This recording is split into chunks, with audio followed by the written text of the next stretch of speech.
the boys in blue. It's amazing what a few weeks can do. Out in the car, out on the street, south of the river on the front line beat is in the riot squad. The water fight squad. The shoot on sight squad.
Your country's in revolt. Do you know about this? Show this video.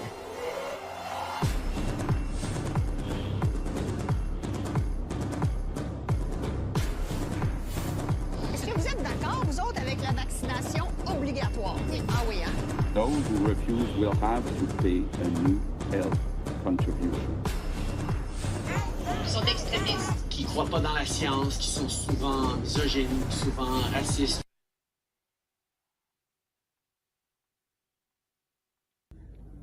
Over the past year, the federal government in Canada, under Prime Minister Trudeau, has taken away Canadians' charter rights, constitutional rights to travel freely, has taken away truckers' rights to travel, their mobility rights, their ability to make a living under the Constitution for those who have chosen to be unvaccinated. This afternoon, the chief of the city police for Ottawa made announcements that are disturbing and should trouble Canadians and those around the world who support this trucker protest for freedom. The police chief essentially announced an assault on the protesters. He announced that very specific measures that we normally only see instituted by oppressive regimes around the world would be initiated. He effectively announced that he is going to be taking away Canadians' charter right of peaceful assembly and freedom of expression. We are being censored. Please get this out to the world.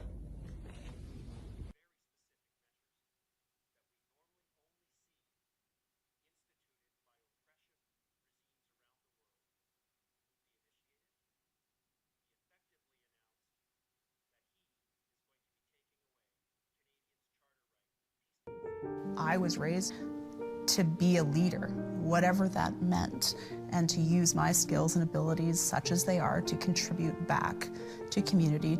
I came to Canada as an immigrant because I want my kids to live in a democracy country, which they have the freedom to speak their mind. Yeah. Poppies. If ye break faith, ye shall not sleep. McRae?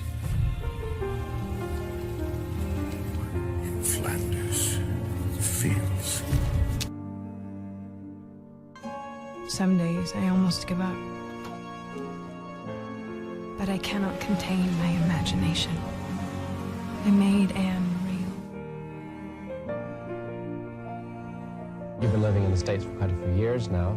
Do you still retain any affection for Canada? I worked for a long time to get my green card. So people say to me, when are you going to become a citizen, an American citizen? And I just can't even think of it. I'm a Canadian. My parents are Canadian, my family's Canadian. I'm proud to be part of the country. We're not just building a railroad, gentlemen. We are building a country. That in Canada, we have a right to live in freedom together, to defend freedom together, to debate ideas. Our family moved to Toronto in the early 70s, and so began a wonderful journey of growing up, of friendships, of adventures, of teachers, of coaches, in a place, in a culture I am forever grateful for. Tobogganing, go-karts, chestnut fights, and hockey. Max Milk, Lola's, Ton O' Gum, Canadian Tire for supplies, hockey equipment. Eating rhubarb, peaches, cherries, snowball fights, neighborhood hide-and-go-seek, trick-or-treating, and forts. Thank you, Canada. And thankful to live in a wonderful country like Canada. And happy to try and make it better each and every day. God bless you and God bless Canada. Thanks so much. Mission ship on fire. Stop train. Please, God, answer. Coleman, there's no time. The train's coming towards Pearson's. I've got to warn him. Come on, Vince, come on. There are 700 people aboard it. I've got to stop it. Come on, acknowledge. July 1st is the 150th anniversary of the British North American Act, or BNA. The BNA is Canada's DNA. It transformed 650 years of British parliamentary democracy designed for a small island in the old world into a vast new federation in the new one. It needed no high-minded ideals about rights and freedoms because it was understood that Canadians would inherit the great freedoms of the Magna Carta. But I kept speaking out, and I'm still speaking out because this is much greater than me.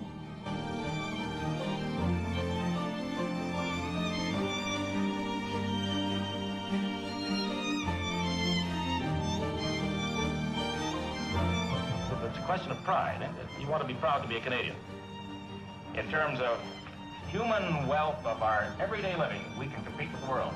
And I think that's what our generation has got to do. I immigrated to Calgary for Aslan when I was 5 years old.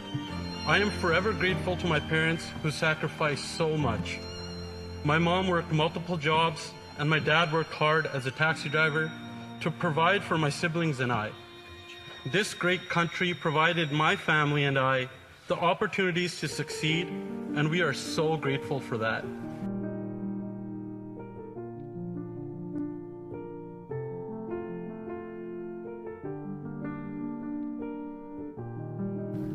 My creed as a Canadian is summed up in these words.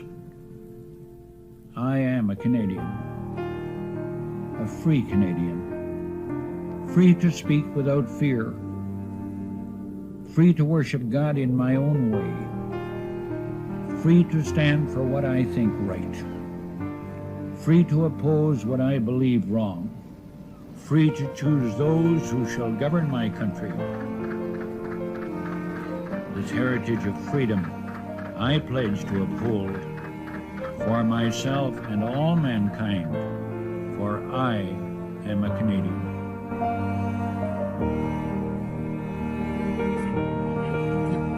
Weapons or anything on you, sir?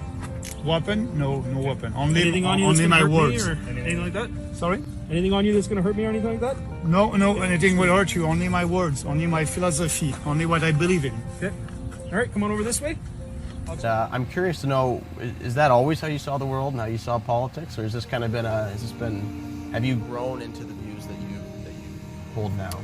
Well, the views changed like everybody else, but I was never one to be quiet if I saw something wrong. I was never one to be just to go with the crowd, just for the sake of it. It was always, my dad always taught me, always try to be a good man. And people have asked me, and I've always said, that's the part of our democracy, that's your responsibility to be engaged. I want the country that I grew up in to be here for my children. And I was very concerned in the last few years, the last 5 years, I've seen this country take a turn. I've seen the diminishment of the Canadian dream, Max, and I want that dream for you. I want you to have a future that I had, Max. I am proud to be a Canadian. I'm optimistic about what can be done if enough Canadians decide they want to do it. People are being lured to sleep, but the Bible tells us that we're to be like watchmen, to sound the trumpet and warn the people of what's coming. And so, but ultimately, of course, we want to make sure that we have the liberty to preach the gospel of Jesus Christ, which is the way of salvation, but also to protect our rights and to let the people know. Today, I set aside my own ambition and my pride, and I've taken the steps necessary to ensure the future of this great nation.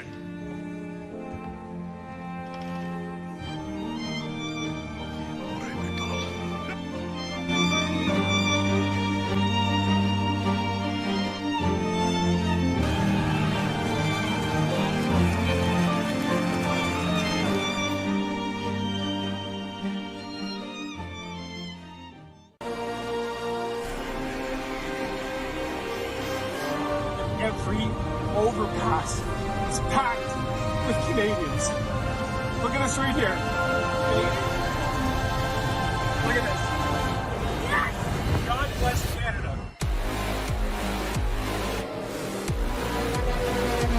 God bless every single one of you truckers and every single one of you Canadians that are supporting this movement. This is not a fringe. We will not be divided. We stand together, we will win this country back.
Order à l'autre.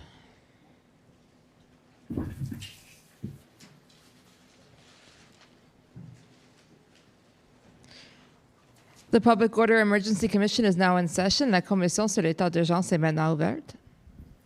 Good morning, bonjour. Okay, so this morning we have a panel of witnesses. Who's on for the commission?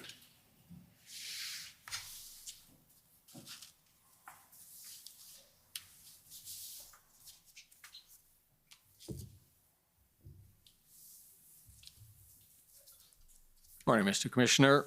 Gordon Cameron for Commission Counsel, and this morning we have a panel of 3 witnesses, combined 2 from CSIS and 1 from ITAC. If they could come forward, and we'll have them sworn.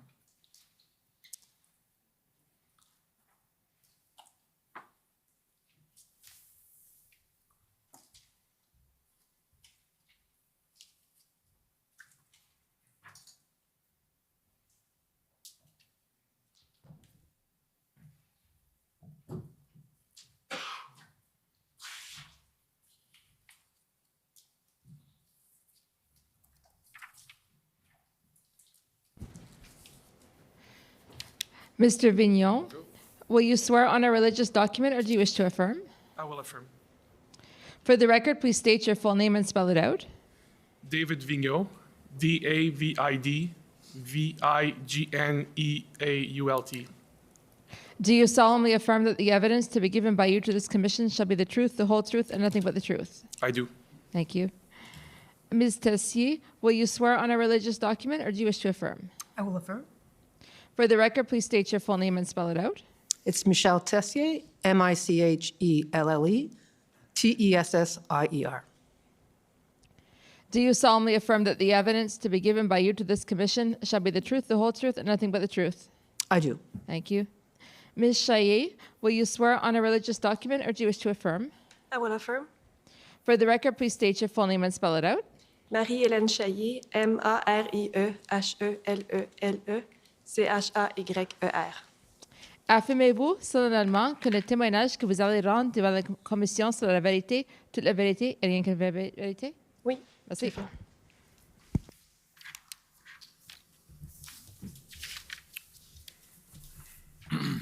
Good morning, and this is now our 3rd opportunity to see each other and go through the evidence that you'll be giving to the commission this morning. And what I'd like to do is begin with a little bit of housekeeping. I'll remind Mr. Commissioner, I'll remind parties through you that we have already had the interview summary of these 3 witnesses adopted during the closed session, which took place on November 5th. We also had the confidential and public versions of the institutional report adopted during that session. But the one item that has not yet been adopted is the summary that was posted yesterday of the closed session. And so witnesses, I would ask you each in turn to confirm that you reviewed that summary for accuracy and adopted as part of the evidence of CSIS and ITAC before the commission today. Can you each confirm that? Yes. Yes. Yes. Thank you. And now to begin, for those to whom each of you is not already familiar to the public, if I could ask you, Mr. Vignon, to begin by describing your role and function within CSIS. Yes, so I've been appointed the director of CSIS in June 2017. In those functions, I have the full responsibility and authority over the organization, and I am supported by a group of senior executives, including Madame Tessier here with me today. And I can go into further details about the mandate of the organization now or later. Let me, if I could, ask the clerk to call up just on that point, because you've set out your mandate in your institutional report. Mr. Clerk, could you pull up DOJ.IR 701?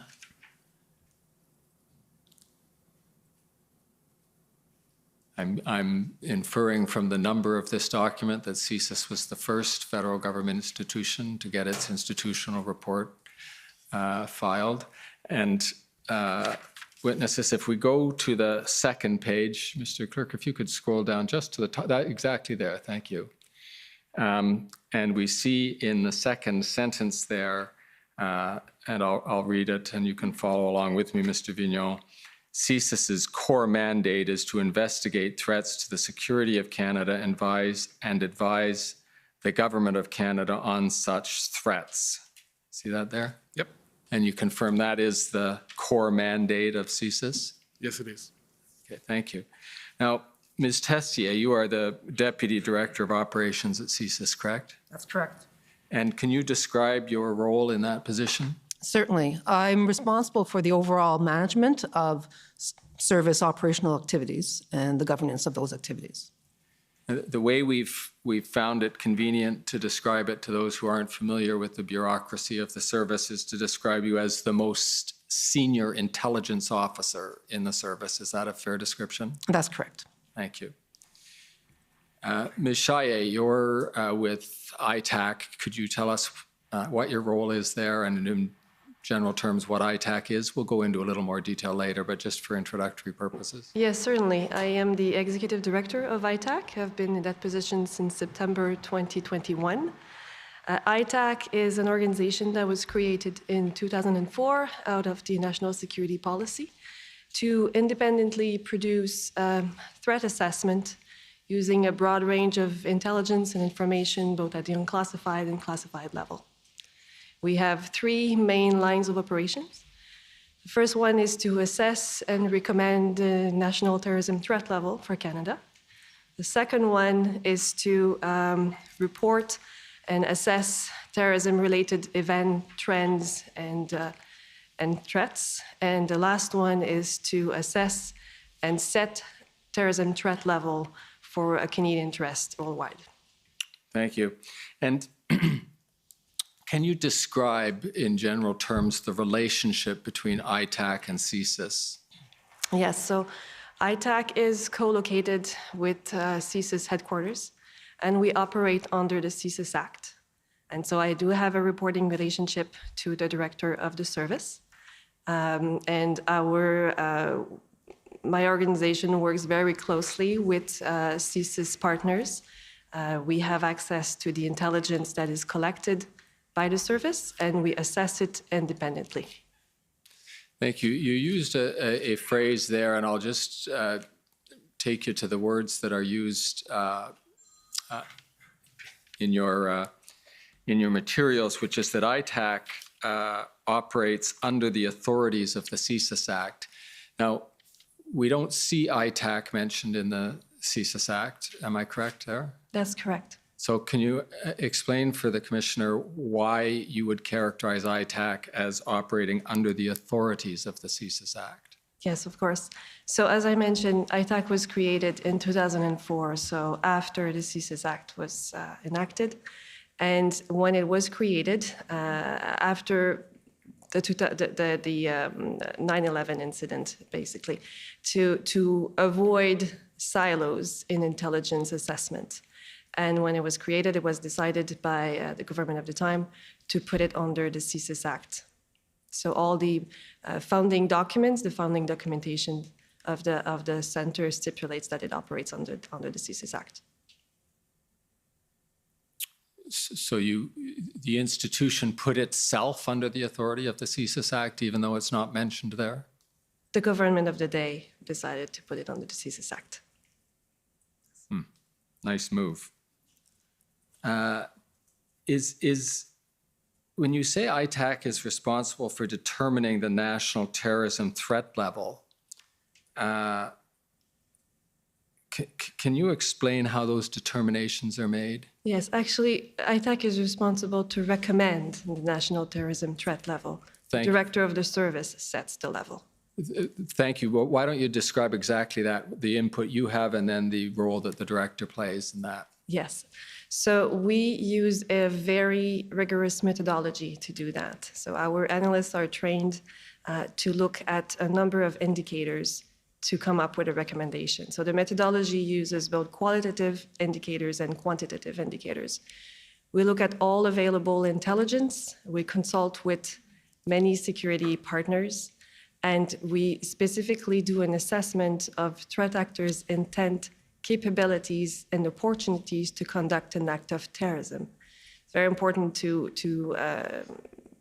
point out that the assessment is specifically on the likelihood of an act of terrorism occurring in Canada.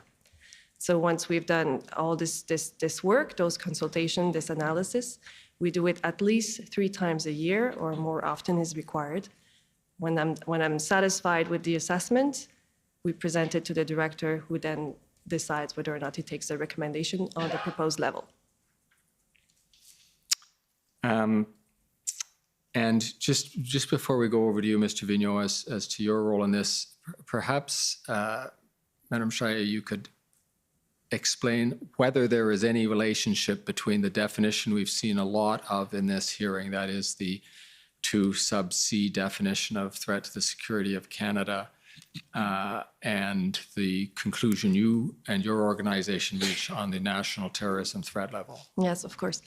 So so as you very well know, the 2C and all the Act unlocks investigative powers for the service, right? ITAC is not a collecting agency. We do not collect intelligence. We assess already collected intelligence.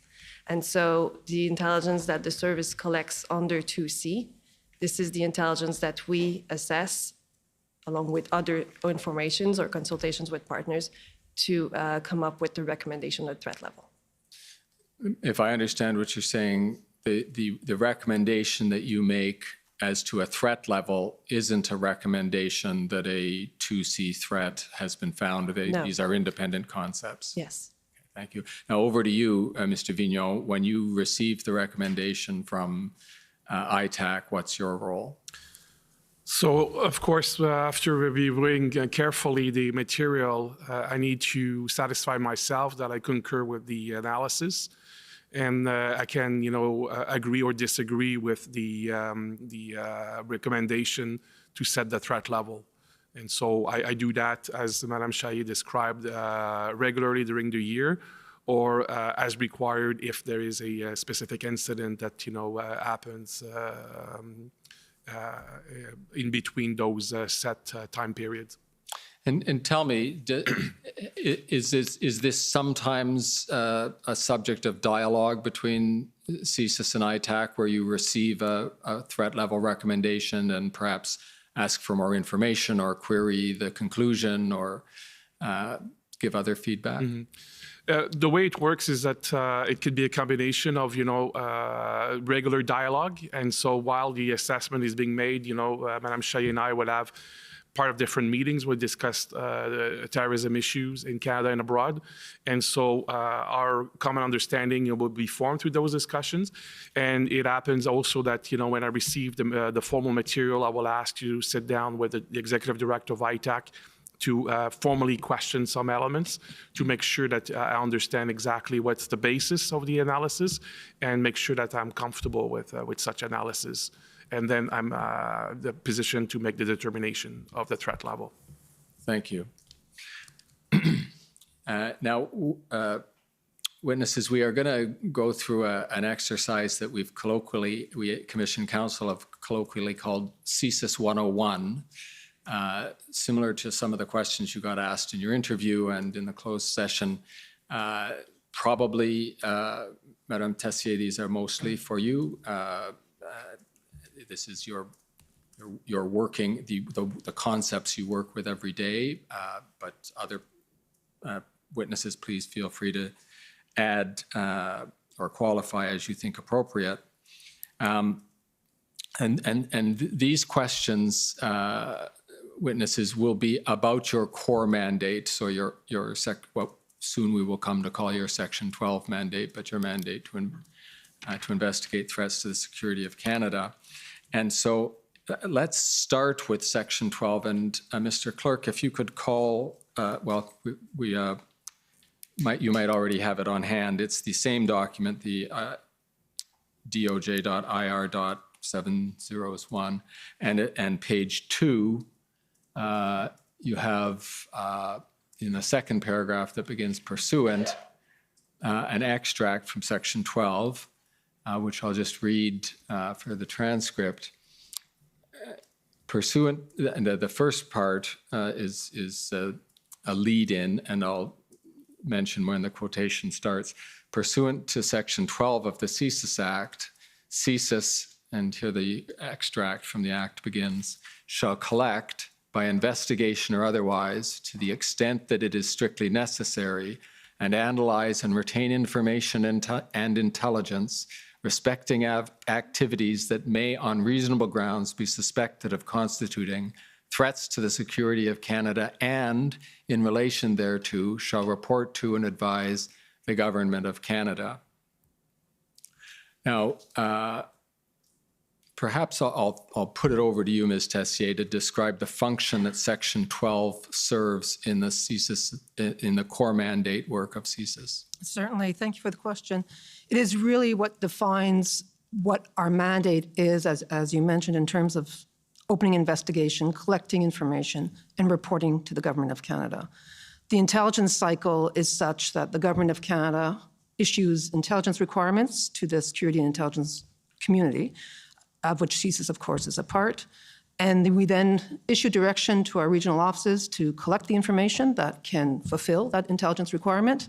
We analyze it in our headquarters, and we subsequently disseminate our assessments to the Government of Canada. Right. And we'll probably come back to this as we're discussing some of the other definitions, but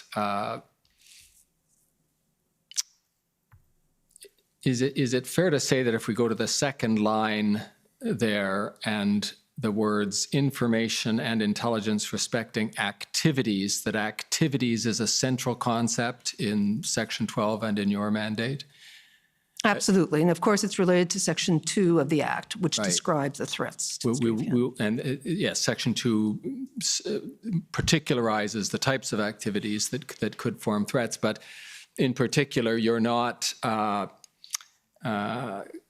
investigating ideas, you're investigating activities, right? You're investigating when perhaps ideas motivate people to action. That's correct. Okay. And the standard, which we've already seen talked about a fair bit in the hearing to date, is in the third line there. That is to conduct an investigation, to have the authority to investigate these activities. The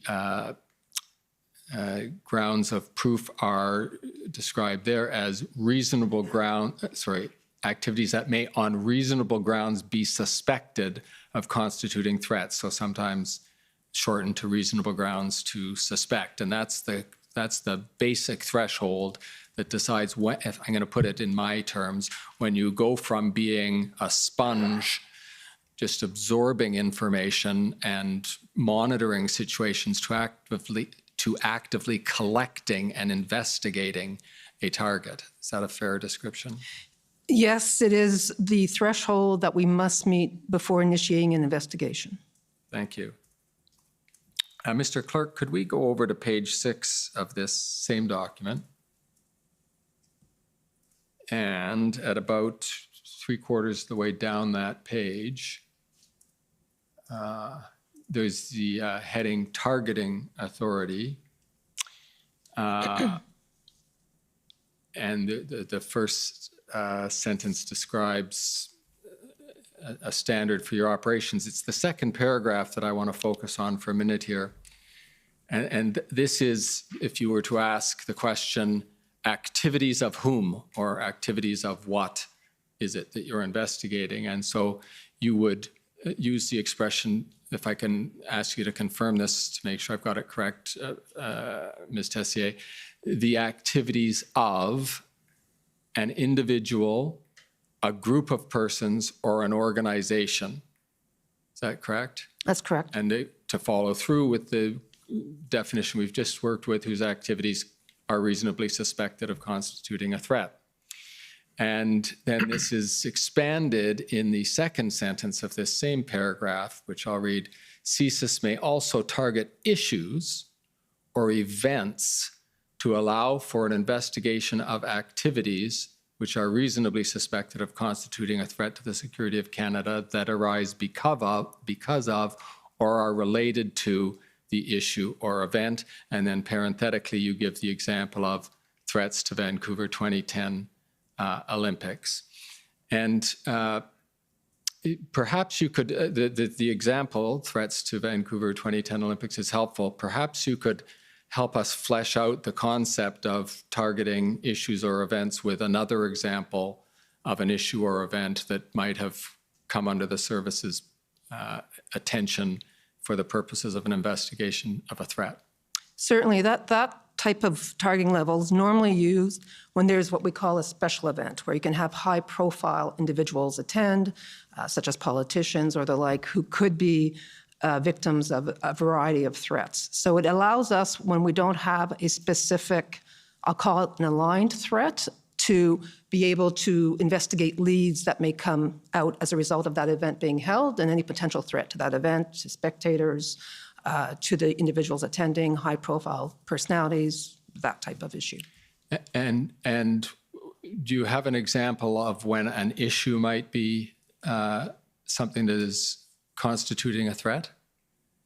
It's not, to be clear, it's not the actual event or issue that is the threat. It's the ability to investigate activities that, because that event is being held, there could be a threat that comes as a result of that. So it's not the issue or event itself. Thank you. I got lazy there in my description. What you're talking about is an issue or an event in relation to which there could be activities that themselves constitute the threat, correct? That's correct. And so if I can take you back to the question, is there an example that comes to mind of where an issue might give rise to activities that constitute a threat? As I mentioned, several high-profile issues where there's a gathering of personalities such as a G7, G20 event, the Olympic Games, significant events that could attract threat actors to target that event. In this context, could an issue be an ideology like Islamic terrorism? That would be, if that falls within the activities of a threat to terrorism does, of course, under 2C, right, then that would be its own. It wouldn't necessarily be a more general issue-based event that would fall squarely under 2C of the CSIS Act. Okay, and so we've got, if I follow this correctly, looking at these at the listings in paragraph 2, we could have an individual, a group of persons, or an organization who could, any of those could be involved in activities, or the target could be issues or events that allow for an investigation of activities that are suspected of constituting a threat because of or related to the issue or event. So it can be a permutation of those three categories of targets on their own or in conjunction with an issue or event. Correct? That's correct.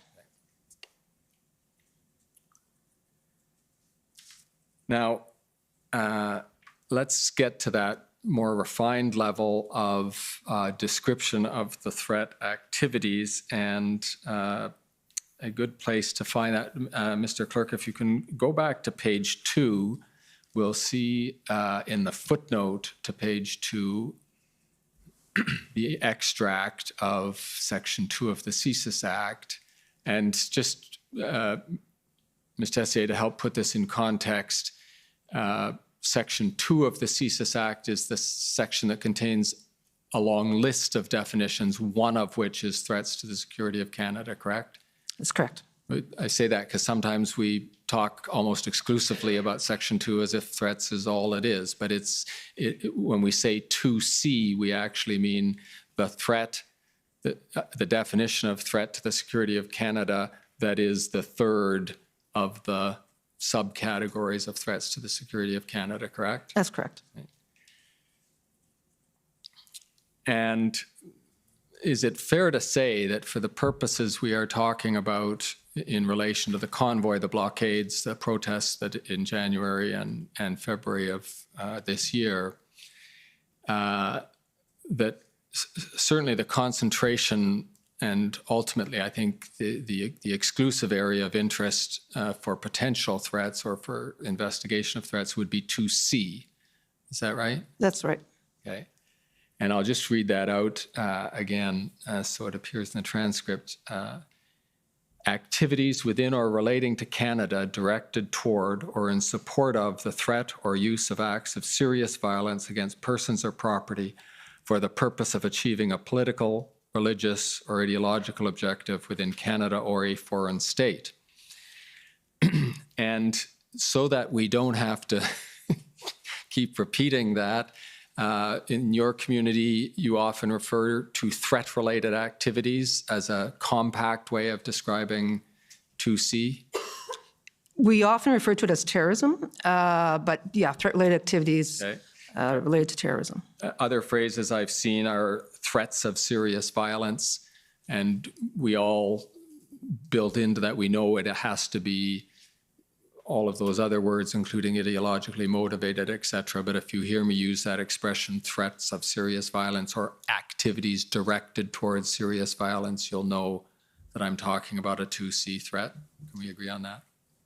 I would be careful on that because there could be criminal activity that is serious violence, a murder, a homicide, that is not related to the security of Canada. So I would just want to be clear that it has to relate to, as you pointed out, the various components of 2C. So you might want me to always add the words for the purpose of achieving a political, religious, or ideological objective at the end. I think if you refer to the CSIS Act and 2C of the CSIS Act, I think will be. 2C will know what you mean. Okay. Yes. Now, assuming you meet your reasonable grounds to suspect threshold under Section 12, then depending on the urgency and seriousness of the threat and the resources you have available, you could decide to open an investigation. And then you have to decide what investigative tools you're going to use to pursue that investigation, correct? That's correct. And where I'm going to take you here is that there are certain investigative tools you can use having only that reasonable grounds to suspect as the standard of certainty you have. That is, generally speaking, we'll call them the less intrusive investigative tools, correct? Correct.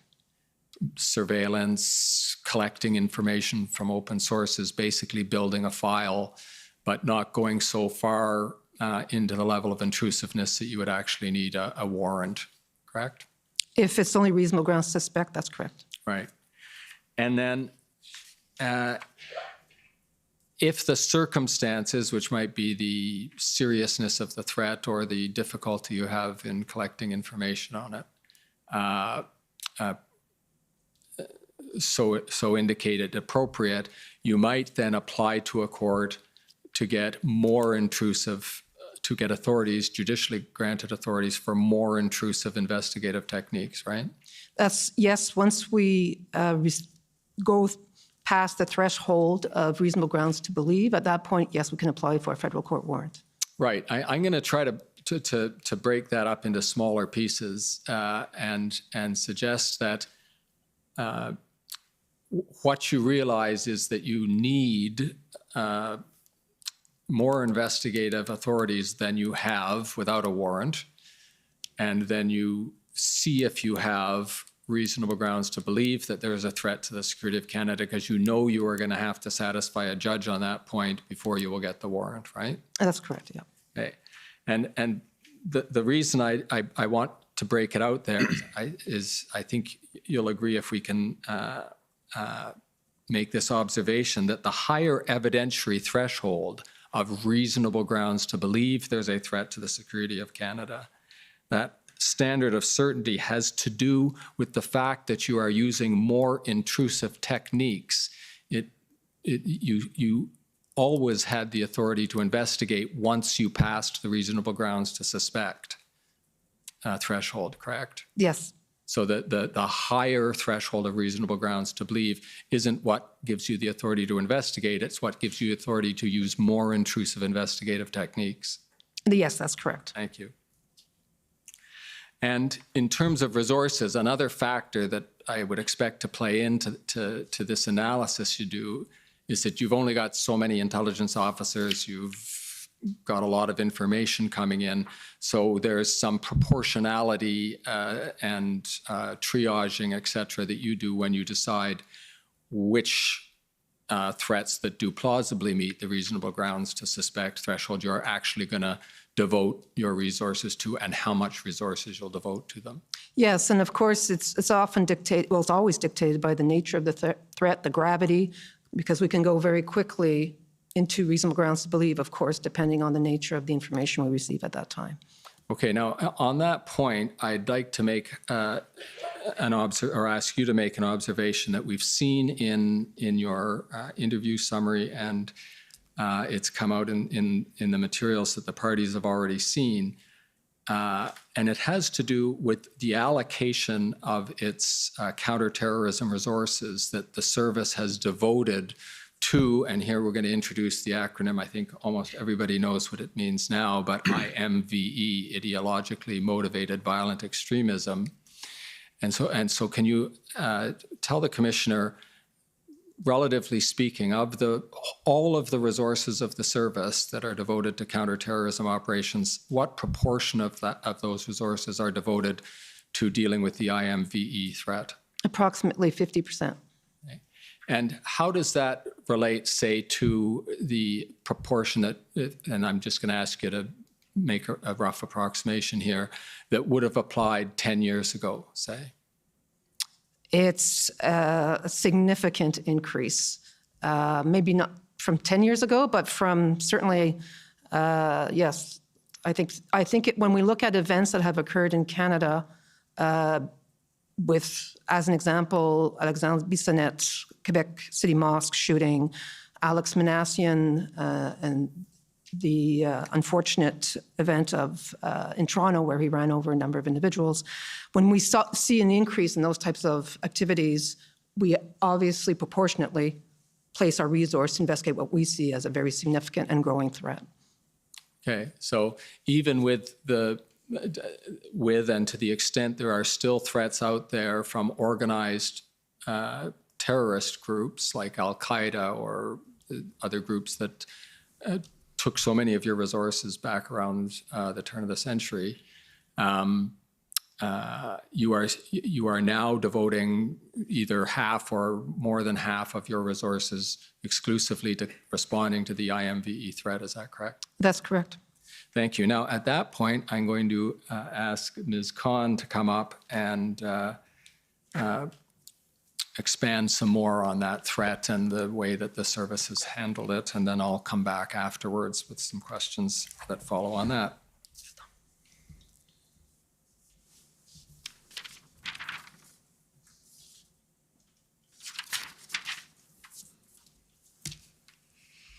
Good morning. It's good to see you again. Good morning, Mr. Commissioner. For the record, I'm Nasser Khan, Commission Counsel.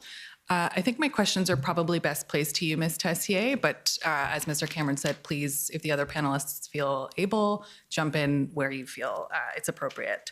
So I would like to go through the IMVE framework that the service has adopted with you. And I understand that this terminology and this framework is something that the service has adopted as a policy framework in recent years. Is that correct? That's correct. Okay, so I'm going to pull up a placemat, which I think you're no doubt familiar with. It's COM 50946. And while that's coming up, perhaps you've touched on this already a bit, Ms. Tessier, but perhaps you can explain what led to the adoption of this terminology and this framework.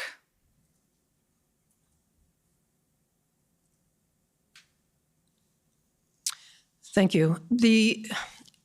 I will say at the outset that ideologically motivated violent extremism is very difficult to define when it meets a CSIS threshold, when it meets the threshold of terrorism. And that is something that we share internationally when we're talking with our partners because it is a complex threat. We adopted that term because of the complexity and the number of ideologies that can fit into it. We didn't want to get into right-wing, left-wing. That can mean different things to different people. It could be just a legitimate viewpoint. And so we wanted to highlight the various, I'll call them steps or criteria is a better word, that would bring CSIS's investigations into the fore. So we want it to be ideologically motivated. So that it's not just a personal grievance. It is something somebody fundamentally believes in. And they want a societal change. So they want to change the world. They really believe in this extreme vision of changing society. And then, of course, serious violence, death. They are looking to kill. Right. And so I understand you're referring to the 4 criteria that are set out in this placemat there. So we see willingness to kill, attempting to affect societal change, ideological influence, and serious violence. So these are the criteria that would that would lead the service to determine that there is a threat under 2C in particular. Is that right? That's right. It's not an exact science. And I think it's important to realize that given the nature of this type of threat, we do try to develop this criteria, and as a matter of fact, many of our international allies have adopted the same vocabulary because we know it's challenging, so we try to narrow it to those criteria in order for CSIS to begin its investigations. Okay, so perhaps we can walk through the criteria in turn. So I'll just note, actually before we go there, a threat actor in this scenario is not somebody that the target that the service is investigating. Is that correct? Sorry, I don't think I understand your question. So in order for somebody to move from being an actor into a target, right? They would have to meet these 3 criteria. Is yes, that correct? That's correct. Yes. And an actor doesn't necessarily need to be a person or an individual. Is that correct? Well, normally it could be a group, could be an organization. And could that include cells or platforms or networks more broadly? I'm not sure. Cells, of course, are composed of individuals. I mean, ultimately, you're dealing with individuals. Even if it's a group or an organization, they're composed of individuals. Okay. So perhaps let's go to the first criteria, willingness to kill or inspire others to kill. So what would be sufficient to meet that criteria? Our information indicating that somebody is seriously has communicated that they want to commit murder, that they're acquiring arms, but it could also mean damaging property in such a way that could lead to somebody being killed, even if that wasn't the initial intent. It could also be inciting individuals to violence, because oftentimes it is the consumers of that type of propaganda who could be the ones who become radicalized and commit the act. Right. So I want to pick up on something you just said there. You said it could be destruction to property as well if it leads to loss of life. Is that a fair characterization? Yes. So there has to be the potential for loss of life. Yes. So if we zoom in to this placemat onto scenario 3 there, this is a scenario in which presumably there's a threat to one of Canada's 10 critical infrastructure sectors, and loss of life isn't an objective per se, but it's a possible outcome, and that's what would trigger this criteria. Yes, that's correct. So if we just scroll to the next page, please, Mr. Clerk. So I think there's a definition up there about serious violence. And if we just zoom in a little bit more and scroll to the right, serious violence in relation to the 10 Government of Canada critical infrastructure sectors is defined as a threat actor who willfully destroys or damages property if such actions could endanger a person's life. And that's what we were just referring to, correct? That's correct. So, for example, a willingness to engage in just pure destruction of property, if all the other criteria are met, wouldn't be sufficient to bring somebody up to the level of being a target. Is that correct? Yeah, not necessary, but yes. Okay, and so would an example of this be somebody, for instance, who might want to tear down a statue for an ideological purpose and for a desire to affect societal change, but because the potential of loss of life isn't made out, they wouldn't rise to the level of being a threat. Is that correct? That's a fair statement, yes. Okay. And how might an actor demonstrate a willingness to kill or to inspire others to kill? So you mentioned inciting violence. Would that be posting things online? It could include posting things online. Sometimes it's more covert than that, but it could, yes. Okay, and would passive engagement or consumption of that content indicate a willingness to kill? I'm not sure I understand what you mean by passive engagement. Perhaps somebody who's engaging with violent content online, right? Just looking at it, reading it, browsing it, would that be sufficient to meet this criteria? No, not at all. Okay. So we'll turn to the next criteria, which is the desire to attempt societal change. If we can just zoom out, Mr. Clerk.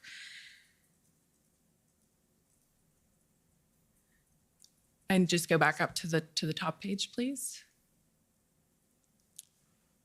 So can you expand on what might meet this criteria, attempting to affect societal change? Absolutely. When we look at the IMV movement, because that's what it is, it's composition of movements, many members believe in what they call accelerationism, which is a belief that society needs to change.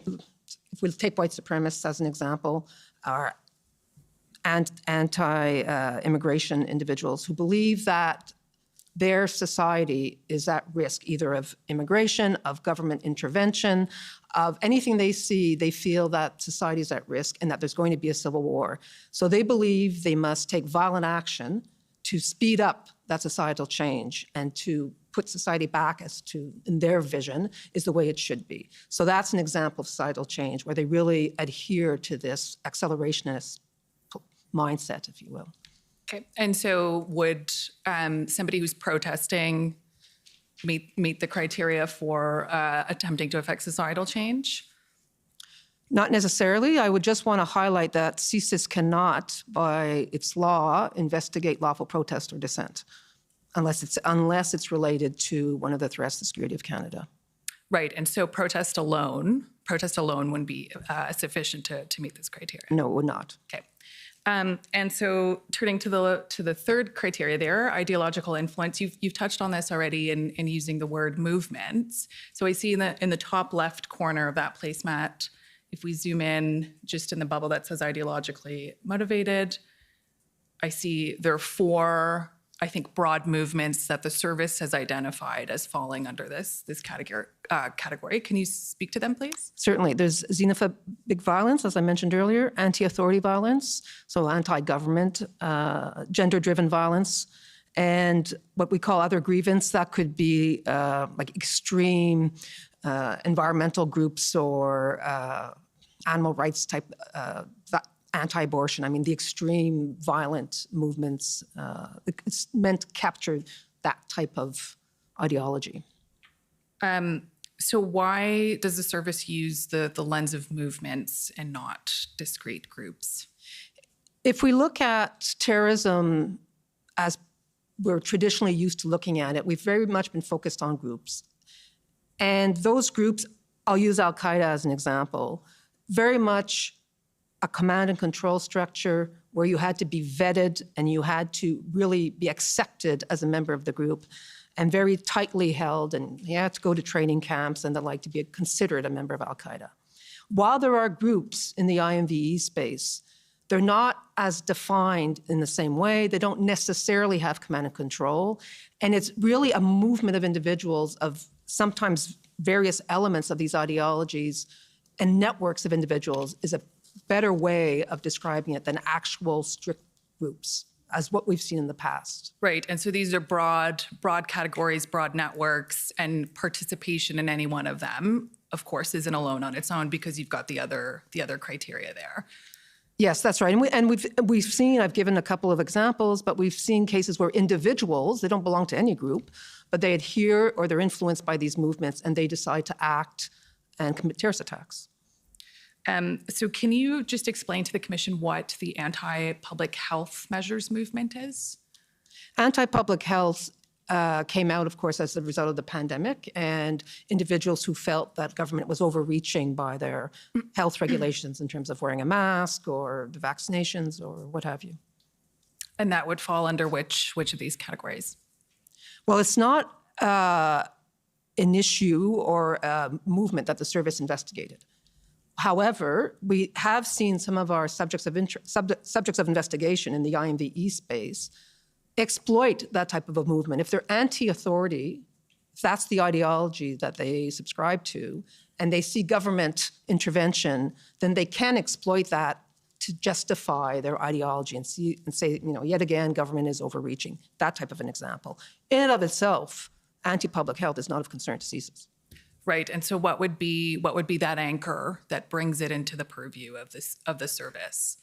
Again, it would be more the individuals who exploit that type of a movement to recruit individuals, to bring them more towards the extreme view of anti-authority ideology, wanting to use violence, serious violence, to kill, to bring changes. Right, and so that reference to serious violence is effectively what brings you back to 2C. Yes. Correct, okay. Yes. And you mentioned another word there, Ms. Tessier, accelerationism. Can you expand on what that is? As I mentioned, and I'm not the security expert on this, but as I mentioned, it is a view that they have to accelerate the change of society because they're not satisfied with how society is right now. As I mentioned, they could be xenophobic, they could be anti-authority, and they feel the only way to make a change is not using the democratic process and voting, but rather to use serious violence to kill, to bring about that change, because it's not happening in the current state of affairs. Right, and so I understand from your institutional report and from your witness summaries that the service has seen a rise in anti-public health measures content online. Is that fair? I'd say what we've seen a rise of is anti-authority rhetoric, violent rhetoric, and threats against public officials. Certainly there was a rise when the public health measures were put into place, but when those were loosened, then of course the rhetoric towards that particular issue went down. But what has increased is threats against public officials, politicians. And has that posed a challenge at all for the service? It's certainly of concern to the service. Yes. So how does the service go about distinguishing between credible threats of violence and something that might just be a social media post that expresses anti-authority views? We take various measures. First of all, the service doesn't monitor all social media. I don't think we'd want our intelligence services to be monitoring everybody's social media. So it's very focused where we believe there are threats being communicated, if you will, or that are related to our mandate. And but we use all our methodologies. If we feel that we have sufficient information to begin an investigation, then we'll use the techniques and our methodologies, such as surveillance or what have you, that enable us to investigate that threat further. But it is always a challenge to know when somebody's going to move from the online space to the physical space. That's obviously of great concern. And as I mentioned earlier, it's often not necessarily the person posting the rhetoric, but the person consuming it who can decide to become radicalized and then act. Right. So, please. No, I was just also just to reinforce something that Ms. Tessier mentioned. So it's not always the people making the threat that we're most concerned about. It's the people who will consume that rhetoric and be triggered and mobilized to violence. And to also answer another of your questions to how we evaluate the threats. At ITAC, we look at this fairly closely. And we apply the same type of methodology that we use for the terrorism threat level, which is to look at the threat actors, their intent, their capability, and their opportunities. And so our analysts are trained, they have very detailed tradecraft to learn to evaluate the intent based on a message. A message that says, I wish that person would get killed, is really not the same as a message that says, I really dislike this person, I just acquired a gun and I'm gonna shoot the person. So I'm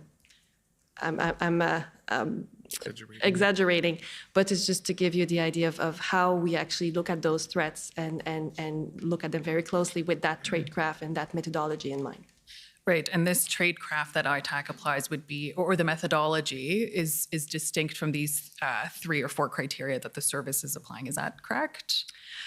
No, not entirely, because when we fall under the CSIS Act, so we look at the potential for terrorism, and so in that case, we don't look at just any serious violence, and so it needs to be motivated by ideology, it needs to be done in the purpose of leading to a societal change. So in that sense, it's not completely different, it's just that we use it differently. We don't use it to determine whether or not we can collect on people, since we don't collect intelligence. Okay, thank you. So I'm going to ask you to define 2 big concepts, and so I'll pose this question to the whole panel. One thing that the service is struggling with, as I understand, is dealing with misinformation and disinformation as it navigates the challenges of determining between assessing credible threats online and online rhetoric. So can you explain to the Commission what misinformation and disinformation might mean and how that impacts your work in determining threats under Section 2C? Certainly, I can answer that. My colleagues can certainly add any comments they like. Misinformation tends to be erroneous information that continues to be sent online, communicated online, not necessarily knowing that the information is erroneous.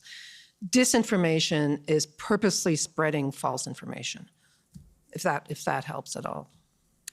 I think that's for the purpose here. I think it's the best definition, unless you want to elaborate more, but I totally agree with what was said here. So where would engaging with misinformation or disinformation fall on these criteria? Sorry, can we just zoom out a little bit more, Mr. Clerk? Maybe I will essentially on this one. I think it's not just a question of misinformation, disinformation, because that is in and of itself not something that, we need to be aware of it, conscious of it, but it's not something that we need to determine ourselves. It's more linking back to the intent and the capabilities of the individual. So unfortunately, social media, internet is full of information that is misleading, that could be misinformation, as Ms. Stacey described, could be also purposefully misleading, so that would be disinformation.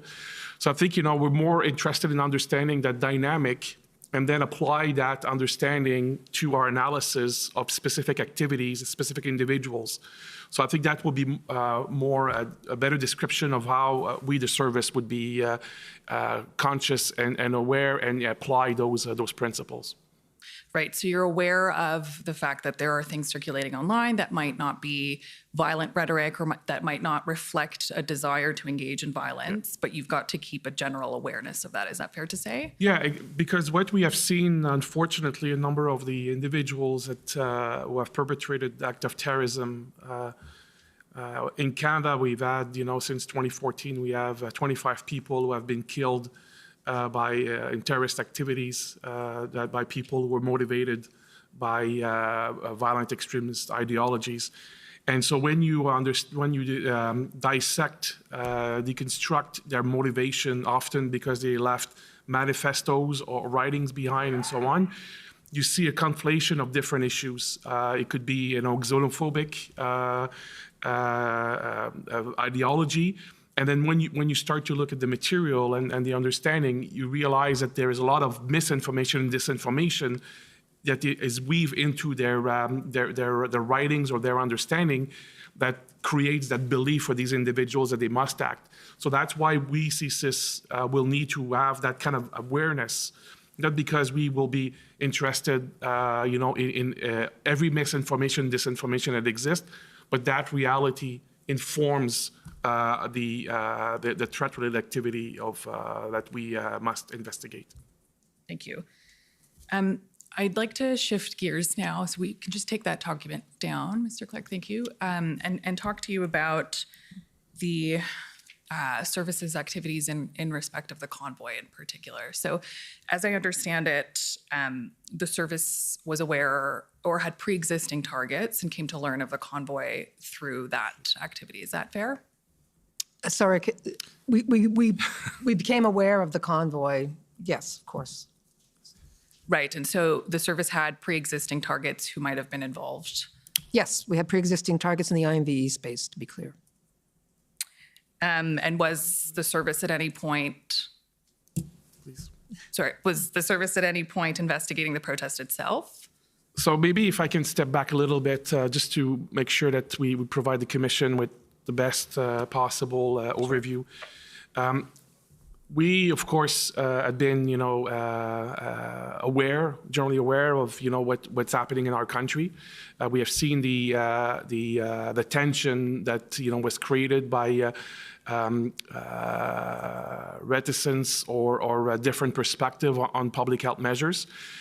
We saw, of course, in the mid-January when the government mandate on that will apply to truckers, was being discussed and was about to take effect. We saw this kind of, increasing volatility and intensity of being opposing those measures. So we kept a general awareness of that. We saw some subject of investigation of CSIS, so the individuals were already meeting the thresholds that Ms. Tessier described earlier. Start to get interested in the discussion and discussing potential ways of engaging. And so at that point, we started to engage more resources, both in our headquarters in terms of analytical understanding, but also across the region. CSIS is an intelligence organization that has offices across the country and across the world. So we started to engage our regional offices in Canada and some stations abroad to better understand the dynamic. And so we that evolution, of our or the intensity of our work, followed the events of January and February. Right, but the service was not investigating the anti-public health measures movement broadly, for example, and it certainly wasn't investigating the convoy itself as a discrete topic. No. Is that right? As was mentioned earlier, we are prevented by law to investigate protest and lawful dissent. We're not investigating the convoy itself. Our interest is to understand how that dynamic is potentially influencing individuals that were known already to CSIS, and others potentially to radicalize further and engage in potential threat-related activity. So we were not investigating the convoy. Right, and so the service's focus remained at all times on its targets and their participation or their involvement, as it may be, in those protests.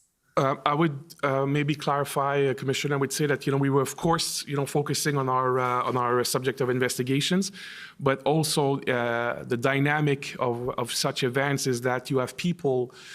Sometimes it can refer to lone wolves or individuals who might be further radicalized by the protest, and so our work was to engage with our federal partners, with law enforcement at the federal, provincial, municipal level, in Ottawa and across the country, to understand how potentially what was happening in the protest world, if I can put it this way, could have an influence on individuals those who were known already to us are subject to investigations, or others who could be radicalized. So it was essentially a twofold analysis, making sure we understood what our subject investigations were doing, associating with, and so on, but also understanding who were others who could potentially radicalize, who could potentially start to recruit and meet others to further threat-related activity. And so that focus is one that we maintain from the beginning to the end, and to a large extent that's what we continue to do, is we always make sure that we don't have tunnel vision in our analysis, is that we challenge ourselves on an ongoing basis to make sure that our perspective of threat-related activity is not just linear and doesn't change. We were on an ongoing basis, because of that exchange of information with other organizations, challenging ourselves to make sure, do we really understand well the dynamic here, and how does this apply to the CSIS Act, and how our intelligence professionals are executing? Right. So would it be fair to say CSIS was looking at the protests in conjunction with its targets, as the Section 2C definition allows? Yes, our targets, but also looking at the broader perspective to see if others would eventually engage in such activity that they could become subject of investigations. So looking for potential threats? Yes. Okay. I would like to pull up a document, TSNSC CAN 50165. So I'll take you through a few briefs that the service prepared in the course of the protests, and we can discuss them. So do you recognize this document, Mr. Vigneault? Yes. Can you explain to us what it is? As per the title, these are notes that were prepared for a senior executive in the organization, Ms. Tessier or myself, to brief outside partners. In this case would be Minister Mendicino, Minister of Public Safety, who I report to as Director of CSIS. So this would have been a ministerial briefing that you would have provided, is that right? Yeah, well, I think we can describe it like that. Right. And so this is January 27th, around the time of the first ADM NSOPS meeting, is that fair? Yeah, I trust that those dates are accurate, yeah. Okay. So I just want to go through the content. If we can scroll down a bit, we have sort of the very first assessment prepared by the service, I think, of the Freedom Convoy. And so there's a bullet there that says CSIS is investigating IMVE activities and monitoring IMVE social media content. There has been online commentary calling for violence and storming Parliament Hill buildings. And then the next bullet, CSIS is tracking engagement of its targets in relation to the convoy. Over the coming days, CSIS will be monitoring the involvement of these targets and other persons of interest, in particular for any indications of mobilization to violence. So what do those two bullets mean there? What does CSIS will be monitoring the involvement of these targets and other persons of interest, in particular for indications of mobilization to violence, mean? So I think, as we were just describing in the previous exchange, is that we had already an awareness of a number of individuals in Canada who were engaged in activities that met our threshold for 2C investigations.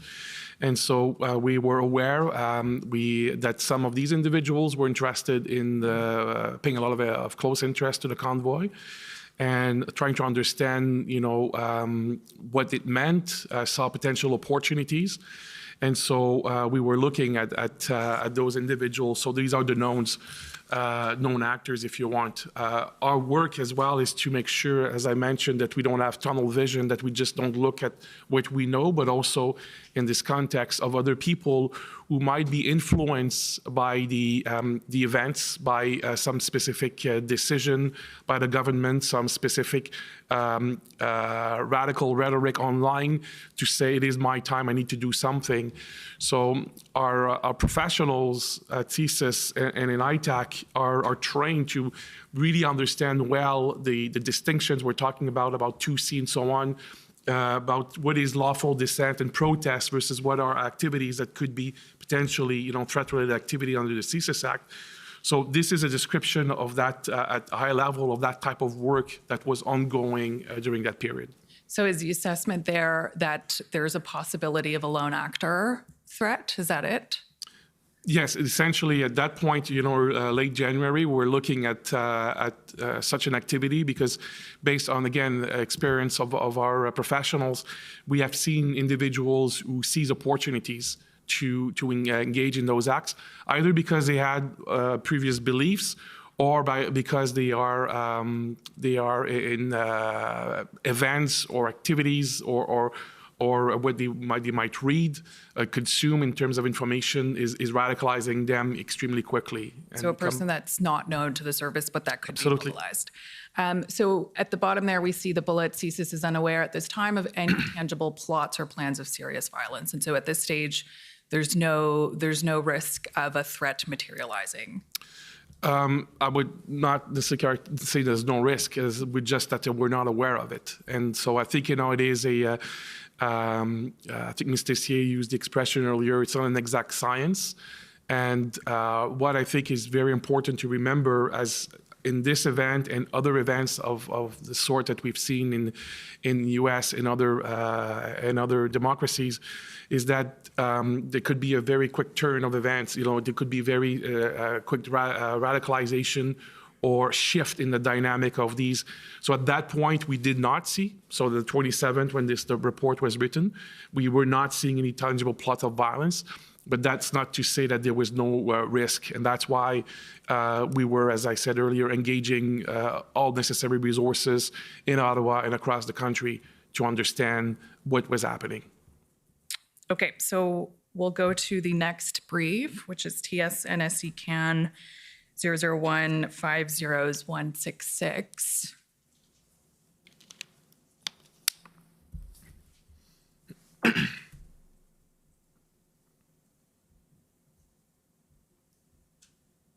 So do you recognize this document? Yes, I do. And can you explain to us what it is?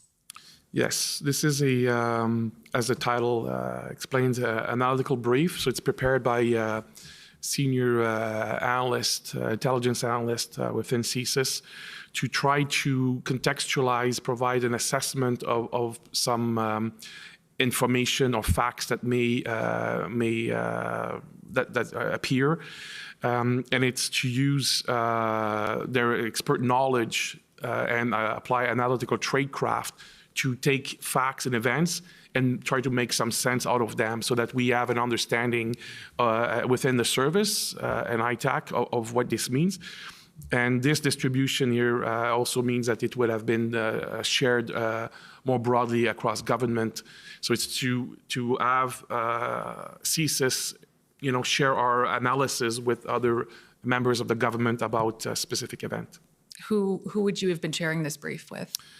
This would have been shared actually at this level of classification. It would have been shared very broadly across government, federal government. So we're talking, most departments across the federal government and many individuals within each department. And that would specifically, that would have been for sure the analytical intelligence branches of the key government departments involved in the monitoring of the activities of the Freedom Convoy and associated demonstrations. And would it have been shared with PCO? Absolutely. Okay, thank you. If we scroll down to page 3 there, I think we see the assessment here. Aside from individuals who specifically identified themselves as part of the convoy group, the service is unaware of the presence of IMVE groups at this weekend's protest. Then if we scroll down all the way,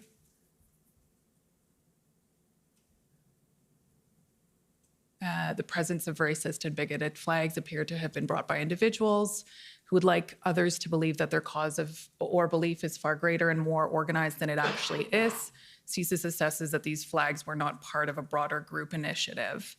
So this is February 2nd, and the service is still reporting there isn't a threat under Section 2C arising from the protests itself. Is that fair to say? I'm not sure that this is... I think the purpose of this was more to again, use the expertise of CSIS IMV analyst to try to share with other groups, individuals, organizations that may not be as familiar as CSIS is on these issues, to say that we have seen in the past people waving flags, different demonstrations. And when you do the analysis, it's not to say that, there were a large number of people associated with those flags.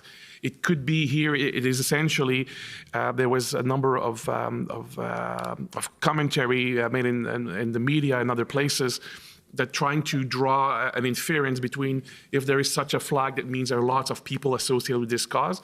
This was to use the best analysis possible from our intelligence experts to contextualize that information, to try to make sense for people who are not experts of what we saw and how we analyzed this event. Right, so at this stage, we're seeing indicators or symbols at the protests that might lead one to believe that there are extremist groups involved in the protest, and the service is saying that's not necessarily the case. It's not to say that it's not the case, but it's to be more nuanced in the analysis, because this is very complex, and people who were not experts, may draw conclusions. And our attempt with these types of report is to say, based on our analysis, based on the information we have, based on all of the knowledge that we have, this is the context in how we are interpreting this. It doesn't mean that CSIS is right, but I think it's very important for us to share that analysis with others. Okay. So I'll take you to the last brief, and that's TSNSC CAN 00150-211, please.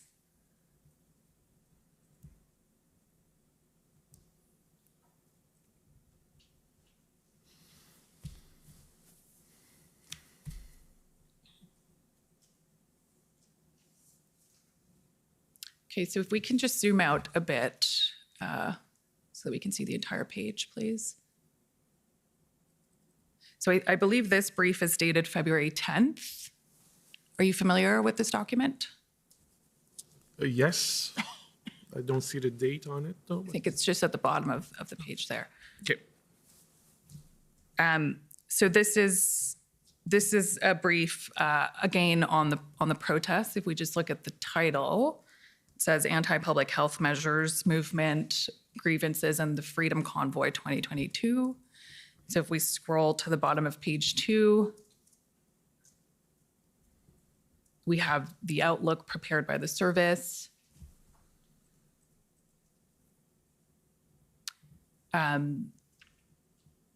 Sorry, if we scroll up a bit as well.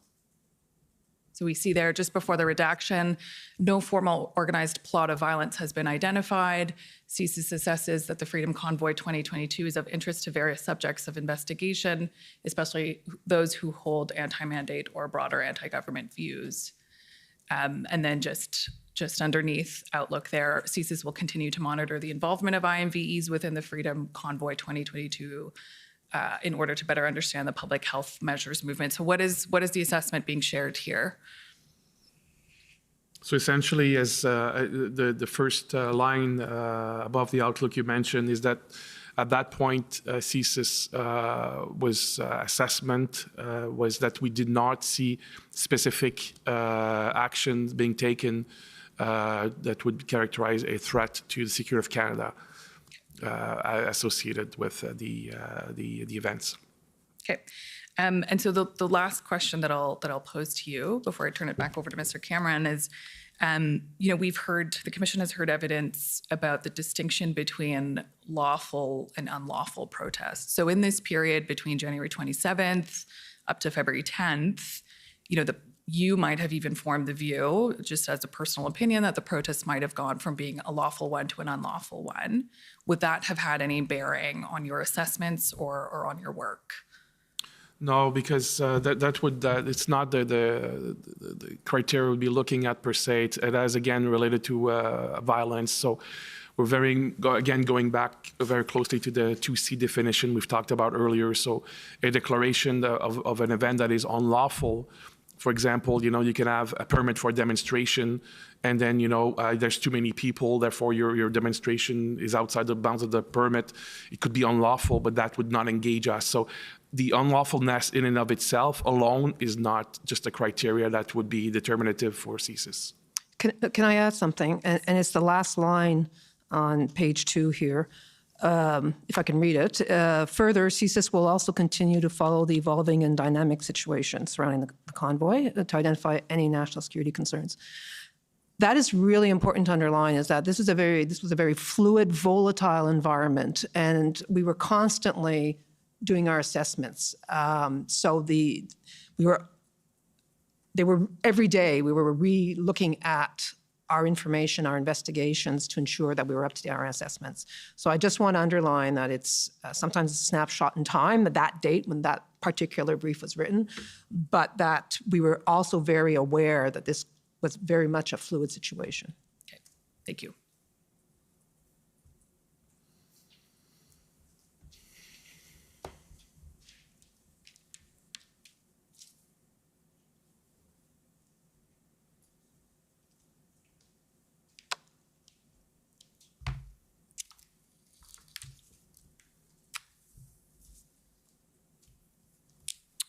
Now, witnesses, what I'm going to do is pick up now with following on that helpful information you were able to give us about the IMVE space and how it fit in with your observations of the convoy and protest and blockade activities. I just want to run through, and this will all sound familiar, and indeed to the parties who've had a chance to read the summary of the closed session, this will be similar to a series of questions that you answered there, leading up to some context that I want to bring to the questions that follow. So what I'm going to do is just ask you about your involvement in the government and other in the government, in the law enforcement, and other intelligence communities as you were all watching the protests and the blockades, et cetera, evolve. So first of all, as the materials indicate, I think you'll agree that CSIS attended, had a representative attending and participating in the ADM NS Ops meetings, and I think we know that acronym now, so I won't bother spelling it out. Can you confirm that? Yes. Yes. And CSIS, a representative, attended the DMOC meetings in relation to the convoy and blockade events? Yes. And you had regular interaction with the NSIA about the convoy and blockade events? Yes. And you were a member when it was formed of the combined intelligence group that was set up so that all the intelligence collected by the various law enforcement and intelligence agencies could be shared among the parties involved in the convoy and blockade events? Yes. And CSIS was a member, or at least had a representative at Intersect meetings, that broader group of law enforcement and first responder personnel involved in major events such as the convoy posed for Ottawa? Yes. And indeed, if we step back to before the actual formation of the combined intelligence group, it looks from the documentation that CSIS was receiving intelligence such as the Hendon reports that were generated by the OPP and other information that once they became involved, the OPS was also generating with respect to intelligence on the convoy? Yes. Okay. And if we could call up again, Mr. Clerk, please, the information, the institutional report, all 701, and go to page 13.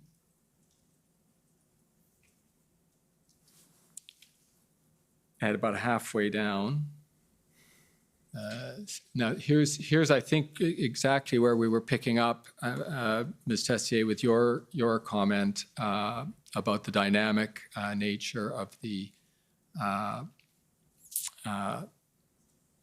events that were unfolding in front of you, and putting it in context of what I was just describing about your many-faceted interrelations with the intelligence and law enforcement community. It says here, CSIS continually monitored streams of intelligence and shared information with domestic and foreign partners, including through the One Vision processes with the RCMP and police of jurisdiction to assess threats of serious violence in relation to the convoy. And here I'm going to ask you to remember and see if you can provide for me in this open forum that your classified institutional report contained an actual itemization of all of the agencies. And I don't need you to be more specific than you want to be, but it was tens or dozens of agencies that you were collecting and sharing information with, correct? Yes, that's correct. We have, as was mentioned earlier, we have offices throughout Canada, and we deal with police of jurisdiction at all levels. Right.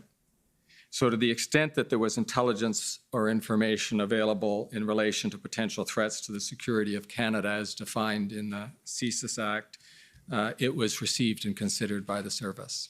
Yes, that's accurate. Thank you. Now, if we can look at one other, where you were giving input, we looked at where you were getting and sharing intelligence stuff, where you were giving input to government. If we go to page 13 again, just a little bit higher, or I guess immediately above where we just were, cabinet meetings.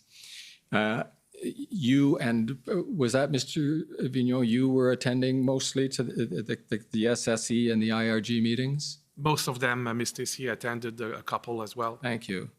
Where your role was, and I am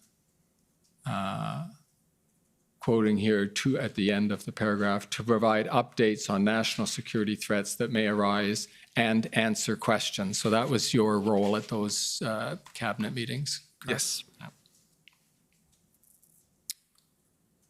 Now, if we can go to, Mr. Clerk, the witness summary, which is the interview summary, which is WTS 60.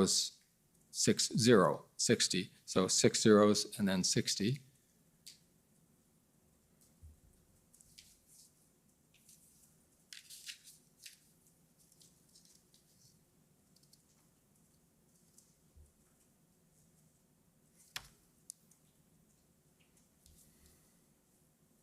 And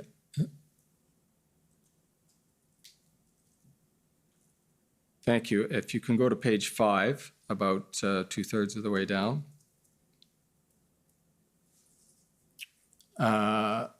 And this is, just to situate you, this is a paragraph from the summary of the interview we had when we were meeting with you earlier in the year. And it reads in the first paragraph under the heading intelligence, Mr. Vigneault stated that at no point did the service assess that the protests in Ottawa or elsewhere, and then there's a parenthetical definition of what that refers to, constituted a threat to the security of Canada as defined by Section 2 of the CSIS Act, and that CSIS cannot investigate activity constituting lawful protest. And I'm going to ask you to hold these thoughts in your mind, but I'll just, on that point, you recollect telling us that during the interview, Mr. Vigneault? Yes, I do. Yes. And if we go to page 8 of the same document, about halfway down,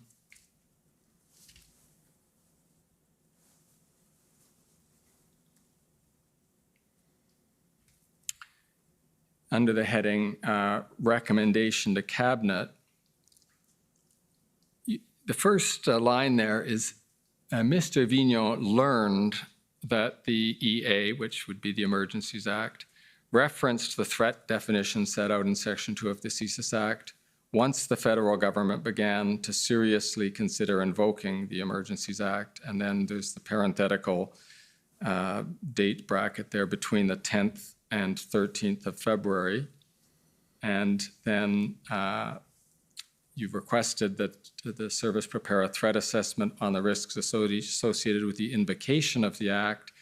And then the last sentence is the one I was going to link to the earlier one you made, which is he felt an obligation to clearly convey the service's position that there did not exist a threat to the security of Canada as defined by the service's legal mandate.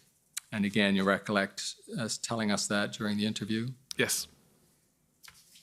And your legal mandate as we saw it. I don't think we need to call it up because you can probably recite it from heart and thus recognize it when I put it to you. That legal mandate that you're describing when you say as defined by the service's legal mandate is to investigate threats to the security of Canada and advise the government of Canada on such threats, correct? Yes. If we can go now to Mr. Clerk, WTS 6079. This is the public summary of the closed session we had on November 5th. And the bottom of page 5 of that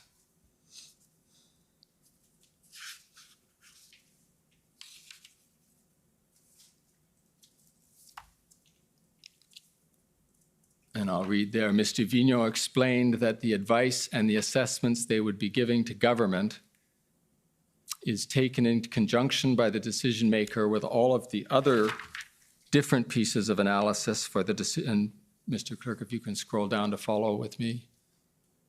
Different pieces of analysis for the decision maker to make a determination in the end if this is a threat to national security or not.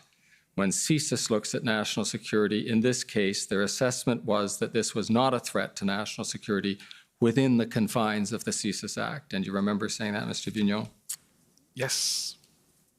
And then if we, sticking with you, Mr. Vigneault, for one more, over at the top of page 6, sorry, the bottom of page 6, over to the top of 7, Mr. Vigneault confirmed a statement from the Commission's interview with CSIS, and you might recognize this as the one we started out with, and the interview with CSIS and ITAC, to the effect that at no point did the service assess that the protests in Ottawa or elsewhere, defined as the Freedom Convoy, constituted a threat to the security of Canada under Section 2 of the CSIS Act, and that CSIS cannot investigate activity constituting lawful protest unless conducted in conjunction with a threat-related activity. And then you conclude that paragraph, Mr. Vigneault confirmed that to the extent that he was able to give input on this topic at Cabinet and IRG meetings, this was the view he expressed. And again, do you recall making those statements? Yes. Now over to you, Ms. Tessier.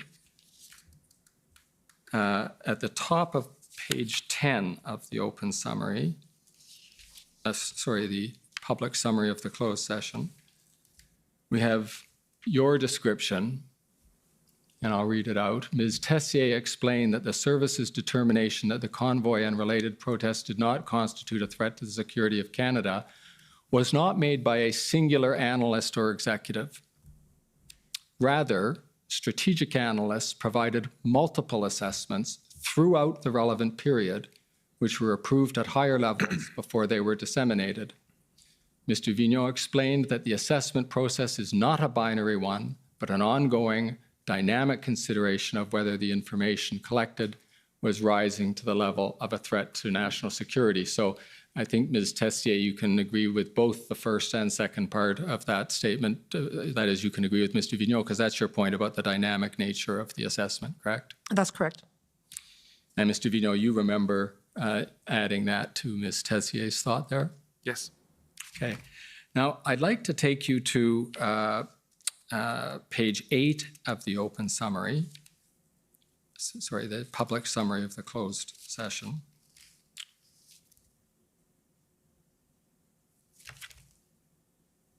And moving to the bottom of that page, the advice to cabinet heading, and here we, in the open, sorry, Mr. Clerk, I've confused you. Just for a second, if I could ask you to go up to the very top, just so we can situate ourselves. Here we've started in the closed ex parte session, the examination by Counsel for the Government of Canada. So if you can scroll back down to the bottom again. And here, Mr. Vigneault, I will read the paragraph that the preceding paragraphs are leading up to. The preceding ones I've cited to you. Mr. Vigneault stated that at the end of the February 13th IRG meeting, following the discussion of the Emergencies Act, he was asked by the Prime Minister to provide an opinion as to whether he supported the invocation of the Emergency Act. Mr. Vigneault explained that based on both his understanding that the Emergencies Act definition of threat to the security of Canada was broader than the CSIS Act, as well as based on his opinion of everything he had seen to that point, he advised the Prime Minister of his belief that it was indeed required to invoke the Act. And again, you remember saying that during the closed session? Yes. Okay. And if I can just break that out a bit, if I understand what you're saying there, you have an understanding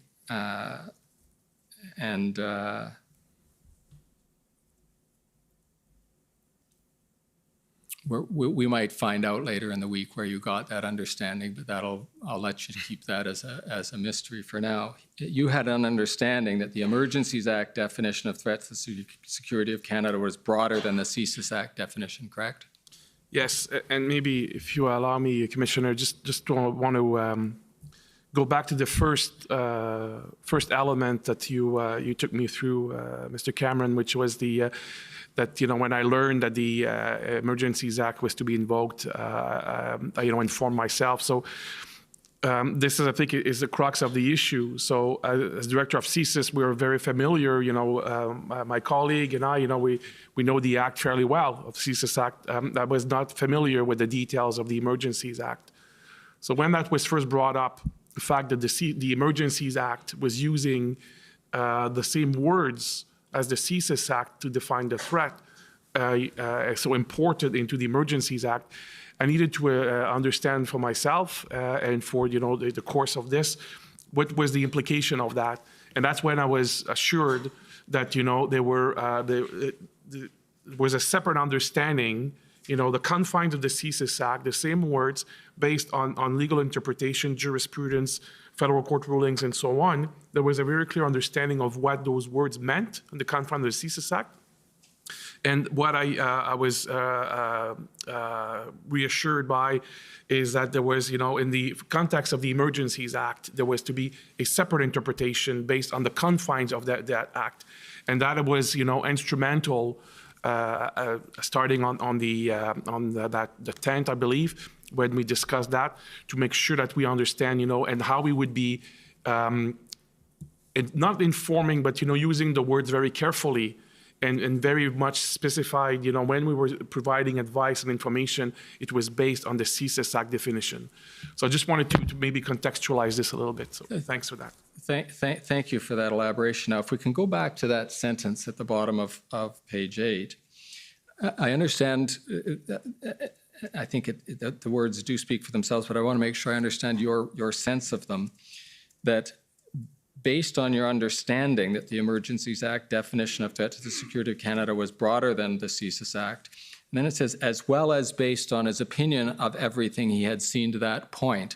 So if I'm understanding the way you've put those two together, that if you take a broader definition and then look more broadly, you come up with the advice you gave to the Prime Minister of your belief that it was required to invoke the Act. Yes, that's exactly it. Thank you. Now, I want to sort of insert a parenthesis or come back to an observation. Mr. Clerk, can you call up SSM NSC CAN 50216? These are IRG meeting minutes for the February 13th meeting. And at page 12, we'll find the report to government that you commissioned, Mr. Vigneault, when you learned that the government was considering the invocation of the Act. And you've mentioned elsewhere in your evidence, I think it's now well understood by the Commission and the parties, that as you learned that the government was considering the invocation of the Emergencies Act, a concern that you had because of your understanding of the IMVE space, and feel free to join in, Ms. Tessier, if you want to add here, the concern was that the invocation of the Act actually had the potential to, I think the word inflame is used, but to raise the temperature and actually increase the risk of a threat of serious violence. Is that right? Yes, it is. And this is really when, we feel that it is our responsibility, a little bit like when Ms. Khan walked me through through another of the assessment in relation to the flags. We have experts, we have people inside the organizations that, really well understand those dynamics. And in this context was to make sure that the government, yes, within the confine of the reflection on the invocation of the Emergencies Act, but also more broadly about, what is happening in the country and how could the dynamic change. We felt it was important that, we took that expertise within the service and we shared that more broadly with partners, with the government so that everybody had that understanding that we had at the service. So it is within that spirit. So both in the context of the Emergencies Act, but also in the context of what we could potentially see in Canada. Right. So if I understand the purpose of this report, it was to alert the government to a potential movement in the threat environment. And by that, I'll tell you what I'm trying to get at. You weren't, by offering this assessment or deciding to do the assessment, concluding that the government itself was, by invoking the Act, engaging in activities that posed a threat to the security of Canada. No, absolutely not. It was really much, again, based on the expertise and understanding of the IMV milieu, is to see how some of these elements can be interpreted. And Ms. Khan asked us earlier about disinformation, misinformation, and that would be a good example of how some objective decision could be misconstrued deliberately or not, and what is the impact on potential threat activity in Canada. So that really was the spirit in which we produced that document. Right, and this document, perhaps also in the spirit of things we see in your annual reports or some of your reports to Parliament, CSIS sometimes prepares reports to government related to threats to the security of Canada that aren't actually premised on the commencement of an investigation based on reasonable grounds that the activity poses a threat, but it's simply advice to the government, a report to the government on threat-related issues, correct? Yes, it essentially is to use the expertise, the knowledge, and to try to bring a level of understanding or bring a light into very complex dynamic issues that are, in the case of IMVE, fast evolving in our country. So we try to bring that level of understanding, yes. Okay, and if we can go back then, Mr. Clerk, to the public summary, that's WTS 6079, and just wrap up the chronology and indeed this examination by going to page 7 of that summary.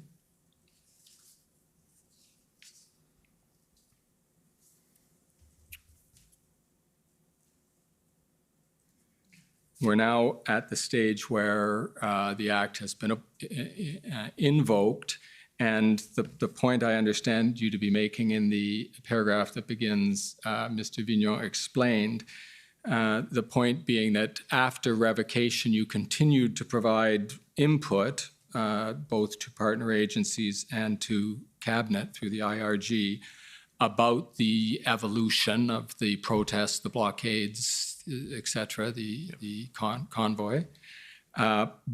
So you're continuing to give input proactively, but you weren't actually asked the question, should we revoke the Act? No, we were not. Thank you.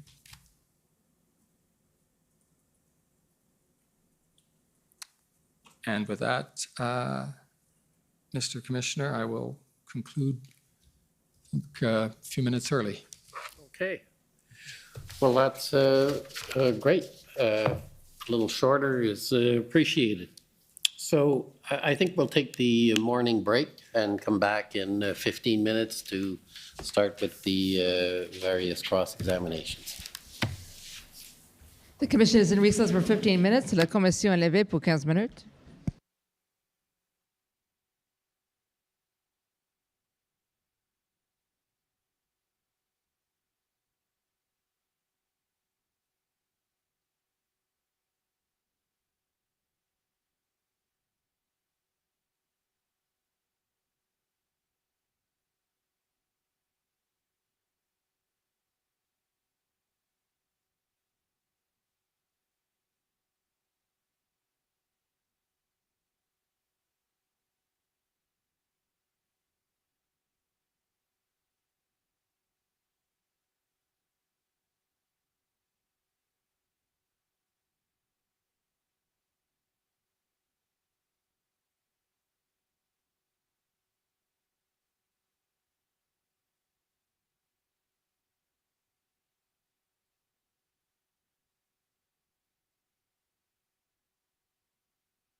Sometimes hear about liberal bias in the media these days, how they're constantly letting our government off the hook for no good reason. Frankly, I think that's insulting. It's clear that they let us off the hook for a very good reason, because we paid them $600 million. I've had senior political figures in Canada now tell me, this is so awful, that they cannot say what they have to say in our current political situation because they cannot find a single media source in the entire country that they regard as trustworthy and reliable. And these aren't fringe political figures. Like, these are people who've had stellar political careers. And that's what they tell me, point blank. It's clear that they let us off the hook for a very good reason, because we paid them $600 million. Well, he never went on the speaking tour, but he did go to a public school where he was a part-time drama teacher and he worked for less money. But he recently, I think just last week, paid a woman who was a student there $2.5 million for a non-disclosure agreement. Now, why would he pay an ex-student of his $2.5 million? Nobody knows. But now it's come out that he was caught in a student's house by the girl's father, and this girl was much younger than 17. So that's been hidden quite well, but they probably paid the parents off too. For finance, they couldn't get money to defend the Picton brothers. So DCIMC, British Columbia Investment Management Corporation, gave the Picton Pig Farm a $10 million mortgage with no interest and no repayment schedule.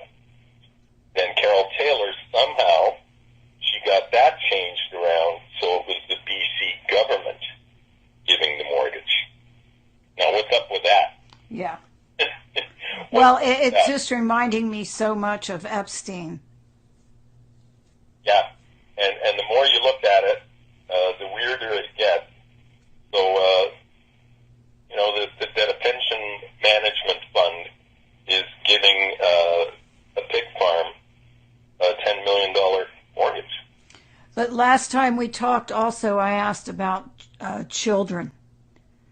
And you were talking about the native population. And I don't think we recorded this part or not. I'm not sure.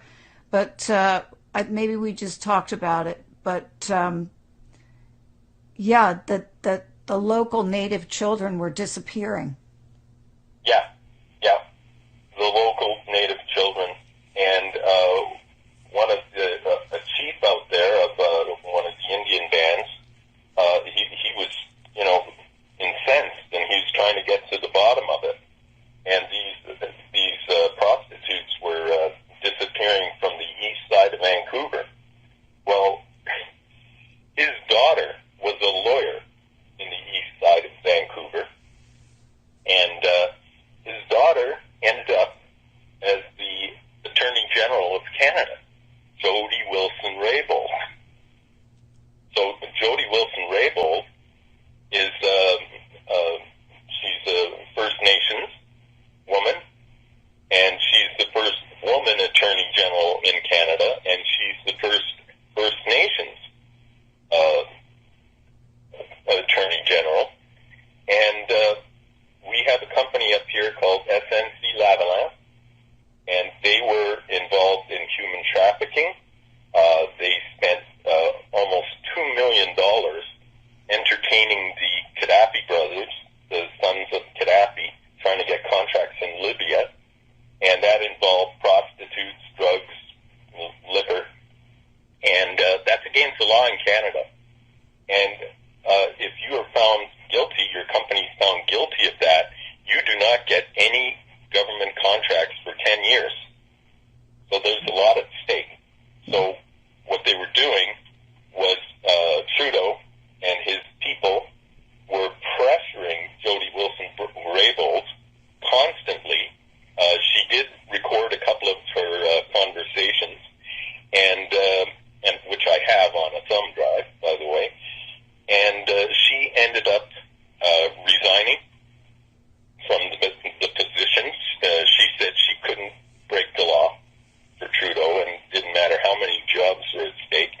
then Trudeau had her drummed out of the Liberal Party, so she was kicked out. And we just had an election, and she got back in as an independent. So that's the part where I come in, and because the RCMP would not charge Trudeau with obstruction of justice, I did. So it's all connected. Because we paid them $600 million. And this is where some of the world's top commentators speak out on controversial issues without the fear of the cancel culture sweeping the rest of the media. Now, Canadian Prime Minister Justin Trudeau has demanded an end to a protest by hundreds of truckers railing against COVID-19 restrictions that has paralysed the capital city for over a week. Ottawa remains blockaded by vehicles from the Brilliant Freedom Convoy, a demonstration which was started by truckers angry with vaccine mandates when crossing the US-Canadian border, and has morphed into broader protests against the draconian attacks on civil liberties. Well, after fleeing the city and going into hiding, claiming that he contracted COVID, Trudeau is back slamming the protesters. Here's what he had to say in an emergency debate in the House of Commons yesterday. Individuals are trying to blockade our economy, our democracy, and our fellow citizens' daily lives. It has to stop. The people of Ottawa don't deserve to be harassed in their own neighborhoods. They don't deserve to be confronted with the inherent violence of a swastika flying on a street corner. So many ironies there, given Trudeau has been accused of blockading Canada's democracy and stoking division himself. Interestingly, one of his biggest critics, a member of his own family, Justin Trudeau's half-brother, Kyle Kemper, joins me now. Kyle, absolutely fascinating to talk to you this evening. I know you support the truckers, but previously you've always had a good relationship with your half-brother, Justin Trudeau, as well. So how difficult has that been for family relations? You know, they say you can, well, thank you for having me on the show, Don. Appreciate it. Great to have you. You know, they say you can pick your friends, but you can't pick your family. And I really do love my brother, Justin, with all my heart. And I'm very grateful to have had him in my life and to have been part of my upbringing and lessons that he's taught me. But I feel like, you know, over the last, decade, we've drifted apart, like, you know, philosophically and politically, or really about like fundamental views on liberty and freedom. And, you know, with this COVID scam, whatever we want to call it, you know, it's been 2 years of fear from my brother and the media and, you know, the global corporatocracy, disconnecting people, creating uncertainty, doubt, mental health challenges, division amongst everybody. Like, yes. You know, the tensions have been so high. Well, indeed. So why is your brother doing this? Why does he want to seemingly divide Canada? Have you been able to work it out? Well, I mean, I can have my own kind of philosophies on it, but it seems to be that's the script. That is, you know, he is representing a pharmaceutical agenda and a World Economic Forum, Bill and Melinda Gates kind of agenda that is decidedly un-Canadian, and it wasn't ever voted on. Canadians never voted for vaccine mandates. And, you know, we've been disconnected. And this trucker convoy, most importantly, has created a sense, an opportunity for unity and for people to come together.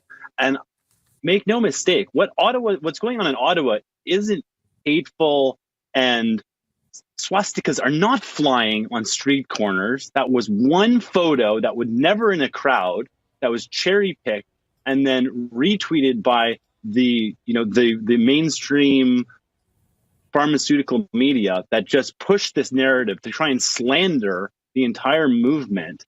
But the reality on the streets, I've been talking to these truckers, I've been talking to people, they're cleaning up the streets, crime is down, they're sharing, there's community, there's dancing, there's high vibration, there's music, and they just want our freedom back. They want the true north, strong and free is what Canada is known as. Yeah, no, these are good, honest people.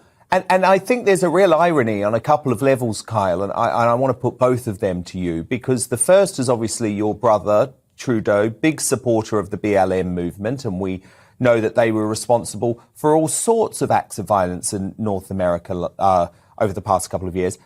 Secondly, how do you stack up your brother's view on racism given his past with blackface? Right. I mean, he's done some things that I'm sure he regrets and don't accurately necessarily represent him as a person. But it's really kind of telling that those who speak and cast hate onto other groups are themselves representing hate and division.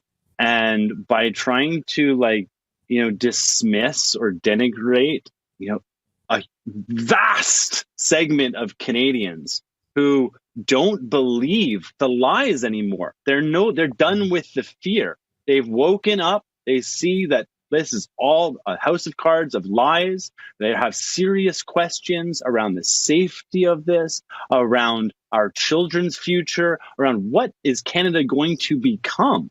And this has become a clarion call for Canadians to stand up and say, we demanding our freedoms back, and let's have a discussion.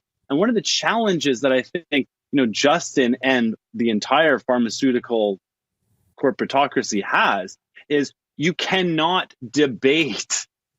You cannot get into a debate in this because your science doesn't stand up to debate. Truth stands up to debate. Lies need to be censored, and you need to use fact checkers and misinformation quotes and an army of blue check marks to propagate a narrative. Kyle, final question. Are you still in touch with your brother?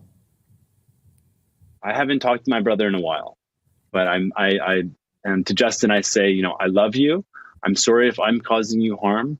Please forgive me. And I'm deeply grateful to you, brother. Okay.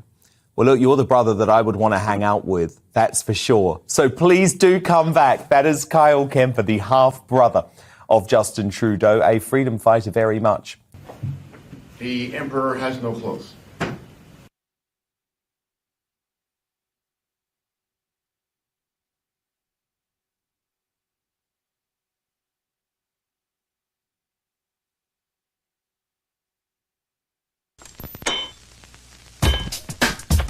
I know this place is where I am.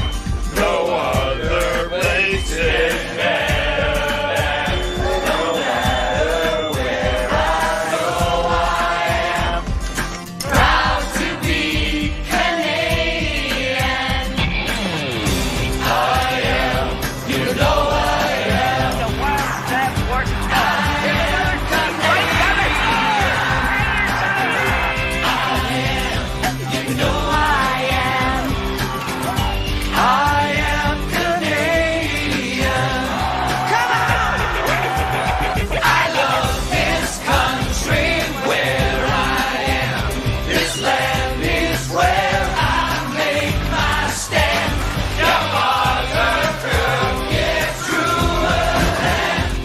The one we call Canadian. Canadians.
Order à l'ordre. The commission is reconvened. La commission reprend. Sir, before Okay. Oh, okay, Miss Convoy Organizers. Okay, go ahead. Before I begin, I'd just like to ask leave to use a certain document. I believe your council's been advised of this. I've put together an examination aid for the purpose to save time. The documents in the examination aid I will be tendering into evidence. However, not the examination aid itself. The purpose of the examination aid is so that I don't have to wait to go through each and every document one by one by one and waste the 15 minutes I have. I've compiled the records into a Word and PDF document that I'm referring to with the footnotes of each and every one that have been assigned the numbers in the database system. And I would like leave to be able to refer to that document while I'm doing my examination, sir. Okay, and it's just a compilation of documents without comments and? No. Yes, sir. No comments, and the full document is there? It's not an extract? For the most part, I had to, because I am somewhat inept when it comes to using Microsoft Word. I had to take screenshots of a couple in order to actually put them in, but they are in full. So it's the full document. So it's Yes. basically a compilation of a series of documents without comment. Correct. Okay. Sir, Robert McKinnon, Government of Canada. My friend is looking to put in, it looks like, parts of an affidavit attachments or affidavit itself as part of this. If it's just a document that has an ID number already on it, if that's it, that's fine. So as long as it's not just an excerpt of an affidavit that's been filed in this proceeding or the motion itself, not argument, and it's just the document.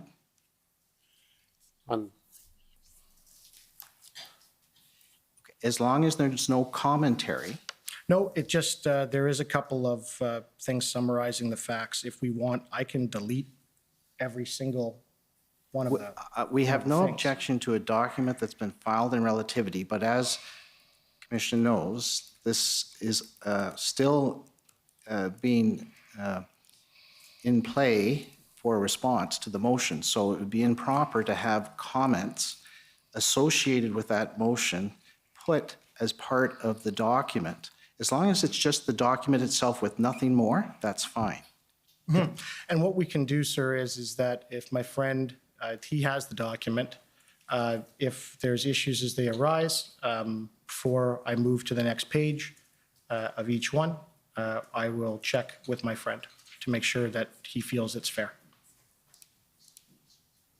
So, but, okay, and you don't, I'm a bit confused. I thought you said there were no comments, it was just documents. It was documents, but I state the fact in the document before putting, it's not anything other than the fact. But as I said, I can delete that if the court would like. And if you give me 5 minutes before I start, I'll delete all of that and just send the documents with the date, if that works for the court or for the commission. So Mr. Commissioner, I'm just reviewing the document and without avoiding any debates about what commentary is, there are statements before some of the documents that aren't necessarily reflective of the documents. For instance, this is the first time this photograph appeared. So again, not getting into what commentary is, Commission Counsel does have concern about that sort of statement being put in this format. I think Commission Counsel's view is the documents themselves, if they can be organized in a fashion where it's just reflecting what's in the document, that's fine. I can do that, sir. If I can have simply 2 minutes, I think, I can do that and send it around to everybody, and it'll just have the date at the top. Okay, well, I think that's preferable, and as I understand it, there's no objection if that's what's done, because, yeah, obviously, if it speeds up things, we're very much into that. Yes. So what I'd suggest is, why don't you stand down, and we'll go to the next cross-examiner, the OPP, and we can, assuming you've put it together, let me know, and we can reschedule you.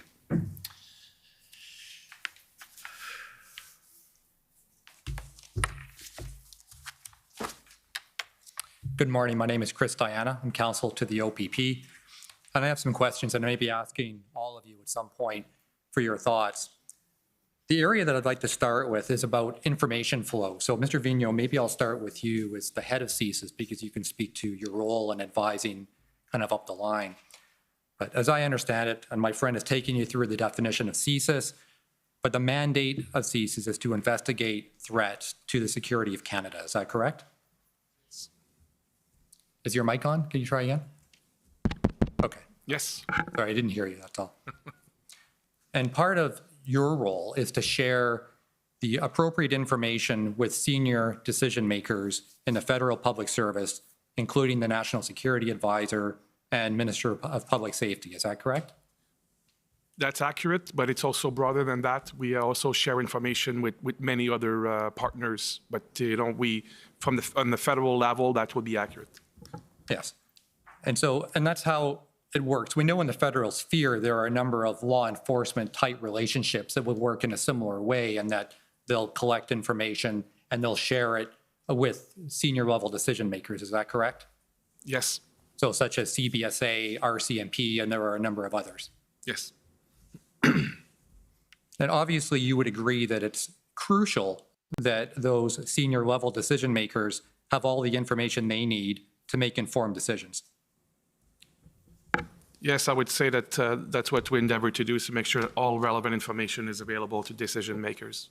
And so when we're thinking about information flow and we think about things that can go wrong in that process, there are a couple of things, well, there are a number of things, but a couple of kind of main things that can go wrong in terms of what you do in advising decision makers. The first may be that CSIS may fail to identify certain information on potential national security threats. In other words, you might just miss on the intelligence side. Yes, I believe I testified earlier to say that we, what we advise on is what we're aware of, and we endeavor to make sure that we are fulfilling our investigations to the extreme degrees, but we will never have the hubris to say that we know everything. Right. And of course, if you don't know, you can't advise, right? Yes. Second, the information may be available, but it may not be properly communicated up the chain. That could happen, right? I think this maybe taking a second to speak to that is that, there are different levels. Ms. Tessier's role, my role are somewhat different, and we have, people involved, at the operational level and at the regional level. So I think, it's clear that there is a lot of information that is accumulated, and there is a process of analysis and distillation of that information when it comes to our level. Right, and it's a human process. So you might have some information that may come into certain offices, regional offices, and then it has to go up, and then it be reviewed and go up again from your level to senior decision maker. And whether it be by inadvertence or maybe not realizing its significance, there's always a possibility that something important may be missed, correct? I would say it as a general statement is a possibility everywhere, not more specifically at CSIS or in intelligence, but I would say yes, it's an accurate reality when human beings are involved. That's right, and that's for kind of all federal law enforcement type agencies, right? I would say I would not want to speak to other law enforcement agencies, but from the CSIS point of view, I would say that's an accurate description of a theoretical issue. Yes, and obviously sometimes you may not be aware.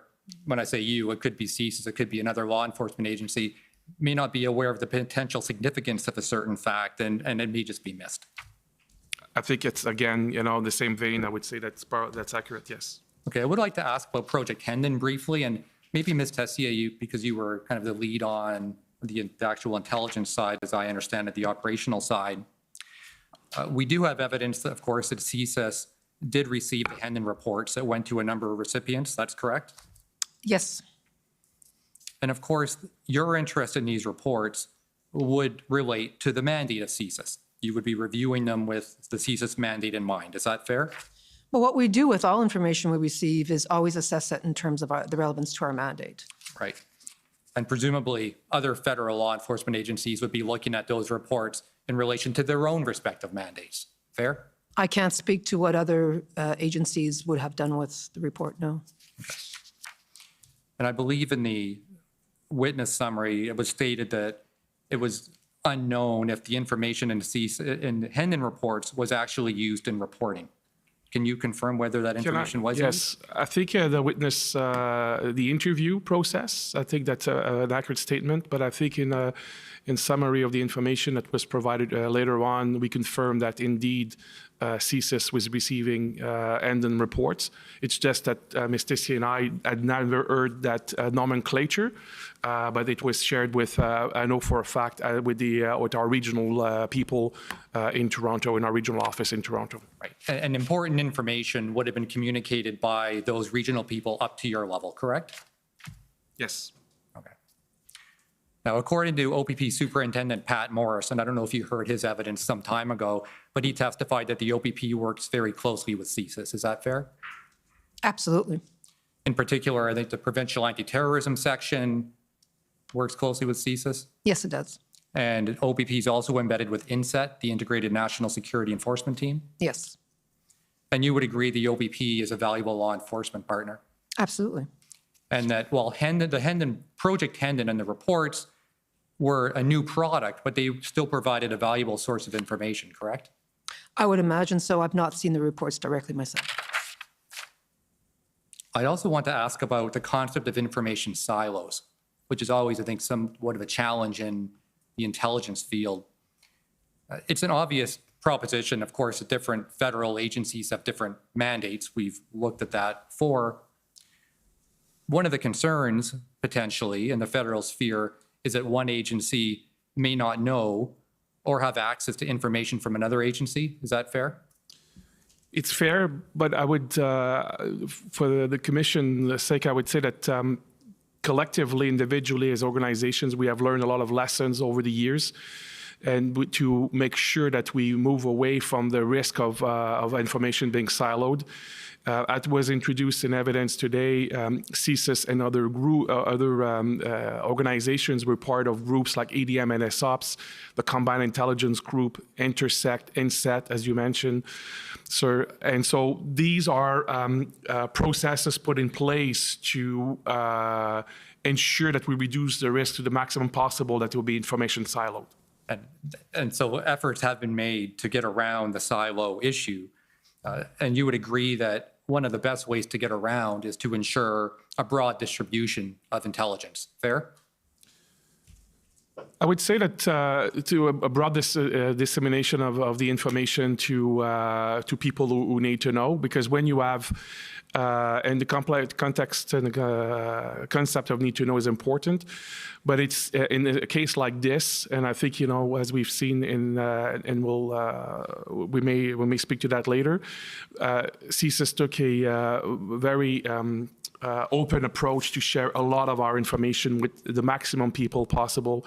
So those who need to know specific details, we endeavor to share those details with them. And but the same thing with criminal investigations and national security investigations. You just need to make sure to maintain the integrity of those investigations. That you sometimes will you'll take the two concept of sharing as much information possible.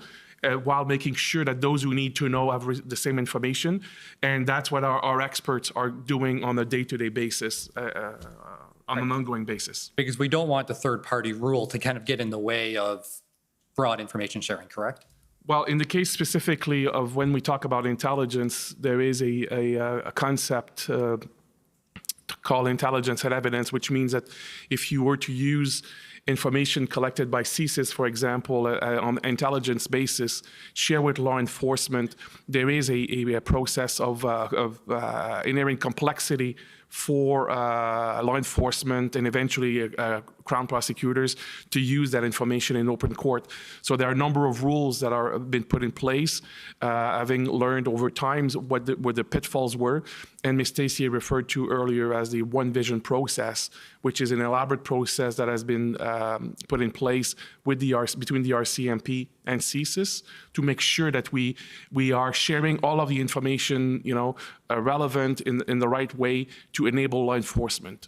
If I could address third-party rule. Yes. The service respects third-party rule, and the procedure is to request of that third party any sharing that we think would be useful. So we don't just share third-party information, we always ask for permission to do so.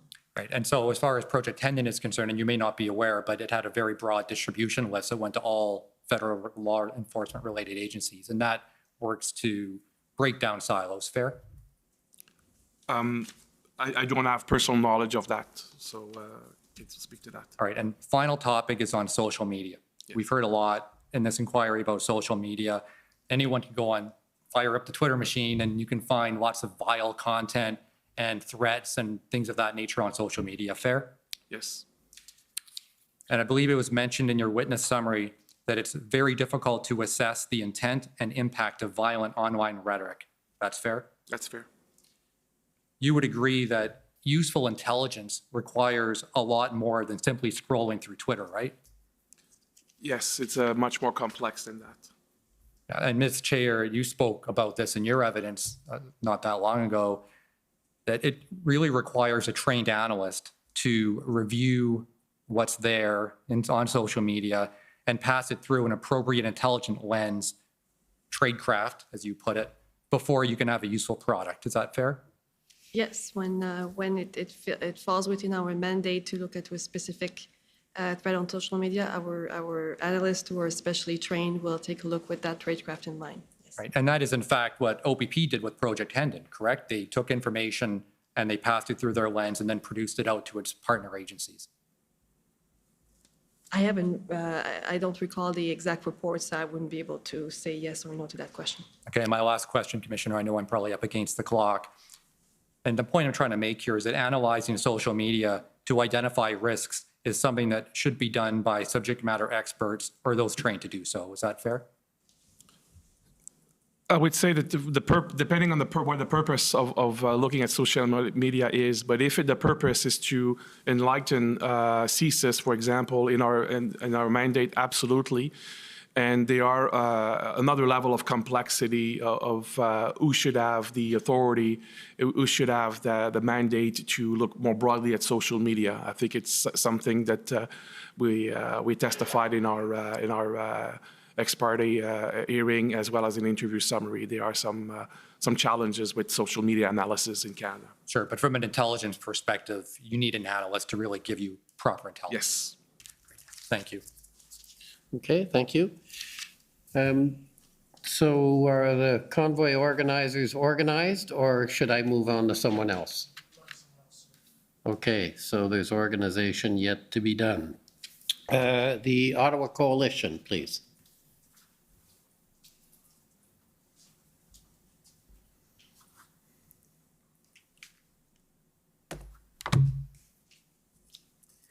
Thank you, Mr. Commissioner. For the record, Paul Champ, Counsel for the Ottawa Coalition of Residents and Businesses. Thank you for coming today, panel.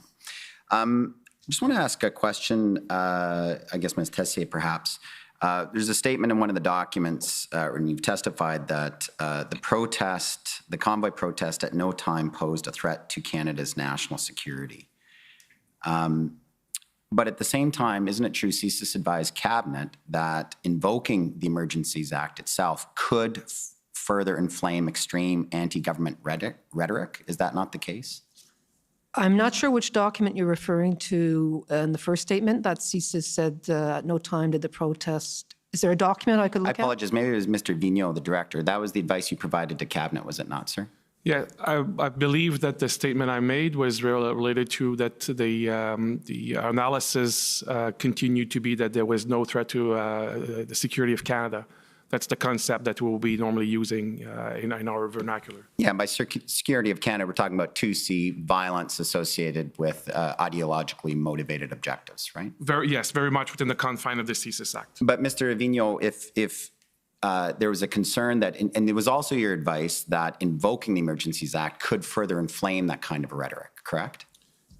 It was our advice, our assessment, I would say more than our advice, our assessment was that given everything that we know about the dynamic nature of IMV milieu, that yes, some individuals might, seize on such a government measure to further inflame the rhetoric and potentially, push them to act violently. yes. So there was a concern. That's what I was kind of getting at, is that if the situation or some of the rhetoric was so volatile and extreme that invoking the Emergencies Act could lead to some kind of violent reaction, was that not a concern? It's absolute concern, and if I may add, Mr. Champ, I would say that the fact that from early in January to throughout the period in question, we mobilized, our headquarters and our regional offices because we were concerned about the situation. Absolutely. So I think there are different aspects of how we are segmenting this information that I think it's important here. Yes. And so here's a question from Ms. Tessier. I want to understand, there were some subjects of investigation present at the convoy protest, correct? That's correct, yes. So just so we're clear here, these were individuals for which CSIS had obtained targeting authority? Yes. And you had obtained, or CSIS had obtained those targeting authorities prior to the protest. So there were individuals who were of concern prior to the Freedom Convoy protest. Yes, that's correct. And so that means that CSIS had reasonable grounds to suspect that these individuals could engage in threat-related activity. That's correct. Okay. And we also know that there were many violent threats against public officials in Ottawa. CSIS was aware of that? Yes. Not only federal officials, but also municipal officials?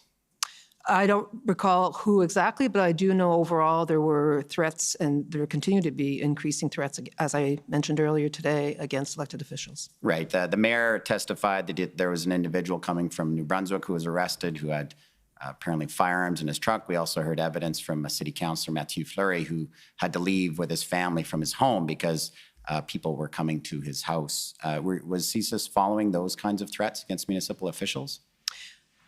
As I mentioned earlier, we maintained, our focus was on our subjects of investigation, of course, but naturally, we worked very closely with our law enforcement partners, shared information, and continued to assess the situation as it related to our mandate. And as I described earlier in terms of how we assess the situation in order to open an investigation. But Ms. Tessier, just to be clear, like if someone's making a threat against a public government official, whether it's federal or municipal or provincial, isn't that inherently falling under 2C? If someone's threatening a public official because they want some type of different political decision or policy choice, isn't that inherently falling under 2C?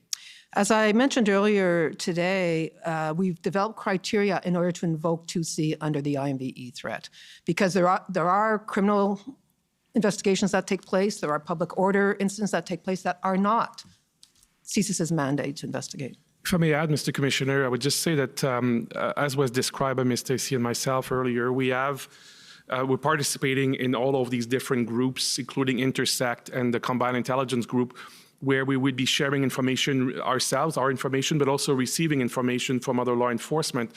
In this specific case, this is where you may have public safety issues versus, a threat to the security of Canada that, might be in the same kind of dynamic environment.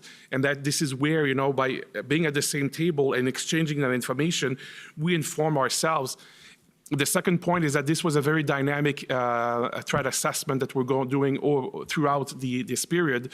So by all means, if we had seen specific information about individuals wanting to engage in a way, often that flash will be more of a police investigation because of the specific threat that will be criminal nature, as opposed to an individual that might want to engage in a terrorist activity.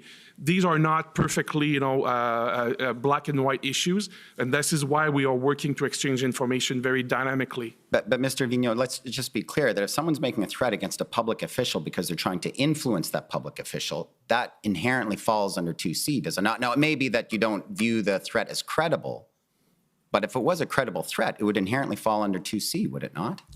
I think that if you, that's why we've took a lot of pain to inside the service and working with partners to better understand how the IMV phenomenon was interacting with the CSIS Act. And Ms. Khan walked us through earlier a description of how we go through the process of understanding this, what will be the sphere of CSIS responsibility, what will be the sphere of the law enforcement responsibility. And that's why I'm saying is that this is not black and white, it's dynamic, and this is why people talk to each other on an ongoing basis. Sir, please, I'd like to give you normally I'd like to give witnesses full time to answer, but I only have a limited time. I'm just trying to get an answer because I believe I've asked it a few times here. If someone is threatening a public official because they want to influence that public official to take some policy choice, does that not inherently fall under 2C? Yes or no? Each case is looked on a case-by-case basis, and it would not be, a default proposition. So if someone's threatening to kill a mayor or a premier because they want them to drop a public health measure, that does not necessarily fall under 2C. Is that your testimony, sir? Yes, it is. And so did Sorry, CSIS Mr. not look Commissioner, at... if I can just add, I think as we've walked through, there are a number of other criteria that are necessary to be the CSIS Act. There is, the testimony that Ms. Stacey gave responding to Ms. Khan's questions about that placemat earlier, I think is how we are understanding and how we are exercising our authority. So I understand, Mr. Champ, you're looking for something specific, but we've described very well, I think, the process by which we're looking at these issues.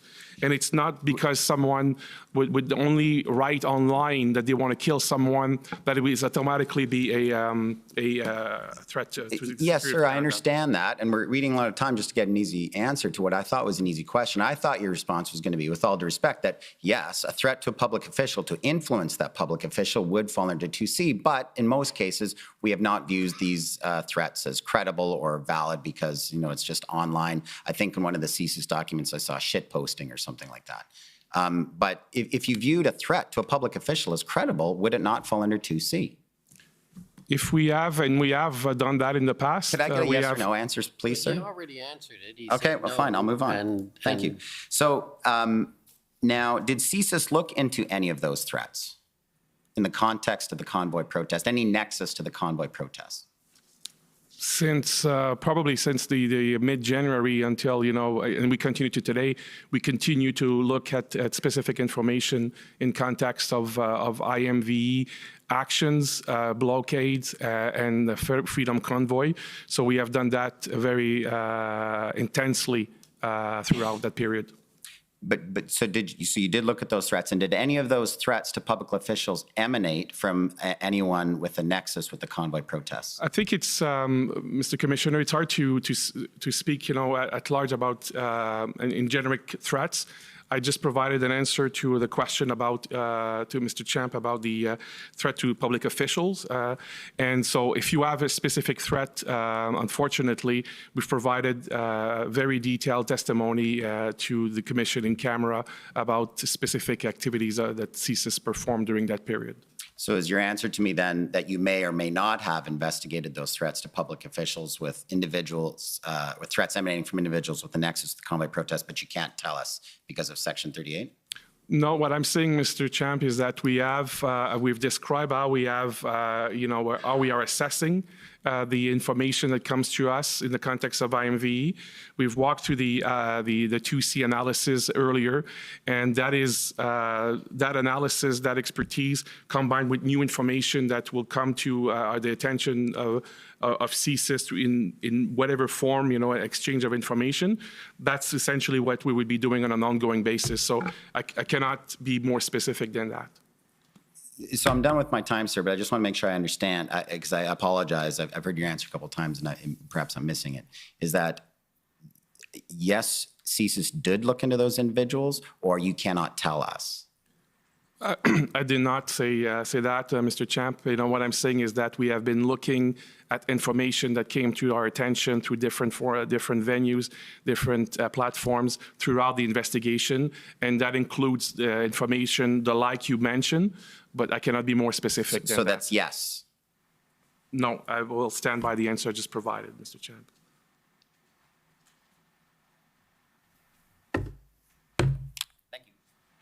Okay. Thank you.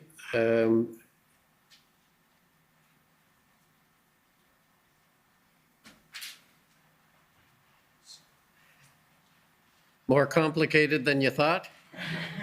As always, sir, but almost done. Okay, well, let's go to the Democracy Fund, JCCF.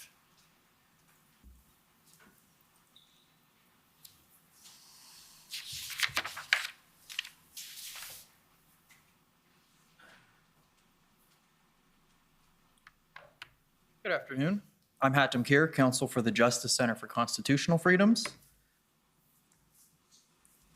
So to begin, Ms. Chaillet, the national terrorist threat level has been at medium since October 2014, right? Yes, correct. Okay, and it didn't change during the protests? You know, the threat level has 5 different levels, and they're fairly broad bands, and so the threat level fluctuates within the medium band, so it fluctuated during the convoy. But it never left medium? No. Okay, thank you.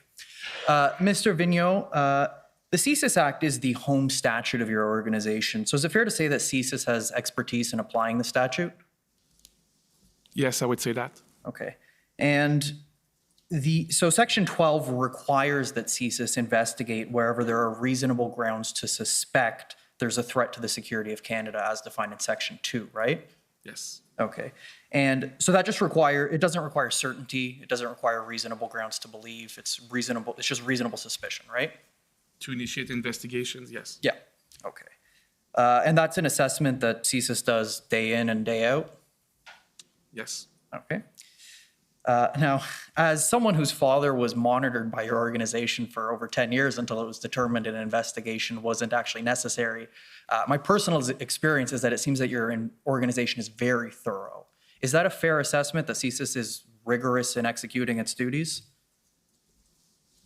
I'm not sure the context of your the premise of your question, but I would say that we try to be thorough in what we do, yes.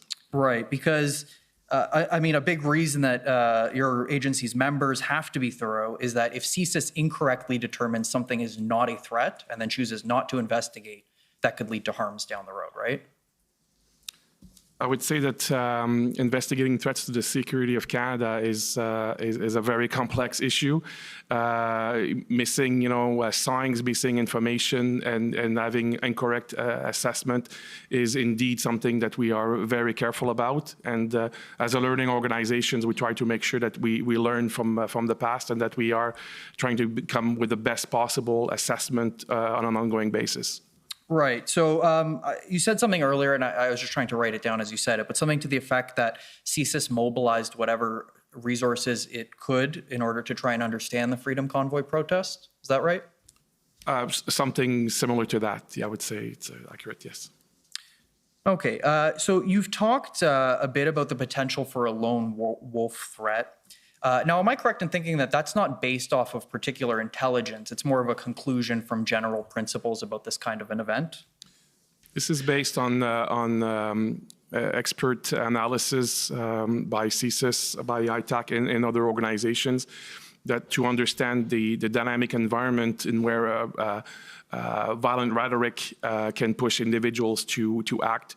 And unfortunately, we've seen a number of people who were not on the radar of anyone who were consuming this type of information and indeed, a committed act of terrorism or extreme violence. So we are, unfortunately, it is a very complex, dynamic environment, and we have to be careful about people who would be very quickly move from just being a recipient and consumer of information to someone who would radicalize to violence. Okay, so there was you were just asked questions about the potential that people were present at the protests that CSIS was already monitoring, but basically your organization was keeping tabs on them, right? So, as we've said in our public testimony, we were aware of, we already had subject of investigations who we assessed were interested in the protest. We use different techniques to assure ourselves of their activities. And we also continue to look for other individuals that might be recruited or might be approached or might want to radicalize throughout the events in question, obviously respecting the mandate of CSIS. Okay, now, but just to go back to the general point, the idea is that this is a large gathering. It could be used as an opportunity by someone to commit, to engage in some sort of a threat. But that kind of threat is present at other big events like a G7 protest, right? Unfortunately, with the dynamic of what we see IMVE, the threat is persistent. This is why the national terrorism threat level is set at medium. That means that, today here in Canada, there are individuals with the capability and intention to engage in an act of terrorism. And so I would say, yes, those larger events, but also more broadly, it is a dynamic that exists throughout our society, irrespective of those large events as well. And what I would add to that is, as I testified earlier today, part of the ideology in IMVE is anti-authority. So they exploit that type of feeling amongst people for their own, to try to recruit people to a more extremist ideology, their own more extreme ideology. Okay, thank you. I was also just going to add, if I may, very quickly, that one of the challenges of studying IMV-related threats is that what mobilizes someone to violence can be very, very personal. The triggers are very personal. And so it's part of the assessment, the complexity is to try to understand what might bring someone to mobilize to violence. And that reason, that trigger, can be very different from people. It can depends on their very personal experience and different grievances. So it's very hard to say that type of event might trigger that kind of violent extremism reaction. It depends for everybody. Okay, thank you. Mr. Clerk, if we could please pull up COM 50935, and if you can go to the 8th page in the file. There's a 3 at the bottom, though. That's how it's numbered. While that's being pulled up, we've heard a bit about how the definition for threats to the security of Canada doesn't include protest. Am I right in thinking that the basic idea here is that if there's a protest where one of the 4 factors aren't present, you don't investigate, and if there's a protest where the 4 factors are present, you would investigate, right? I think the CSIS Act is pretty clear. If we look at the document, the paragraph under D, under 2D, does not include lawful advocacy, protest, or dissent unless carried on in conjunction with any of the activities cited above. Right, so the fact that it's a protest isn't a barrier to an investigation if one of these things is present. I would say, generally speaking, the service stays away from investigating protests. We recognize it's a democratic right in Canada, so we don't investigate protests. What this means is, if, an example perhaps I can give, if we had information that a terrorist group was going to pretend to use an event in order to conduct a terrorist activity, well, of course, that would be of interest to CSIS. But we are very, very conscious and aware of balancing the rights of individuals in a democracy like Canada with our own mandate and our more intrusive techniques. Okay, Mr. Vigneault, so let's look at, we can look at A first. Based on the services assessment, there was no espionage or sabotage associated with the protest, correct? That's correct. So the 2A definition wasn't met? No. Okay. And there was no foreign interference? We have, I think it's in our testimony that we have said that we investigated foreign interference in relation to the event, including foreign funding, and we do not see these activities amounting to a threat to the security of Canada. So 2B wasn't met? Yeah. Thank you. And there wasn't any serious violence associated with the protests? I would not say that. Or a credible threat of serious violence? That's not what we're looking at. We're looking at, how these events or individuals, might engage in activities that meet our threshold. This is where I was answering questions earlier about, distinction between what law enforcement would be doing in terms of serious violence versus what we would do as a CSIS under the confine of the CSIS Act. Okay, I'll be more specific then. There were no activities within or relating to Canada directed toward or in support of the threat or use of acts of serious violence against persons or property for the purpose of achieving a political, religious, or ideological objective within Canada, correct? Yes, and we've testified to that earlier. I think. So 2C wasn't 2C was not met. Okay, and just quickly, there was no credible threat to overthrowing our established system of government. I can say that we have not investigated under 2D. Okay, thank you. So not only was there no Section 2 threat present, but there wasn't even reasonable grounds to suspect a Section 2 threat was present. Well, we are on the record to say that we already had individuals who had met the 2C threshold. You know, that were subject of investigation that were involved, and that so we had legitimate grounds to be looking at what was happening.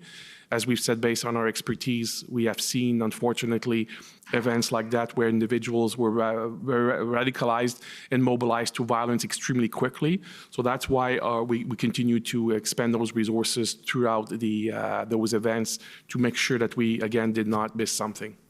If I could just have an indulgence to sort of hit the last point I've been working up to, I'll try to be very quick. Yeah, although you could have skipped A, B, C, D, it's been testified to many times that it wasn't met, but go ahead. Okay, thank you, Commissioner.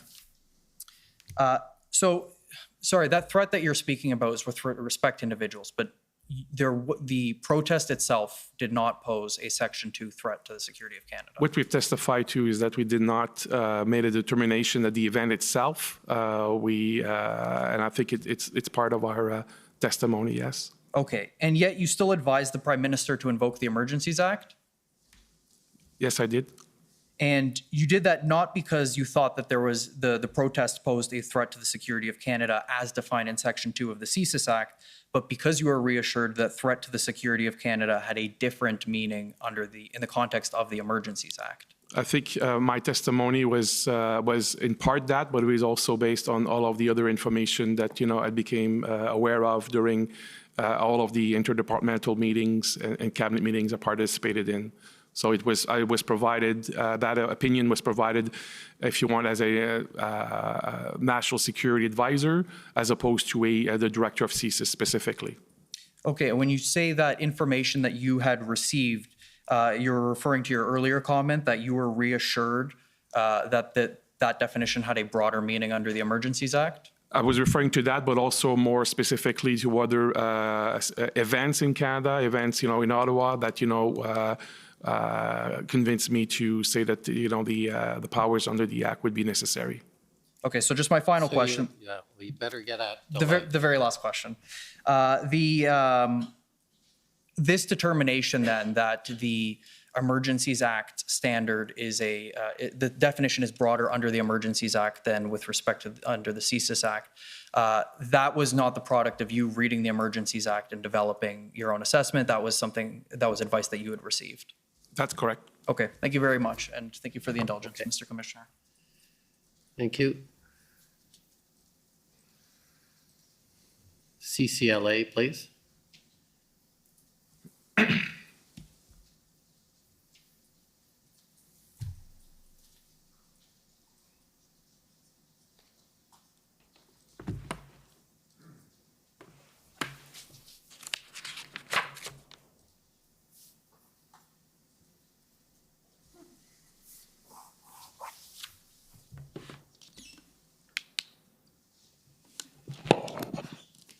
Good morning. My name is Kara Zwiebel. I am counsel for the Canadian Civil Liberties Association. I just maybe want to pick up where my friend just left off. And maybe we could pull up the summary of the public version of the summary of the hearing that took place, the in-camera hearing, which is WTS 6079, please.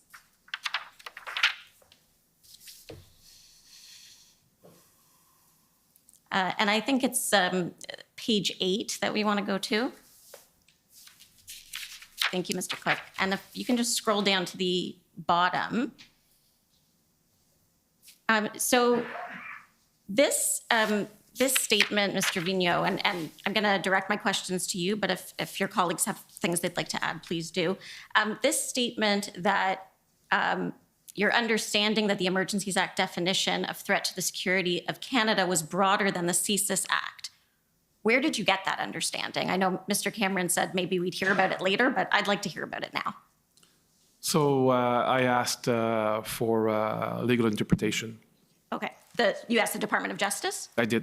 Okay, thank you. Now, I just want to, if we can scroll down a little bit more. this is maybe a grammar or a language point that I just want to understand. It says he advised the Prime Minister of his belief that it was indeed required to invoke the act. Is that it referring to the government, that the government was required to invoke the act, or that the Prime Minister, or?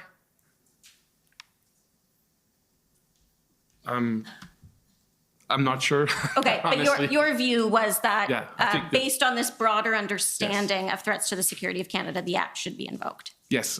Okay, so I just want to go through, and Mr. Cameron went through some of the timeline here. You had an interview with Commission Counsel on, I believe it was August 29th. And in that interview, you noted that you had only learned that the Emergencies Act referred to the CSIS definition of threats to the security of Canada when the government started to explore the possibility of invoking the act. Is that right? Yes, that's accurate. Okay. And then Commission Counsel prepared a summary of that meeting, that interview with you and your colleagues. We've seen that, and that was produced earlier. And then you had this in-camera proceeding that took place. And I understand that again, you confirmed that it was CSIS's view that the definition of threats to security of Canada in the CSIS Act was not met during the convoy? Yes. Okay. And then under examination from the Government of Canada, this information that you advised the Prime Minister of your view that the act should be invoked was disclosed for the first time. Is that right? Yes, I believe it is, yeah. So you said in your initial witness statement that you felt it was important to communicate at the IRG and to Cabinet that under CSIS's analysis, there wasn't a Section 2 threat. What I wanted to be very clear, Mr. Commissioner, is that because it was very dynamic environment, very, a lot of moving parts, as we say. And I wanted people to be clear about how CSIS, we were analyzing the situation. And so people were talking about using different words in the media, everywhere. And we just wanted to bring a level of clarity. So that's why we said our assessment was very dynamic, and we continued to assess. But throughout that period, we wanted to make sure that people did not misinterpret based on everything that was being mentioned, that CSIS, we saw a threat to national security based on our act. So that was the purpose of us being very deliberate about that approach. Okay, I guess, I mean, you understand that one of the purposes of this commission is to assess whether the act was properly invoked. Sorry, can you just answer audibly? Yes. Thank you. And I guess I'm wondering why you didn't think it was relevant when you met with Commission Counsel in August to note that you had in fact advised the Prime Minister that you believed the act should be invoked. I think probably two reasons, I would say. One is that very simply the question was not asked, and so just when you go through the dynamic process of the interview, so it was not specifically asked. But there was also at that point a lack of clarity in my head about what was still a cabinet confidence and what would be what I was able to say as a participant in cabinet meetings. So that was further clarified throughout that period, and that's why I think. Again, Mrs. Wiebel, you mentioned, the nature of this commission. As a senior official in government, we're never allowed to speak about cabinet confidences. We're never allowed, in the case of CSIS, to produce, a number of the information that has been, put in front of in public for Commissioner for Canadians to see. Normally, that will not be public. So, just needed to ascertain, what were the limits of what we're able to do. And when it was clarified with me that indeed I was able to speak to that, I did. Okay, but when you met with Commission Counsel in August, you felt that you didn't feel that cabinet confidence prevented you from advising that you had advised cabinet and the IRG that you did not believe there was a threat within the meaning of the CSIS Act. That had been clarified with me, yes. Okay. Because I would put to you that those two pieces of information are really two sides of the same coin, that if one is not subject to cabinet confidentiality, the other one also would not be. I understand that analysis, but I would say that just back to what I said. We never discuss cabinet confidences, and the information, the way that the information was communicated to witnesses in terms of what would be possible to disclose and not in terms of cabinet confidences, just became clearer with the passage of time, between August and our ex parte interview. Okay, thank you. I don't know if you had an opportunity to review the testimony given by Ms. Thomas, the National Security and Intelligence Advisor. I briefly saw some of the key extract, yes. Okay, so one of the things that Ms. Thomas said was that that the CSIS definition of threats to the security of Canada is quite narrow. Do you agree with that it's a narrow definition? I would say that the CSIS Act was enacted in 1984, and I think that the world has evolved considerably since then, and that looking at the threat environment today is indeed, requires probably a new look, modernizing, a view of this. That's one thing. And the second thing is that we also, through jurisprudence, through federal court rulings, commission of inquiries, and review bodies who have access to all of our information, that understanding of the Act was very much more clarified, and so very with a lot of specificity, if you want, in many aspects. And so between, experts at CSIS and the OJ Council, I think, there is a very specific interpretation of the Act, which is, in this specific case of the Commission, different than the Emergencies Act. Okay. So, and I mean, you understand, of course, why, and I think you've alluded to this in other statements that you've made here today and in your witness statement, that there should be a high threshold before our intelligence services start surveilling or targeting Canadians. Would you agree with that? Yes, I do agree. Okay. The holding or expressing of unpopular political views should not be enough to engage CSIS's mandate. Absolutely not. And I would say that there is an expression that we use, which is awful but lawful. And that means that some of the opinions expressed verbally or online, are not by default, even if they can be extremely violent, are not by default something that, would allow or necessitate CSIS to investigate. Okay. And do you understand why? Now, I know you take the view that the definition in the Emergencies Act is broader, but would you agree that the threshold to invoke the use of the Emergencies Act should also be a high one? I would say that with anything, any exercise of power by the state, there is a high threshold. I'm not a legal expert to say, what should be the threshold of the Emergencies Act. So okay, but you understand that the Emergencies Act allows the government to rule by executive order for a period of time. I do. Okay, and that the public order emergency section of the Emergencies Act allows those orders to let the government assume control of public utilities, for example. Yes. And it allows the government to direct individuals to render certain services, like was done in this case with the tow trucks.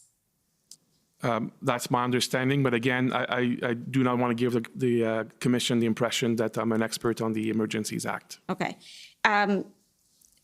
And you understand that it can prohibit travel to, from, or within any specified area? That's one of the things that the public order emergency section allows?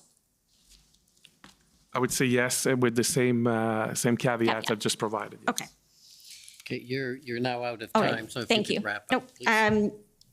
Just one last question. The placemat that you were taken to by Ms. Khan, that talked about the IMVE, the nature of ideologically motivated violent extremism. Two of those sort of elements were willingness to kill or a willingness to engage in serious violence. Would you agree with me that without those two elements, you just have people who care a lot about something and want to make a change? I'll answer that question. That's exactly why we developed the criteria as to what should be looked at in this in this space, in this IMVE space, was to ensure that those criteria were met before we open an investigation. Thank you. Thank you, Commissioner. Okay, thank you.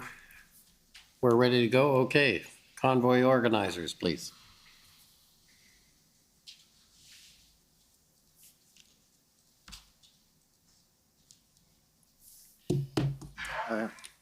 Robert McKinnon, Government of Canada. We've just received what I think my friend is going to put up on the screen, and it is not what had been agreed to. It has commentary, it has statements along with the document, if that's what is going to be put up. At least it was just sent around by the Freedom Corp just a few minutes ago. Lesser version of the one we sent earlier and took out everything except simple facts, sir. There's some documents that are such that I can't just copy and paste them into the document. They're PDFs and things. So I had to type them out, but they're verbatim. So if my friend wants me to refer to each and every document, which I've now made it simple as well, I've had all of them uploaded in one PDF. The clerk has them on standby. As we go through, I have no problem deviating from this at all and going through the document, but I would like to finish the examination, at least if I'm forced to do that, in order to get through these records. These records, there's, in my view, and I would submit as we go through, there's simply no issue with the facts stated herein. Did you say there is a PDF with all of them on it? I had that uploaded just now. So I got them, all of them consolidated and put into one PDF so that I can stop wasting. Why can't we use it? Well, we can if we want. It's just going to I have to navigate it. So, because it's not exactly labeled completely great. So I guess we could, can we use that? Yep, we can do that, sir. That would be best, I think. Yeah. Then we avoid any issues. Great. Okay. Time to begin now? You've already taken a fair amount of your time, but I'll be generous.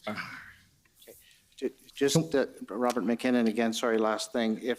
Just as long as the documents that we're referring to, you have, I don't know how many here. They're all the ones that I've, in the 40. document that I've given you already. The one. 47. So they're all in relativity. Pretty much, yeah, all of those are in relativity because that document is in relativity. No. So if we could pull up the document, and I just don't want to run out of time. Okay, so let's see how it goes, and I'll try and keep an eye out for you, Mr. McKinnon, if there's an issue. Okay, so if I can first, Director, does CSIS have a concern with the current elected executive leaking information and CSIS information to the media? Do they have a current concern about that? Do you have something specific you No, I want just to want refer to, to? not specific, but does CSIS have a concern generally about the current political executive leaking information from CSIS to the media? We always have concern when we see information that is, unauthorizedly, made public. I don't know where the source of those unauthorized disclosures are, so I do not have a specific view on your premise. I'm concerned when I see unauthorized disclosure point. Right. So, but I take it the unauthorized disclosure, it's highly unlikely it's actually coming from your agency. It's not coming from them directly, is it? I'd like to think that we have an organization that has a very high standard for that, but I would not want to speculate as to the source of potential unauthorized disclosures. Okay. If we could go to the January 24th tweet of Mr. McGregor. Or sorry, the January 25th one of Alethea Raj. Tweet 14, number 14.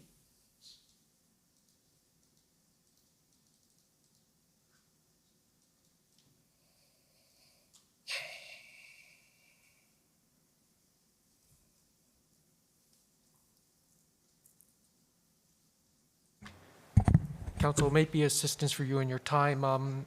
if you know the page reference in that PDF, it'd be a little bit faster. It does not appear to be hyperlinking to the particular. Yes, I think the hyperlinks didn't carry through when we uploaded. Unfortunately, that happens sometimes. That's why I wanted to use my sheet.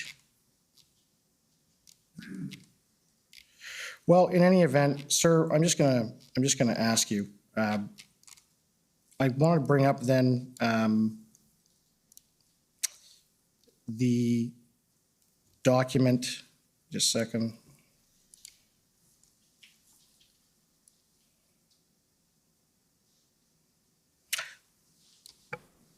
I'll just bring it up on the normal document relativity, and I'm gonna have to ask for more time. I tried to get this dealt with, and if I was permitted to use the examination sheet that my friend's trying to stop me from, I wouldn't be in this position.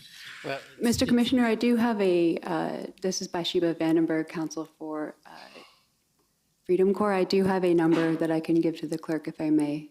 Okay, go ahead. Anything to speed it up. The code for the Raj tweet is HRF 401621. Thank you.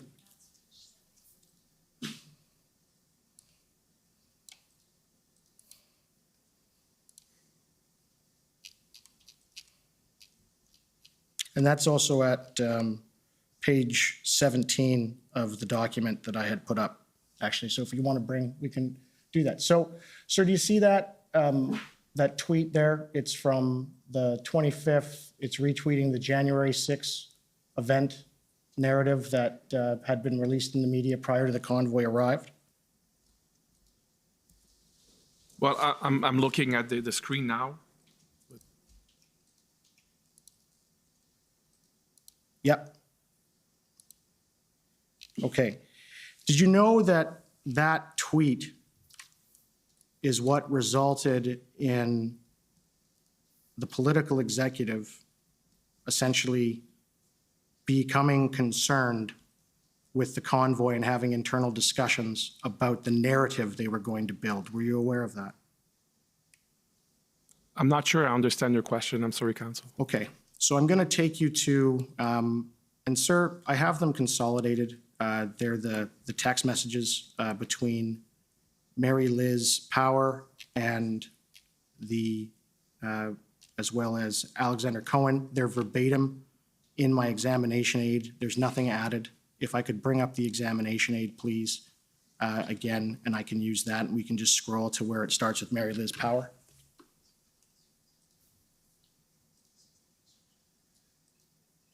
Sir, thank you.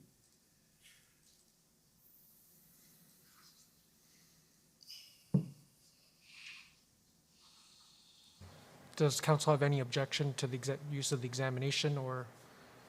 If he's going back to the same document that. Well, then I'll read it to him. Okay, verbatim. So on January 25th at 9:22 a.m., Mary Liz Power, Issues and Policy Advisor to the Office of the Prime Minister. They have a text message exchange with Alexander Cohen, the Director of Communications to the Minister of Public Safety, okay? And it begins when that tweet is sent. They send it out, all right? And Mary Liz Power sends that text to Alexander Cohen and states, "I'm sure you've seen this, but flagging." Alexander Cohen responds, "Yep. I've been encouraging journalists to take a closer look at who these people are, in brackets, and where their 3 mil comes from, close brackets. Obviously, a light touch given the portfolio." Then Mary Liz Power states, "Do you know if there's anything to be found in that GoFundMe?" And Alexander Cohen replies, "I think it's worth looking into. I've put Mary Wolf on it." Highlighted, well, it was highlighted, and she's obsessed with this kind of stuff. Mary Liz Power replies, "Nice, I'll look into what I can do."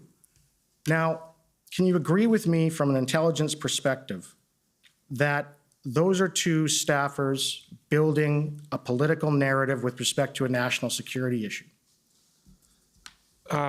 Commissioner, there's a lot of information that has been put to us now. I have not read those tweets before. I could not make any informed, opinion of what this information is in the context of today's hearing. And then later that day at 12:02 p.m., Mary Liz Power and Alexander Cohen exchanged further text messages, all right? So Mary Liz Power states, Got a quick response. People are into it. LMK, meaning let me know, if your boss is too. Happy to help however I can. This is what I sent, though, by the way. And this is whoever she sent it to with respect to the narrative. Hi, I just had a chat with Alex at PS, who had a bit of an interesting idea. As you saw in the pod goals chats, the trucker convoy and some of their more extreme comments, in brackets, i.e. calling for a January 6th style insurrection, close brackets, are getting more coverage in media. Alex was surveying where there'd be interest in his boss, that's the public safety minister, doing some media on this eventually. He was chatting with Mendicino about right before he went into the cabinet retreat. I think there could be an opportunity in getting in on the narrative of the truckers, particularly with the research that the LRB is doing into their backers. My thoughts of framing here would be similar to what the PM and Blair said last year when January 6 occurred. Our democracy is something we need to nurture and protect every day. We will always protect the right to peaceful protest. Some calls that organizers of these events are making are concerning, and we're taking them seriously. We'd need something to back this up in brackets. We'll continue to monitor the situation closely, and the fine line to walk would be to ensure we are not looking like we're directing the police, which obviously is not the goal here. Hoping to canvass your thoughts. Alex said he'd come back to me with a proposal this aft when he gets to chat to Mendicio again, and obviously pending his boss and our interests in looking into this further. Mr. Cohen responds, thanks. I had an initial chat with my boss and he's supportive, but wants to wait a day or two. There's a danger that if we come down too hard, they might push out the crazies.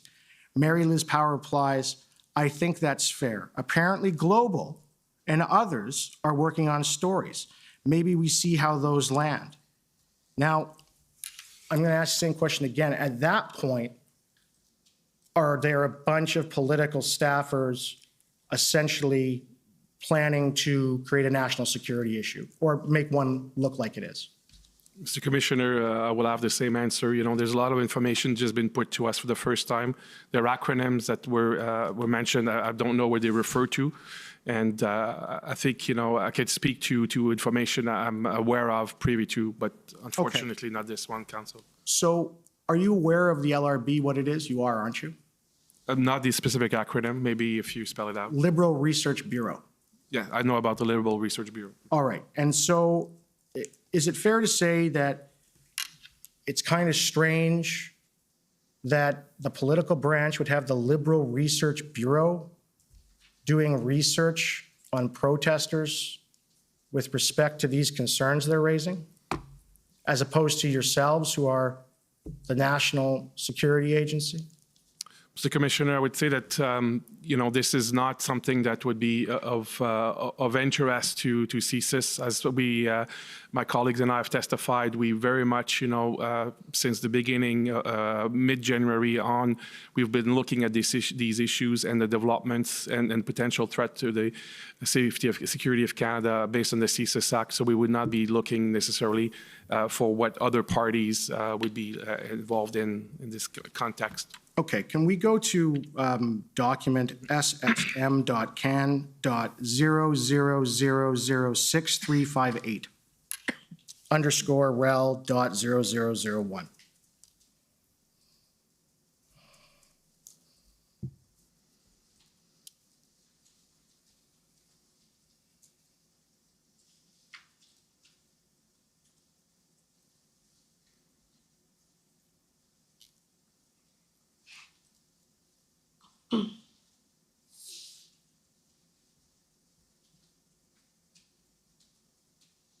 Okay, can we just scroll to the bottom to the first email, please? Okay, so this email is from January 27th, okay? And it's an email between, again, more political staffers. It begins with Carolyn Williams. She's the Director of Parliamentary Affairs at the Privy Council. You're aware of that? No, I do not know Carolyn Williams. And what about Zita Estrava, the Chief of Staff to the Minister of Emergency Preparedness, Bill Blair? Do you know her? Yes, I do know Ms. Estravas. And Annie Cullen, She's with the Privy Council as well. Are you familiar with her? No, I'm not. Okay. So in this email, and again, it's January 27th, 2022 at 4:21 p.m., you're aware that the protesters in Ottawa hadn't really even arrived at that time, right? Sorry, on the 27th specifically, I do not have those specific chronological details with me. I'm sorry. So there it says to ML, that's Mary Liz, I wanted to reach out on the current issue led situation for the convoy. Given how this is transitioning to a whole of government coordination response, I feel like emergency preparedness, we are well-positioned office to provide more of a high-level messaging going forward. Public safety, of course, has a major role to play when it comes to the RCMP, CSIS, and IMVE threats. But we have a helpful perspective on the whole government coordination and collaboration with other levels of government. These are the lines we worked up earlier today. Any thoughts on if this is a helpful approach? Convoy, emergency preparedness. And it says, our government recognizes and respects that everyone in Canada has the right to safe and peaceful protest. Threatening acts of violence and inciting hatred, as we have seen from a select few in recent days, is unacceptable and does not reflect the views of the majority of Canadians. We condemn all such hateful and violent rhetoric in the strongest terms. As is common with any significant gathering with potential impacts of government operations, such as the annual Canada Day celebration, law enforcement and security agencies across all levels of government are engaged in coordinating to ensure a safe event. Now, do you recognize the phrases and the sentences in the first three bullet points? Have you heard them somewhere before? I do not have a specific recollection of these words. Do you recall the Prime Minister's speech on January 31st? Do you recall him when he was in isolation, he came out and gave a speech on January 31st about the protest? Do you remember that? I do not remember the specific date. I remember having the Prime Minister speaking, to this effect when he was indeed in isolation. That's what he said. Okay. So he said, can you agree with me that writing out a narrative like this prior to the protest even arriving, and then on the January 31st, despite the fact, and this is in evidence, there had been no real actual violence in Ottawa, he says these things. Do you find that concerning?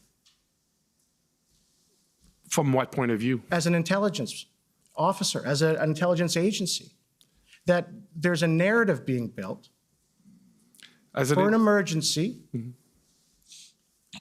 before the purported thing creating the emergency has even taken place.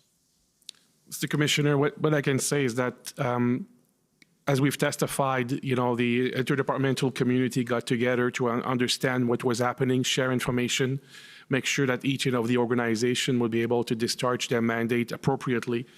And so at that point, of course, we are, as I testified, we're keeping aware of what's happening around us, but we are very much focused on making sure that we are discharging our investigative responsibilities and not opine on other issues. Okay, and let me ask you this. The biggest concern, it appeared, was over the first weekend of the protest. There was the appearances of Confederate flags and Nazi symbols, right?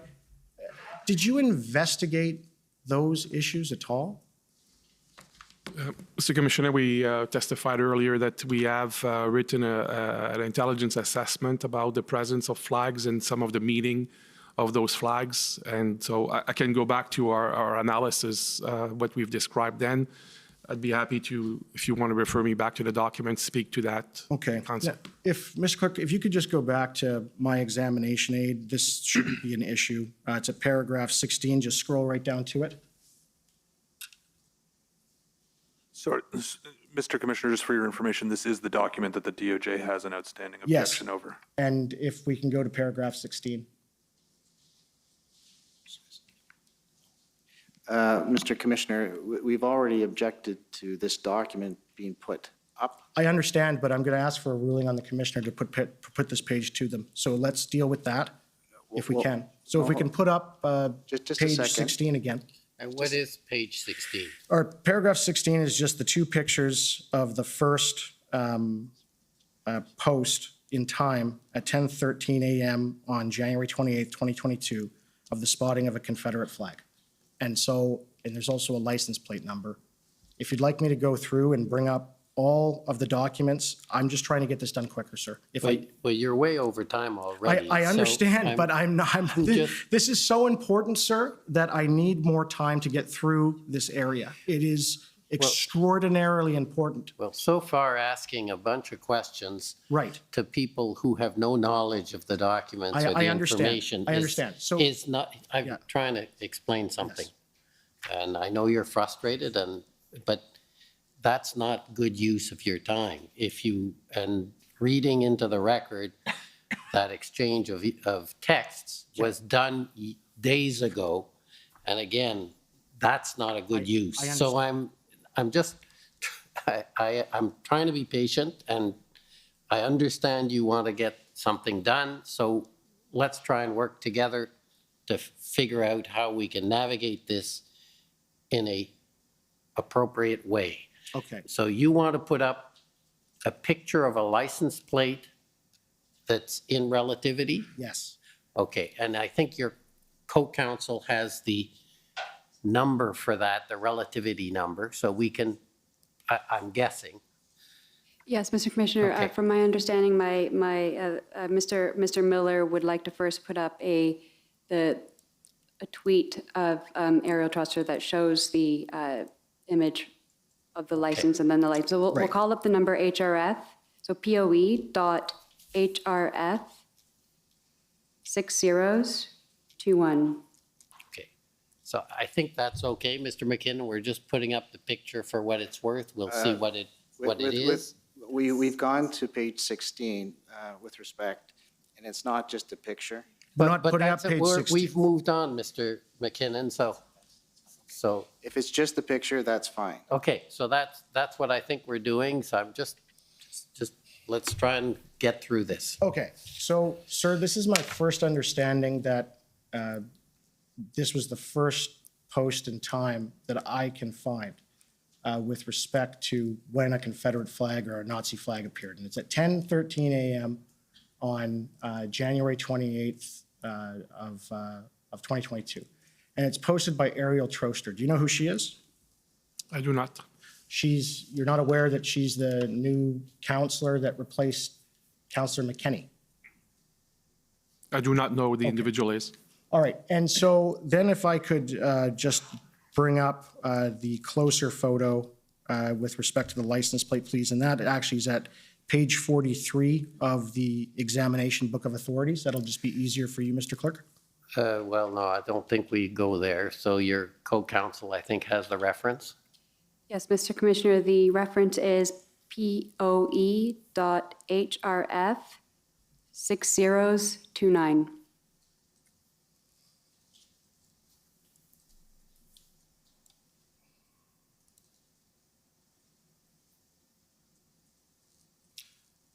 So, and it's been clear, so online, that license plate number is BL, then it's got a crown in the middle, is 3, and I can literally tell you what it is, and people were trying to look it up.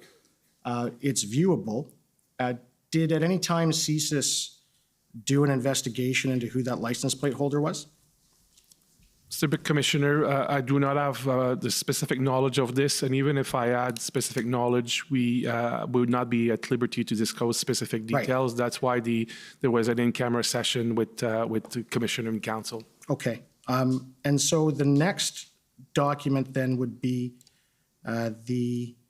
second, please. The next document is the one that comes after in the examination aid, and it is the January 29th being POEHRF 00000024.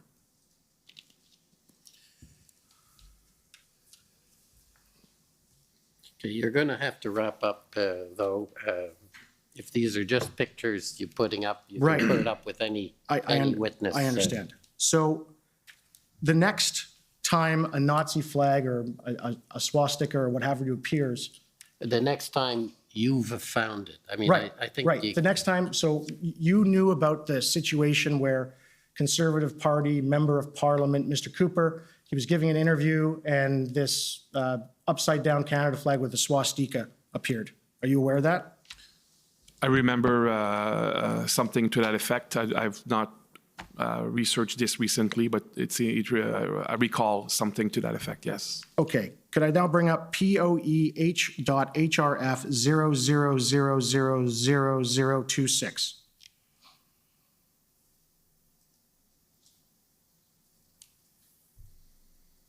Okay. So this is the post from a fella by the name of Skip Pop, unidentified on Reddit. He posted at 3:12 p.m. And it's, from my understanding, the first time that the Nazi flag photo appears. Are you aware of that? I'm not aware of that, and I'm not seeing Yeah, it's just anything other I'm just than, trying to get through it. And then there is the issue with respect to that, that no one was able to identify this gentleman. And I believe there's a close-up photo of my friend, Ms. Vanberg. Okay, I think that's going to have to be it, though. Right. Well, I'm just going to, if we are going to run out of time, is this. Were you aware that the first time that the picture of the gentleman all covered in army fatigues with a mask over his face, walking with a Confederate flag through a crowd, it first appeared in an opinion piece in the Toronto Star from someone who actually works for the Liberal Party of Canada? Were you aware of that? Mr. Commissioner, my friend seems to be giving evidence now. I'm asking if he's Well, aware of he it. asked a question, and I can guess at what the answer is Right. going to Right, be. okay, but there's a presupposition of a fact that's not it. Yeah, because you keep interrupting me when I'm trying to ask questions and I'm No, running out of time. Just, please. Okay. So I'm not aware of the articles, and I'm not aware of those facts that you mentioned. Right. I'm sorry. Are you aware of a company called Enterprise Canada? Not specifically, no. And have you identified the individual, one that is, it was all over the news, the gentleman that was carrying the Nazi flag? Have you identified him yet? Mr. Commissioner, as I've said before, the specific details of our investigations have been shared, with Commission earlier. I would not be able to go into more specific details. Okay. So I think that's it. Right, yeah. No, and I Thank take you. it, and I take it then, sir, that you know that individual was Brian Fox from Enterprise Group. I have not said anything of that respect to council. I have not testified to that, council. Yeah, you haven't testified to it, but you know that to be true, don't you? No, that's not fair. Firstly, not a fair statement. So please, and please don't, if you're going to make a statement, please make it. Don't make statements back to the crowd as you leave the podium, please. As council, you're well aware of the appropriate way to conduct yourself. Okay, next, I'd like to call on the Canadian Constitution Foundation, please.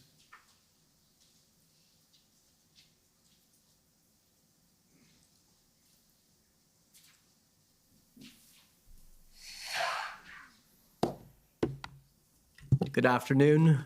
My name is Sujit Chaudhary. I'm counsel for the Canadian Constitution Foundation.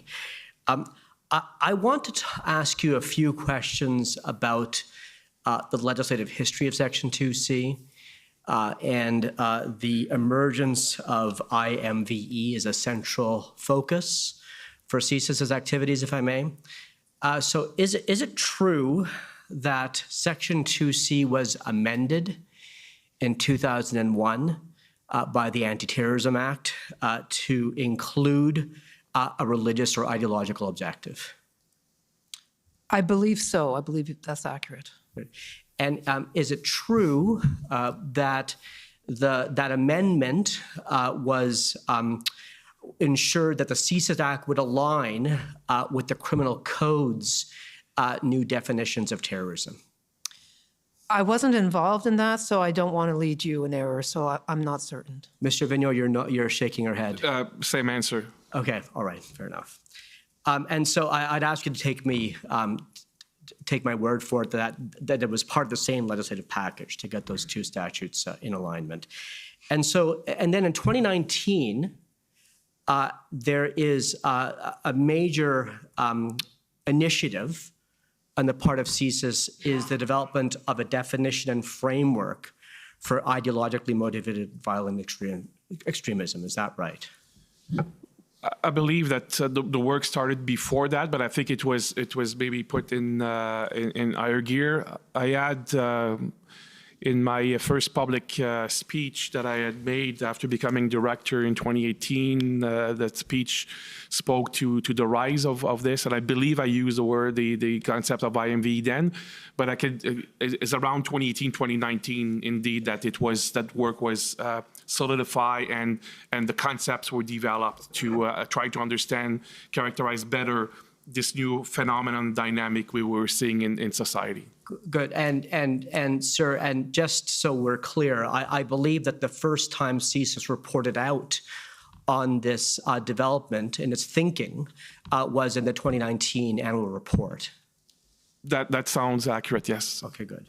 And is it true in your interview summary you stated that IMVE does not mirror the criminal code definition of terrorism? I don't recall seeing that. You'd have to show me the document. Sure. So could we pull up witness summary 60, please? And could we go to the bottom of page 3?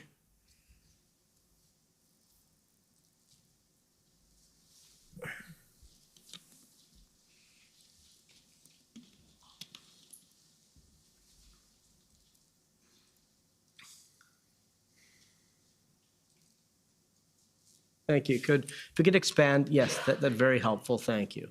Okay. So, Mr. Vigneault, do you agree that you said here that the definition of IMVE does not mirror the criminal code definition of terrorism? I'm just trying to look at it here. Is it the last sentence? Yeah, it's the last. It start at the third line from the bottom, sir. Yes. Okay. And then if you could continue, you could just continue to. You said you gave them the example of Alexandre Bissonnette, who met the services definition of an ideologically motivated extremist, but who was not charged with terrorism offenses under the code. Did you say that? Yes. And so is it reasonable to infer from your evidence there that the definition of IMVE is broader than the criminal code definition of terrorism? I'm not sure I would say it's broader, but it's for different purposes for sure. And I think I'm very familiar with the attack at the Quebec City Mosque, and this example and other unfortunate examples is what forces us to say this dynamic. We need to better understand what is happening. So that work to better define IMV, the 4 quadrants, and so on, was in relation to that. But it's also very important in this comment when I say that it was different than the criminal code, is that you could meet a definition of threat to security of Canada under the CSIS Act. Sure. You could meet the sociological definition of terrorist activity, which I believe that Alexandre Bissonnette was indeed engaged in terrorist activity, but that may not transfer the Crown charging someone for a terrorist offense. And I think it is a very important notion that indeed has been, very troubling for many in the country, including in this specific case, the Muslim community in Canada. So does it follow, sir, from what you've just said, that IMVE or the notion of IMVE gives CSIS broader tools to assess and respond to extremism than might be available under the criminal code? I think by statute, CSIS has been built to be separate and distinct from law enforcement and from the criminal code. in the sense that our threshold for investigations would be different than the police. Our techniques might be also different. So I think, it is clearly separate, the two. And sorry, ma'am, did you? No, I think that's a very accurate response. Would you say that it's that CSIS over the last number of years has developed a lot of expertise on IMVE? I would say yes, because unfortunately there are more cases in Canada, there are more cases internationally, and we have worked very closely with a number of partners at the federal, provincial, municipal level, and international partners. And as my colleague testified, that conceptual framework has been adopted by a couple of international partners as well. And the analysis is done in the first instance by skilled intelligence professionals? Yes, that would be accurate. And you're a learning organization, so you're always trying to improve how you analyze IMVE? That would be accurate, yes. Okay. And so would it be fair to say, if you can now look back to 2018 or 2019 and think about the world before then and the world after in terms of CSIS's function, do you think that the adoption of IMVE has broadened the scope of the activity CSIS investigates under 2C? I would not say they broaden. I would say that they help our investigators, our analysts, to better understand of how the CSIS Act applied, what would be the, because again, we make a very significant distinction in what we call awful but lawful speech and protected, by the charter versus activities that would be, defined under the CSIS Act. And so I think it's not a broadening, it's more a fine tuning of the understanding, developing analytical tools to make sure that not only do we not go over the law, but that we are indeed investigating the threats to Canada as mandated by Parliament. So, but you would agree that IMVE now occupies 50% or more of CSIS resources? Of our counterterrorism resources, yes. Mr. Commissioner, how much time do I have left? You have about 2 minutes left. Okay, so I'd like to pivot at the end just to the issue of threats to government officials online, if I may, because my friend Mr. Champ raised it for you. And so it seems to me, and I ask you to agree with this, that it seems that the mere utterance of a threat online doesn't necessarily per se cross the Section 2C threshold. Is that right? Yes, that would be accurate. Yeah. Could you tell us when it would? I think as we try to maybe unskillfully try to exchange previously, the analysis, is based on the best way possible to describe it is what we have on this placemat.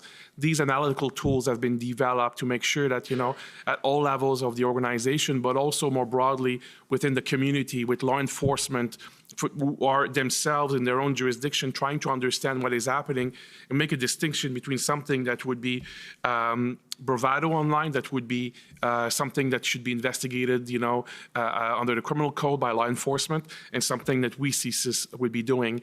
So it's probably the best way of describing it, which is maybe not helpful for your purpose. Okay. Well, Mr. Commissioner, I think we're out of time. So thank you for your time. Thank you. You actually had a minute left, but I don't. Okay, so I think probably we'll take the lunch break now and come back, because I think we should have a little over a half hour of time left. So let's come back at 2 o'clock, please. The commission is in recess until 2 o'clock. La commission est levée jusqu'à 14 heures.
Order à l'ordre.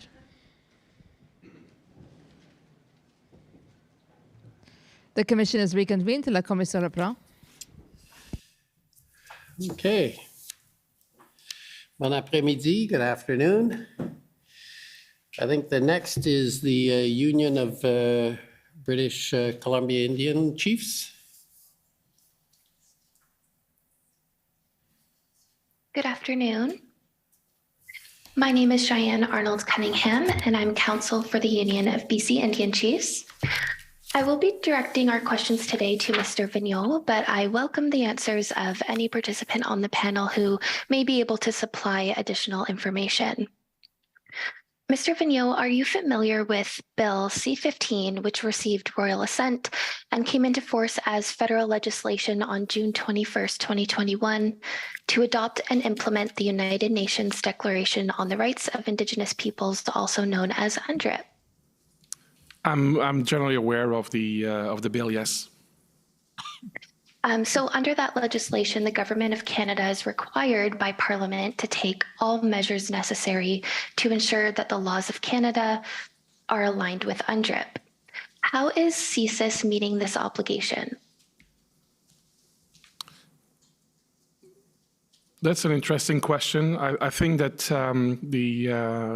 our work as an organization, we're supporting the government, continues to be making sure that our specific act is respected, that we are, of course, respecting the law, but at the same time that as an organization that we are taking measures and steps internally to make sure that we will live up to our obligation on human rights.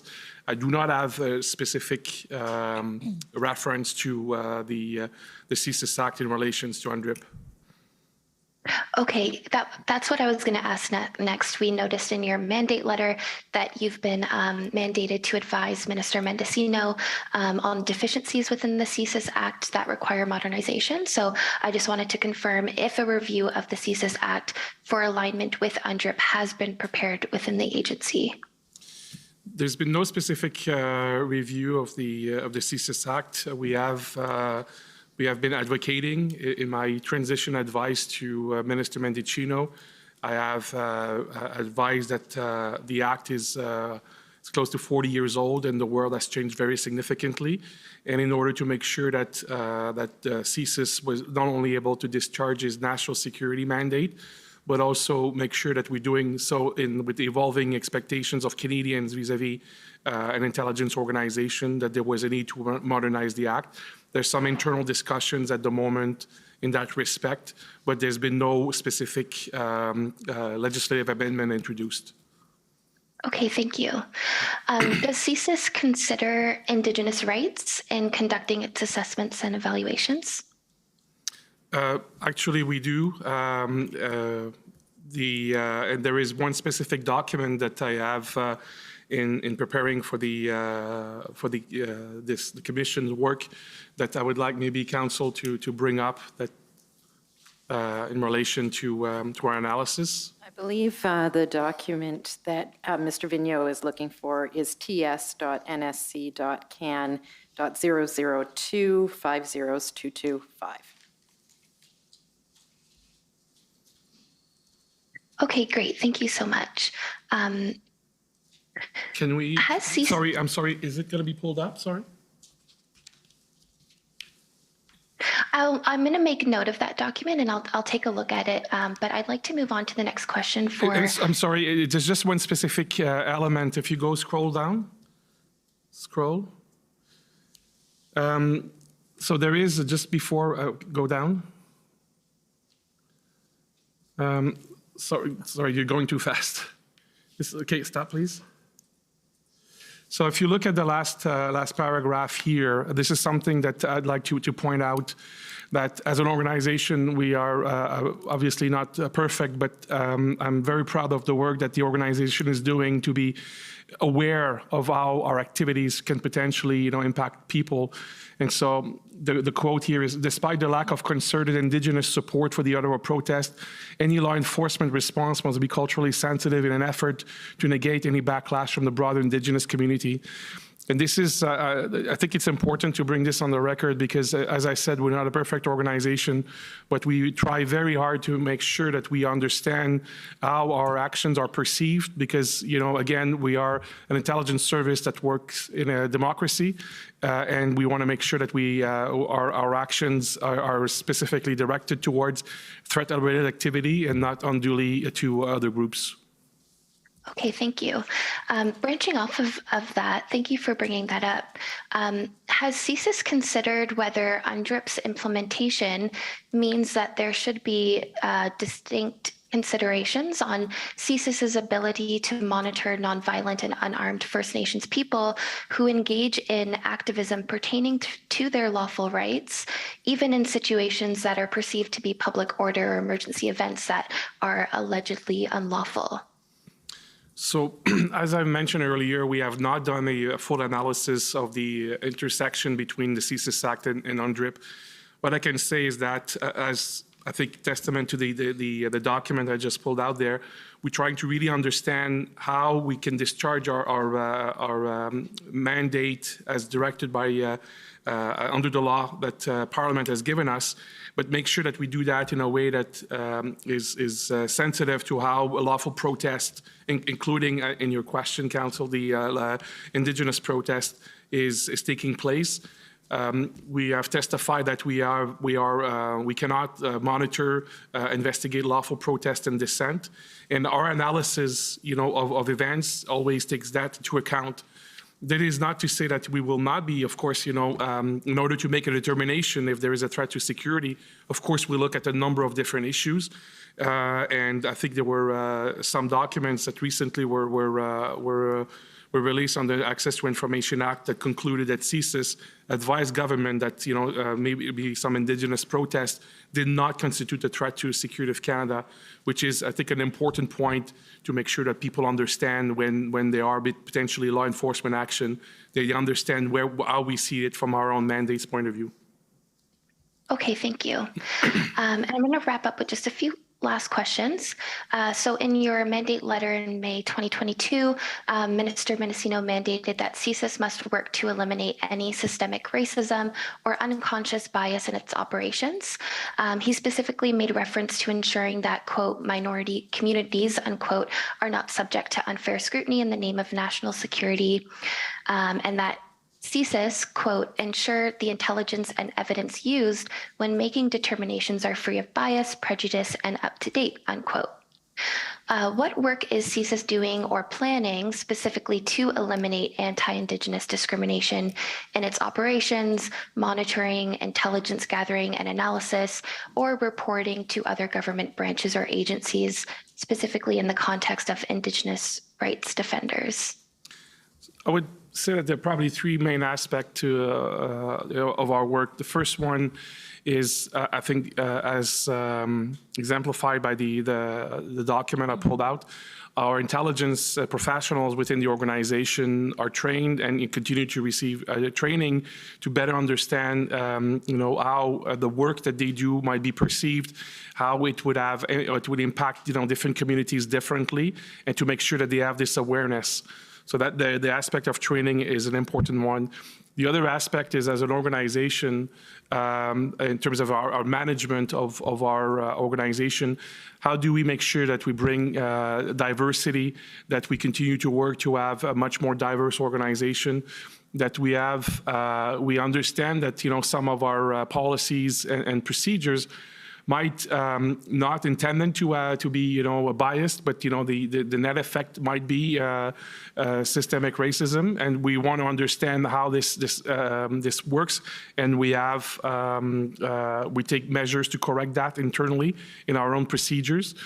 And finally, I would say we have launched a very specific stakeholder outreach program to make sure that we understand and we meet with communities that we had the chance personally early in my tenure to meet with the Assembly of First Nations to establish some contacts, some ability to talk to each other. So if there are any concerns, any issues, that we have those lines of communications open, because it is very complex work that CSIS professionals do, and we want to make sure that we understand how it is being received and perceived by the population we serve. Okay, and last question. Do you have any specific Indigenous officials working in those advisory positions, whether it be an advisory body, an internal committee, or just an advisor to advise on matters such as making sure, surveillance of ideologically motivated activism doesn't suppress legitimate activism by Indigenous peoples regarding their rights? I would point out to you two specific bodies, if you want. One is an internal one. It's called the Black Indigenous Persons of Color Congress within CSIS, the BIPOC Congress. So I personally meet with them. The meeting was probably a month and a half ago, where we are sitting down and looking at our specific strategies, plans to make sure that we get their input before it is our policies are changed. So we want the input, we want co-development of some of these approaches. So that is an internal one. And the second one, I would say, is not as much an advisory body, but the fact that our activities are reviewed by two specific agencies, the National Security and Intelligence Review Agency, and CIRA, and the National Security Intelligence Committee of Parliamentarians, NSICOP. Both organizations have access to all of the specific classified details of our operations, and are looking at our ability to make sure that we not only respect the law, but our procedures. And NSICOP in the last couple of years has indeed looked at how the security intelligence community was engaging with communities, and how we were making efforts to be a much more diverse and inclusive organizations. Okay, thank you so much for your time today. Those are all of our questions. Okay, thank you. Next, call on the Ottawa Police Service. We have no questions. Thank you. Okay, thank you. Counsel for former Chief Slowly. Thank you, Commissioner. Rebecca Jones for former Chief Slowly. We have no questions. The province of Saskatchewan, please. Yes, good afternoon. My name is Mike Morris. I'm counsel for the government of Saskatchewan. I'd like to start out by discussing CSIS's February 13th draft threat assessment. So I'm going to ask the registrar to pull up the document. It's TS-NSC CAN 001 50172.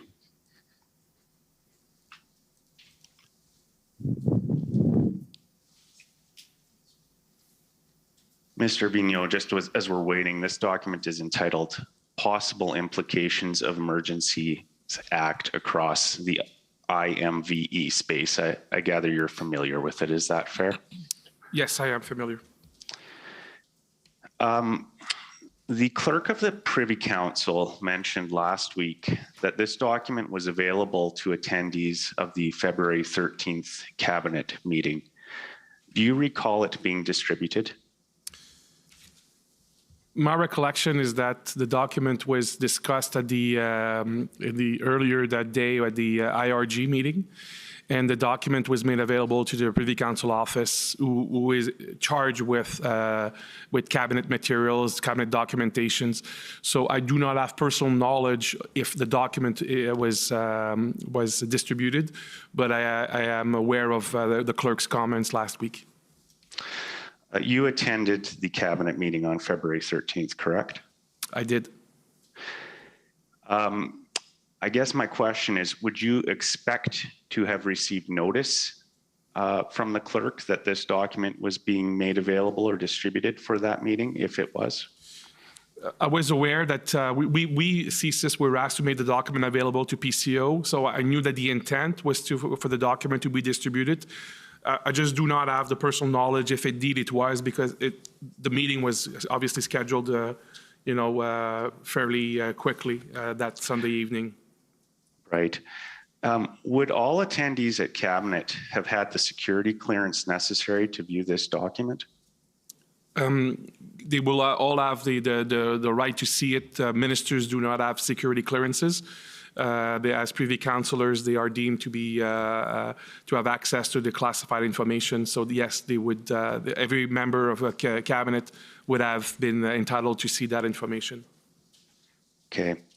To the best of your recollection, was the content of this document related fully and accurately at the cabinet meeting? I do not remember the document being discussed specifically. Okay.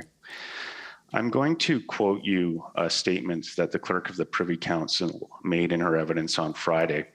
So I want you to just listen closely. If we need to pull up the transcript, we can. The clerk stated, Cabinet was aware that CSIS had not assessed a threat to the security of Canada necessary to trigger their authorities under the CSIS Act. Are you able to agree with that statement? Yes, I'm able to agree because I had been part of previous meetings. My colleague, Madame Tessier, has also been part of meetings when we were providing that assessment to Cabinet. So it had been provided, a few times. And as we testified to earlier, this was a dynamic assessment. So it's not because we came to that position earlier that we would not change. It was when it was reiterated to Cabinet, it was the assessment of the day that continued to be the same thing. So I'm very comfortable to say that Cabinet was aware of this assessment. Okay, thank you, sir.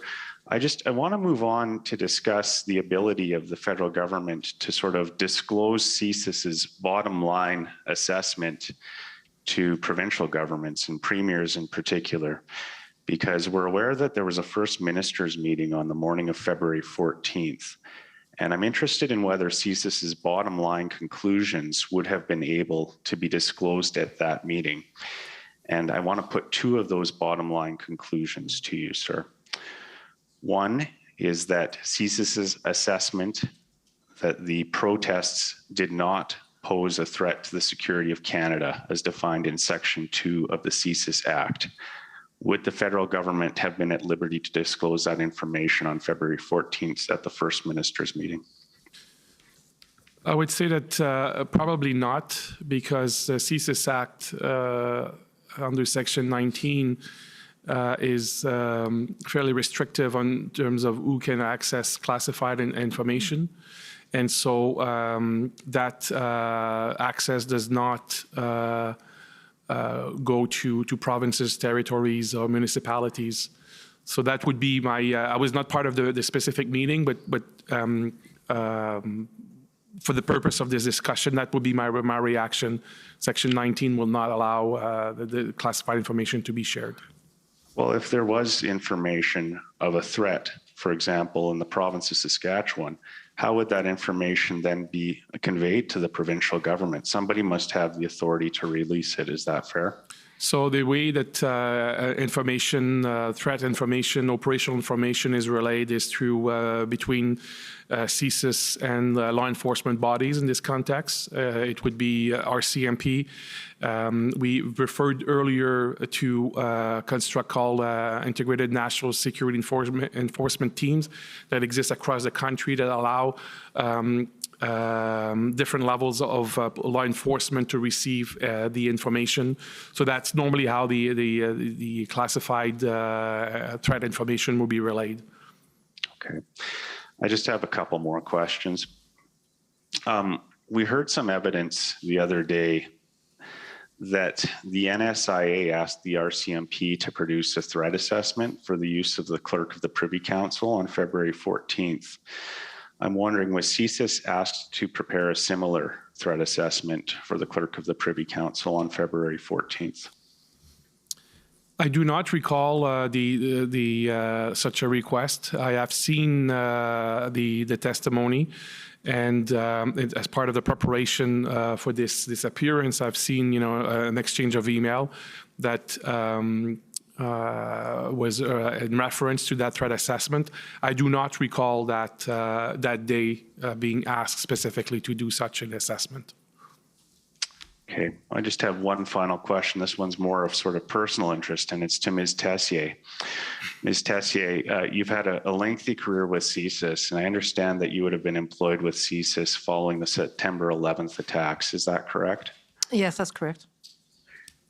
We've heard that CSIS's threat assessment remained at medium throughout the Freedom Convoy. Can you advise whether CSIS's threat assessment exceeded medium in the period immediately following the September 11th attacks? I'm going to have to refer, because the national threat assessment level is assessed by ITAC, so I'll refer that question to my ITAC colleague. Thank you. It would be very difficult to say. The ITAC was created in following a 2004 policy, a national security policy, so it was not in existence right after the September 11 attacks. Maybe if I can add to that, Council, Commissioner, I would say that to my knowledge, the first time that the National Terrorism Threat Assessment was created was in 2014, and so to the best of my knowledge, it did not exist in the aftermath of 9/11. Okay, thank you for answering my questions. Okay, thank you. Next is the Government of Canada, please.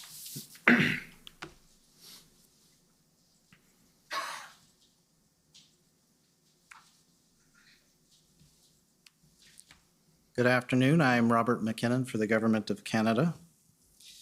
I just want to clarify first the document that my friend put to you just a moment ago. It's actually an attachment to the cabinet minutes in a different document ID. If you want to pull it up, you can see it, SSM NSC.can, number of zeros 216, page 12.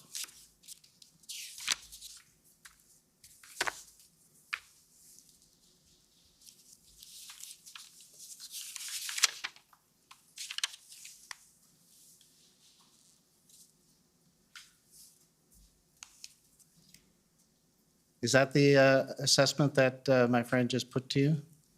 Yes, it looks to be it, yes.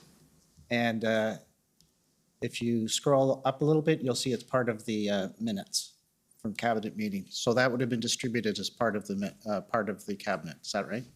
Yes, it appears so. All right.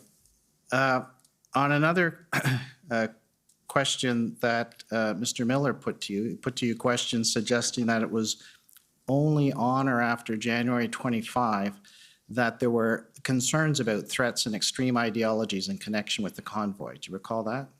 Yes. You have also testified that CSIS was receiving the OPP's Project Hendon reports and participated in the Joint Intelligence Group in relation to the convoy. Is that correct? Mm-hmm. Okay, I'd ask that you pull up the document OPP 401606.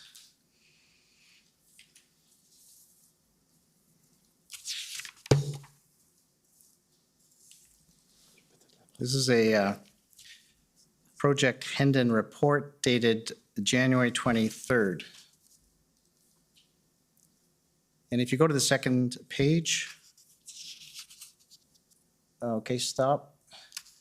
If you look at the paragraph that starts the third, we assess the commercial truck drivers participating in the Freedom Convoy are likely to be generally supportive of holding a lawful protest. However, convoy supporters may include individuals representing ideological movements who may view the protest as an opportunity to advance their own causes or beliefs. Some of these individuals may engage in activities that are not sanctioned. Can you just slow down a bit, please, in your reading? Sure. That are not sanctioned or supported by convoy organizers in order to achieve their own objectives. The post on the Rise Up Durham website referencing Ottawa being wild, which echoes the language used by former U.S. President Donald Trump prior to the 2021 attack on the U.S. Capitol, tends to support this hypothesis. If accurate, then this assessment could indicate the possibility for conflict between a larger group comprising commercial truck drivers and a smaller group of ideologically driven opportunists. Do you see that? Yes. And you would have received, or CSIS would have received in their regional offices and agencies this Hendon report of January 23rd. Is that correct?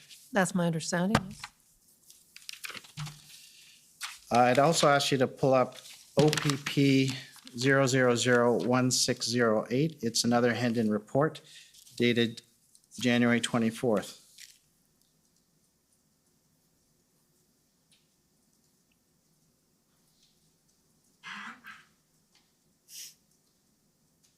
And just the first bullet point, if you can go up a little bit, yes. You'll see it says, Diagolon content has been posted or pinned on some social media sites promoting the Freedom Convoy. Some Diagolon adherents are indicating an intent to attend the event in Ottawa. We have not yet identified any comments from convoy organizers disassociating the convoy from Diagolon. Diagolon flags were also observed at a pro-convoy rally in Sudbury on January 22nd. And then if you go over the page to just above tactical considerations, the range of anti-authority movements supporting the convoy, the presence of Diagolon insignia on convoy social media sites and at the Sudbury protest, and the potential attendance of supporters from the line at the protest in Ottawa validate previous assessments that noted the use of the Freedom Convoy by actors who may be willing to engage in acts of public disorder and possibly violence. Do you see that? Yes. And that information, again, would have been received by the CSIS regional offices and all recipients of the Hendon reports on January 24th. Is that correct? I would have to assume so. And the last one, document I'll take you to ts.nsc.can.001. Then a number of zeros, 156. This is an ITAC threat assessment of the possibility of IMVE-driven violence on the margins of the truck convoy protest. So this one's dated January 26th, before the January 27th date in the email that my friend took you to. So if you look at the second paragraph, while this is intended by the organizers to be a peaceful protest, open source reporting indicates that prominent ideologically motivated violent extremism actors in Canada have seized upon this protest to advocate for their own ideological objectives, and some have expressed interest in attending the protest in Ottawa this coming weekend.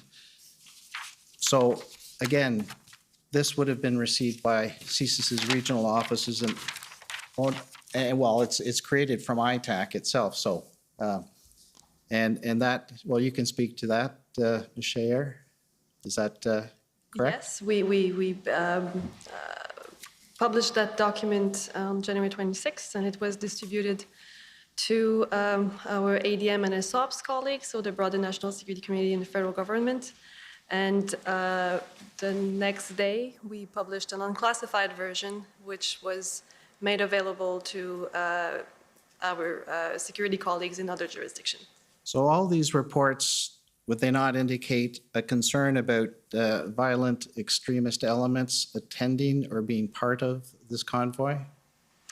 So our assessment pointed to a number of possible scenarios. We talked about the possibility of INVE voices, if you will, leveraging the event to push their own narrative, their own violent narratives, and potentially recruit and incite violence. We also talked about the possibility of this event and a very,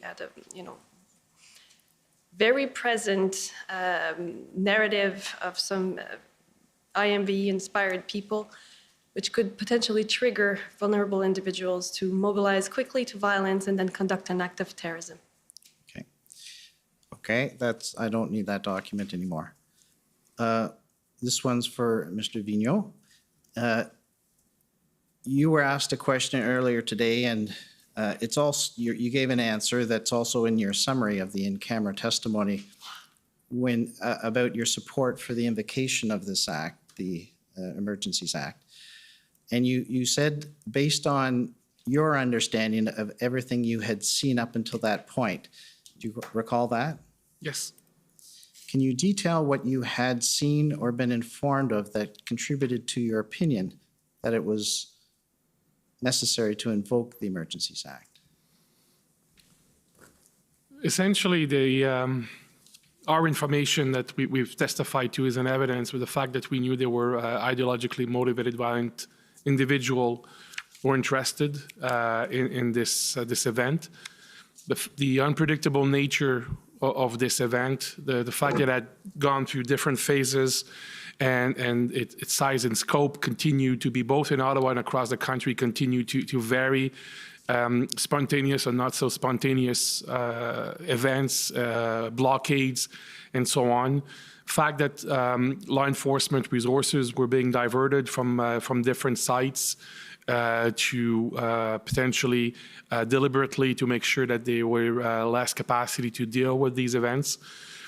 Fact that we, as part of the many interdepartmental meetings I attended, information from the CBSA, from Transport Canada, from Finance Canada, about the impact that the disruption, the protest, the blockades were taking the country.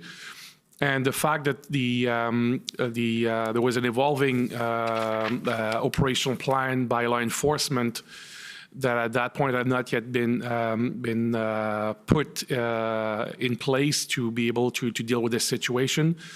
All of these elements of unpredictability, based on my experience, having been around national security issues for quite a few years now, led me to believe that the regular tools were just not enough to address the situation.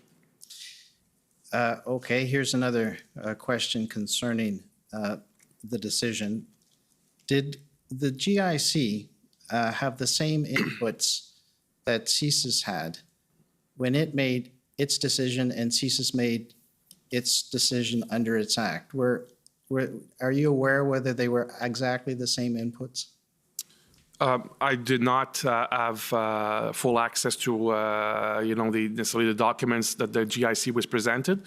What I can say is that I had been part of personally, or my colleague, Madame Tessier, had been part of the cabinet discussions, the IRGs. So I had I would say a very good understanding, but I could not characterize it as being perfect information necessarily. Right. I'll take you to briefly the summary of the in-camera proceeding that a couple of council have taken you to, just to look at a couple other paragraphs. So if you could pull up WTS 6079, page 4. So where it says in the paragraph, Ms. Tessier explained, that's right, that unlike RMVE, IMVE groups often do not have a command and control structure or organized membership. Now, we've heard that said today. Could you you mentioned networks, but perhaps one or other of you could just explain just quickly the difference. Yes, certainly. As I mentioned earlier today in my testimony, in the past, and I use Al-Qaeda as an example, there was very much an organized structure. Not anybody could adhere to Al-Qaeda. Whereas today, especially given the internet and the ability to network together on social media, there is difficulty in just comparing it to what would have been the case in the past, where you had a physical presence, you had to be vetted to be part of this group. Not to say that there are some IMVE groups that don't do that. Most certainly there are. But given the vastness of communications today, especially on the internet and various social media sites, the ability to get to know individuals who share your extreme ideology is a lot easier than it would have been in the past. And so it's that's why we prefer to call them networks. And we referred to lone wolves earlier, how one person can commit an act. They don't necessarily have to be directed to do so. They weren't necessarily vetted by anybody, but they adhere to this network. And that's just but one example in terms of what we see today. If I could ask you to turn to page 8. Under threat assessment concerning invoking the Emergencies Act, if you could look at the paragraph that starts, Ms. Tessier explained that there was an initial increase in online rhetoric after the invocation, but because it was announced at the same time as public health measures being lowered, the increase petered out. Is that correct? That's correct. That's our assessment, yes. So it wasn't as aggravated as perhaps the assessment first foresaw? Is that? I would say that's very specific to the Emergencies Act itself, but we have most certainly seen, as I testified to earlier, an increase in anti-authority rhetoric. Okay. And because I may not have time to take you to some of these ITAC assessments that are referred to in the next paragraph, can you just confirm that the summary there is accurate, that it says the panel will refer to several CSIS and ITAC assessments between 2020 to the period the convoy ended, describing threats to journalists and politicians. The panel agreed that since 2020, there has been an increase in IMVE online rhetoric and threat to authority figures, including law enforcement, public and elected officials. Ms. Shire explained that this rhetoric was mostly targeted towards politicians, including as against provincial officials and the Prime Minister. You see that? Do you have any sort of further comment on that threat environment from 2020 to today? Has it changed in any way, or has it remained the same? I would say it is increasing, and I'll pass to my colleague as well, but I would, from the CSIS perspective, part of the concern is you're seeing a lot of this type of discussion in more mainstream media. And we know through some of the individuals that we would be concerned with, and as I mentioned a number of times today, they try to use that to recruit individuals toward a more extreme ideology. So because we see a lot more of this globally, frankly, adherence to this type of a movement, it is of increasing concern in terms of the ability for people to access that type of violent propaganda. I don't know if my colleague... I completely agree. I would also add that we have seen during the pandemic, especially while people were staying home, they spent a whole lot of time on social media, on the internet, and there's surveys that have been done that show a large increase in the number of people researching internet sites that have IMVE content. So we have seen that trend. We have seen also the number, as is written in this summary, the number of threats targeting public officials, politicians have been increasing also quite significantly. And can online rhetoric translate into action in the real world? Sometimes, but I think, as Ms. Tessier mentioned earlier today, one of the things that we're very concerned about is the people who actually consume that rhetoric, that see those threats and get maybe inspired to conduct acts of violence after having consumed all of those narratives. So when someone posts a threat against a politician, it doesn't necessarily mean that the person has the intent to carry out an attack or to target the person, but it can and it has inspired others to do so. If I can be permitted to add concrete examples, we saw that the attacker in Christchurch, Brendan Tarrant, had written the name of, amongst others, Alexandre Bissonnette on one of his weapons, and many others who obviously influenced by that activity. More recently, we saw the Buffalo shooter do the same thing and put the name of individuals who have committed these previous acts as well, writing that on their weapons. So you see the influence of these individuals who live stream these attacks and how other individuals go towards that type of content and then give them credit when they actually conduct the attack. Is it difficult to predict the point at which online violent rhetoric translates into action, violence? Absolutely, it's very difficult. And you had mentioned, I'd heard the words dynamic and fluid and so forth. How would you describe that type of threat assessment? Is it done on a daily basis? Yes, I believe I mentioned that earlier. We have to, and we did, continuously assess the situation, look if anybody was radicalizing because of the environment and because we knew that there were individuals trying to recruit people towards their more extreme violent movement. Maybe if I could add one point to this is that we talked earlier about the very dynamic nature and evolving nature of the IMV environment. And because we are sitting at the same table with our law enforcement partners, we share a lot of information. And sometimes it will be information coming from a law enforcement source that will inform CSIS that we may need to look at it from a national security, threat to security of Canada point of view. And sometimes it's information we would have collected as part of our own investigations that we would share to law enforcement that there might be a credible threat of a criminal activity, including, as we discussed earlier, threat to politicians and so on, that would be the purview of law enforcement to investigate. And so that is a very dynamic exchange between law enforcement and intelligence, CSIS specifically. All right. I have a question for Mr. Vigneault concerning questions that were put to you earlier. So you were asked a number of questions about the interpretation of the CSIS Act. And you're aware that the Government of Canada has received legal advice generally on the Emergencies Act. Is that correct? Yes.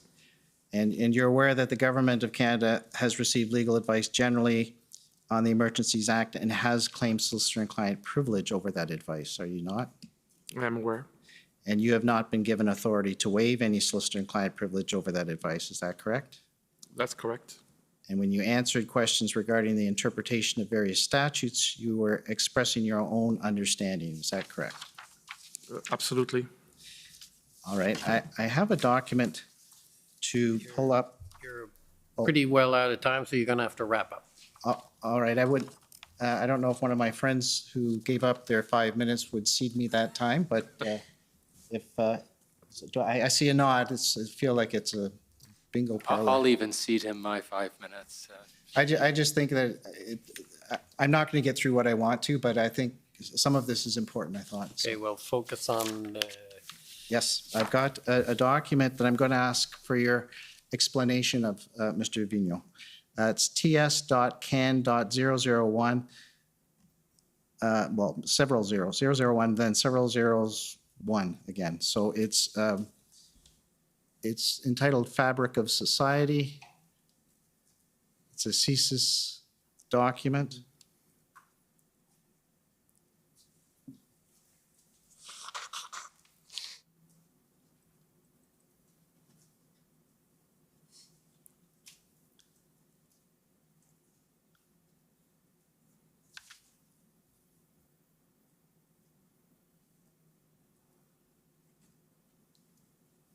So it's ts.can.001 number of zeros, then 1.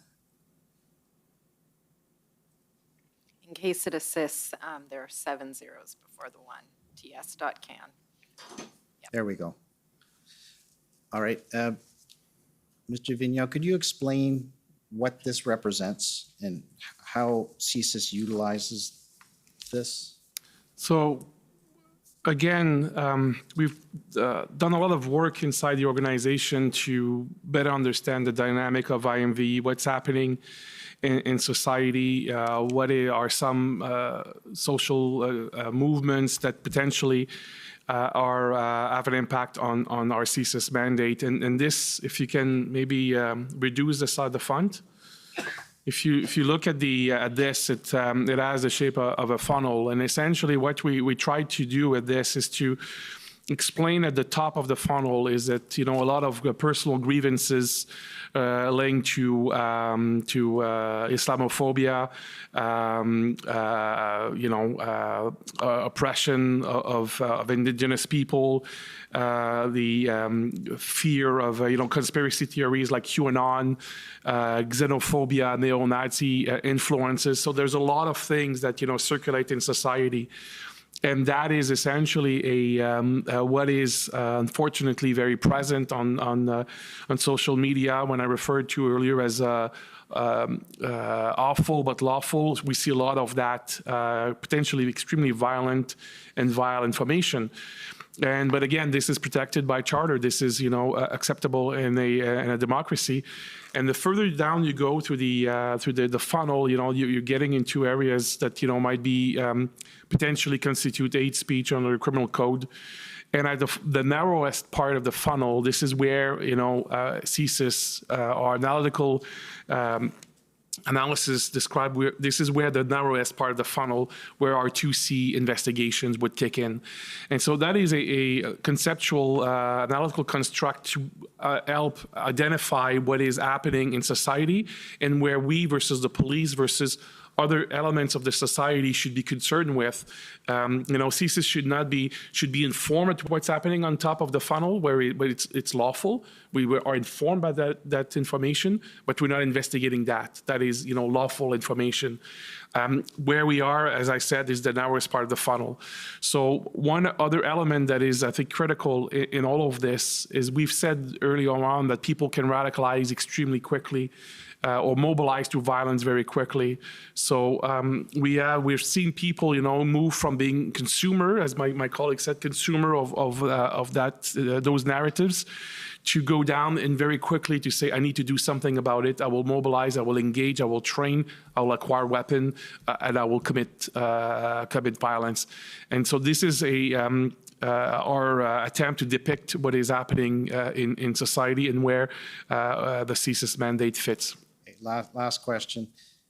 Was there a concern by CSIS concerning this convoy that others who have been radicalized in some form and were engaging in online rhetoric would use the convoy as a vehicle to recruit? Indeed, I think it was. I don't think it was our assessment at CSIS, and ITAC came to the same conclusion, where we are seeing, unfortunately, in the past, people exploiting those types of events for their own purposes, and other people who, again, very quickly are mobilizing to violence based on information, based on motivation to use such an event to engage in acts of violence. Okay, thank you. Okay, thank you. Any re-examination? Thank you, Mr. Commissioner. Two brief points of clarification, I hope. I see my friend, Mr. McKinnon, rewrote the summary himself while delivering it to the witness, so it might be that it's had the salutary effect that we need here. I think this question is for you, Mr. Vigneault, and I'd ask that the summary of the closed session, which is WTS 079, be brought up, and if we could go to the top of page 9, maybe the bottom of page 8 and the top of page 9.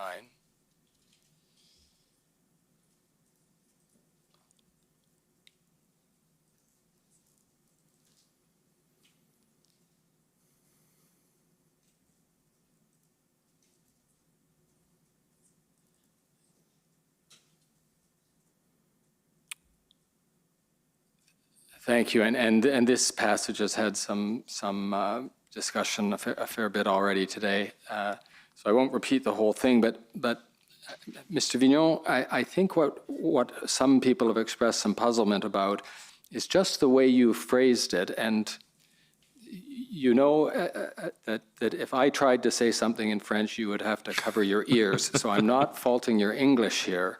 It's just that sometimes we see Francophones express things this way, and I want to see if I can offer you an alternative expression in English, or if you'd prefer, just ask you to say it in French.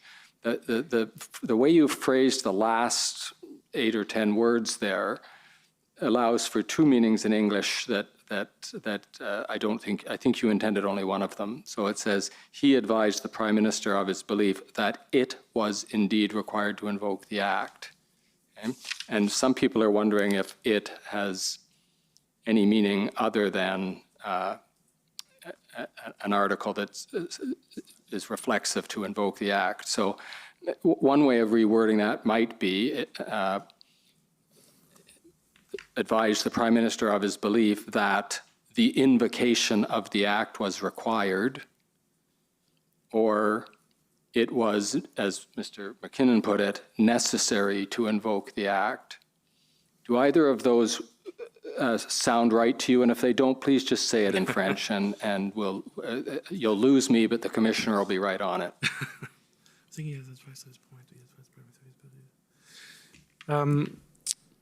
I think to be clearer than maybe the summary is, and of course it was not a verbatim record of what was said, it was a summary. I think if I pick up on top of page 9, opinion of everything he had seen to that point, he advised the Prime Minister of his belief that the situation indeed required to invoke the Act.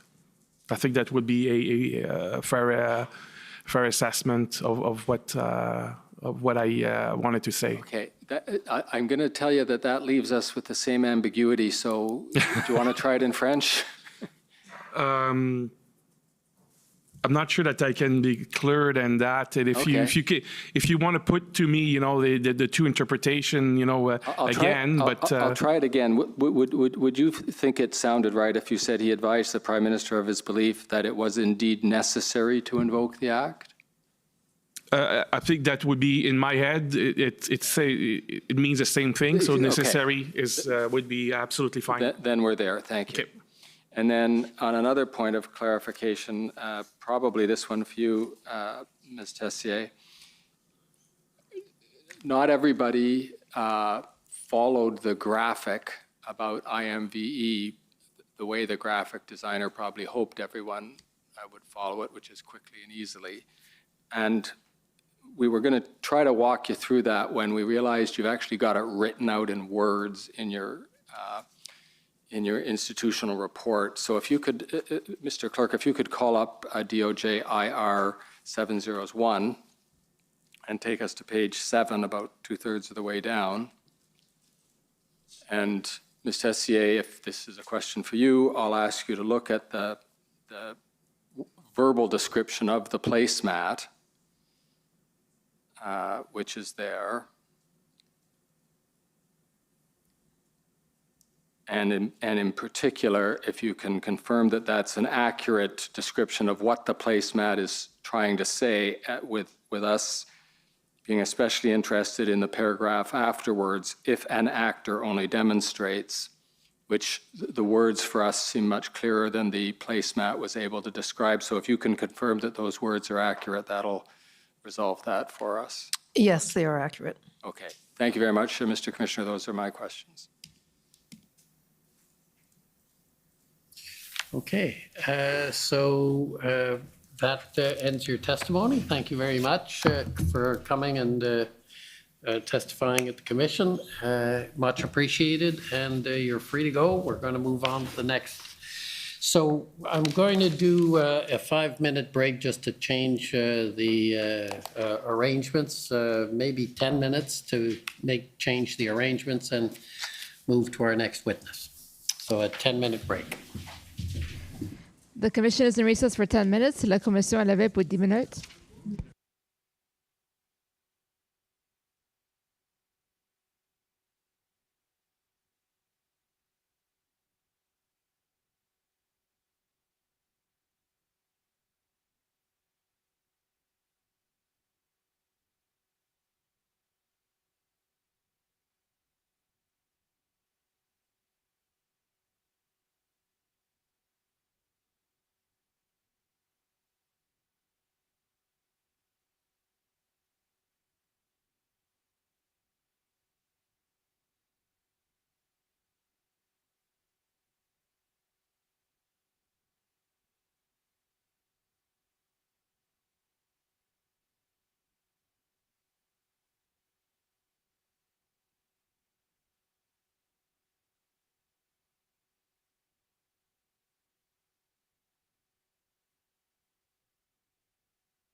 Saying sorry is the hardest word for politicians. It's either viewed as an admission of wrongdoing or a show of weakness.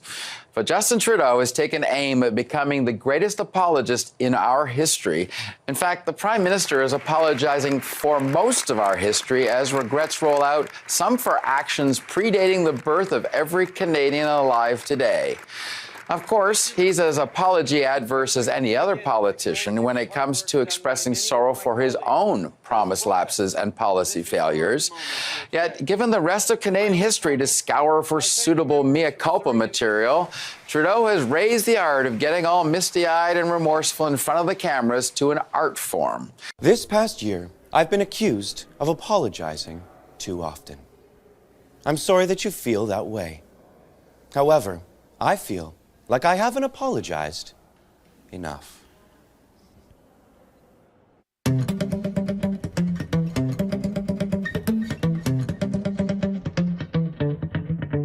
I spent 3 years apologizing to you. If you need more, I can do that for you. And if you thought I said sorry a lot back then, just watch me now. I'm sorry for Chuck meeting his NDPs too. Left wing, I'm sorry about Andrew Scheer, wish they both disappear. Sorry for Burn, yes, Twitter's thumbs need a babysitter. Sorry for my campaign boast, electoral reform now toast, yeah, yeah. I'm so sorry, I'm so sorry. I'm sorry to all of you, so sorry. I'm so sorry, I'm so sorry. I can't stop saying sorry for the carbon tax. Hurts like my bikini wax. Sorry for the raps postseason. Trading DeRozan was treason. Sorry I bought the pipeline. $4+ billion on your dime. Sorry for my town halls. My words fool you all. Maybe I cried too much. Maybe I'm not like my dad. Maybe I photobombed shirtless for the last time, yeah. Maybe I keep raising the dead. Maybe dad's ghost is behind me. Maybe my favorite dance move is flossing. Sorry for the spinning view. I think I'm gonna spew. Sorry, not sorry for Cardi B. She's about to rap over me. Oh, not too long ago, I thought you were a scholar, but you can't even raise a Canadian dollar. Now you met the whole country ain't into ya, cause you dress like a fool in India. You always thought you were good enough. You didn't know that this job was tough. So who you gonna call Cardi? Bet ya I can run the Liberal Party. I'll close the wage gap so we'll be equal. Nicki Minaj is not for all people. You're sorry, stop. Your vanity you should drop. I don't really want a prime minister who's handsome. When his hair gets messy, throws a tantrum. We need a leader who's adept and keen, or we'll just go back to the queen. I'm sorry for my father's cape, it's worse than those who vape. Sorry for the senators, extinct like dinosaurs. So sorry, I'm so sorry, I'm so sorry. I just can't stop apologizing. I'm so sorry, I'm so sorry. I'm sorry for saying sorry.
Order à l'autre.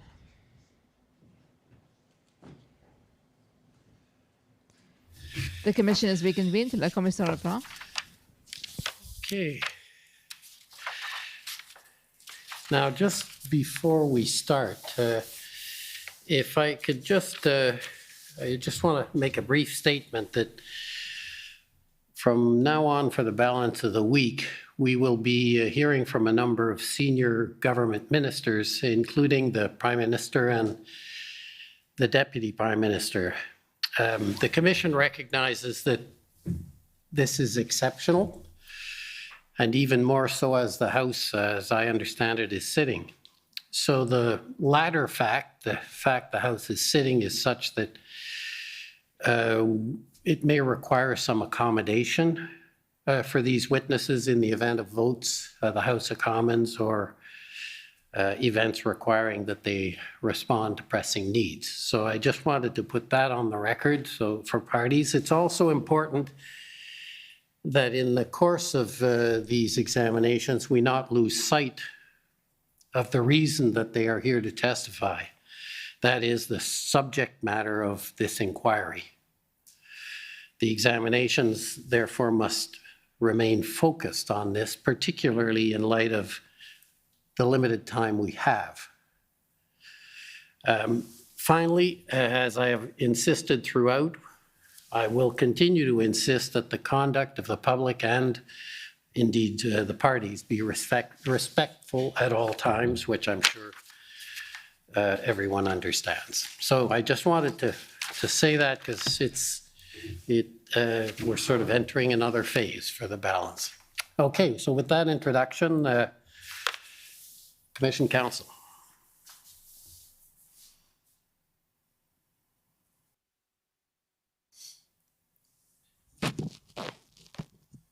Thank you, Commissioner.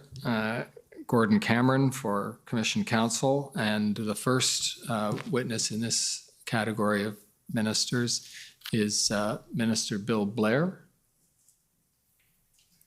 If you could take the stand, and he will be sworn.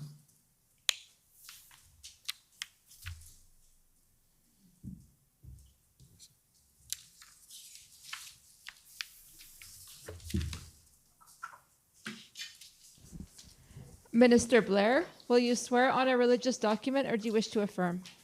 On a Bible, please.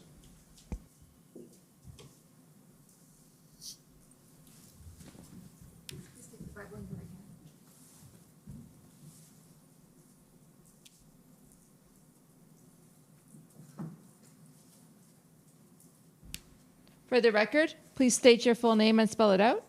My name is William Blair, B-L-A-I-R. Do you swear that the evidence to be given by you to this commission shall be the truth, the whole truth, and nothing but the truth? So help you God. So help me God. Thank you.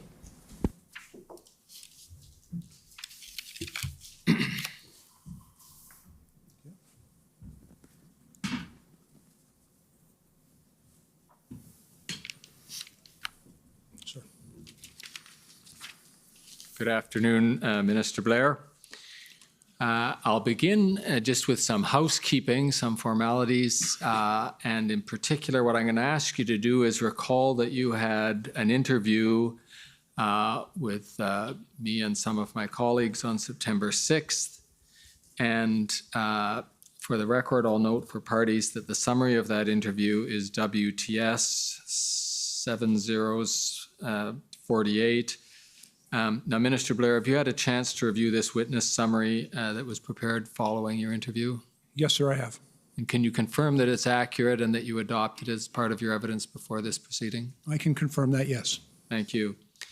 Now, if we can just go through a little bit of background for those who aren't already familiar with your role in the federal government recently and before that, you were the Minister of Public Safety from November 2019 to October 2021, is that correct? Yes, sir. And in October of 2021, you were appointed, and this is a long title, and it requires a bit of updating. You were appointed as President of the Queen's Privy Council. Now you will be the President of the King's Privy Council, I take it, and also as the Minister of Emergency Preparedness. Is that right? Yes, sir. Now, in the Prime Minister's mandate letters, that is the letters that the Prime Minister writes for each of his ministers to describe what he expects from them during their tenure, the Prime Minister assigned leadership responsibilities regarding public safety and emergency preparedness, both to you, Minister Blair, and to Minister Mendicino. And so the question is, can you help us understand how that division works under the umbrella of the Ministry of Emergency Preparedness and Public Safety? Yes, sir. As you noted earlier, I previously held the position of Minister of Public Safety and Emergency Preparedness. Quite frankly, the government recognized in the most recent past a significant increase in both the severity, complexity, and frequency of national emergencies taking place in this country. And so a decision was made to bifurcate my previous ministry into the public safety, which is a portfolio held by my colleague and friend, Minister Mendicino, and Minister of Emergency Preparedness, which is the portfolio that I am responsible for. Under that, I think there's a very clear delineation of responsibilities, but there's a very close alignment between the work that I do and that Minister Mendicino does. Mr. Mendicino is, for example, responsible under the Act for 5 different, significant agencies in the federal government, including the RCMP, CBSA, CSIS, Corrections Canada, and the Parole Board. And he also has a number of other significant responsibilities within his own mandate. For myself, my responsibilities particularly pertain to ensuring that the Government of Canada is prepared to respond effectively to all hazards and emergencies in this country, to improve the way in which the government prepares and also creates greater resiliency in the country about these events. Among the administrative processes I am also responsible for is I oversee requests for assistance that are received from the provinces and territories for assistance in the event of an emergency. If you could try and be a little slower for the interpreters, because they have to translate everything you say, and you have a tendency to have a high output. Yes, sir. I'll certainly do my very best. Okay. And I would appreciate the occasional reminder that I think Mr. Cameron's quite prepared to provide. Yeah, the scribes at the interview got lost after a few minutes of the interview. Now, if that's a helpful description, Minister Blair, of the division between the two parts of public safety and emergency preparedness. Here's something that's more challenging for all of us, is if you can describe for us your role as President of the King's Privy Council and how that what role you play there. I'll remind you, just as a place to start, that among other things you chair the SSE committee, the Safety, Security and Emergencies Committee, but writ large, can you describe that office and what responsibilities come with it? There are within federal legislation certain federal agencies, such as the Transportation Safety Board, that answers directly to the president of now the King's Privy Council. But it also is important to recognize the close collaboration that exists between my responsibilities as the president of King's Privy Council and the work of the Privy Council office within the federal government. It requires, in addition to my responsibilities in chairing, for example, the SSE committee, the Safety, Security and Emergency Committee, a very close collaboration with the Privy Council office. I have, for example, within PCO, a deputy secretary, Ms. Bogdan, who I believe you've heard from, who I work very closely with on matters of emergency preparedness, and with respect to other cabinet-related issues, I work very closely with the deputy clerk, Ms. Drouin, as well. Right. And something we'll come back to in a little bit of detail a little later in this examination. One of the functions of your office includes handling requests for assistance, what we've now learned to call RFAs, where somebody from level of government lower than the federal government asks for the assistance of the federal government in some particular sphere. Can you tell us, just broadly speaking, how that works? As we'll come to the one specific to the convoy in a minute, but just broadly how that process works. Yes, sir. There is a provision within our government for provinces and territories to make requests of our government for assistance for certain types of emergencies. The criteria is reasonably well established. In the past 2 years, I've been responsible for, well, since the beginning of the pandemic, I've actually managed about 200 requests for assistance that the government has received from our provincial and territorial partners. These can take a number of different forms. There were quite a number of them related to the pandemic in particular, but also in the advent of floods and fires, the hurricanes that recently took place in Atlantic Canada, all can result when events exceed the capacity of the provinces and territories to manage it. The RFA process allows them to reach out for assistance, and whatever we're able to provide, it is my responsibility to arrange that. Much of that work is done with other federal departments, public safety, the Department of National Defense, and others. But to ensure that whatever federal supports can be provided to the provinces and territories, we do that as expeditiously as possible. And can you describe to me the level of formality that process follows? And it's probably not the same in every case, but sometimes it's a phone call, perhaps followed up later by writing, sometimes writing followed up later by a phone call. But can you describe for the Commissioner just how the process tends to take place in the example of a typical flood or hurricane? In my experience, sir, and as I said, we've done now a couple of hundred of these, senior officials usually begin talking very quickly, even in anticipation of an emergency. For example, if we know a hurricane is coming, or at the beginning of the wildfire season. Communications begin to take place between senior officials in both either the province or territory and our federal departments, whichever is implicated. Most of that is managed through the Ministry of Public Safety. And for example, in my experience, most of that work has been done by Deputy Stewart, who I think you've also heard from. There's usually discussions that take place between senior officials. There's also a table of senior officials, sometimes referred to as the senior officials responsible for emergency management, SORM, who also engage in these types of discussions. That's usually followed up very quickly by a formal letter of request from the province or territory that is directed to the Ministry of Public Safety and then on to me for a determination. But we try to work as quickly as possible in order to see if we can, whatever helps we can provide in response to those requests. And then through, again, Deputy Stewart, a response to that request is prepared, to which I'm able to then hopefully quickly respond.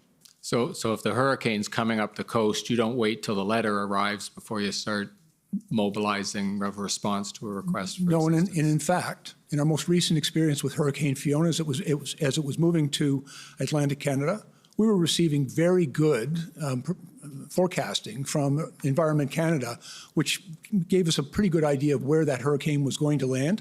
And so there were conversations that began days in advance so that we could be better prepared and mobilize and even stage resources in order to respond to what we knew was going to be a significant impact on those regions of the country, and that we would be able to work closely together as quickly as possible. There are a number of other programs as well. And for example, I'm also responsible for what we refer to as the humanitarian workforce, where we work very closely with NGOs such as the Canadian Red Cross and stage those resources and begin to register people well in advance of the hurricane in that case, so that we can respond as quickly as possible in real time to help people be safe.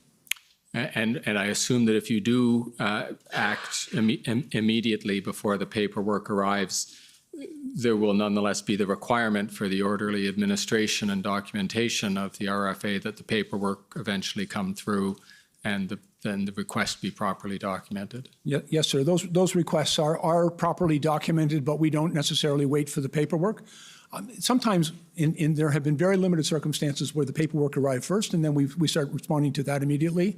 But in the vast majority of cases, there's outreach from the province and territory who identify a situation that exceeds their capacity, where they seek our help, and then we undertake immediately to see if we can find that help within the federal government. Thank you. Now, if you can describe perhaps, well, certainly atypically relative to most other government departments, you are lodged, so to speak, in the Privy Council office and supported by people also in the Privy Council office. And one of the people also there is the National Security Intelligence Advisor, Jody Thomas. If you could describe for us how you, as Minister of Emergency Preparedness, work with or relate with, interact with the National Security Intelligence Advisor. Yes, the National Security Intelligence Advisors are actually a very important source of guidance, advice, and information for our preparation in order to respond appropriately to emergencies. In a number of different capacities, including that I chair the Safety, Security, and Emergency Committee, but even in our daily and weekly interactions, the National Security Intelligence Advisor is a person who gathers information from the National Security Intelligence Establishment, from law enforcement, and from other sources, and provides it to government, including to me, to assist us in making sure that we're able to do our duties in a timely way and be well informed of what government needs to know in order to keep people safe. Thank you. Now, we've had, as you probably know, already testifying among the senior government officials who testified last week, Jacqueline Bogdan and Jeff Hutchinson. Maybe you could just remind us, now that you're here, where they fit in the scheme of your Department of Emergency Preparedness. Yes, sir. When the government decided, when the Prime Minister decided, that to place a special emphasis and create a unique ministry dealing with emergency preparedness, we recognized that in order to make that work, we also had to fundamentally change the way in which the public service, through the Privy Council office, organizes itself in response to preparation for emergency. And so there was decisions made within PCO by the clerk in order to create some additional positions within the Privy Council office to essentially create an office to more formalize and, I think, to make more effective the government's response to emergencies and in our preparation in a wide variety, a very significant spectrum of activities, including increased resilience, investment in critical infrastructure, and an all hazards approach. And it was also, I think, very important to make connections. One of the things I have found in my responsibility, sir, and working with PCO, that emergencies are not uniquely located within any one ministry or department. They're very often implicate like a whole of government. We learned that certainly in the floods, for example, in British Columbia, where, initially when I went to British Columbia with the Prime Minister to meet with the provincial government, we looked at it as an emergency response to a flood, but very quickly learned that agriculture, transportation, fisheries and oceans, natural resources, Environment Canada, all of these different departments of government were deeply implicated in that emergency. And so one of my responsibilities working with PCO and Ms. Bogdan is in a convening role to bring all of the departments together and bring senior officials to make sure that all of government is responding appropriately as necessary to every emergency. And so a decision was made. Ms. Bogdan was brought in as the Deputy Secretary responsible for emergency management, and she also has responsibility for the COVID response of the government. She's also overseeing that.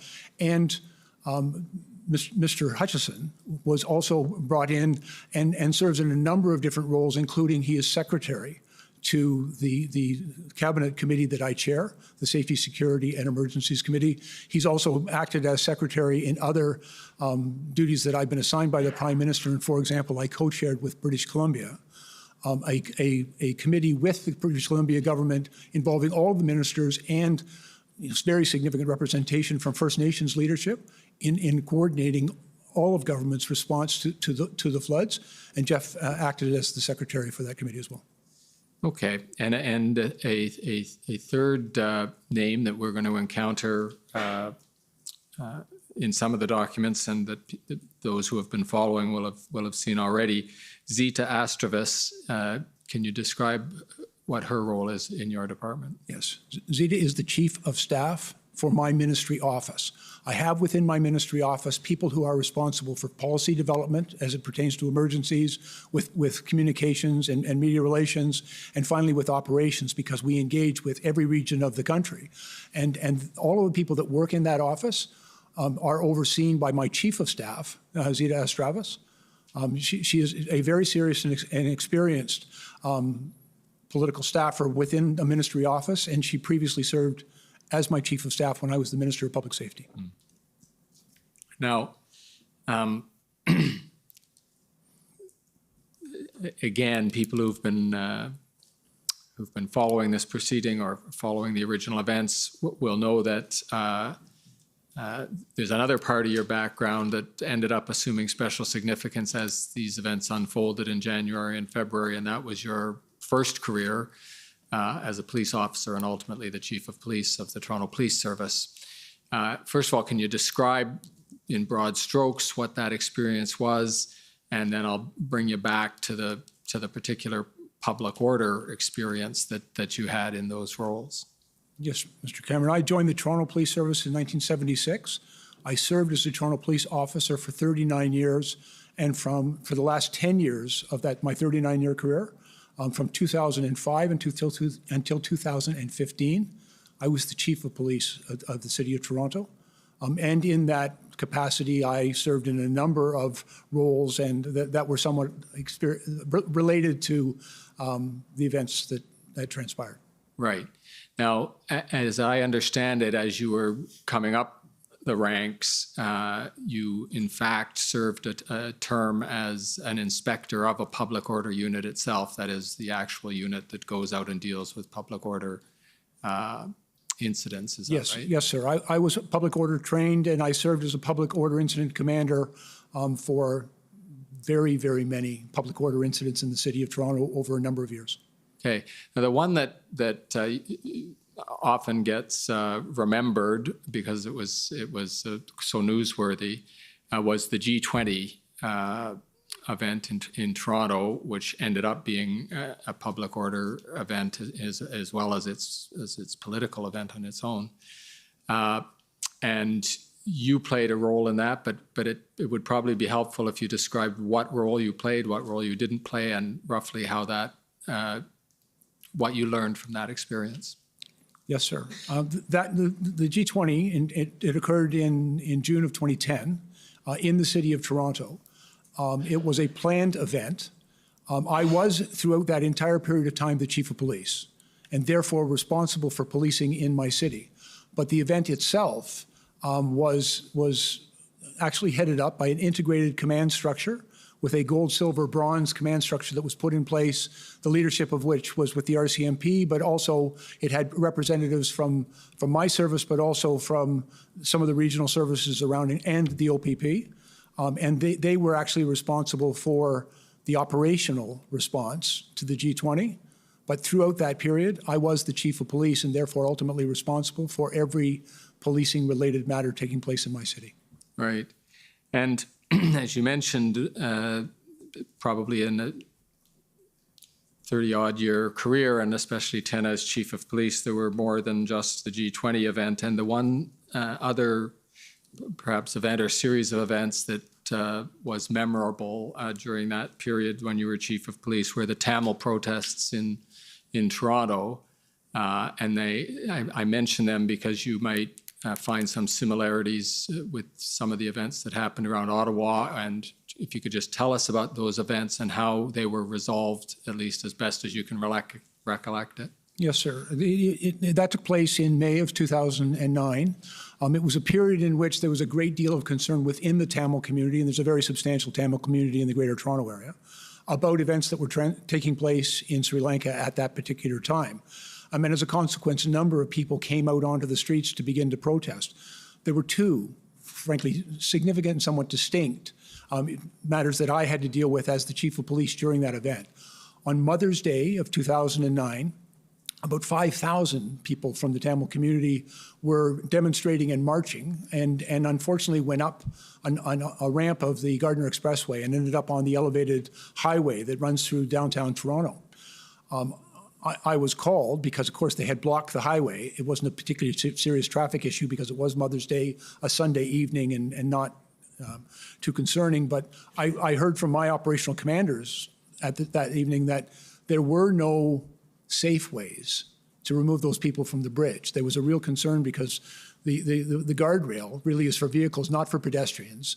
There were children and elderly people up on that elevated highway, and there was a very sincere concern among my officers that any action that we might take to remove them from the bridge or even bring them down the ramp could result in a stampede, a crushing of people, and would just be simply too dangerous. And so I directed that we would slow down, that we would engage with the people that were on the bridge. We would find people that we could talk to on the bridge, and that took a couple of hours. And then eventually I engaged them in some conversation. I had a pretty good relationship with that community and found a way to have them safely come down off that bridge. And it was, in my opinion, an entirely appropriate and safe resolution of what could have potentially been a very dangerous situation. The other element to this is tens of thousands of people initially converged on University Avenue in the area of University and Armory, which is right near the 361, our Superior Courts in Toronto, but also right opposite the U.S. Consulate. And initially when they went there, it was considered quite disruptive. It was noisy and it was interfering with traffic, but very quickly we were able to work with that crowd to allow the TTC, for example, to operate on both Queen and Dundas so that the transit would continue to move. Those are pretty important transit routes in the city. We also were concerned about access and egress for our hospitals on Hospital Row on University Avenue. We worked out with them a way in which we could do that. And although that protest went on for several days, and there were concerns actually being expressed by the time I remember hearing from Superior Court judges about the noise outside their courtrooms. But at the same time, there was very little residential in that area. I would also want to acknowledge the people that were protesting did so in a very respectful way. They cleaned up after themselves. They were on the street. They were very seriously concerned. But I think that was a situation that in Toronto we were able to resolve appropriately and safely. And eventually, I think it actually strengthened our relationship very much with that community. And if I recollect accounts of those events, one of the things you were able to accomplish with that demonstration was to move it from an arguably illegal demonstration in the sense that it was blocking University Avenue to a location nearby where the demonstration could continue but not be obstructing traffic and potentially breaking the law. Yes, sir. And actually, that was based on some experience that we'd had in that particular area as well. I also remember in the late 90s, there was very significant demonstrations among two other communities, Serbian and Croatian, at that same location. And we worked very closely with those protesters to allow them to engage in their lawful peaceful protests, but do it in a way that minimized the disruption to traffic, to the movement of people, and to the functioning of basically the city's daily life all around them. And as an incident commander or public order senior police officer, how do you factor in that particular attempted transition? That is, you encounter a public order incident. Ideally, you're able to keep it legal from beginning to end. But when it starts to transition into illegality, either because it's obstructing traffic or violating some other law, where in your ranking of objectives do you put turning what has become an unlawful protest into a lawful protest? I think it's important. Frankly, I actually very sincerely believe in the right to lawful, peaceful protest. It's a protected charter right in this country. Sometimes it can be a challenge. It can be very difficult to manage these events. But I think if the protesters are willing to work with the police and if the police work with them, there are always some individuals who will push the limit and sometimes will break the law, and there are ways to deal with those individuals. But in my experience, it is always preferable if you're able to minimize the impact and to facilitate lawful, peaceful protest while not allowing unlawful protest or risk to public safety. And you might not have monitored this part of the evidence, but we had a similar discussion with Deputy Commissioner Zablocki of the RCMP about this attempt that the RCMP took in and near Coutts, Alberta, to find a legal way for the protest to continue.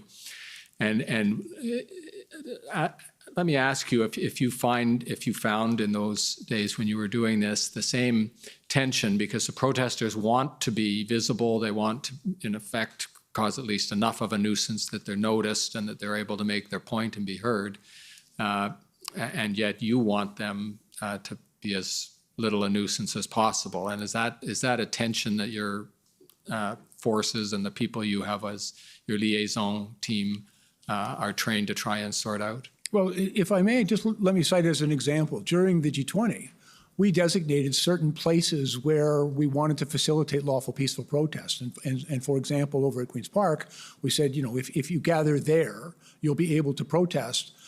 And some people were quite willing to do that, but unfortunately not everybody is. And then some people, prefer to be, to disrupt traffic, or in the case of the G20, unfortunately, it also resulted in a set of circumstances where there was significant property damage, fires were set, and windows were smashed. But I think it's important to distinguish. There are always people who seek only to engage in lawful, peaceful protest. And I think it's our responsibility, and I say our, you'll forgive me, it's the police responsibility to facilitate that to every extent possible. And unfortunately, there are also, in some circumstances, people who choose to engage in unlawful behavior and don't engage in lawful but rather unlawful protest. And then there has to be whatever action is required in order to curtail that. Right. Now, coming to the events in question, as the matters were developing, there was a series of what end up getting called briefings on truckers' convoy among ministers and senior officials in the government, and it looks from our account of the documentation that you attended probably all of them, or almost all of them. Is that your recollection? I believe almost all of them, yes. Yes.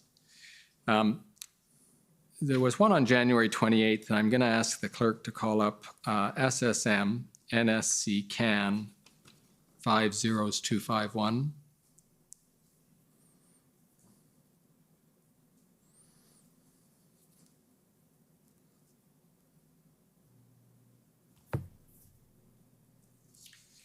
And if you could, Mr. Kruger, if you can just scroll down, there's a point where we have a number 18, and Blair, there we go. And this is the notes of that, the readout, as it's called, of that meeting. And do I understand the way this is laid out correctly, that beside the number 18 in your name are a series of points that you were making at the meeting? Yes, sir. The one I'm going to ask you to talk about is C. We need to keep the language down. And probably the people in the room knew what you were talking about, and you probably used more words than just that. So if you could flesh that out for us, what message you were trying to get across during that briefing when you said we need to keep the language down? I believe we all have a responsibility to do what is necessary to keep the peace. And I was concerned that inflammatory language could incite a more violent response, potentially, or incite others to continue to come to the protest. And so I think one needs to maintain, and I've had some experience in this, in your language around an event, to speak of it in such a way as to not aggravate it. So minimize name calling and that kind of thing. I don't normally engage in name calling, sir. Right. But is that what you mean by keep the language down? Keep the rhetoric moderate on the government side, on the protester side? I believe, in my experience, sometimes people live down to your expectations, and so one should be careful in how you speak of these events. I also, quite frankly, I'm always concerned about fear. I think fear is one of the greatest enemies of public safety, and I think if our language is intemperate, we can make people quite fearful. And if people are fearful, then they don't use public space, they don't engage with their neighbors. It can actually create a more dangerous situation. And so my advice to colleagues was that we would remain tempered in our language. I'd like to move now to another topic area that it's apparent that you took a role in, and that has to do with the arrangement of what were called, perhaps it was ended up being a misnomer, but what were originally called the tripartite meetings. Can you describe, first of all, what those were meant to be, to situate them in time, if it assists you? They were February 7th, 8th, and 10th, the ones that started it off. But if you can just tell us what you had hoped to accomplish with those meetings. Yes, sir. It was my intention to convene all three orders of government, to bring them to a table, because I believe that all three orders of government had a role and responsibility here. I believe that good communication between all three orders of government could have been facilitated by convening, a meeting among. Initially, it was attempted to do so at the political level, and as you said, it wasn't entirely successful. But I believe what we were able to achieve is convening officials to come to that table, because I believe that the events that were transpiring in Ottawa really did require good communication, clear and clear expectations and communications and how we could assist each other. All of us had a responsibility, all of us had a role to play, and I was attempting to convene that. And by the way, not inconsistent with the role that I also play, as I mentioned earlier, in convening other orders of ministries within my own government. I've learned the value of bringing people together from many different disciplines and authorities to be at the table to share perspectives and to help each other. Hey, now there's two topics I'd like to see if we can talk about, and I'll see if we can do it without pulling up too many documents. But just going by your memories of these meetings, and I'll just describe the topics, and then we'll try to treat them one at a time, though they might end up getting blended together.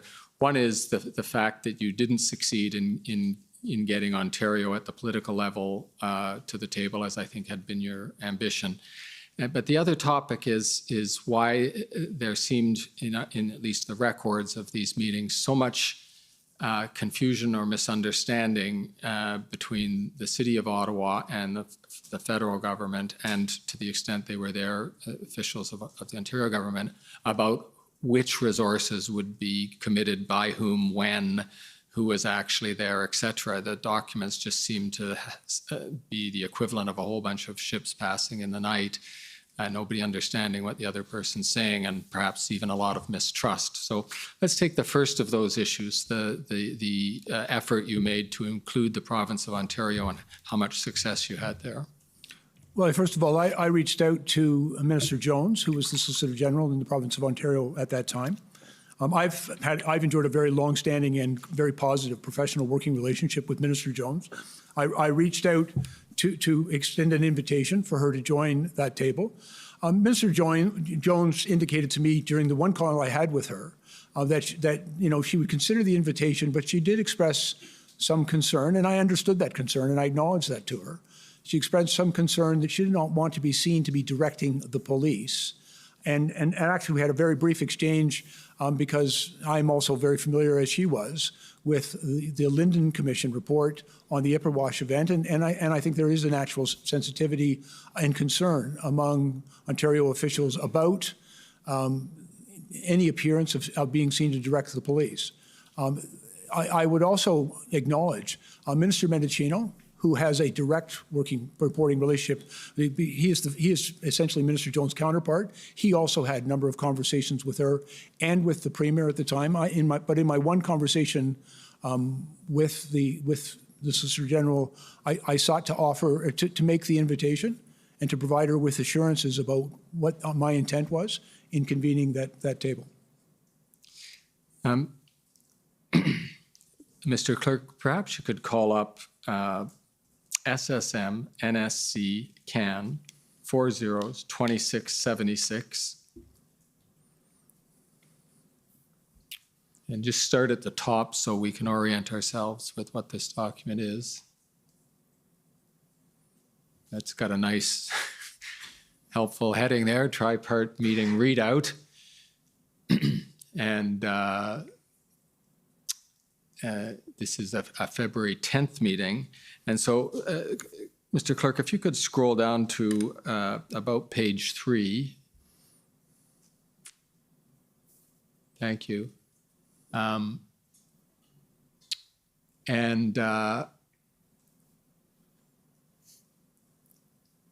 There's just a little further, please, Mr. Clerk, so we get Mr. Blair's, Minister Blair's comments there. And under BB, which is doubtless you, there's this notation. Thanks. If we can speak frankly for a moment, it has come to the media's discussion that they are not in this meeting for the third day. And are we understanding this correctly, that they is Ontario? Yes, sir. And so this is the third of your 3 attempts to table a tripart meeting, and the third time that Ontario is missing in action. And you refer to a statement from Ontario that your meetings will accomplish nothing. Is that what you're saying there? Is that what you'd heard from Ontario? I believe that's what I'm referencing to. I don't have a memory of that statement at this moment, Right. but I think clearly my comment here is that there was a statement suggesting the table would accomplish nothing. Right. And then there's a discussion between you and I take it that's you and the mayor. Yes, sir. Myself, the mayor, I believe, as well.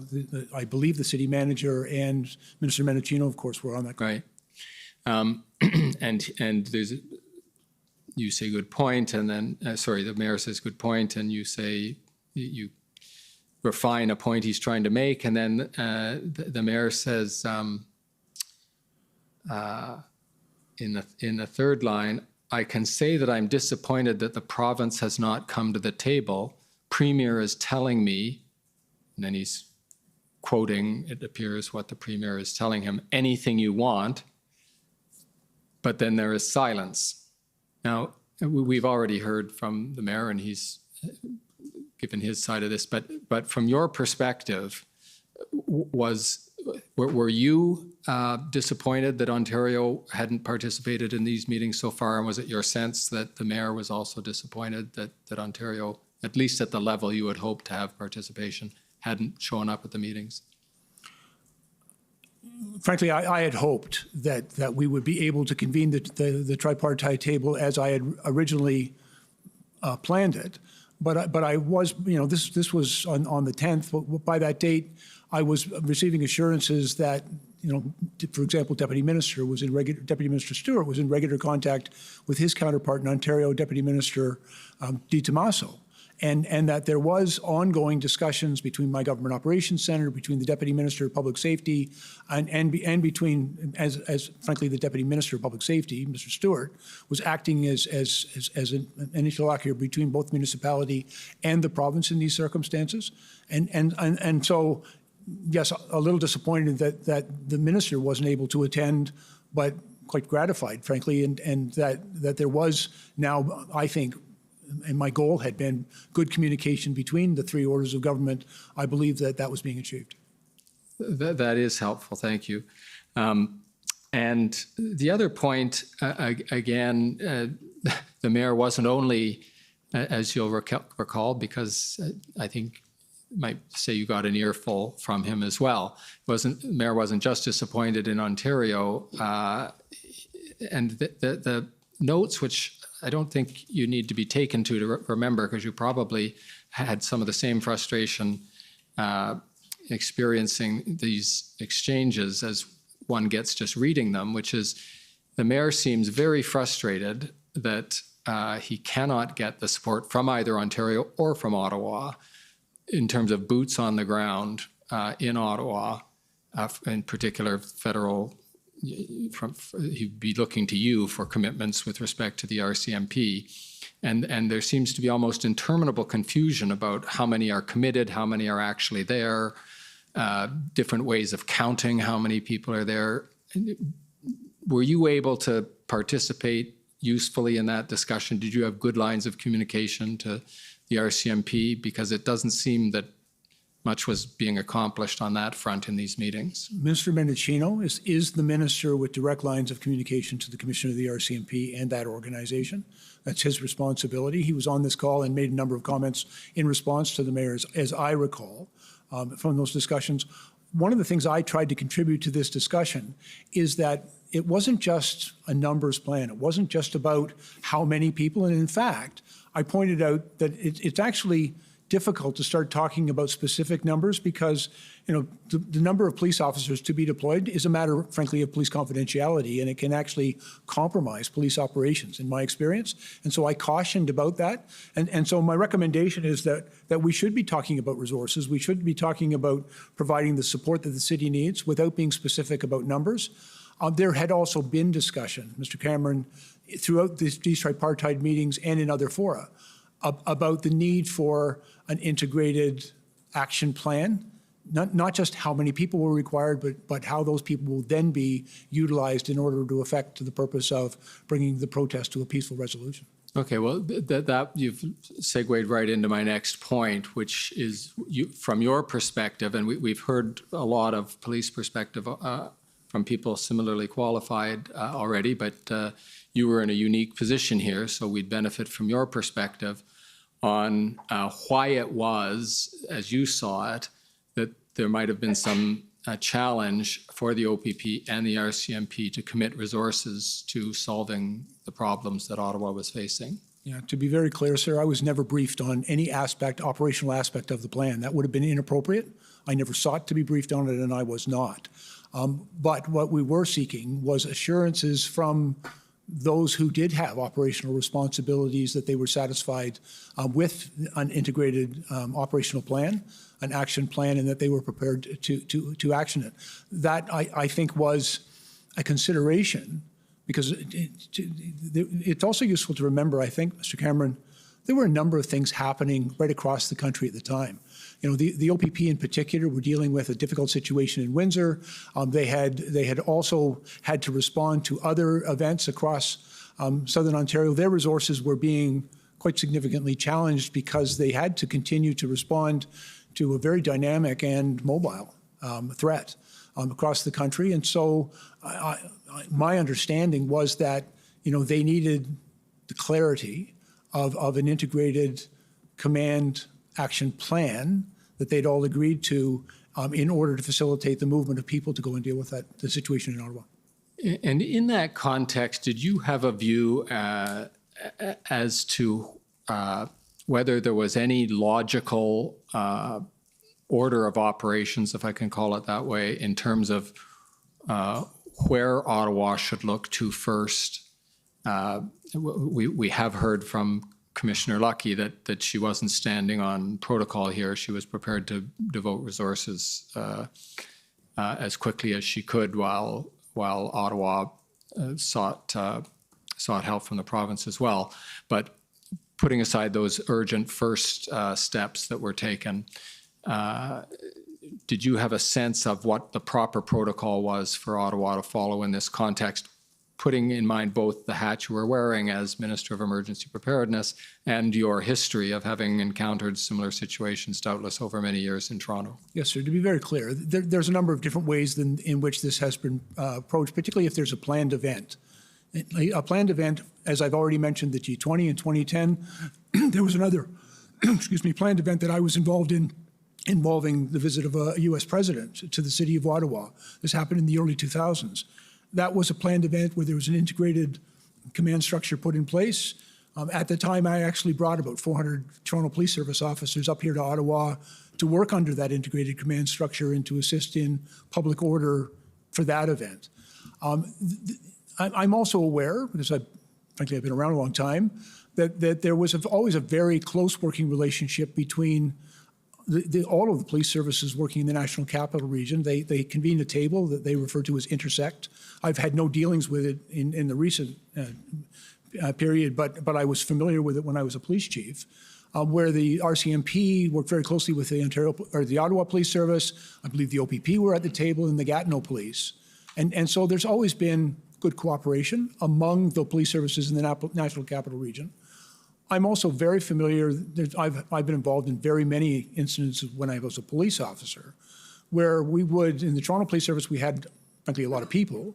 We had a lot of people trained in public order, and we would bring our public order resources to assist in Kingston, for example, for their homecoming event, in other towns around Ontario that didn't have those resources available to them, so we would go and assist.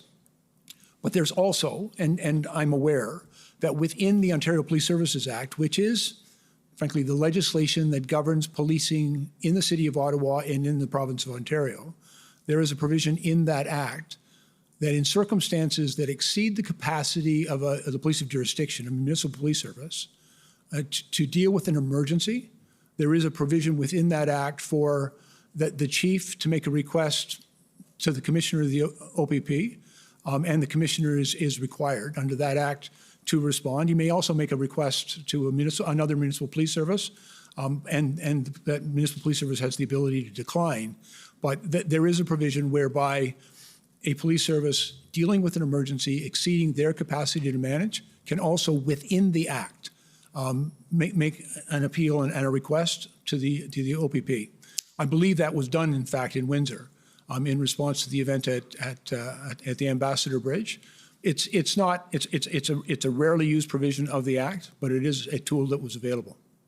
You describe it as a tool that was available. Was it your view at the time, or is it your view now, that it was necessary for Ottawa to take that step before it came, the City of Ottawa to take that step before it came to the federal government for policing assistance? Not if the police services, the OPP, the RCMP, and other police services were willing and able to send their people. Keeping in mind, it's a difficult thing to pull people from various jurisdictions, bring them to Ottawa for this type of a planned event. And that's an approach that had been used successfully in the past. If that could be facilitated, that could be used. And if it wasn't available to the chief, there was the tool within the Ontario Police Services Act. Now, you described the use of either the formal use of the Police Services Act, or more likely, when you're talking about planned events, simply consensual arrangements where, looking perhaps months or even years ahead to an event, you can get a multi-police organization team put together. That doesn't work if the event manifests itself over the course of a weekend.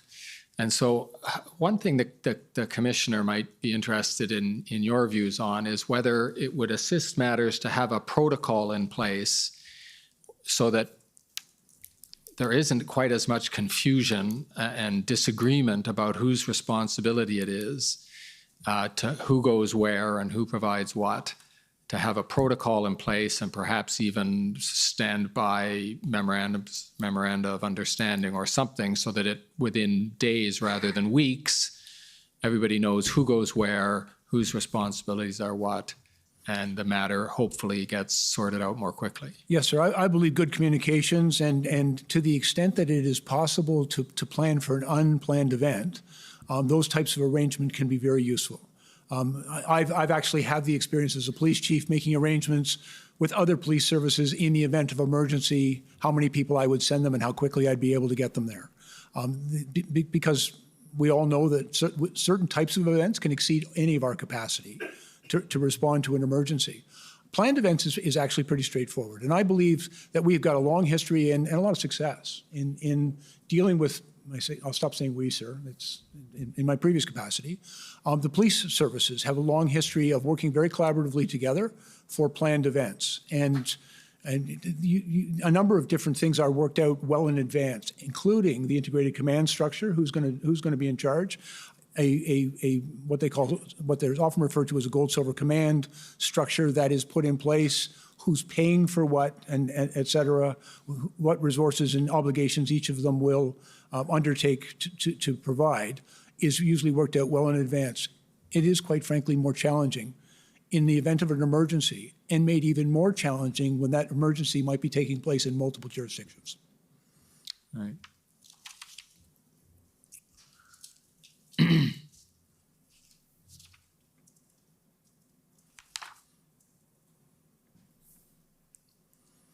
The speed with which you're able to deliver information, Minister Blair, is helpful, if not to the not to the translators, to me in getting through my questions in record time.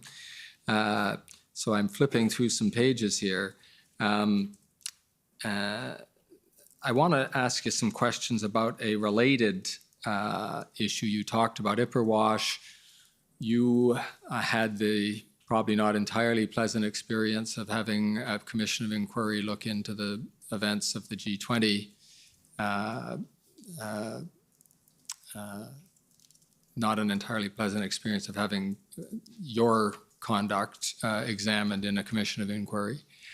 And one of the issues that came up in the Morden inquiry into the G20 event and in Ipperwash as well had to do with the extent of administrative oversight and political input to the activities of the police.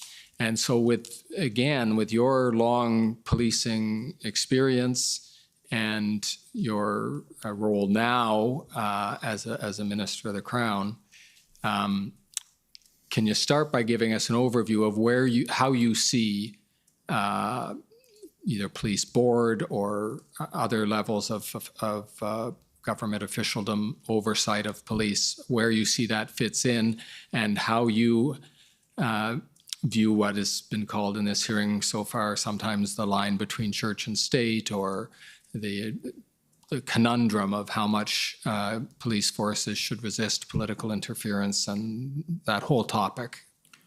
Thank you, sir. And if I may, first of all, just a point of clarification. Justice Morden's report, although a very important report, was not a public inquiry. It was a report commissioned by the Toronto Police Services Board. In the aftermath of that report, there was also another public report done by the Office of the Independent Police Review Director, Mr. Terry McNeely, also on that report, but also not a public inquiry. Thank you. One of the things I can share with you, sir, I was a police chief for 10 years. I was appointed by the Police Services Board. The Police Services Board is constituted under the Police Services Act. It's defined on its duties and responsibilities and how it's comprised. I very firmly believe, very sincerely believe, that good policing requires good governance. And governance is not to suggest, sir, that a Police Services Board or the governance authority will direct the police in their investigations, in their operations, will even direct them in the administration of their police service. That's not the function of good governance. The function of good governance, in my experience, is oversight and accountability. And I think it's fairly well articulated in a number of provincial statutes across the country, including the Ontario Police Services Act. In my own personal experience, I used to meet with my board every month for several hours over the course of a day. It was done in public. Some of it was in camera, much of it was in public. They would ask me questions about use of force. They would ask me about training. They would ask me about HR issues, the discipline and maintaining of conduct within my organization. I reported to them in a very public way about our engagement with diverse communities, about a number of efforts that we were making to prevent crime, all those things that were the responsibility of the police service to deliver adequate and effective police service. And that's actually directed at the board and then delegated to me by the board. The police have extraordinary authorities in our society, but those are not unfettered authorities. I think there's an expectation that we will be held to account for the way we use those authorities, and that there will be independent civilian oversight of policing activities. And I believe that's absolutely key. There is no good policing without good governance.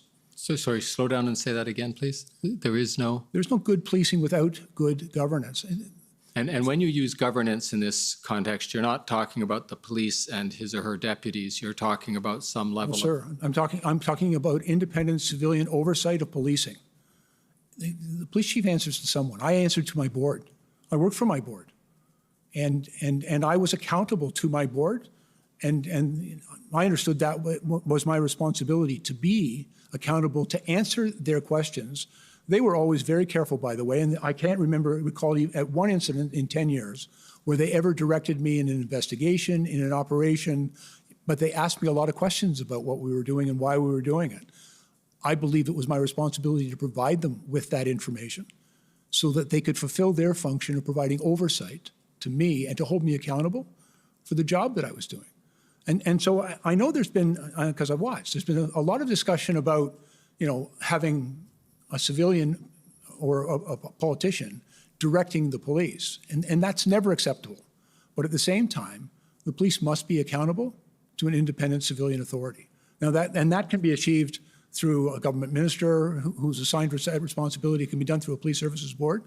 But in my experience, policing is all predicated on public trust and the consent of the people who are policed. That trust is really warranted by that oversight and accountability and transparency and the way the extraordinary authorities given to the police are exercised. Right. And in the time that you were chief of police and having this governance relationship with the Police Services Board, would you have considered it interference, or what is sometimes called directing the police, for that board to have outlined to you either long-term or immediate priorities or rankings of objectives to accomplish with your available resources? There are a number of different models of governance that are often employed by police service boards. One of them is through policies and priorities. I believe it's called the Carver model. Slow down for the report again. The what model? The Carver model. I've actually spent a lot of time. I also felt it was my responsibility to help my board be a good board, because they would help me be a good chief. And so we spent a lot of time talking about how they could do their job and it would help me do my job as a board. And I think it was a very effective relationship. They did set priorities for the service. They also set my budget. I would collaborate with them and work very closely with them, and they would consult with the public on what those priorities should be, because there is a bridge that a governance body can serve for a police service to be that connection on behalf of community. And so they would bring, there was lots of community deputations made at our board meetings where people would outline their expectations and their concerns, and the board would set priorities. But my board was also very careful not to cross a line into operational matters, to suggest where we should deploy people or what investigations or what laws would be enforced. They never went there. And neither would, frankly, I have allowed them. I'd have pushed back on that. But they often talked about, placing a greater emphasis on community policing, on community outreach, on building greater diversity within the police service, and how we interact with, the incredible diverse population of our city, and issues of crime prevention and how communities were to be policed. And frankly, I never considered those infringements on police operations. I just thought we were working together to do good policing. And what about when that effort at direction from the Police Services Board was aimed at a more immediate situation? And I don't mean a particular investigation or anything of that type, but for example, if the Tamil protest had shut down University Avenue for 4 days, would you have considered it out of line for the Police Services Board to ask you what you intended to do about it and express to you their view that they considered this a serious problem for the city? I would have considered it entirely appropriate. And frankly, I recall getting these questions from the board. What are you doing? Why are you doing it? There was a fair bit of criticism, as you can imagine.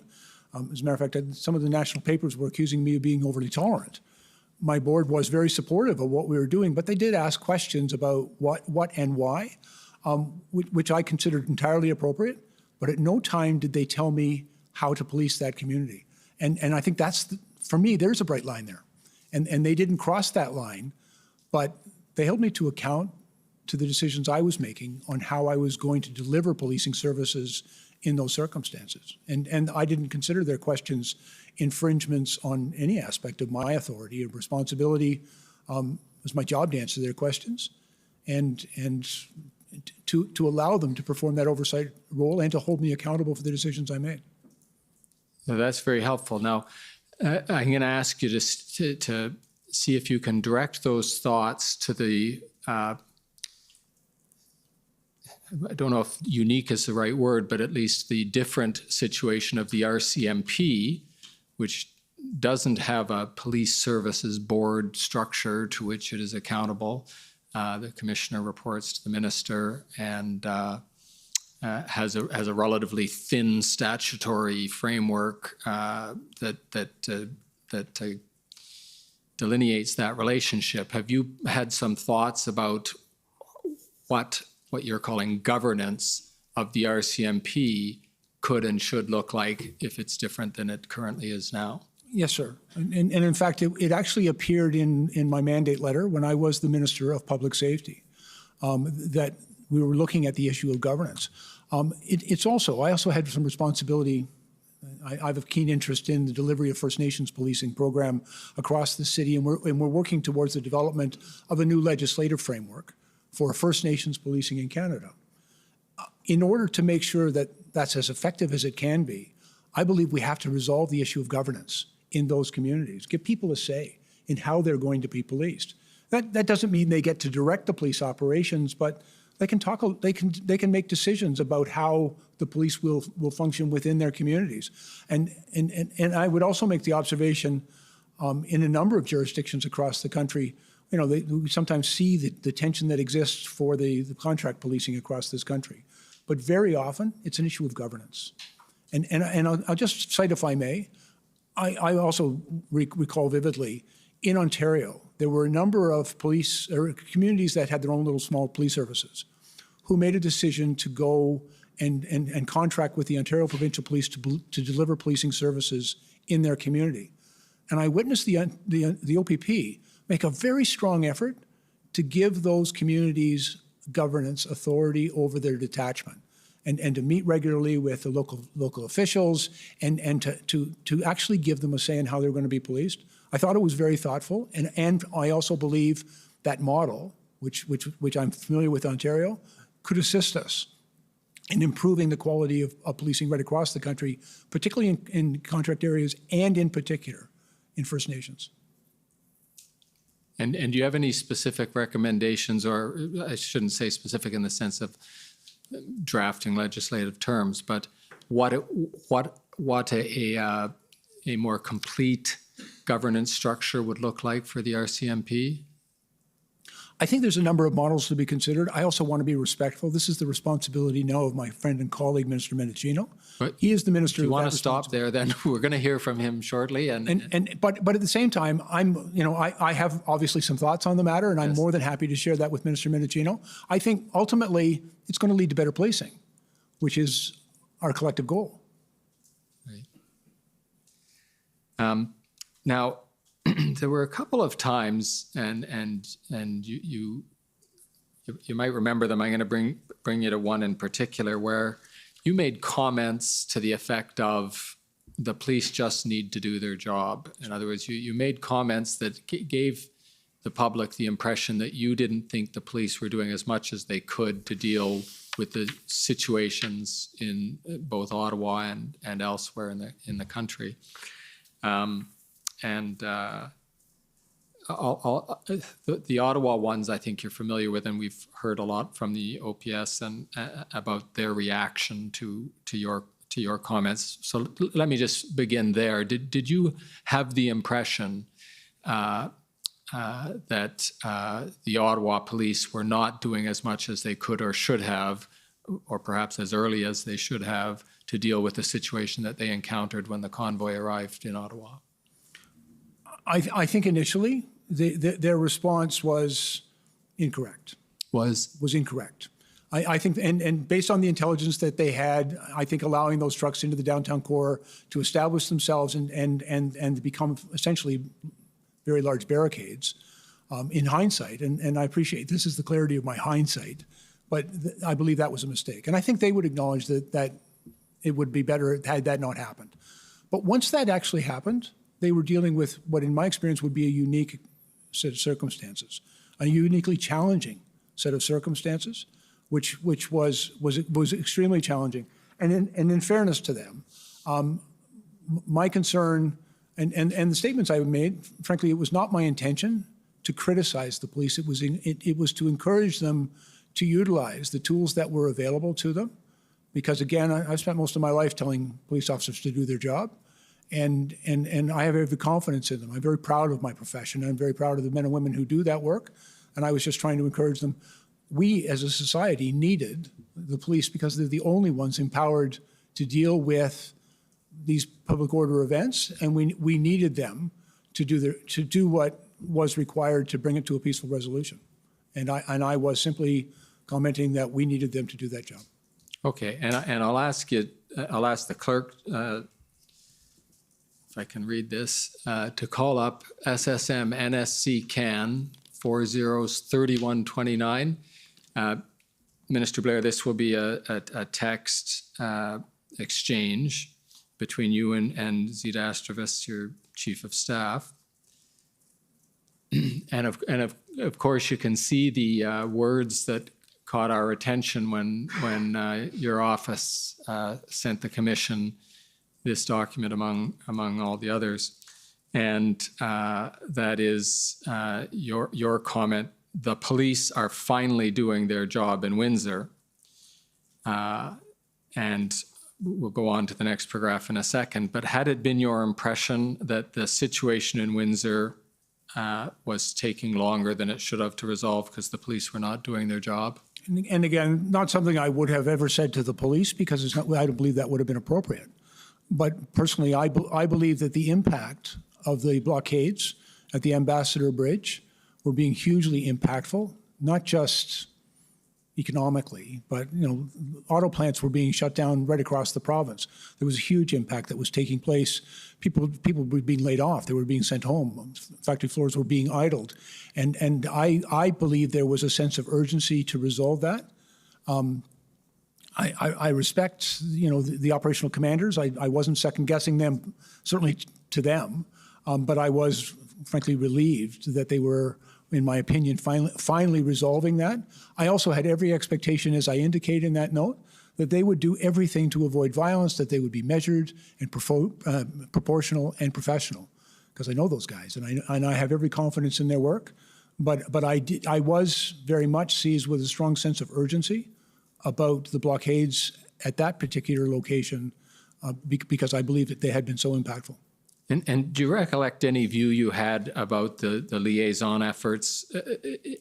And we're looking now at the second paragraph where you say it appears they, presumably the police, Windsor Police Force and the OPP and RCMP who are acting here, it appears they didn't actually need to offer terms and concessions to the protesters. Can you explain what you were thinking there, if you remember? I don't really recall, except, again, I was feeling a sense of relief that they were now clearing that bridge, because it did strike me as a matter of urgency, and previous tactics had not been effective in clearing the blockade.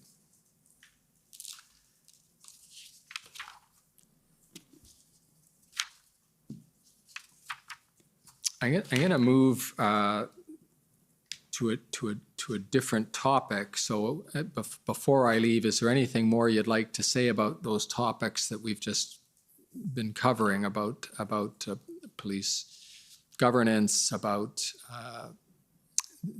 the effectiveness of the police operations in Ottawa? I'm not expecting any more from you, but I'm just about to change topics, and so I'd offer you that. Let us change topics, sir. I'm fine. Okay. Although you might not like to change the topic, it's to the Alberta RFA. You'll recollect that, I think. And can you just, to those who haven't followed the proceedings quite as closely, maybe as the rest of us, can you just outline what that was about and how it came across your desk? Yes, sir. And I don't recall precisely whether the letter arrived first or I heard from Deputy Minister Stewart, but I became aware that there was a request from the province of Alberta, and I believe it was from Minister Rick McIver, stating a number of things about what was transpiring in Alberta with respect to the Coutts blockade. The Coutts blockade had been going on for some time, and among the things that Minister McIver was asking for. He made a number of comments, but his primary ask was for access, and he was very specific, to Canadian Armed Forces tow trucks, I believe, in order to assist in the movement of trucks that were blockading the highway in southern Alberta at Coots. And so immediately, because he was asking for Canadian Armed Forces resources and personnel in order to respond to this, that request I forwarded to the Department of National Defense and to Minister Anand, because it didn't fall under any of our existing agreements. So it would have been something that, first of all, we'd have to hear from the Canadian Armed Forces whether or not they had equipment fit for purpose, and it would also have to require the approval of the Minister of National Defense. And so that information went on over to them. I also recall a number of days later being advised by Deputy Minister Stewart that the Canadian Armed Forces advised that they did not have equipment fit for purpose and didn't believe that they would be able to respond to that request.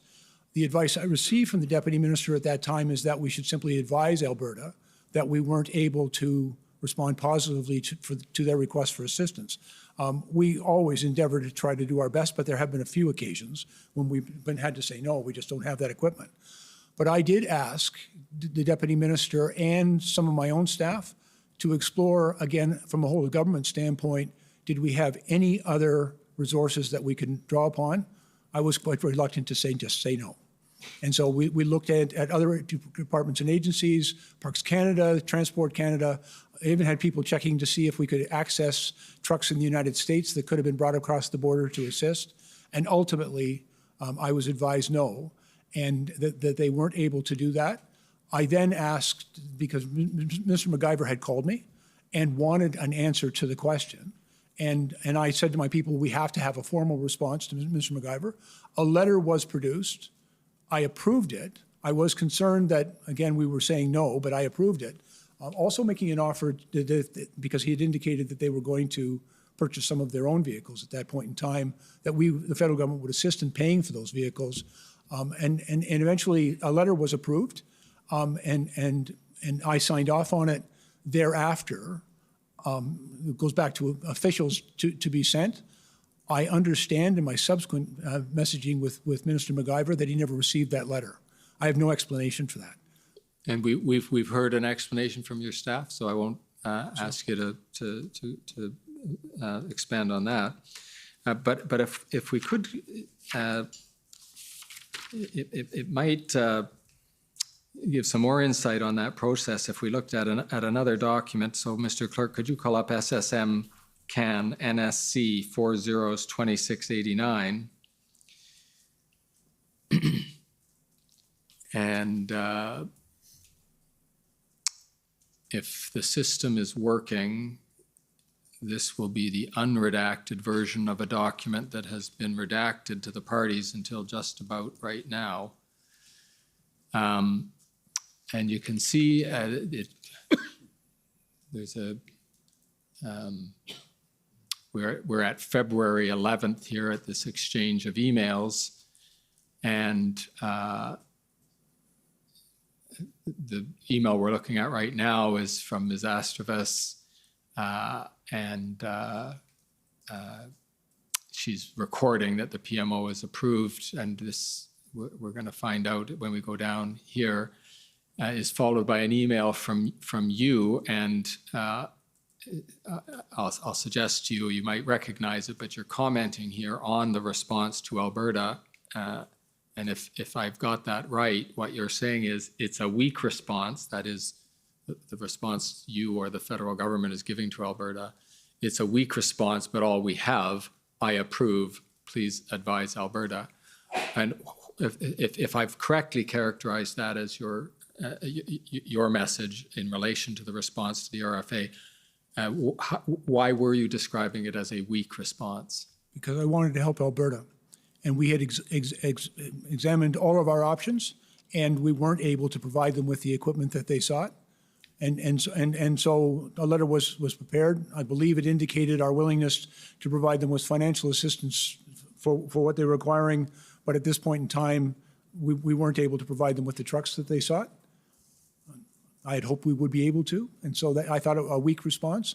But I also thought it was equally important that we respond and that we advise Alberta of the position that we were in, and that in particular that CAF had advised, the Canadian Armed Forces had advised that their equipment wasn't appropriate, and they did not, it requires their approval, and they didn't give that approval.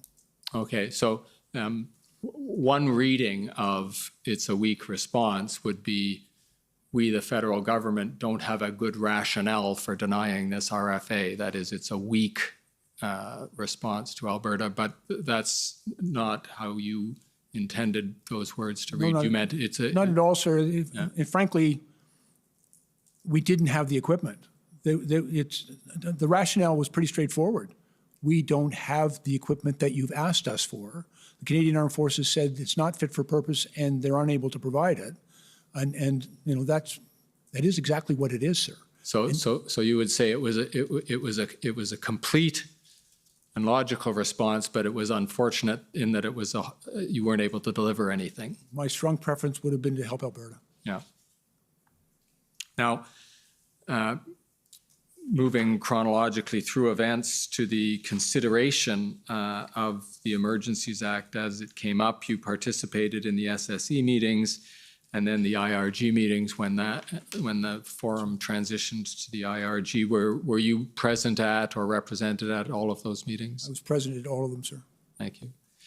And if you can describe in general what was Cabinet, or at least those of members of Cabinet who were gathered in those meetings, looking to you for, and what were you able to contribute to the meetings? First of all, in the Safety, Security, and Emergency Committee that I chair, it's a smaller group of Cabinet ministers that regularly convene, although each of these meetings was what I refer to as ad hoc.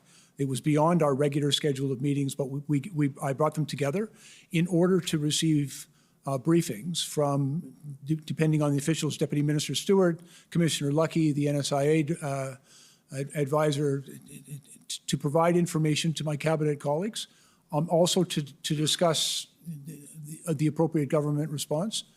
I also took the opportunity during these meetings, and I think what I was able to contribute was to provide them with an understanding, because of my policing background, with the policing environment that governed this event, and as the event unfolded over the course of a number of days, about what, again, the policing environment, not just in Ottawa, but in various locales in Alberta, British Columbia, in Manitoba, and a number of points of entry in Ontario.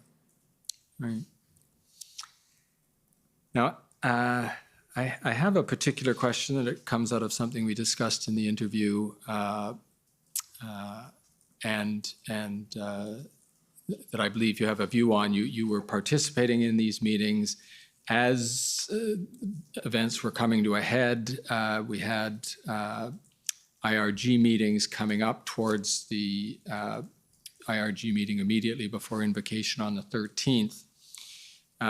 And I'm going to get in your interview summary, which the parties have already seen, you outline the reasons that you thought were certainly bearing on your thoughts as you were contemplating the propriety of invocation.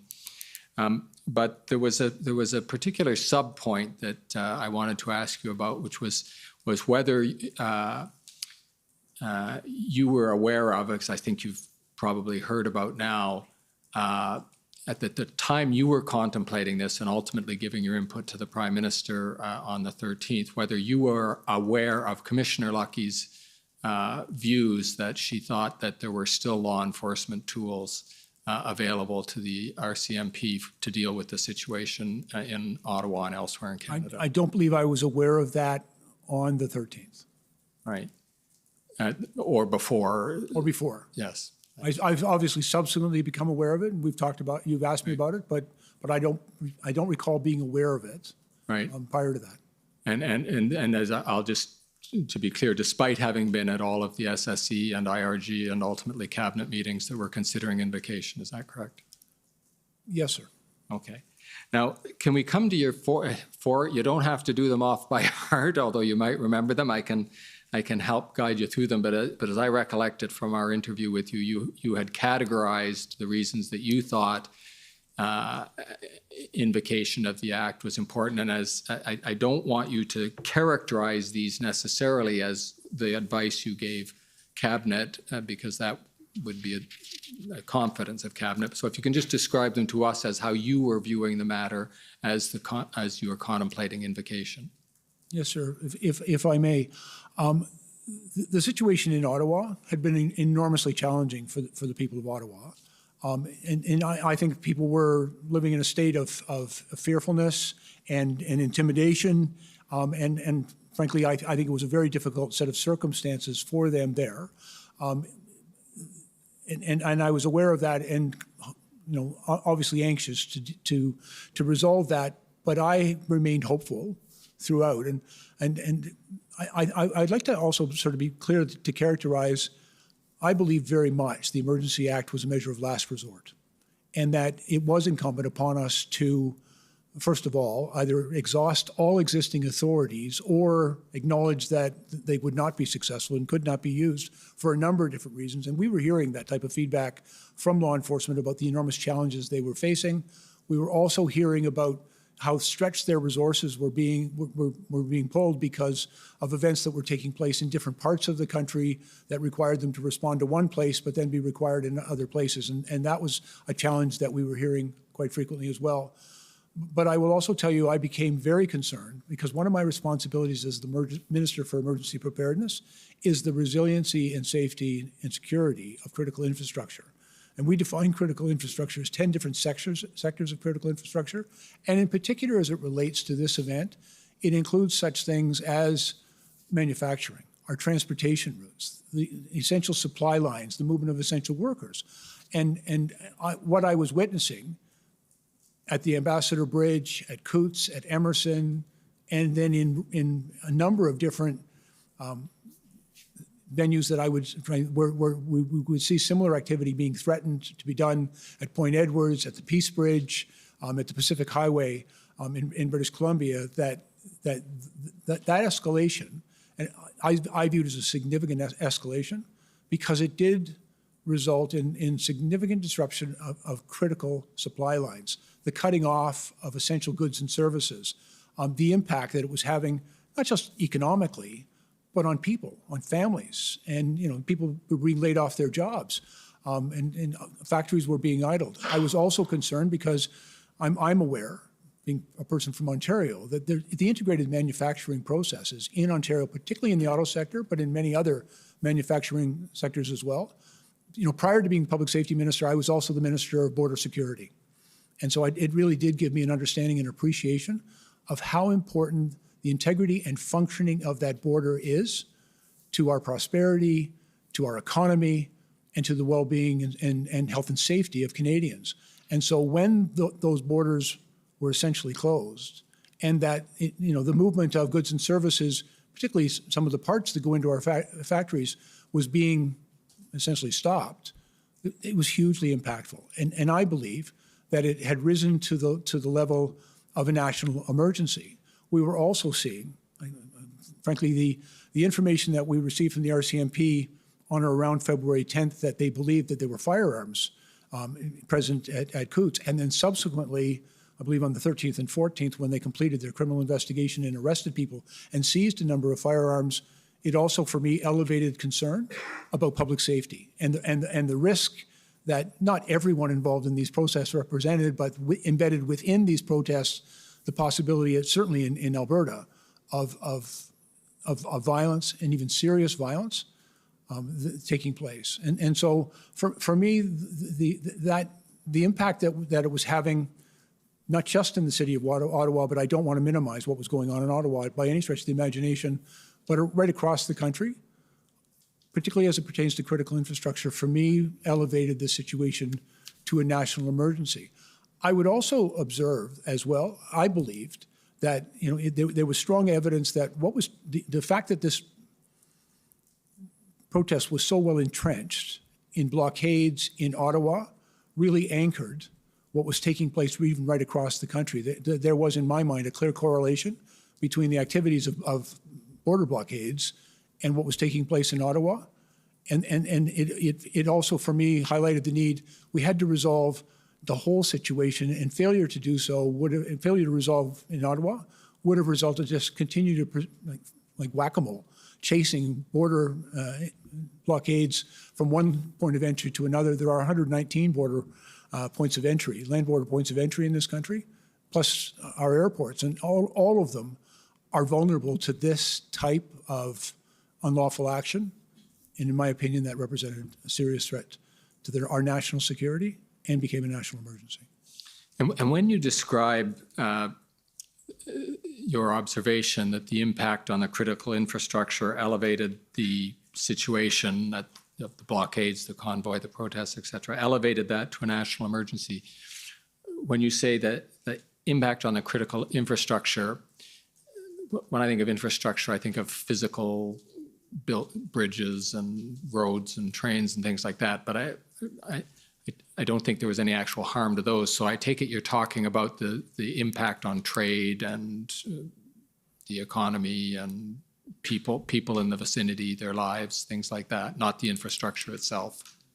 When an artery, a point of entry into the country, in Manitoba, in Alberta, in Ontario, is essentially rendered dysfunctional, when it's closed and nothing is moving through there, the movement of those goods and services, in my opinion, is part of our critical infrastructure. It supports manufacturing. It's part of the transportation. But you don't have to blow everything up to render it unusable. Right. And that can be done through cyber attack, for example. But rendering it unusable is an attack on critical infrastructure, in my opinion. And that's precisely what happened in these circumstances. And it was, for me, we'd seen bridges and highways and rail lines go down in the floods and storms in British Columbia. We knew we had to work hard to get those reopened, but the situation across this country, it was exacerbated by the very significant challenges the police were obviously having to clear these in a timely way. Right. And if I can remind you, you had a fourth, believe it or not, you just did go through three of your factors. They sort of got lumped together, but your fourth had to do with your view on whether or not the existing legal authorities were adequate, whether they had been exhausted, et cetera. What was your view there? Yes, sir. One of the things that, I can go through a bit of a list. One of the things we'd heard in Alberta, in Manitoba, in British Columbia, and certainly in Ottawa and at the Ambassador Bridge, was the very significant challenges that the police were having in gaining access to vehicles that they could tow, the large trucks that were being used basically to blockade. They almost ceased to be trucks. They were fortresses and very, very difficult to move. There were a number of reasons why that I think have been articulated for this commission as to why they couldn't gain access to those, but it was a reality that they could not. I looked very carefully, by the way, on the Friday when Ontario brought in their measures.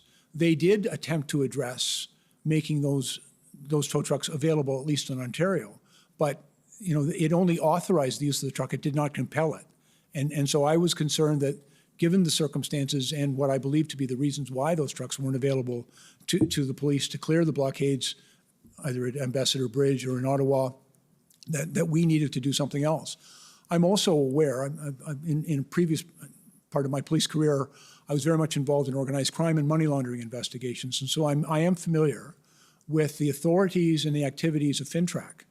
And one of the questions that we had as a government was, where is this money coming from and how is it being used? I became aware that FINTRAC did not have existing authorities to provide us with that information.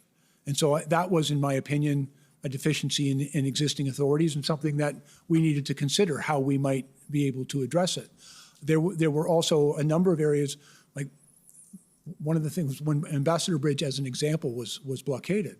One of the first things I did is I dug out the International Bridges and Tunnels Act to see what authorities we had But the authorities within that act were limited only to the bridge. And as you recall, the blockades in Windsor didn't set up on the bridge or even in their primary points of access. It was further down the road. It was very effective in closing down that bridge, but it happened to be on a municipal roadway, which is governed by municipal bylaw and the Ontario Highway Traffic Act, but not really effectively by any federal statute. And so the ability to designate certain spaces, that also became relevant in the city of Ottawa, I think, for Wellington Street and the Sir John A. Parkway, in order to, it became necessary to designate certain spaces where those activities would not be prohibited. And so there were a number of circumstances where the normal tools that the police would rely on, either in municipal statute, in provincial statute, or municipal bylaw, provincial statute, or in federal statute, were not being able, they could not use them effectively to resolve this in a peaceful way. And you know, we listened very carefully to the challenges that we were facing, and I came to believe that we needed to find a remedy to provide them with the tools that they required in order to effect the purpose of bringing these protests to an end. Okay, and coming to the end of our time and to the end of the part of the story that the Commission hopes to have you talk about, you observed, not as a police participant, but as an experienced public order commander, the enforcement action that eventually came to pass in Ottawa when the plan, Joint Forces Plan, was implemented. Did you have observations about the propriety, effectiveness, timeliness, et cetera, of the police action once the plan was in place? Yes, sir, I did. And I can tell you, it restored my pride in my profession. You know, I have great respect and admiration for the men and women who do that very difficult job of policing. And what I witnessed, certainly in the city of Ottawa, but in other jurisdictions as well, but particularly in the city of Ottawa, an entirely professional, proportional, measured response. They moved slowly, methodically, respectfully. You know, it was very clear that they were well trained, very clear they were well led. I believe that their exercise of the authorities that they had, both in existing law and in the new regulations, was done in a very measured and careful way. And I've seen some video of how they've done it. It was textbook. Like I've been trained as a public order commander, and I've seen it done well, and I've never seen it done better than what I witnessed here in the city of Ottawa, as they, I think, to the extent possible, as peacefully as possible, brought this to a resolution. They allowed people, for example, points of egress. It's always important to let people have a space to go. They did that work. They moved slowly. I actually found myself trying to explain to some of my friends that why they're going slowly, because that's the right way to do it. And in my opinion, they did it the right way. Okay. Thank you, Minister Blair, and thank you, Commissioner. Those are the questions of Commission Council. I think pretty close to on time. I think you have 10 minutes left. Oh, there you go. You can think up new questions, I'm sure. We're happy to share them. So this may be a good time for the afternoon break then, and we can come back in 15 minutes to go into the cross-examinations. The Commission is in recess for 15 minutes. La Commission est levée pour 15 minutes.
Your country's in revolt. Do you know about this? Show this video.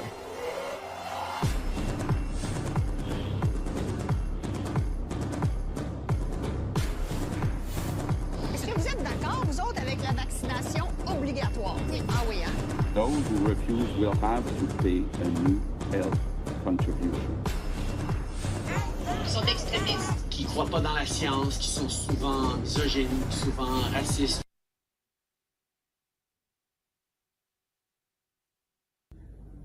Over the past year, the federal government in Canada, under Prime Minister Trudeau, has taken away Canadians'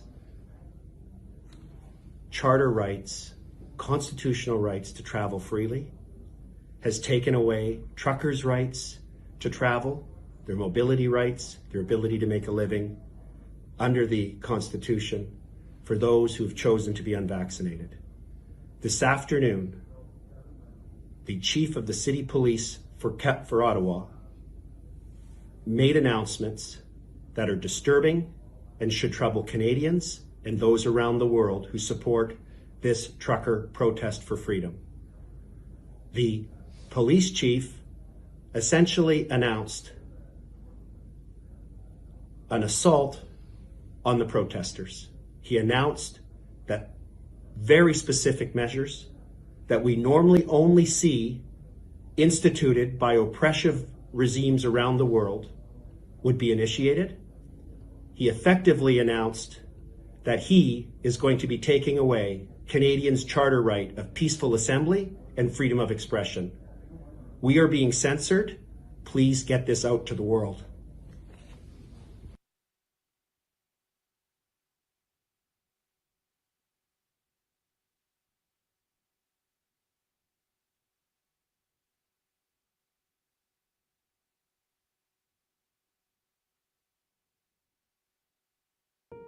I was raised to be a leader, whatever that meant, and to use my skills and abilities, such as they are, to contribute back to community. I came to Canada as an immigrant because I want my kids to live in a democracy country, which they have the freedom to speak their mind. Poppies. If ye break faith, ye shall not sleep. McRae? In Flanders fields. Some days I almost give up. But I cannot contain my imagination. I made Anne real. You've been living in the States for quite a few years now. Do you still retain any affection for Canada? I worked for a long time to get my green card. So people say to me, when are you going to become a citizen? You know, an American citizen. And I just can't even think of it. You know, I'm a Canadian. My parents are Canadian, my family's Canadian. I'm proud to be part of the country. We're not just building a railroad, gentlemen. We are building a country. That in Canada, we have a right to live in freedom together, to defend freedom together, to debate ideas. Our family moved to Toronto in the early 70s. And so began a wonderful journey of growing up, of friendships, of adventures, of teachers, of coaches, in a place, in a culture I am forever grateful for. Tobogganing, go-karts, chestnut fights, and hockey. Max Milk, Lola's, Ton O' Gum, Canadian Tire for supplies, hockey equipment. Eating rhubarb, peaches, cherries, snowball fights, neighborhood hide-and-go-seek, trick-or-treating, and forts. Thank you, Canada. And thankful to live in a wonderful country like Canada, and happy to try and make it better each and every day. God bless you, and God bless Canada. Thanks so much. Mission ship on fire. Stop train. Please, God, answer. Coleman, there's no time. The train's coming towards Pearson's. I gotta warn you. Come on, Vince, come on. There are 700 people aboard it. I've got to stop it. Come on, acknowledge. July 1st is the 150th anniversary of the British North American Act, or BNA. The BNA is Canada's DNA. It transformed 650 years of British parliamentary democracy designed for a small island in the old world into a vast new federation in the new one. It needed no high-minded ideals about rights and freedoms because it was understood that Canadians would inherit the great freedoms of the Magna Carta. But I kept speaking out, and I'm still speaking out because this is much greater than me.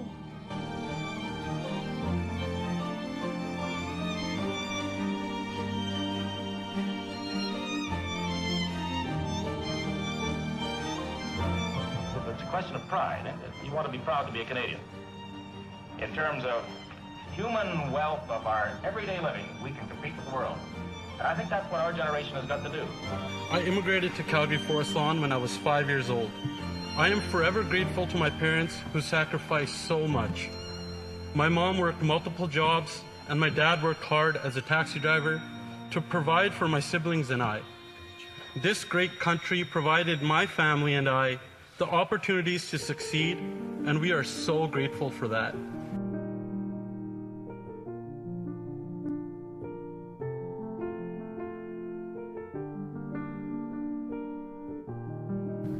My creed as a Canadian is summed up in these words. I am a Canadian, a free Canadian, free to speak without fear, free to worship God in my own way, free to stand for what I think right, free to oppose what I believe wrong, free to choose those who shall govern my country.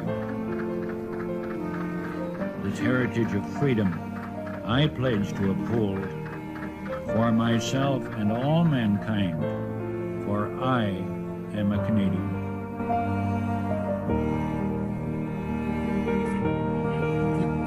Weapons or anything on you, sir? Weapon? No weapon. Only Anything on you only that's my gonna hurt me words. or anything like that? Sorry? Anything on you that's going to hurt me or anything like that? No, anything will hurt you. Only my words, only my philosophy, only what I believe in. Okay. All right, come on over this way. I'm curious to know, is that always how you saw the world and how you saw politics, or has this kind of been have you grown into the views that you hold now? Well, the views changed like everybody else, but I was never one to be quiet if I saw something wrong. I was never one to be just to go with the crowd, just for the sake of it. It was always, my dad always taught me, always try to be a good man. And people have asked me, and I've always said, that's the part of our democracy, is that's your responsibility to be engaged. I want the country that I grew up in to be here for my children. And I was very concerned in the last few years, the last 5 years, I've seen this country take a turn. I've seen the diminishment of the Canadian dream, Max, and I want that dream for you. I want you to have a future that I had, Max. I am proud to be a Canadian. I'm optimistic about what can be done if enough Canadians decide they want to do it. People are being lured to sleep, but the Bible tells us that we're to be like watchmen, to sound the trumpet and warn the people of what's coming. And so, but ultimately, of course, we want to make sure that we have the liberty to preach the gospel of Jesus Christ, which is the way of salvation, but also to protect our rights and to let the people know. Today, I set aside my own ambition and my pride, and I take the steps necessary to ensure the future of this great nation.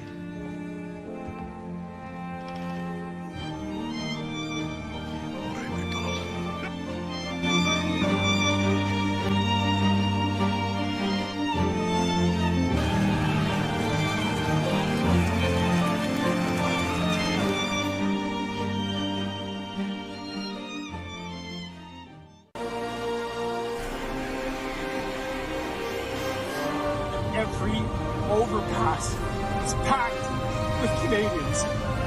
Look at this right here. Look at this. Yes! God bless Canada.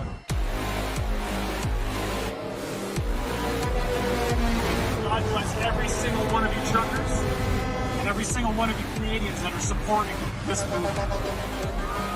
This is not a fringe. We will not be divided. We stand together. We will win this country back.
Order allowed.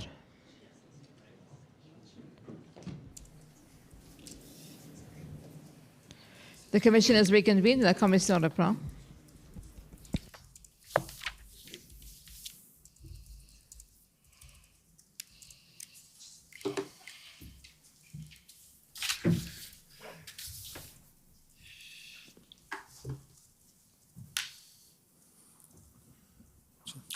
Minister, good morning or good afternoon. Good afternoon, long week. My name is Brendan Miller, and I'm counsel to Freedom Corp, which is the entity that represents the protesters that were in Ottawa January and February of 2022. If we could please bring up document ssm.can.00006358_rel.0001.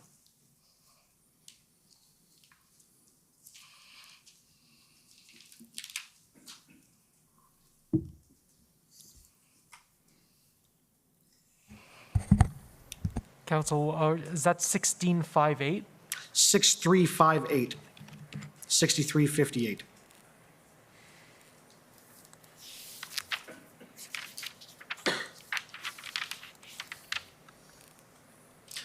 So if we can scroll to the last page, please. Have you seen this email before, sir? The last page, please. No, sir, I don't recall. Okay. So this email is from January 27, 2022 at 4:21 p.m. You can agree with me that the protesters in Ottawa didn't arrive here until the 28th. Is that fair? That's my understanding, yes, sir. All right. So they're already preparing the narrative that they're going to label the protesters with. Can you scroll down, please?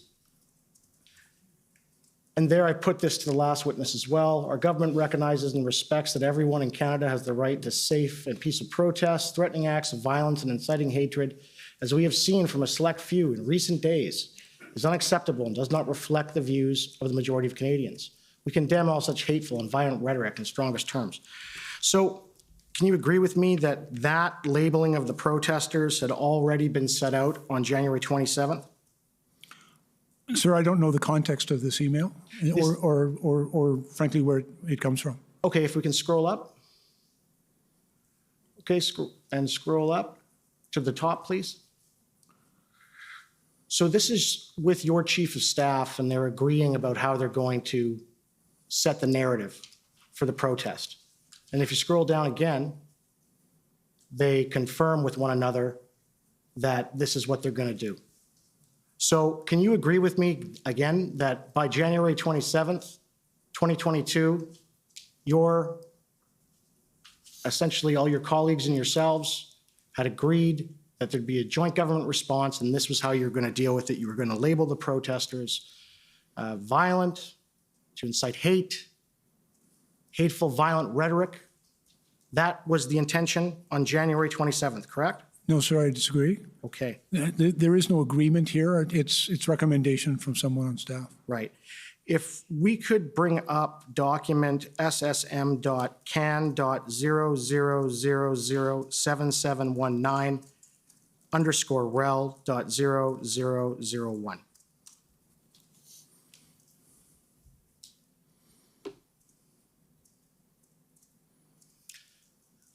So, sir, I can tell you these are the notes of Miss Sarah Jackson. I take it you know Sarah Jackson is the office manager to the Chief of Staff of the Prime Minister. Is that correct? I know of her. I don't believe we've met face to face. Right. And you know who Katie Telford is? Yes, sir.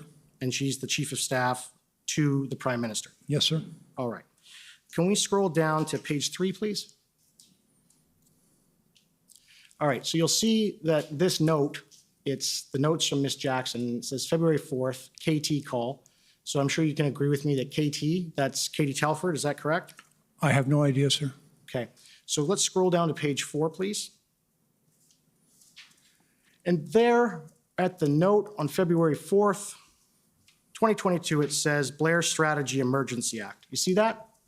Yes, sir, I see it. Yeah, because it was your strategy on February 4th, 2022 to get the Emergencies Act invoked, was it not? No, sir, that's incorrect. So why would, in a conversation, to your knowledge, why would Ms. Jackson record that in a meeting with Ms. Telford? Why would she do that, to your knowledge? I have no idea, sir. I can tell you I recall the meeting in which I talked about the need for the police of jurisdiction to exhaust their existing authorities and that we needed to support them. I also made it very clear to colleagues that the Emergency Act was a measure of last resort and not appropriate at this time. That was right. The conversation I had in the 4th. And can you agree with me, though, that if there was a strategy to invoke the Emergencies Act, that if the purported emergency resolves itself on its own, of course, there's no reason to invoke it, correct? Again, sir, there was no strategy to invoke the act. There was a discussion among colleagues about the various options that were available, and I was very explicit to my colleagues that the Emergency Act was not under consideration at this time. And that was on February 4th. But you had said on Global News on the 13th, at 8 o'clock on the 13th, you had told them, and I have the transcript if you'd like me to repeat it. You said that the Emergencies Act was under consideration from the outset. Do you want me to read the transcript to you?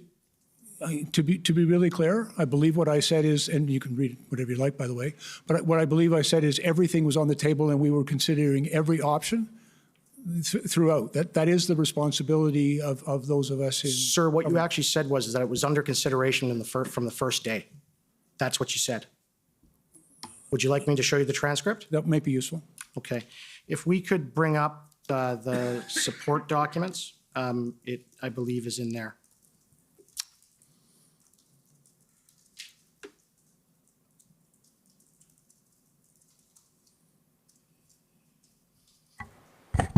You're referring to HRF 401622, right, Council? Yes, sir.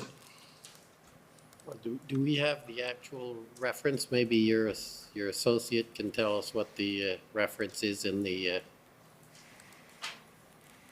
database. Well, I don't want to slow this down, so I'll move on and come back to that. So, sir, we'll come back to what you said. But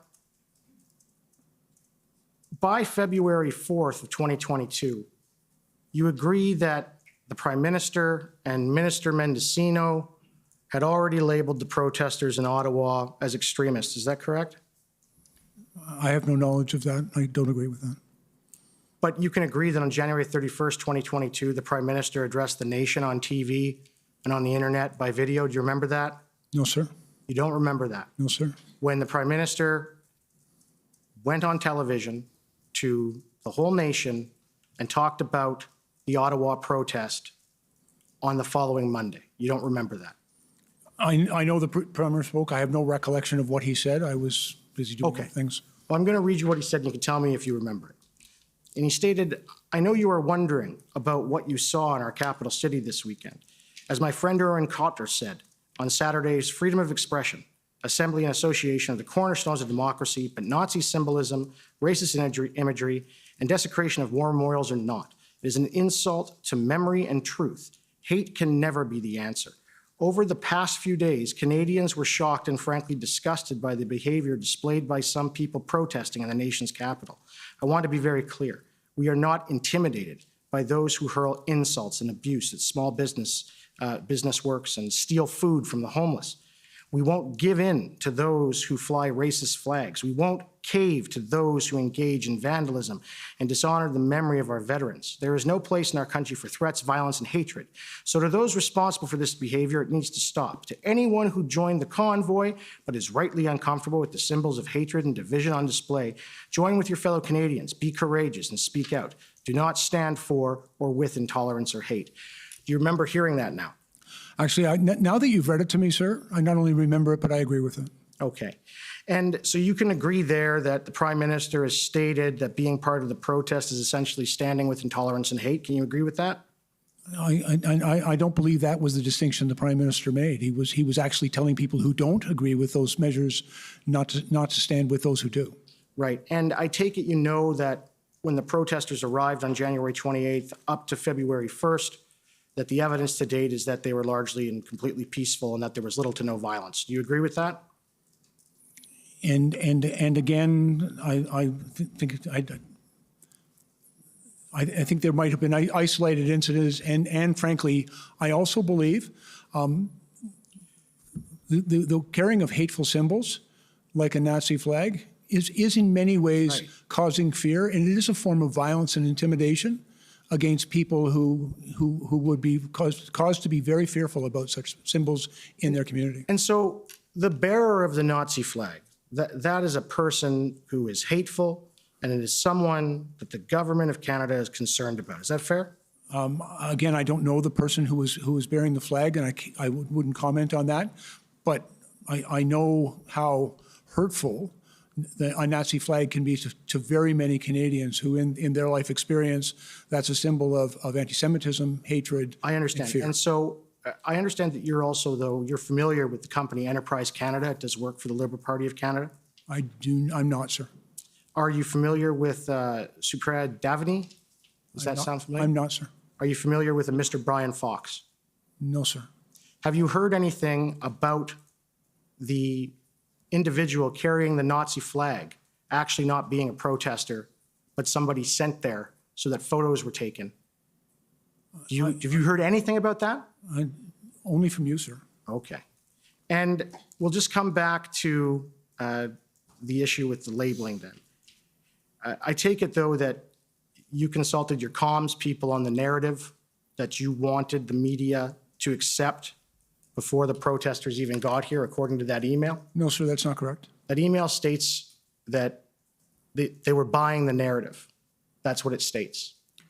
With respect, sir, I believe what the email says is that some of our communications people were examining and being prepared for the event coming, but no decision had been made. None of that was presented to me, and it did not form any of my messaging. Can you agree that from the protesters' arrival, at least after February 4th, you intended and wanted the protesters removed by force, didn't you? Absolutely not, sir. I wanted the protest to end and them to be removed, but I've always been committed to doing that as peaceably and proportionally as possible. But you couldn't talk to them after they had been labeled these extremists, because your colleagues and yourself, of course, extremism, Nazis, terrorists, you can't talk to that sort of group, can you? It would look bad, wouldn't it? I would actually disagree with your characterization. In various points of my life, sir, I've engaged with people who are engaged in protest, and so frankly, I disagree with your characterization. So on February 7th, 2022, when the mayor of Ottawa asked the federal government and yourself to bring in a mediator to meet with the protesters, do you remember what you said to your chief of staff in response to that? No, sir. Perhaps you could share it with me. If we can bring up document SSM.NSC.CAN.0003070_rel.0001.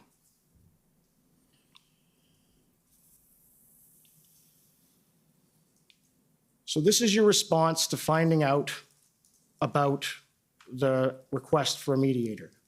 And you respond as follows. I don't know who is advising Mayor Watson, but this is a bad mistake. He has conceded without ever using the many tools available to the city. His language is also problematic. This is not a labor dispute between interests. It's an unlawful occupation.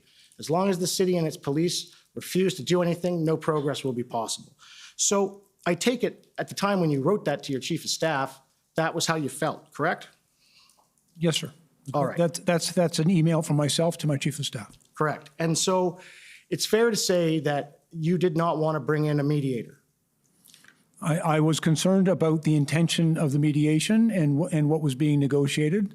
In my experience, the intent of engaging with protesters is to bring a peaceful resolution to the protest. Yes, but also then on February 11th of 2022, you were given a copy of the engagement proposal that Inspector Bedoin of the OPP and Deputy Minister Stewart had drafted, right? You were emailed a copy. You'll have to share it with me, sir, to help me recall. If we can bring up document SSM.can.0006131_rel.0001.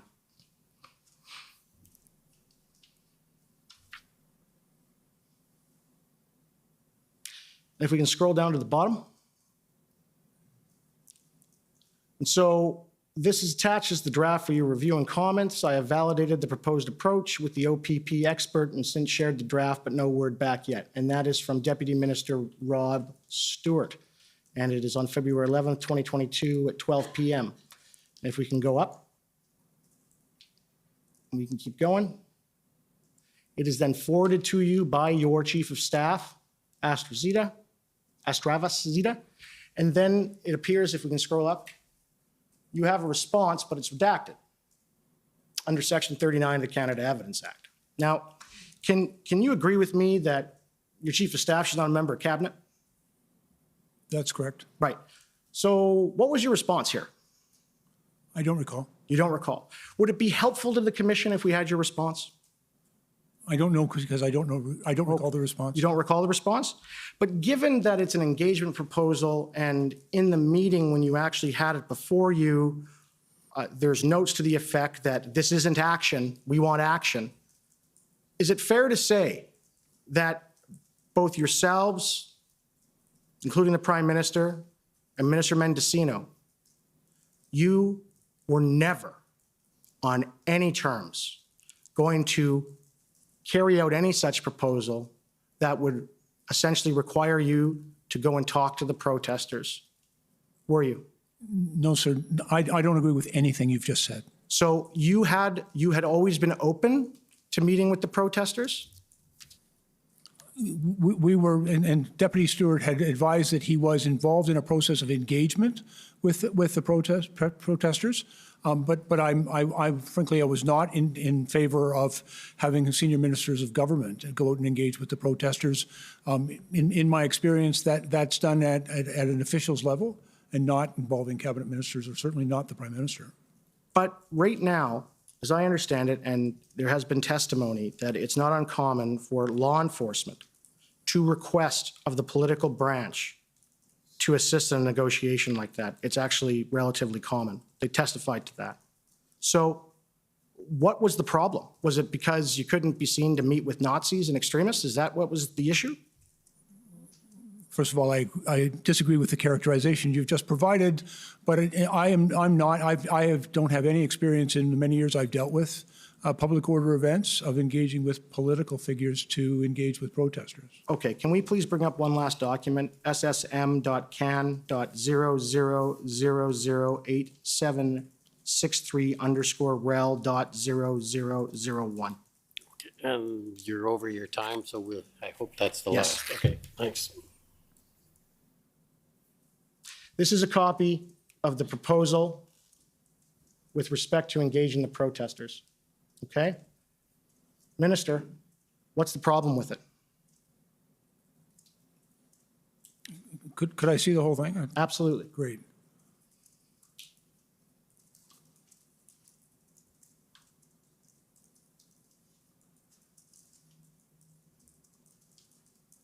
And again, I did not express a problem with this. The Deputy Minister was engaging with city and provincial officials in this and then came with his proposal to... Sir, this proposal was before you in the IRG on the 13th.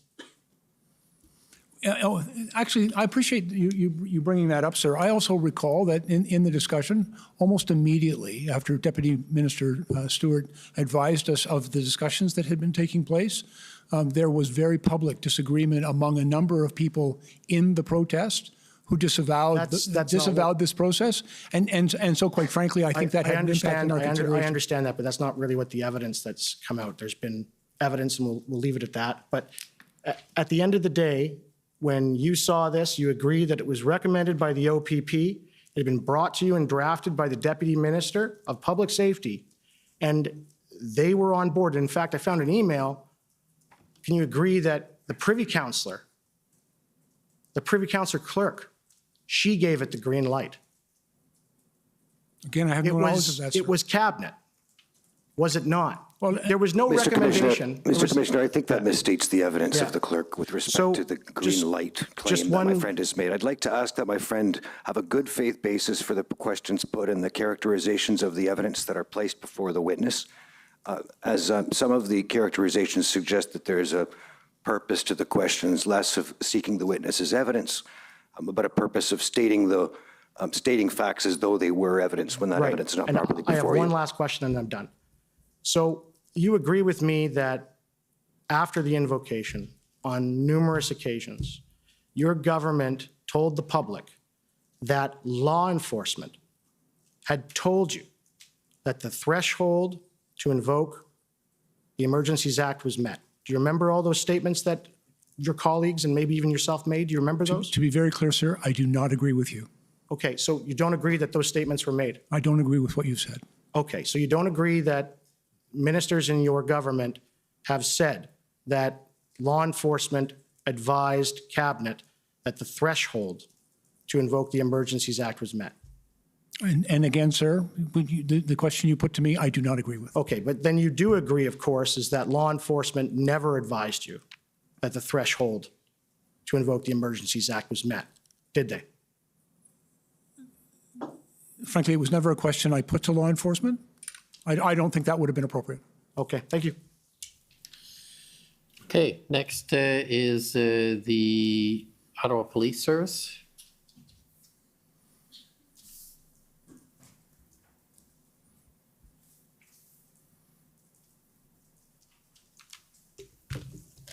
Good afternoon, Minister Blair. My name is David Michikowski, and I'm counsel for the Ottawa Police Service. One of the things I gather you know from your long experience as a chief of police is how important an operational plan is. Is that right? Yes, sir.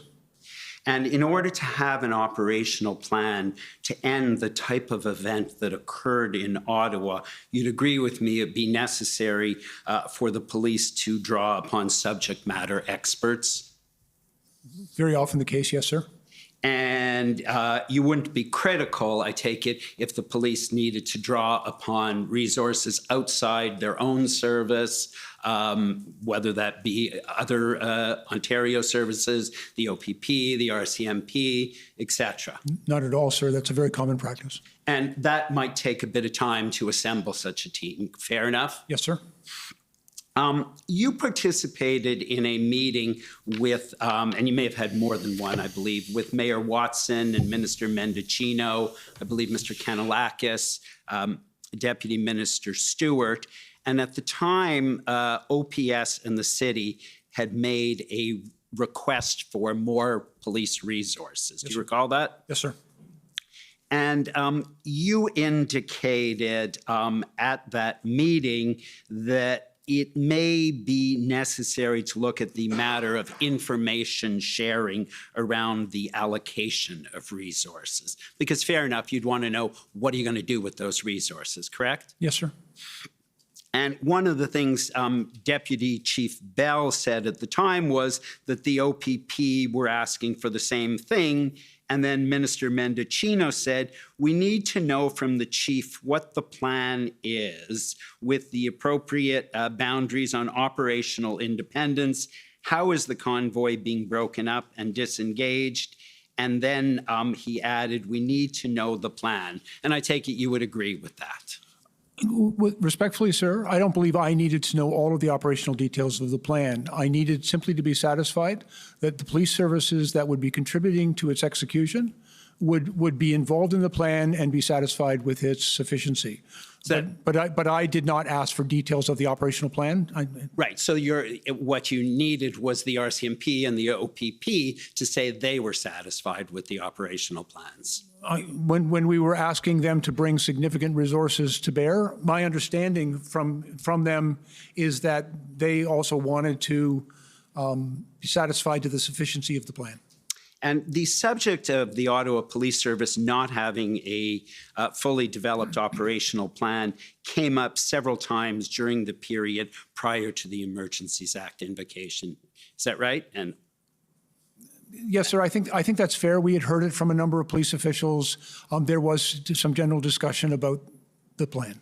Right. One of the comments I see that was made, and this may sound familiar, was when they showed up, there was no let me turn to the document. Mr. Clerk, if you could please turn up ssm.can.ns 402674. And if you could turn to the first page of that, please.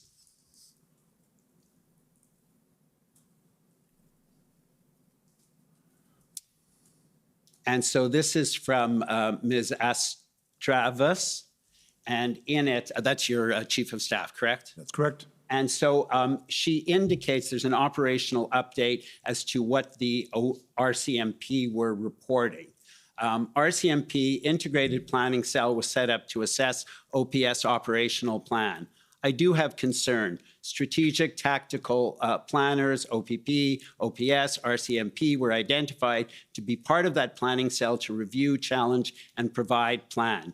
When they showed up, there was no plan to review. Slowly later, verbally shared plan was not taking feedback or challenge, no open discussion on way forward.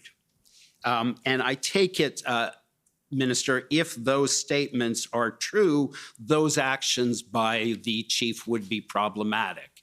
Is that fair? And again, I'm reluctant to comment on Chief Slowly's involvement in this thing. This is the information we were receiving back from the RCMP and to me through my chief of staff about concerns that they had. But again, not being part of this discussion, I'm reluctant to characterize anybody's particular behavior on this. Okay. But it's very clear that the RCMP had concerns. And in fact, in text messages with your chief of staff, one of the things we see that you saying is we still need to fairly clarify what is he going to do with these resources. If it's just more inaction, the OPP and other Ontario police services will sit this one out. Do you recall that exchange? Yeah, I do. I in my conversations with a number of police officials outside of the city, there was concern. They wanted to see an integrated operational plan that involves an action to end the blockades or end the protests. And in another email exchange with your chief of staff, you also indicated, and that was the one I think that Mr. Miller just took you to, as long as the city and the police refuse to do anything, no progress will be possible, correct? There was a concern we were hearing from both the RCMP and the OPP that they wanted to see an action plan for the resolution of the protests.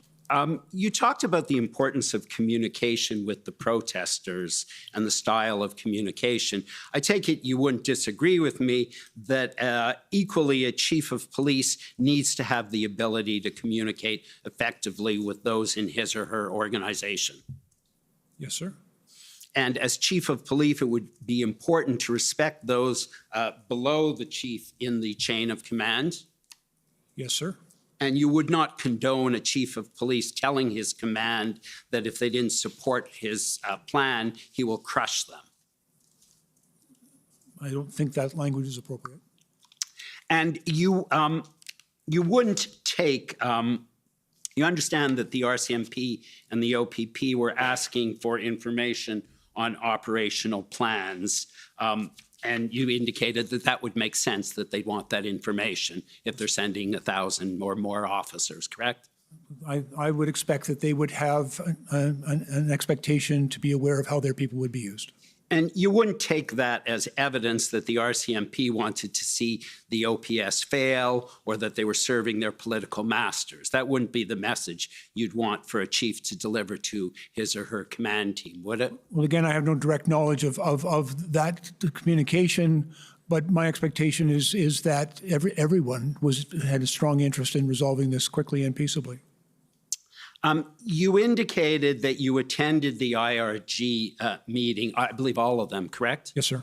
And one of the things I noted at the February 12th IRG meeting was the commissioner of the RCMP advised that there continued to be challenges working with the integrated planning team in Ottawa around communication and it says decisively, I assume it's a typo, communication and decisiveness of the OPS chief. You heard her make that comment, correct? Yes, sir.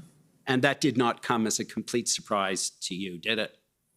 I was hopeful that they would be able to resolve it. You understood that ultimately the integrated planning team did come up with a plan that was very successfully executed?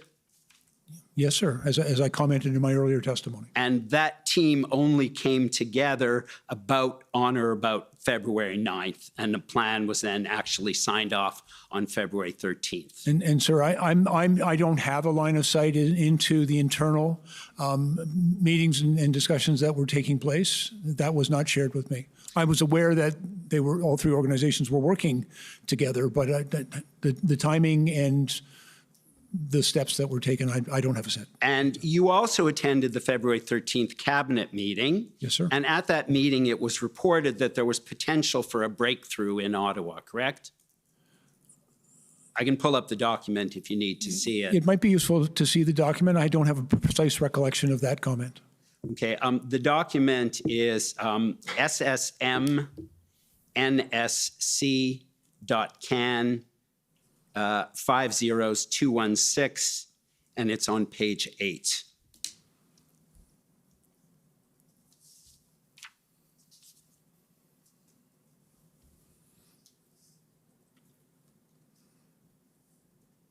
And I believe it's 6 lines up from the bottom.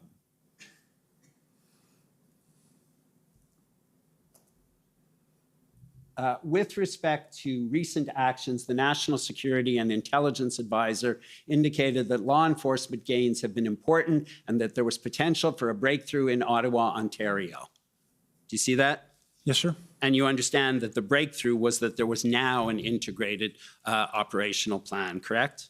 And again, I recall this now, knowing that there was a breakthrough in Ottawa. We were also made aware that significant enforcement action was now taking place in Coutts, Alberta, and that the cabinet was informed about that.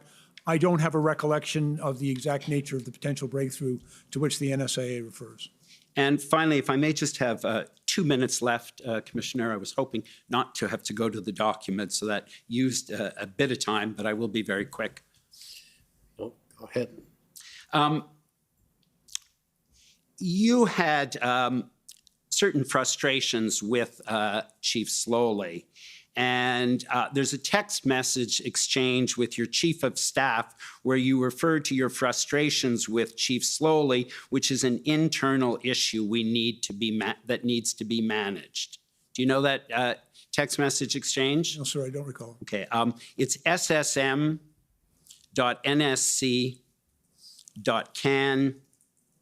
403014.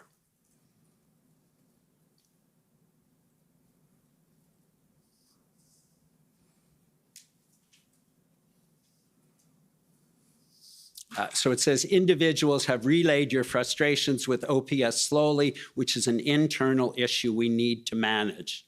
I assured them that Mendocino has been working with the RCMP. I've relayed this conversation to NSIA, PMO, and Mendocino Chief of Staff. I think what was being spoken of here was that, unfortunately, some people were making assumptions and speaking about some of the concerns that I was expressing about the police response to the Ottawa thing, and I was concerned that frankly some people had been speaking in my stead. I'm perfectly capable of speaking for myself, and was concerned that others were doing that. And ultimately, just to finish off, you had a text message exchange with Senator Vern White. Yes, sir.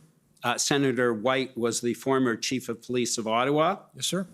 And he expressed the view that Chief Slowly had not done his job. And you didn't disagree with that in that exchange, did you? I didn't take a position one way or the other. And if I may, sir, I think I've known Chief Slowly for a very long time. We worked together for 25 years, and he used to be my field deputy when I was the chief in the Toronto Police Service. He was facing a very difficult situation and in a very challenging environment.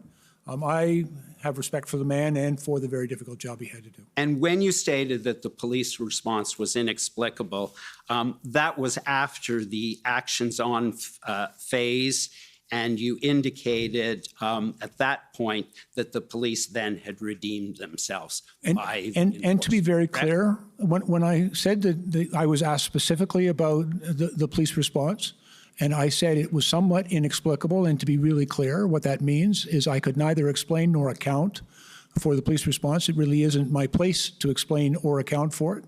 And so I characterize it as inexplicable.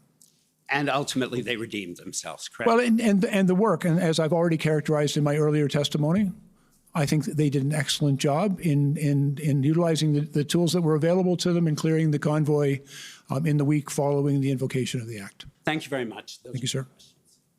Okay, for the OPP, please.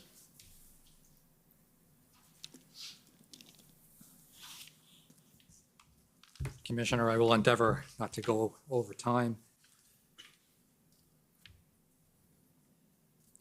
Would be nice.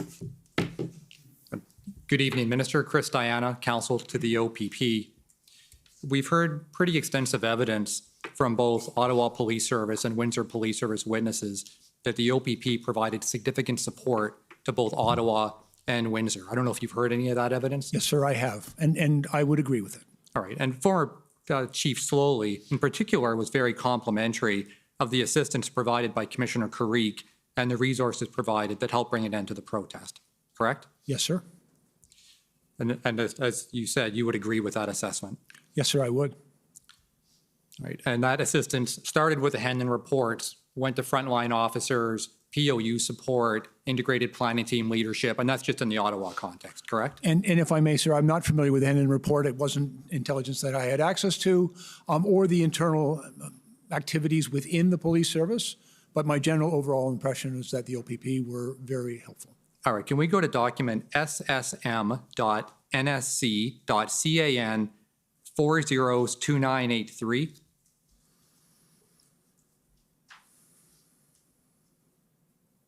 So what I'm bringing you to appears to be a text exchange between you and your Chief of Staff, Mrs. Stravis. Now, unfortunately, there doesn't appear to be a date on this. If you can scroll down and allow the witness to see it, it's fairly short, down to the end. Now, at the bottom, you'll see that you suggested that Chief Slowly does not have a strong support network within provincial police leadership. Now, again, I don't have a date on this, but certainly at the time you wrote this, you would not have been privy to the many text messages and phone calls between Chief Slowly and Commissioner Carrique, correct? And to be clear, I wasn't referring to Commissioner Carrique or the Ontario Provincial Police in that message. I was referring to his relationship with some of the other police services in Ontario. Oh, I see. So when it says within provincial police leadership, you weren't referring to the OPP, you were referring perhaps to other police leaders? Yes, sir. But not the OPP? No, sir. Right, and was this your own observation or was that observation made by others that you were forwarding on? It was in part my own observation, but also feedback I was receiving from former colleagues. And was that the view of Cabinet? No, sir. All right, I'd like to move to another issue, which is consultation on the Emergencies Act. If you can bring up, Mr. Clerk, document ID pb.nsc.can 403256. And while that's loading, we've heard evidence from Commissioner Lucky that the RCMP did not request the Emergencies Act, but she was asked to provide a list of tools that may be useful in terms of the Emergencies Act legislation. I'm sure you're familiar with that. Yes, sir. All right, so what we have here is an email exchange between Mike Jones, who I understand is the Chief of Staff of Minister Mendicino. Yes, sir. And of course, Commissioner Lucky. If you can just kind of scroll down a little bit, this appears to be the commissioner's kind of list of tools that could be potentially useful. Did you see a copy of this list? No, sir. Now, by this point, if you can scroll to the top, just so we can get the date, this was February, if we subtract 5 hours, this was the evening of February 13th. And by this point, on February 13th, the OPP was heavily involved in policing protests all across Ontario. You spoke about this in your evidence, both leading the enforcement in Windsor, integrated planning team in Ottawa, 402, there were other areas in Ontario, sure. Correct? So the OPP, you would agree, was heavily engaged throughout the province. Yes, sir. Right.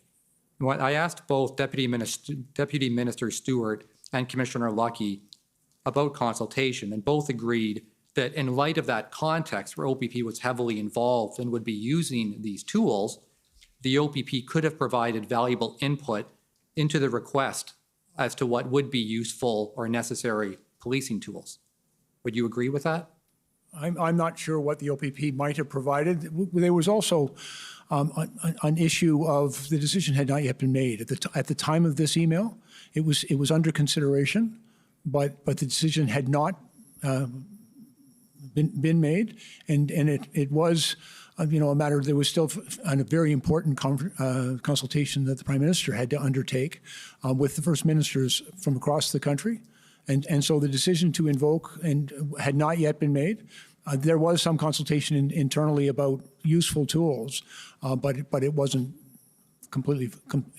fulsomely pursued because of the need to maintain the process that is required under the legislation. No, fair enough. But it would have been relatively easy for Commissioner Lucky to reach out to Commissioner de Creek to say, just in case at some point we get to an Emergencies Act invocation, are there any tools you might find useful? That could have happened, right? Well, I have no direct knowledge of that, but we were also, over the course of the entire event, witnessing some of the challenges, the very real challenges that law enforcement, the OPP, the RCMP, and many others were experiencing in this event, and it very much informed our deliberations and consideration of various tools that might be useful to the police response. Sure, but you're not in the command room anymore, right? I mean, you're observing from afar, but Yes, Commissioner Creek would certainly have the better perspective on No, and I agree, but it's also, I think one has to be circumspect about it's not the police that determine what tools would be provided under the Emergencies Act. We consult with them on some of the challenges that they were facing, but it is a responsibility of government to determine what measures would be appropriate under the Act. Sure, the decision is made by politicians, but ultimately, in terms of proportionality and using only the tools that are useful or necessary, it's a good idea to reach out to law enforcement, isn't it? And again, to understand the challenges that they were facing, but not specifically to ask them what additional tools. I don't believe that would have been appropriate. I've never been in circumstances where that was a question put to a police leader. What additional legislative tools do you require? So we heard from Deputy Minister Di Tommaso that that's what happened before the Ontario emergency legislation, that he consulted that way. And of course, Commissioner Lucky was consulted for tools. But you think it's somehow inappropriate to ask police for input on this? I think there is an appropriate process. I'm mindful of Commissioner Carrique's reporting responsibility to Deputy Minister Di Tommaso. I'm also well aware of Commissioner Lucky's reporting relationship to Minister Mendicino. I'm not part of either of those. All right, okay. So just so I'm clear, would you disagree then with Commissioner Lucky and Deputy Minister Stewart that there ought to have been consultation in that regard? I think consultation on the challenges that the police were facing. I would not personally have asked what additional legislative authorities they might require, but it's very helpful to understand the difficulties that they were having with existing authorities. Right. Now, of course, you're not like most other cabinet ministers because you're looking at this as a 30-plus year police leader yourself, correct? Yeah, close to 40, I'm afraid. Right. As a police leader, but yes. But in fairness, I don't have that role anymore, and I'm mindful of the responsibilities of my current position, and that I no longer hold that position. All right, fair enough. I'll move on. I've only got a couple of minutes left here. In your capacity as a politician, as a cabinet minister, of course, you're no longer in the room, the police room, so that you're no longer having a direct look at the intelligence reports. You have to rely on your federal law enforcement advisors, various agencies, to advise you what the situation is, correct? Yes, sir. I have been regularly briefed by, for example, the National Security Intelligence Advisor, the RCMP Commissioner, and the Director of CSIS, but I don't have any line of sight into the raw intelligence or many of the reports. And you rely on those agencies and the National Security Advisor to give you credible and reliable information so that you can make informed decisions as a cabinet minister? Yes, sir. Now, you mentioned you had never heard of Project Hendon, and nor would you have had any reason to, correct? I was not familiar with that. Subsequently, after other information came out, particularly through testimony, I've heard the phrase, but at the time I was not familiar with that portfolio of intelligence. All right. Now, we know from the Hendon reports, and we've looked at this in some detail, that as early as January the 20th, which is a week before the protests started to arrive, that the OPP had warned in its reports that this may not be a short protest. You've probably heard some of that evidence. Yes, sir. That there was no exit strategy and that at least some protesters intended to stay until the demands were met, correct? I've heard that subsequently. Right. There was conflicting information and intelligence that was being made available to me prior to the arrival of the protests in Ottawa. But quite frankly, there was also open source reporting that some intended to remain. as a decision maker, it's important to know as much as you can about the potential risks of any situation, It's correct? always our hope. And of course, intelligence like you get in the Hendon reports would be more valuable than simply opening the Twitter machine, right? Of course. Right. I see I'm exactly at my 10 minutes. I need about 45 to 60 seconds. Can I have it, Commissioner? Go ahead. Okay. I was hopeful, but All right. So not only is it important that you would know this information, but you want to be told in a timely way so that you can make appropriate preparations. And again, there's a decision as to what information is appropriate to share Yes. with Cabinet, but of course, we want that information to be as clear as possible, not only so that we can assess its on its merits, but also its credibility, and so that information could be very important to us. And the reason I ask, I go back to a phrase used by my friend for the commission earlier when he talked about if there's a hurricane moving up the coast, you want to know well in advance. And I'm not analogizing necessarily between a convoy and a hurricane, but the earlier you would know, the better, correct? Yes, sir. Just went through Hurricane Fiona, and we were tracking really carefully where it was going to make landfall. Right. And so your first briefing, according to your witness summary, was actually January 27th. That's in your witness summary. Yeah, I believe that's correct. And that's a full week after the OPP reported in Hendon about the fact it could be a long protest. Again, sir, I didn't have any information about that. I'll take your word for it, of course, but I did receive my first briefing, I believe, on January 27th. All right. Thank you. Thank you for the indulgence, Commissioner. Much appreciated. okay. Next is counsel for former Chief Slowly.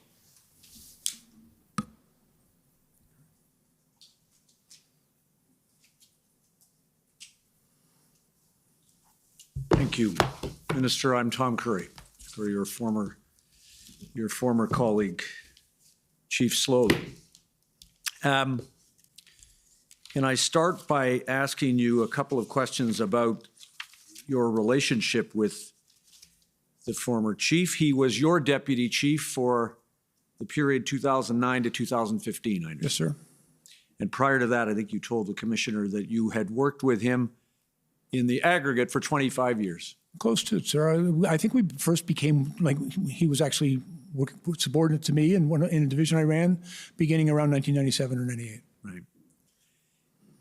And during the time that you worked with him, he had succeeded under your command in achieving promotions and taking on increasing responsibilities. Yes, sir.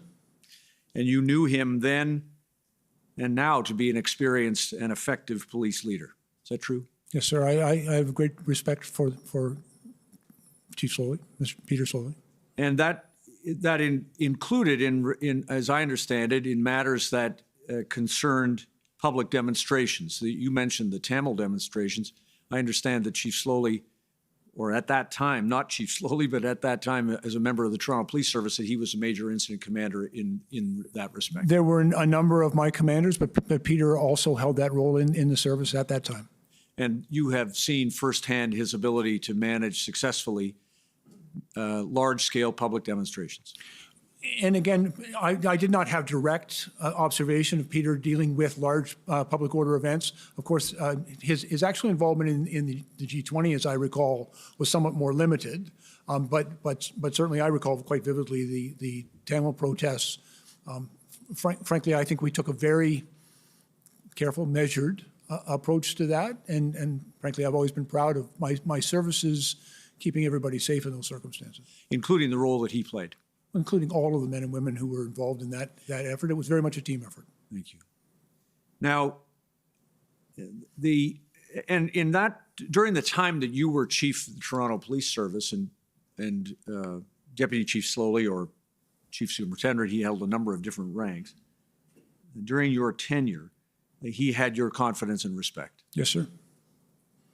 Just to be clear, if I may, I deployed him as my field commander, which put him in charge of close to 4,000 of my officers, responsible for all of our divisional response, which was one of the largest and most significant jobs in the police service. And during that time, you were asked a number of questions by my friend from the Ottawa Police Service about the role of a chief and various other aspects of things. During the time that you worked with Chief Slowly, you just confirmed he had your confidence and respect, and you saw him in command, and he was a good commander. True? Yes, sir. Now, when he came here to the city of Ottawa to become the chief, you understood also that it was to implement a change mandate on behalf of the Police Services Board. Yes, sir. Including in respect of the board's effort to try to improve the relationship between the Ottawa Police Service and racialized communities, and marginalized communities. Yes, sir. And those strategies are challenging strategies as an agent of change. Is that true? I have had considerable experience, Toronto being a very diverse city, in bringing about a stronger relationship between the police and the minority communities we serve. I was going to say that you yourself made improving community policing one of your objectives as chief of the Toronto Police Service. Very much so. And of course, Deputy Chief Slowly at that time was an important member of your command team on that score. Yes, sir. Now, when he came to Ottawa, you learned, am I right, that he faced some opposition from within the rank and file? Actually, Peter reached out to me upon his appointment, and we met. And at his he requested, we went and we had breakfast, and we talked about the challenges of taking over a new organization and the change agenda he was hoping to implement. Got it. Now, turning for just 1 second to the events of the convoy protests, you've already said in your statement and to my friends that these were unprecedented events. In your nearly 40 years of policing, you've never seen anything like this. There were certain aspects of it that were unique and uniquely challenging. And in terms of the questions that you were just asked by my friend on behalf of the OPP about what could have been known or foreseen, I won't take you to the documents because there are a number of them, and I won't take the time. But were you aware that representatives of the RCMP, the OPP, the Sûreté de Quebec, Parliamentary Protective Service, all reviewed the Ottawa Police Service plan for the convoy? I'm not aware of that activity, sir. I had no line of sight to it. Or that you wouldn't be aware that the OPP, one member of the OPP described the OPS plan for managing the convoy in advance as a robust plan? Again, I've not seen any documents with respect to that. I have no knowledge of it. Fair enough. And it's, as I understand it, you aren't second guessing the Ottawa Police Service's plan or the plan that was reviewed by those other police services in advance of the convoy. No, sir. And quite frankly, I have no insight into the plan. I don't inquire about the plan. I only needed some assurance that one was in place. And then once it was here, and it became a very different protest, leading eventually to an occupation, you understood that the Ottawa Police Service on its own lacked the resources to manage it successfully. That had been made clear to me, yes. And you accepted that? Yes, sir. Now, let me just take you to one document that one of my friends had projected for a second, just while I have it. SSM, please, Mr. Registrar. SSM NSC CAN 2983. Minister, this was shown to you a moment ago. I'm just going to ask you to look at a different line than the one that was shown. Thank you. Just scroll down if you don't mind, please. Keep going. And keep going a little bit. There, thank you, stop. You wrote this, I doubt Peter is getting a lot of support in his own organization.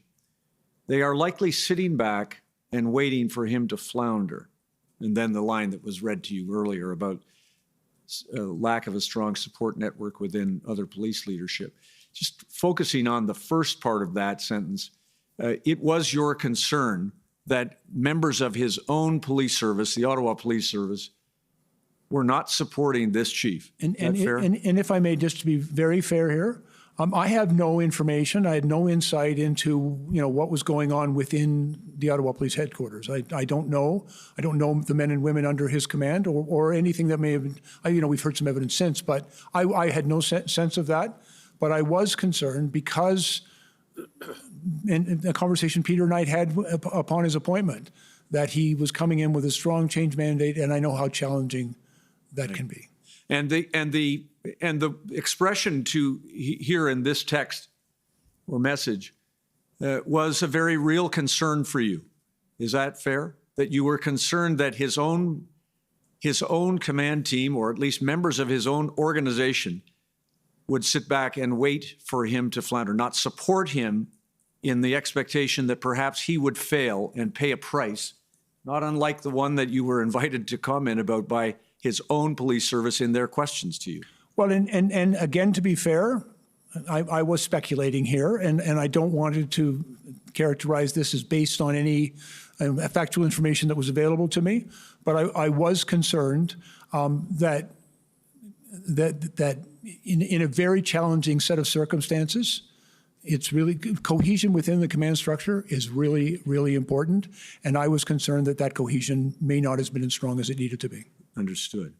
And of course, one cannot lead an organization that does not wish to be led very easily, right?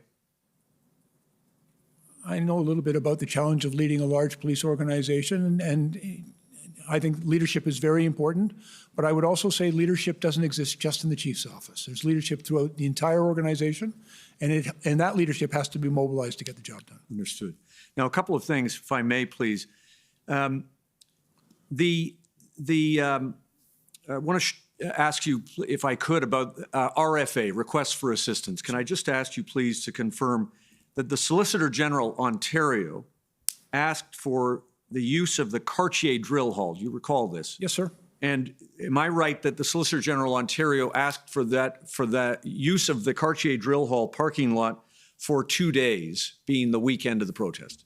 Yes, sir. And I also recall being able to give a positive answer to that request. Right. And exactly. You made that available. Just for the record, Commissioner, I don't want to see it, but SSM CAN 4564. Minister, you spoke about, just in terms of the role of the chief, could you help this commissioner, please, with this question? During the operations in respect to that Tamil protest, in your witness statement, I won't take you to it, but you described how, or I think today you described how you directed operations when you needed to as the chief in terms of keeping the protesters safe on the off-ramps. And just to be very clear, I was taking advice and guidance from my operational commanders on the ground who told me that this situation couldn't be resolved utilizing our normal public order tactics without putting people at significant risk. And therefore, it was on their advice that I made the decision that we would engage with these people and find another way to resolve. Understood. This. And in the same way, I think in your witness statement, I don't want to turn it up, see if you recall this, it's paragraph 5 for the record. You reviewed and approved plans as the chief concerning the G20 protests. Yes, sir. And in fact, as the chief of police, there were literally dozens of protests taking place in Toronto every single week. And I, for the larger events, would have those operational plans presented to me. Right, got it. For my awareness, the command structure for those events was not, the chief doesn't command those events. We actually maintained a very robust command structure for those types of events. Right, and I think the language that you used in your statement was that you would review those, approve them, and then present them to the board. Yes, sir. Thank you. Now, Commissioner, I'm going to go a little overtime with your consent, only because my friends for the commission introduced a few new things through the minister about police services. Yeah, no, you're already over time, so don't get me wrong. You're already there. So I'm going to see what I can do as quickly as I can do it. But thank you for that. The resources. You mentioned to the commissioner that you received a request for resources from Windsor for the Ambassador Bridge blockade. Can you confirm that you received those via a letter directly from the chief of police to you, and one similarly went to Minister Jones? Yes, sir. We did in fact receive that letter. It wasn't something that frankly, I'm not authorized to deal with, a request for assistance coming from a municipal police chief, but it was referred back to other officials to deal with. Right, understood. But in that respect, regarding Windsor, the request for resources came to you as the minister, to Minister Jones for her counterpart. There was an urgent need for resources, and you did what you could to send them urgently. Fair? I think in fairness, it was the OPP. that responded to the Windsor situation. And again, I stand to be corrected, but I understood that the Windsor police chief utilized the authorities under the existing Police Services Act in order to seek out the assistance and support of the OPP. So I think I won't take you to it, but just for the record, Commissioner, WIN 1648 and 1649 are letters not directed under the Police Services Act, rather directly to you and to the minister. Yes, sir. You passed them on, and the resources came from the RCMP and the OPP, but nobody followed the Police Services Act protocol in Windsor. I'm not sure, sir. My understanding is with the OPP involvement there, they essentially led that response. That was my understanding. And the Police Services Act protocol to which you referred isn't mandatory in respect of a sequencing.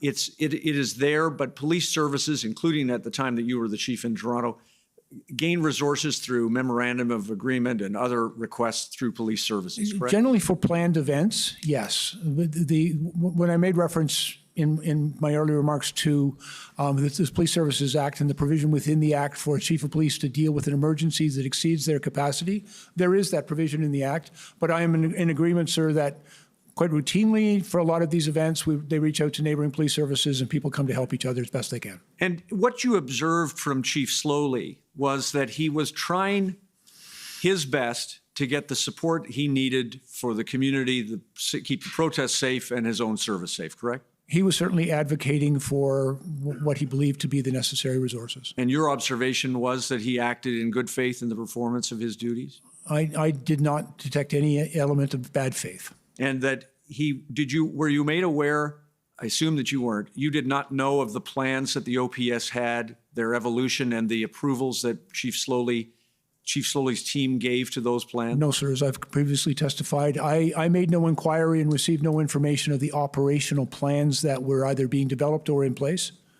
The information that you received as a minister and in cabinet came in respect of police services and resources through Commissioner Lucky. Is that fair? Primarily through Commissioner Lucky, yes. And are you aware that certain of the information that you received turned out not to be accurate in terms of the resources? I'll give you a couple of examples. That you were aware of what has been described, I think, by Deputy Commissioner Duhaime to the Commissioner as a mix-up about the 250 RCMP officers? I'm not familiar with Deputy Duhaime's testimony. I wasn't following it. What about Minister Jones' 1,500 OPP officers on the ground in Ottawa? Were you aware she made that statement? I'm not. Okay. Or therefore that it was inaccurate. You wouldn't have known that. No, sir. A couple of last things, then, if I may.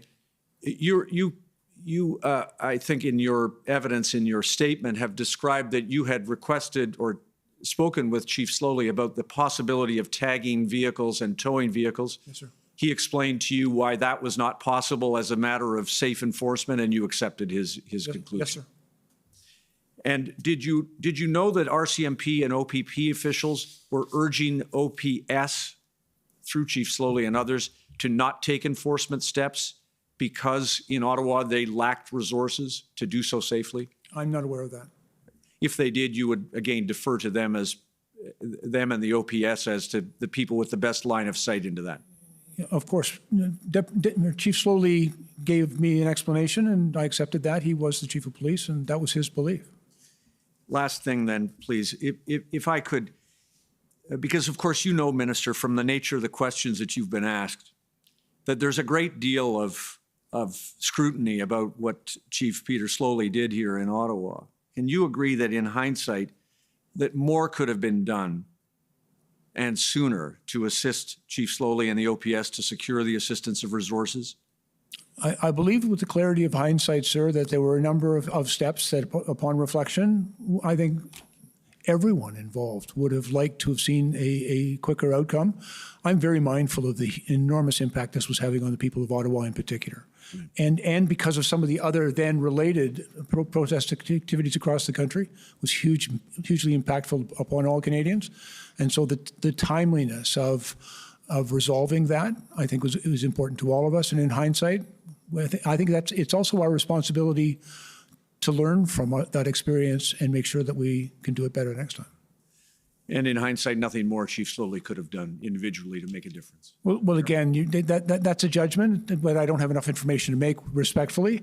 But at the same time, I think we all need to reflect on how we could have resolved this quicker and more effectively. Thank you, Commissioner. Thank you, Minister. Okay. Next is, and now we're into the shorter, more challenging timelines. City of Ottawa.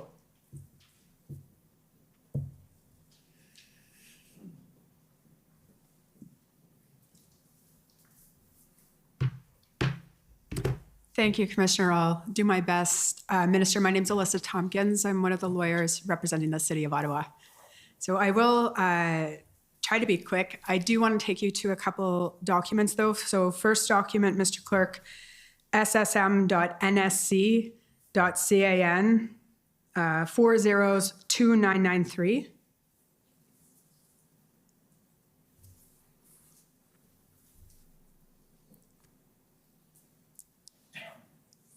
So this is one of the texts between you and your chief of staff.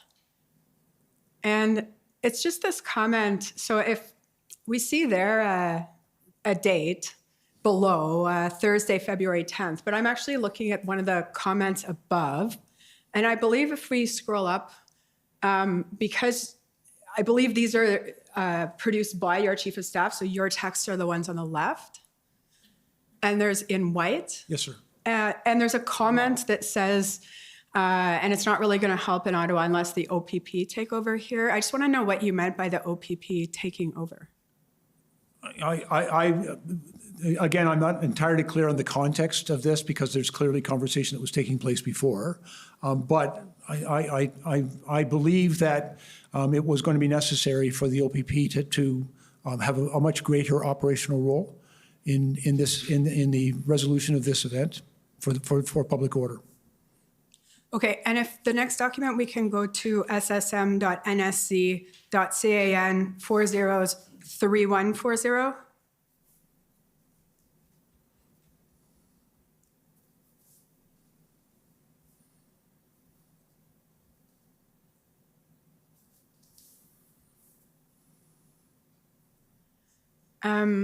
More text messages between you and your chiefs of staff. Now here it's just forwarding tweets, but there's a tweet being forwarded from Robert Fife that says, "This is what Ontario government sources have said was coming. Chief Slowly pushed aside to allow OPP RCMP to take charge of 16 days of chaos in downtown.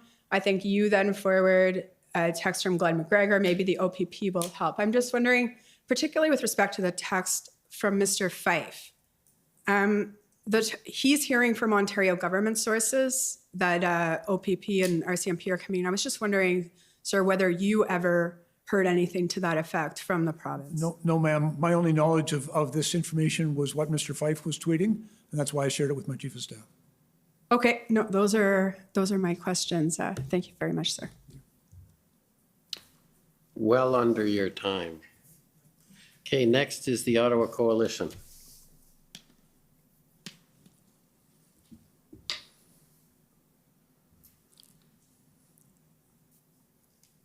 Thank you, Commissioner. I'll try to be as efficient as my friend, Ms. Tompkins.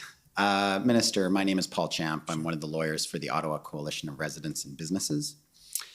As the Toronto Police Chief for 10 years, Minister, I gather you to become very familiar with the Police Services Act. Yes, sir. In Ontario. And you know that under the Police Services Act, the mayor of a city is by default a member of the Police Services Board unless he or she delegates it. I'm aware that it is a position that they get ex officio, but they can delegate it to others. And I'm also aware of many municipalities where the mayor chooses not to sit on the board.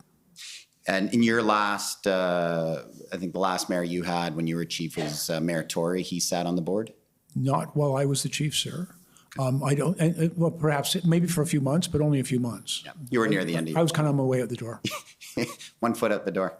And prior to that, it was actually Mayor Miller had served on the board for a period of time, not his entire term. Right. Mayor Ford didn't choose to. We won't go into that. No, sir.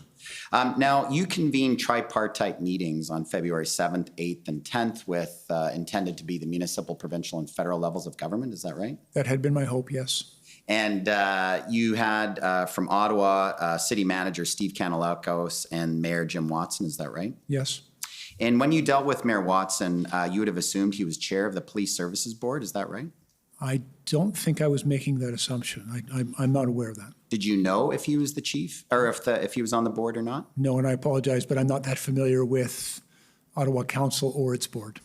Right, but given your familiarity with the Police Services Act, would you not have wanted to deal with someone from the Police Services Board who actually has some operational guidance and responsibility over the And again, Ottawa Police? If I may, I don't think that's an appropriate discussion for a minister of the federal government to engage with the chair of a municipal police services board.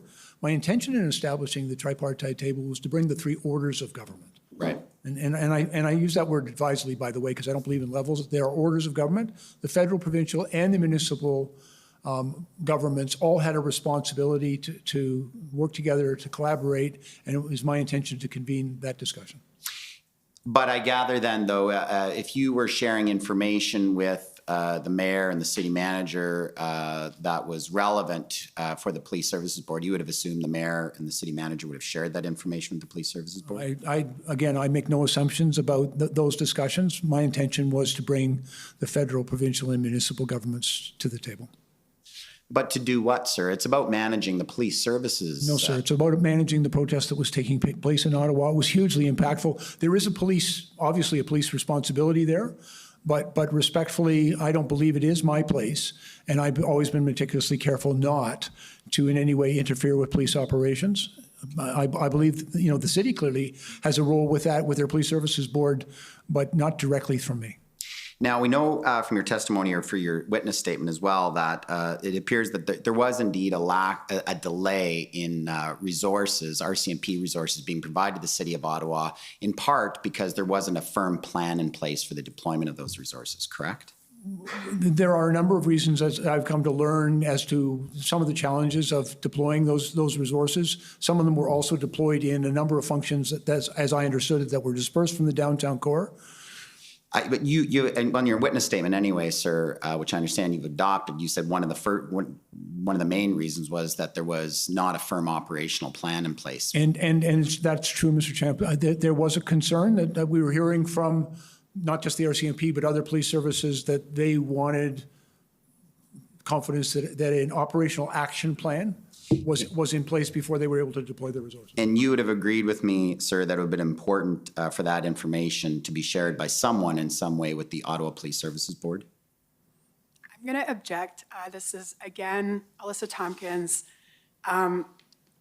Chair Deans, in her witness statement, stated that she knew that there was that there was a concern that there wasn't a plan. And my friend keeps putting that to witnesses to try to get to them to agree, when her witness summary, which she adopted on cross and confirmed, states expressly that she was aware that that was. Well, I'm ready for my friend this time, if I may, Commissioner.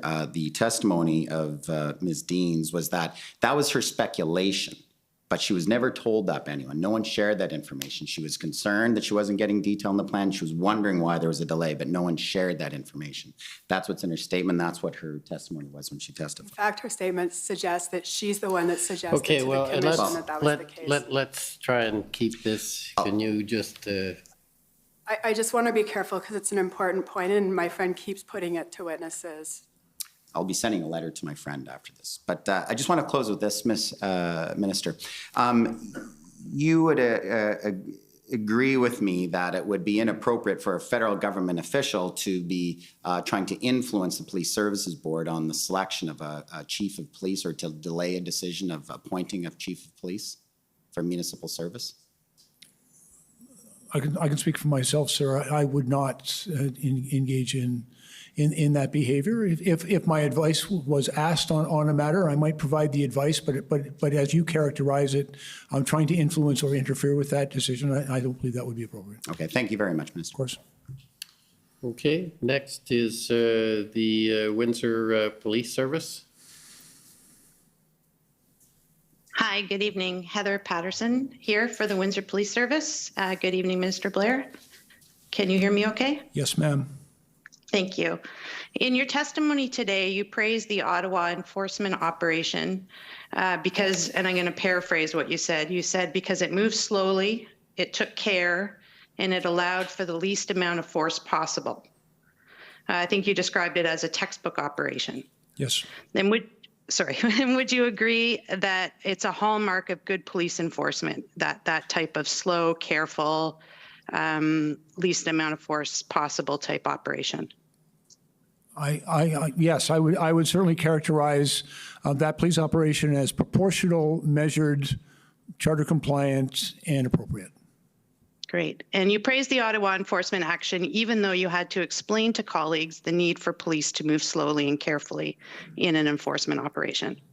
I don't. That's probably inappropriate to characterize it. I needed to explain to colleagues, but I have some familiarity with those operations, and what I was witnessing here in Ottawa was, in my opinion, textbook and entirely appropriate, and I certainly shared that with colleagues.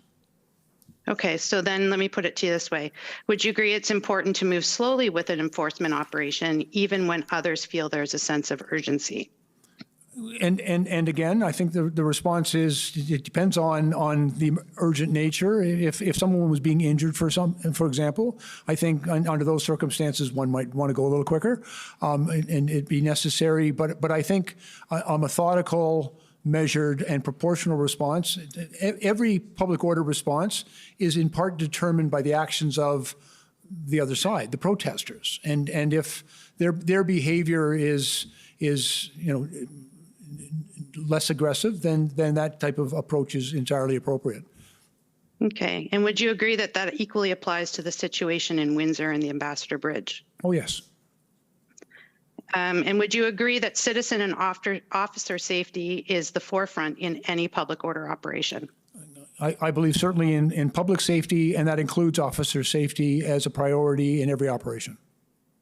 And you would agree with that despite the fact that you felt there was a need for urgency of action in Windsor?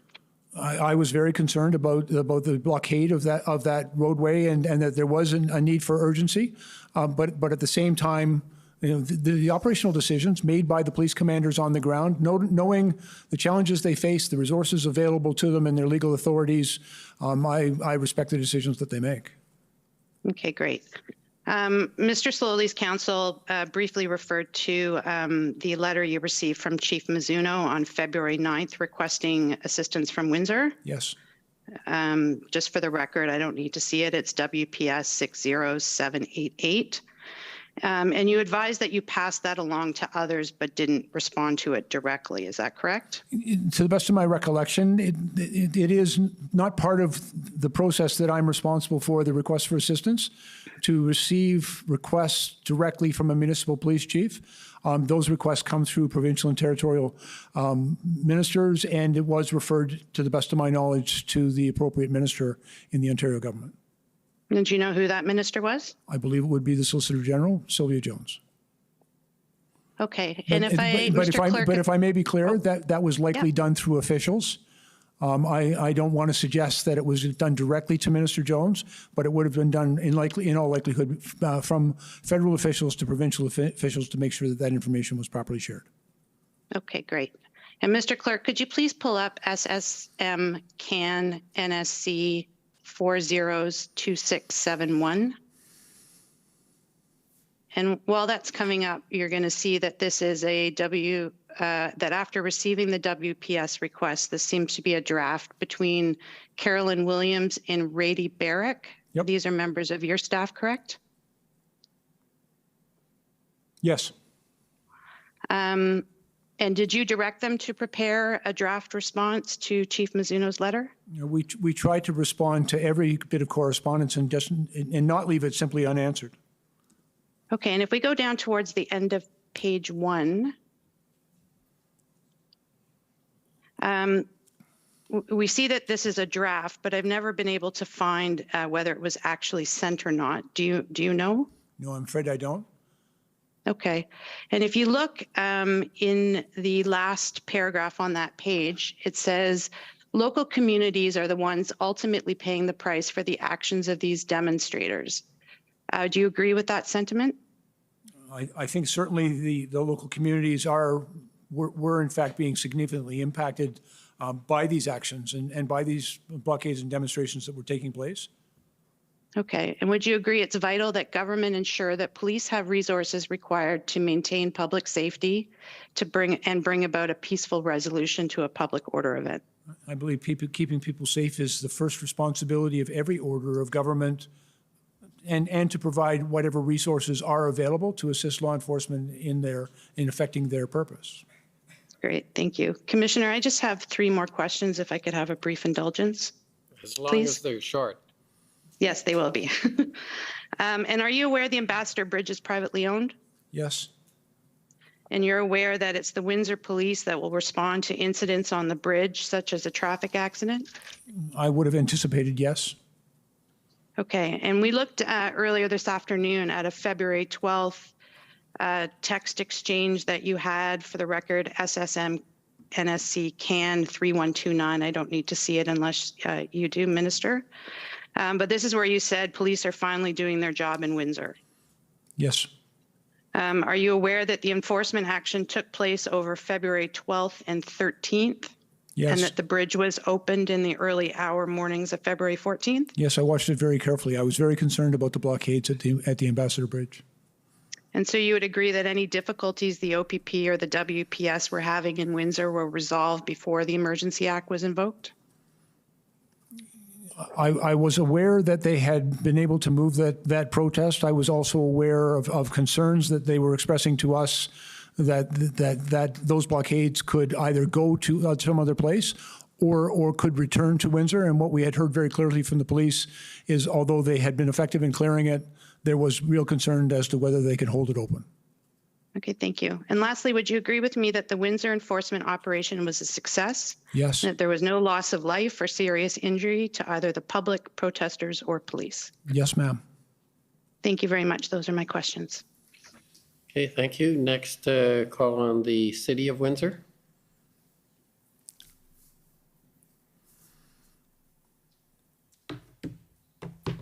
Good evening, Minister. Good evening. My name is Jennifer King. I am legal counsel to the City of Windsor. Minister Blair, I would like to start by confirming your views about the unlawfulness of the blockade in Windsor. Mr. Clerk, if you could please pull up PB NSC CAN 402437. Well, this is coming up. Can you confirm, Minister Blair, is it your opinion that the blockade in Windsor was unlawful from the outset? That is, when the protesters blockaded the bridge, access to the bridge on February the 7th? Yes, I believe that was unlawful. I believe there are relevant statutes, municipal, although I don't have a deep knowledge of your municipal bylaws, but certainly within the Ontario Highway Traffic Act and even criminal code offenses that were relevant to the situation. Okay, so what I'm showing you is a transcript of a media availability that you held on February the 9th at 1 p.m. with Ministers Mendocino and Alhambra. Do you recall that media availability? I did several of them that week and the next, but I don't have a specific recollection of this unless you bring me to a specific. Okay, so this was one on February the 9th. It's the first media availability that I've been able to find, or statements that you made about the blockade at the Ambassador Bridge. My friends will let me know if there was an earlier one. Have you seen this transcript that's on the screen? If you could just scroll down a little bit, Mr. Clerk.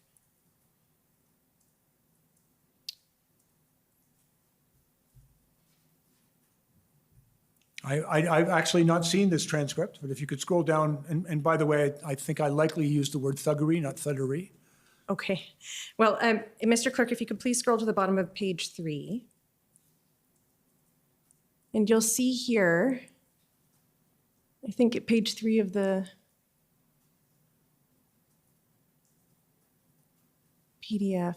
I apologize, I might not have the right spot. If you could scroll up, please. All right, so I don't seem to have the right spot, but instead of wasting time and scrolling through the transcript, I'm just going to read to you some of the parts of your transcript. Yes, so in the transcript, you state these blockades are unlawful. And I would urge all of those who are engaging in this unlawful activity, think about the people you are truly hurting and stop.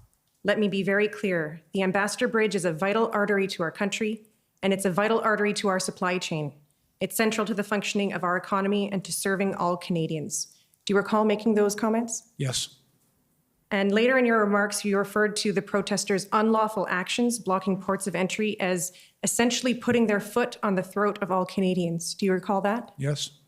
And in your remarks, you also state that the rule of law has to be upheld, and Canada will ensure police have the resources they need to uphold the law and keep the peace, right? Yes. Your opinions reflected in these remarks have not changed since February, have they? No, sir. No, ma'am.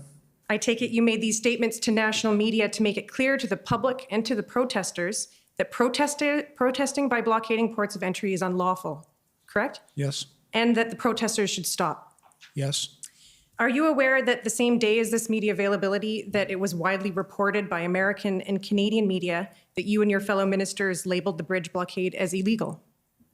I didn't have the opportunity to read the American press, but I'm not surprised. Okay, but the protesters did not stop, did they? No. Okay.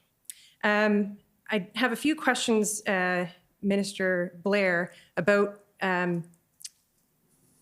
planning around critical infrastructure. So will you agree with me that systems of support should be in place to support the communities and local authorities who are most often the first responders to emergencies?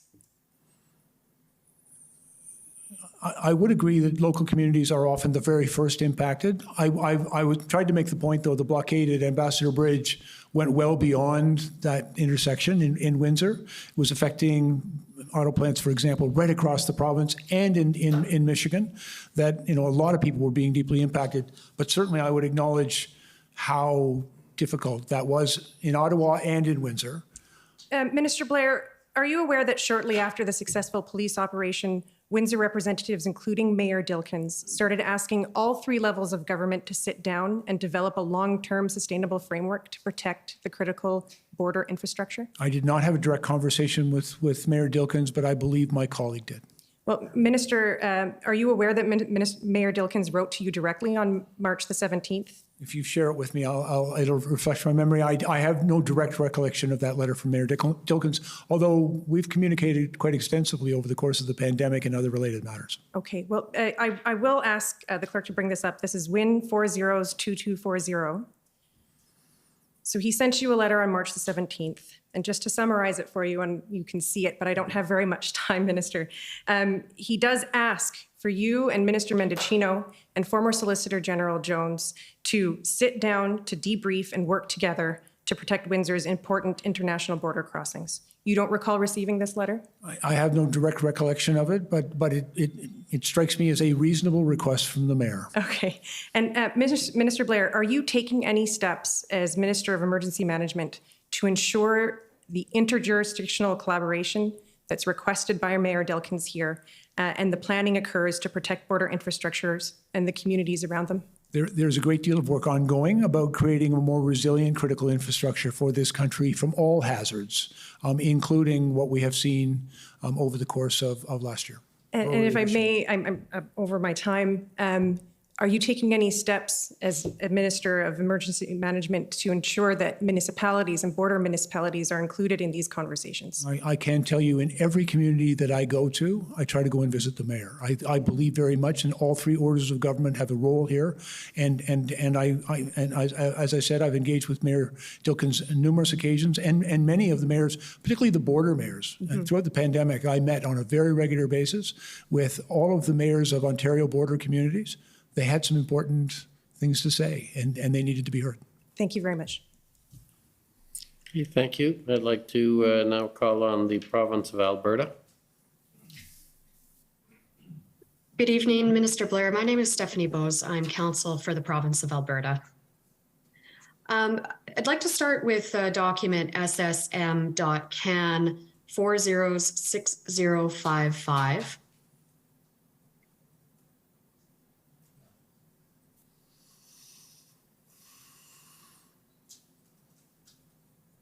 And if, Mr. Clerk, if you could scroll down to the last email on this page, or sorry, in this document, it'll be on the next page.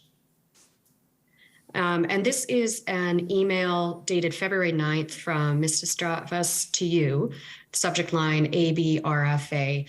And if you scroll down to the text, please, Mr. Clerk, you'll see the text on the letter itself. John Broadhead and I spoke, and I think we revised the response about exhausting provincial resources and enforcing contracts and laws, and we look forward to learning more on that front. So it's not a no, just more context. Now, I understand Mr. Broadhead is the Director of Policy in the PMO. Is that correct? Yes. Do you know what the reference to "it's not a no" is about? I believe I do. I was very concerned when I heard back from the Deputy Minister and the Canadian Armed Forces that they did not have the equipment that Minister MacGyver had requested in his request for assistance. And so I asked my staff and public safety to explore other areas of government to see if there was any way that we could provide assistance to Alberta. And we looked, for example, in other federal departments. We looked outside of the country in Montana.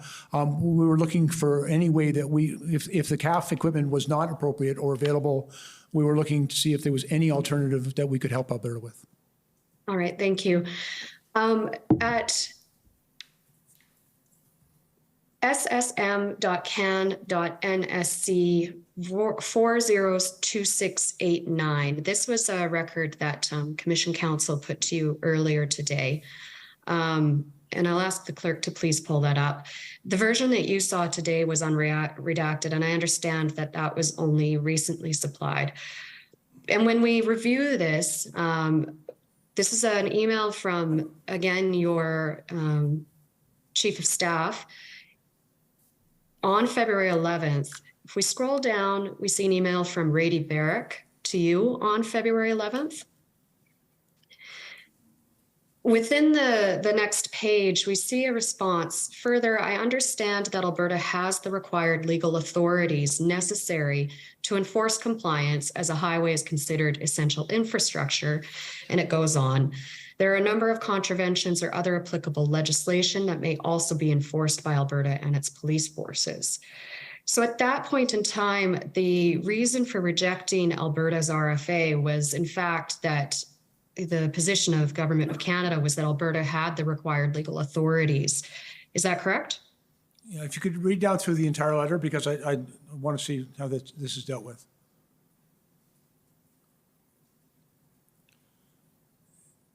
And I think it's also, it's relevant that in the last paragraph, where the letter also refers to the lack of commercial resources, the Canadian Armed Forces being the only federal asset, and discussions that make clear that CAF have neither the type of assets required nor the expertise to do this without significant possible risk.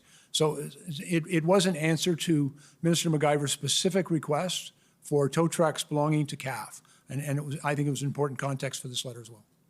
But certainly also the position of Canada was that Alberta still had authorities that it could exercise to deal with the blockade at Coutts, correct? There is some reference to that in this letter, yes. Okay, thank you. And if we scroll down to the last paragraph in the letter, there's reference there to the use of federal resources may be reconsidered at a future date once all other provincial options and capabilities have been exhausted. What was meant by that? Well, again, we were also examining across all of government. We were also talking about the possibility of providing funding to assist them in acquiring through private and commercial means the vehicles that they required. But of course, contingent on all other provincial options and capabilities having been exhausted, correct? Well, and again, not just exhausted or unlikely to succeed. I think that's a reasonable consideration as well. I think we were trying to communicate. My concern, quite frankly, is I felt a necessity to reply to Minister MacGyver, who had made a request to give him the information. He very specifically asked for something, and we were saying no. And I think, as you saw in the email above this, I was concerned that we weren't able to say yes, but I was also concerned that we needed to reply to his letter. And that reference, of course, is to at the very top when you approve this response as the response to go to Alberta. Yep. And then I'll ask you, Mr. Clerk, to please go up to the top. There's a reference to has the PMO approved?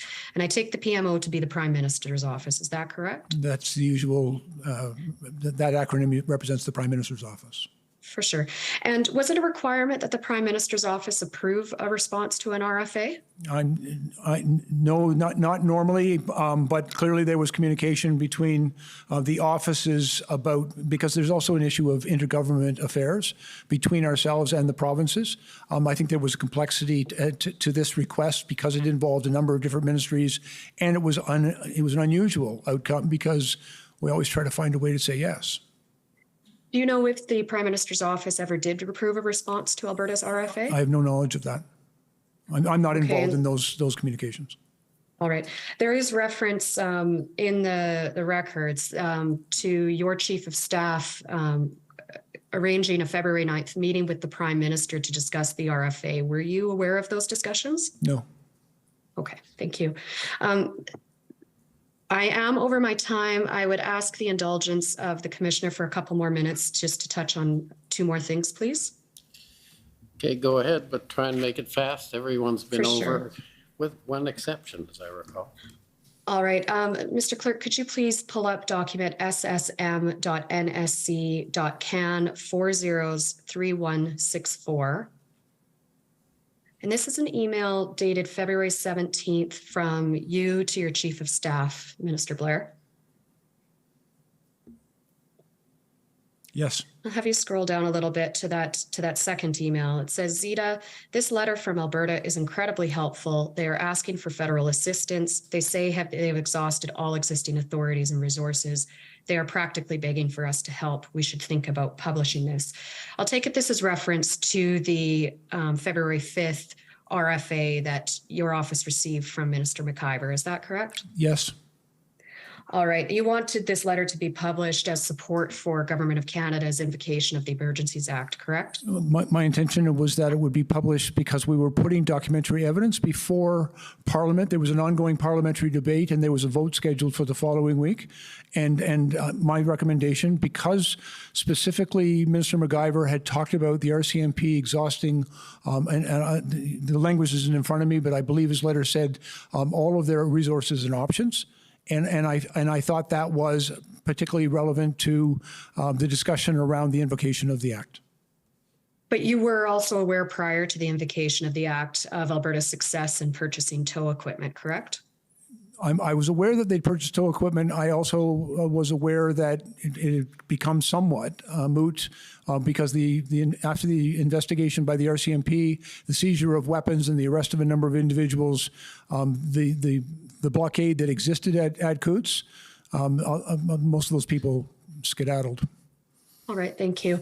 One last record to put before you. That's pb.can 401132.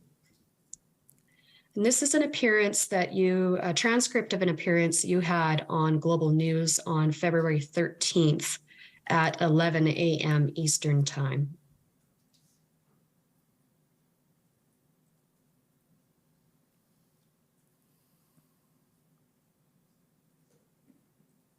And if you scroll down, please, Mr. Clerk, to page 2.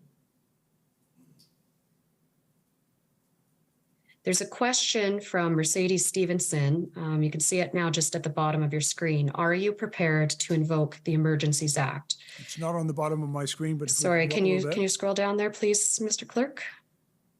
There it is there. And your response is, certainly, I will tell you the Emergencies Act has been under a very fulsome consideration right from the first day as to what needs to be done. When you refer to right from the first day, what day are you talking about? Actually, my responsibility as the Minister of Emergency Preparedness is to examine every federal authority and resource that can be brought to bear. As I've earlier testified, I'd actually examined the use of this particular act during the pandemic and determined that the threshold was not met.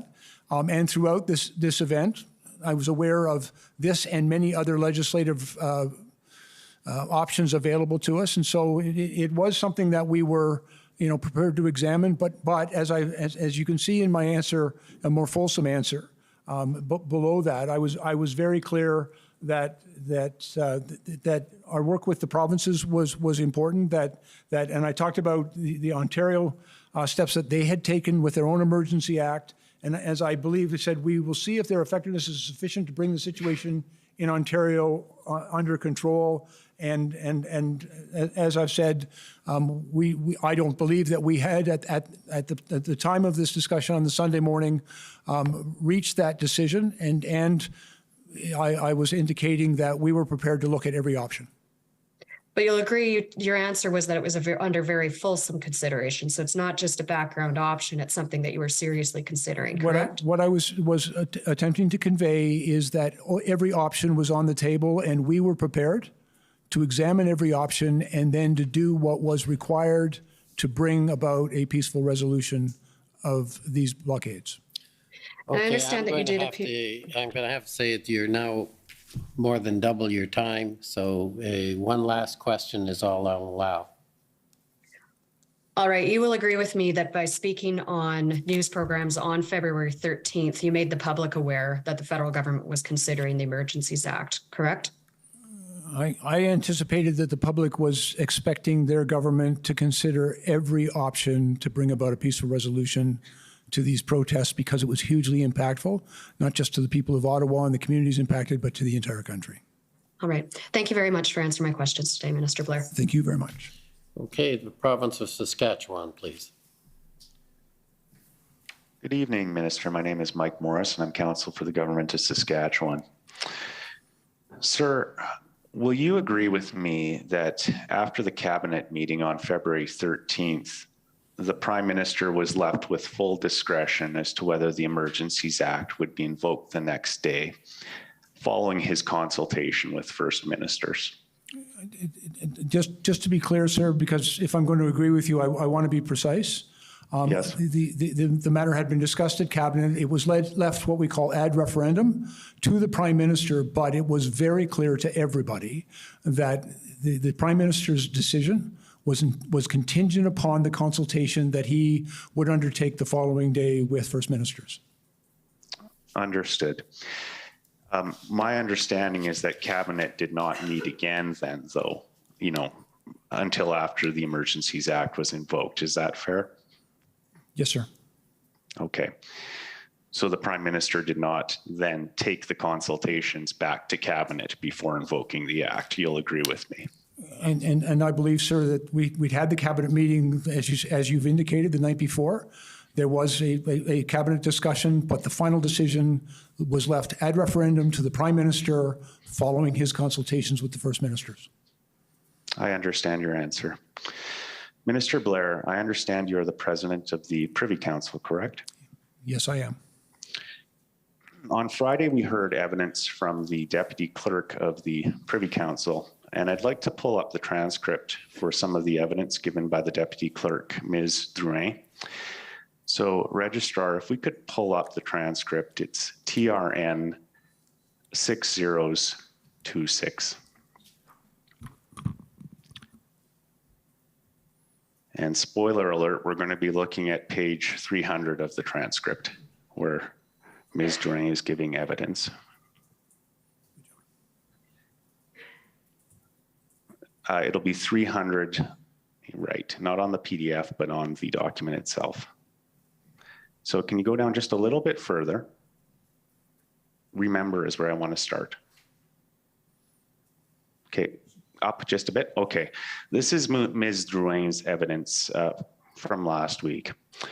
And she says, remember that we also discussed today that the moment we talk about the Emergency Act, that can trigger some reactions. And that was the CSIS assessment on the risk of triggering or invoking the Emergency Act. So we were quite aware that the moment that we talk publicly about the Emergency Act, the timeline to take a decision is very short. It can be a go or no go, but you cannot wait. I'm just going to ask you to scroll down a little bit further now, please. Scroll down a little bit further. Thank you.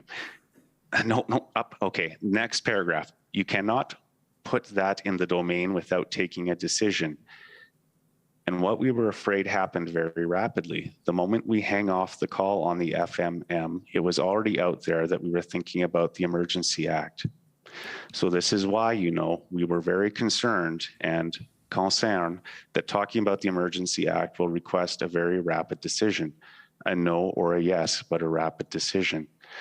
Now, you can probably anticipate my next question, Minister, but did you share Ms. Drouin's concern about publicly talking about the Emergencies Act? I think if I read this correctly, the Deputy Clerk's concern is that after a very important step in any process of invocation involves consultation with the First Ministers, and Deputy Drouin's concern appears to be that after that call, some of that information was being made public, which I think, and I do understand the concern, because it does, although it's not the final decision,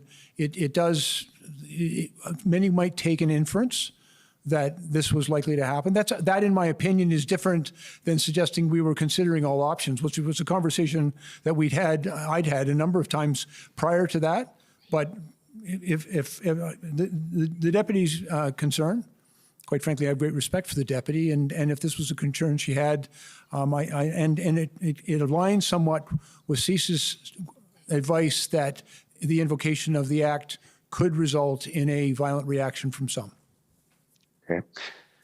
My friend for counsel for the government of Alberta referred to your interview with Mercedes Stevenson. I understand you also gave an interview with Rosemary Barton on Sunday morning, February 13th. Is that correct, Minister? Yes, sir.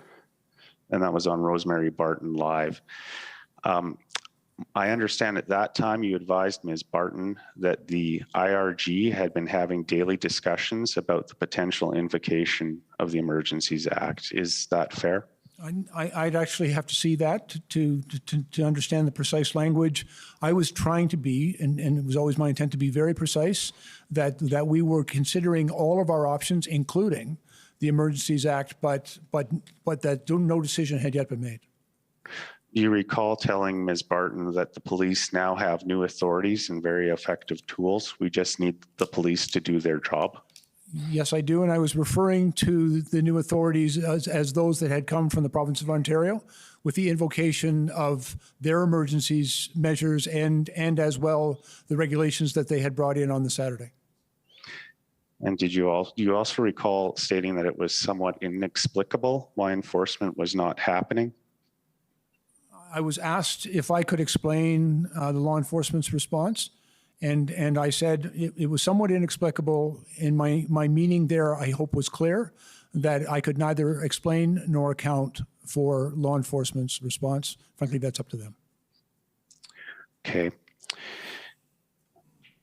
Did you think that your statements might suggest that a decision needed to be made fairly promptly about invoking the Emergencies Act or not? I don't believe that would have influenced either the Prime Minister or the First Ministers in their deliberations. Okay. I understand that you were not present at the First Minister's meeting held on February 14th. Is that correct? Yes, sir, that's correct. Now, in your view, would it have been appropriate to advise what that meeting was going to be about before the start of the meeting? You're asking me to speculate on something, frankly, I have no knowledge of, and I was not part of that meeting.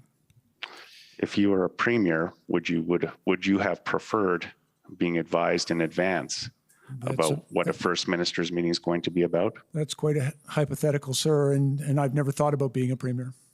You're well over time, so with that answer, you're going to have to wrap up, please. Last question. Thank you, Commissioner. Minister, from your perspective, would there have been any risk to advising the premiers about what the First Minister's meeting was going to be about? Respectfully, sir, I don't believe I'm in a position to assess that risk. Okay, that's my last question, so thank you for answering them. Thank you. Next is the Canadian Constitution Foundation.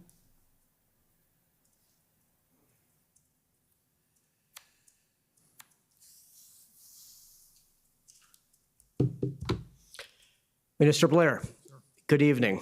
My name is Sujit Chaudhary. I am counsel for the Canadian Constitution Foundation. I have some questions for you about some remarks you made or evidence you provided in your witness statement regarding the sequencing of requests by the OPS to the OPP and the RCMP.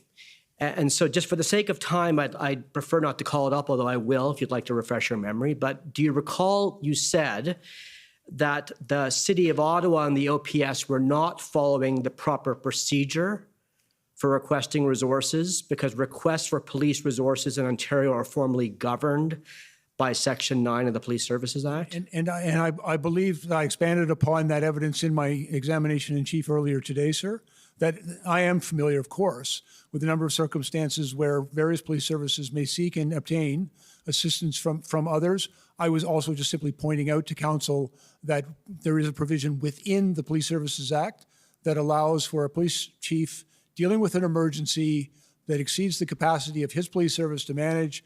There is a section in the act that allows him to request assistance from the OPP.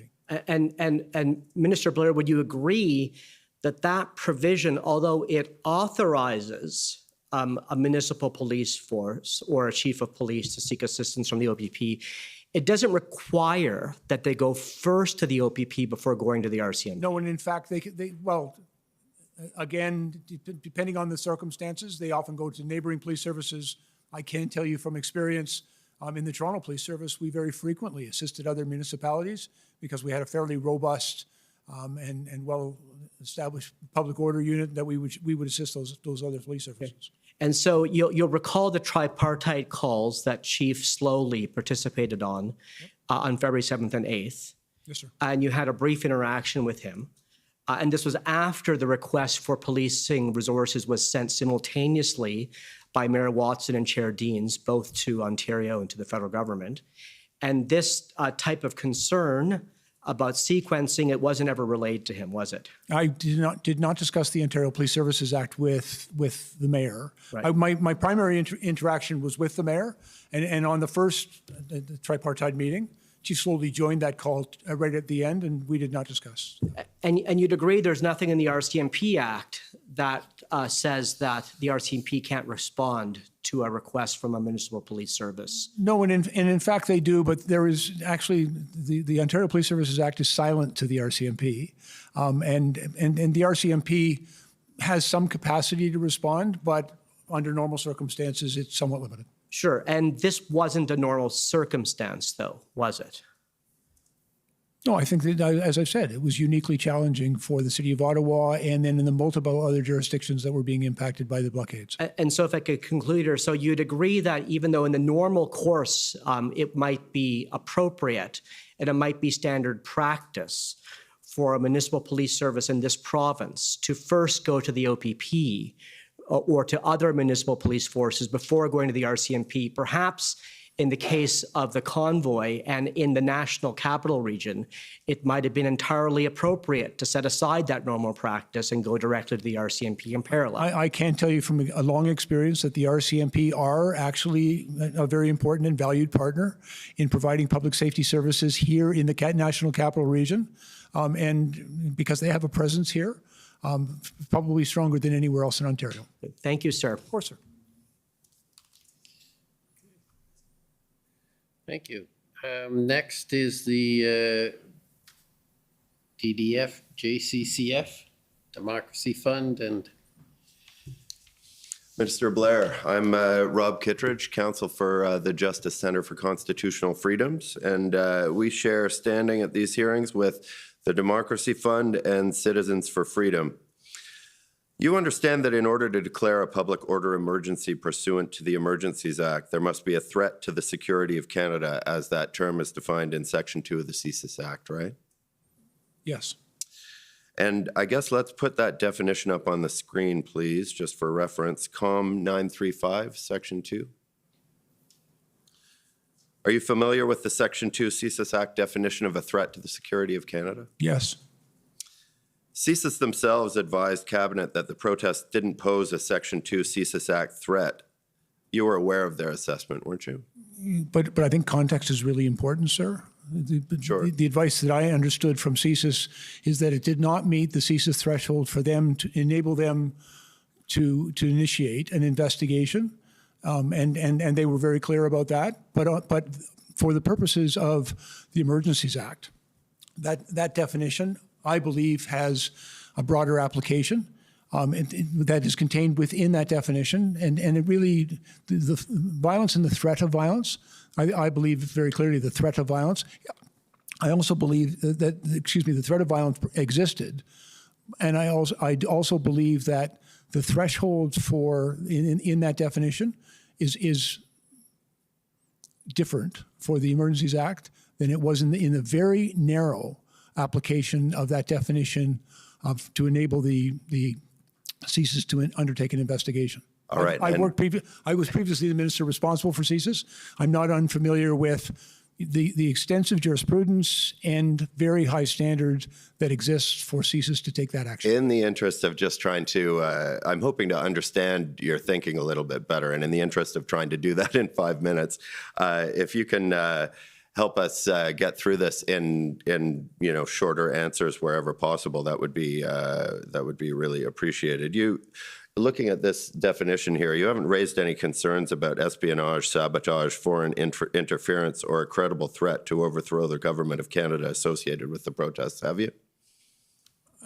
And again, there was some concern, not the activities of a foreign state actor, but that there was some concern about foreign influenced activities detrimental to the interest of Canada. And as well, just to be very clear, I believe there was more than ample evidence in support that the threat or the use of acts of serious violence, and that "or" is rather important. I think very many people felt threatened. Okay, fair enough. You had outlined several concerns to Commission Council earlier: disruptions to supply chains, impacts on the flow of goods and services, disruptions to transportation, disruptions at the border, et cetera. These things may be undesirable and they may have an impact on Canadians, but they aren't in and of themselves serious violence, are they? No, but I think there is an underlying threat of serious violence. Just if I may very quickly give you an example. In our conversations with the police, both the RCMP in Alberta and the Ottawa Police Service here in Ottawa, they were very concerned. And CSIS actually reaffirmed this concern that any enforcement on their part could result in a violent and provoke a very violent response. I think as well, in all the people that we dealt with in Windsor and in Ottawa, certainly the disruption of critical infrastructure was a very serious issue of national It's a very serious issue, but it's not serious violence in and of itself. I mean, you spent a lot of time earlier on today speaking to Commission Council about your concerns about the protests, and you outlined concerns like the impact of the disruption to supply chains on Canadians, and you spent quite a bit of time on that. You didn't spend much time identifying any and I'm pleased to have the opportunity to do so now, sir. Did you? I believe that many Canadians experience threats of violence, intimidation, and fear as a result of the activities taking place. Intimidation and fear aren't in and of themselves. Let him finish the answer, well, then you can.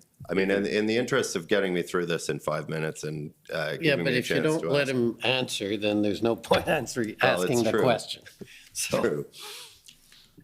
Intimidation and fear in and of themselves, though, aren't serious violence. I mean, the experience of intimidation and fear, serious violence means something, doesn't it? Well, in threats of violence, and I think very many people felt very threatened by what was taking place. Quite frankly, intimidation and a very real apprehension of risk and danger as a result of these activities. I think we heard from very many Canadians who were very sincerely fearful about these things, and we heard from the police who told us that just in the normal, even writing municipal bylaw tickets could precipitate a violent response. But and so the police were very fearful of a violent reaction. But writing municipal bylaw tickets didn't incite a violent response, did it? Well, again, we were talking about a threat of violence, not just merely the act. You know, right. I think it's very clear. If somebody can I just or something blows up, that's crystal clear. But acts of threats, intimidation, obstruction, all of those things can also be quite violent. So if they're experienced by Canadians. There's been a lot said here in the last couple of minutes, and I'm very close to, if not over my time here. But I guess I'd like to ask you. You're making a lot of noise about intimidation and threats of violence, but can you point me to any particular specific threat of violence or event that was violent? Well, sir, you've characterized my response as noise, but I was trying to answer your question. Well, I appreciate that, but I'm just trying to cut through this and get an answer out of you. I can tell you we heard from very many Canadians who were very fearful about the activities of these blockades and protests. You know, they were afraid to walk down their street. They were intimidated and fearful of those reactions. Some of the, you know, the symbols and other things that were on display were very threatening to very many Canadians. And frankly, the threat of violence is every bit as impactful on a community and on individuals, and therefore it was a very serious matter from my perspective. All right. The definition in Section 2 of the CSIS Act of a threat to the security of Canada doesn't capture everything that you in your capacity as a Minister of Emergency Preparedness would consider to be a threat to the security of Canada, does it? I'm not sure what you mean. I think this definition is fairly comprehensive and includes the type of behaviors that I've referred to. But you would say that in your occupation as Minister of Emergency Preparedness, this sets the limit of what you would consider to be a threat to the security of Canada, Section 2 of the CSIS Act? I think this defines what, in my opinion, would be a public order threat to the security of Canada. There can be other types of threats that were not necessarily evident here. A cyber attack, for example, that's targeted at critical infrastructure that shuts off a pipeline or a power grid or a water treatment plant. Those can also manifest themselves as threats.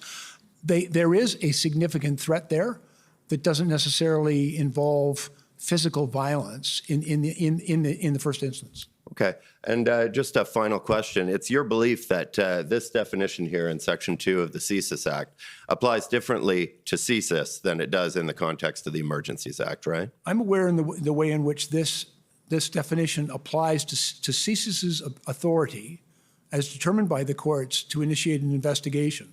But I also believe that in its reference in the Emergencies Act, that this it needs to be looked at in a broader context than simply whether or not CSIS could go get a wiretap, for example. And there is, I think, very useful guidance here. So the Emergencies Act uses a different definition of a threat to the security of Canada. No, I think this definition as provided within the Act, in my opinion, is appropriate and does in fact identify the events and the circumstances that we have described as a concern within the Act as in fact a threat to the security of Canada. All right. Well, thank you very much. Those are my questions. Thank you. Okay, next is the CCLA, please.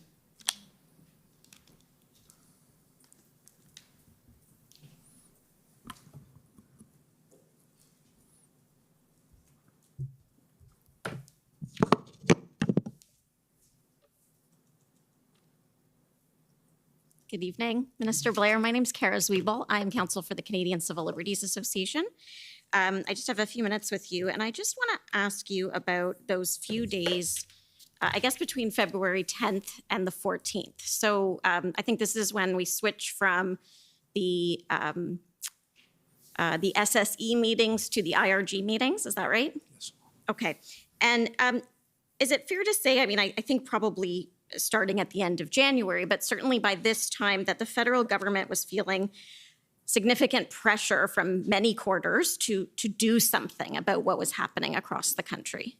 Respectfully, I would characterize that the government was feeling significant concern. We were concerned about the impact these protests were having on the people of Ottawa and the other communities impacted on critical infrastructure and in very many aspects of the country. Okay. And I mean, this was a crisis not just at the borders, but also at the seat of Parliament.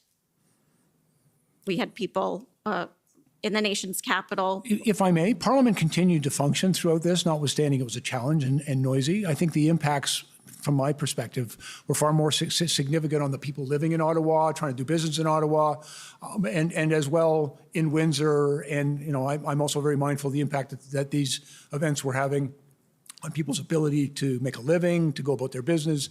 It was very impactful on a lot of people in a lot of different places. And around this time, the 10th, I believe it's the 11th, when Ontario invokes its emergency under the Emergency Management and Civil Protection Act. Mm-hmm. Now,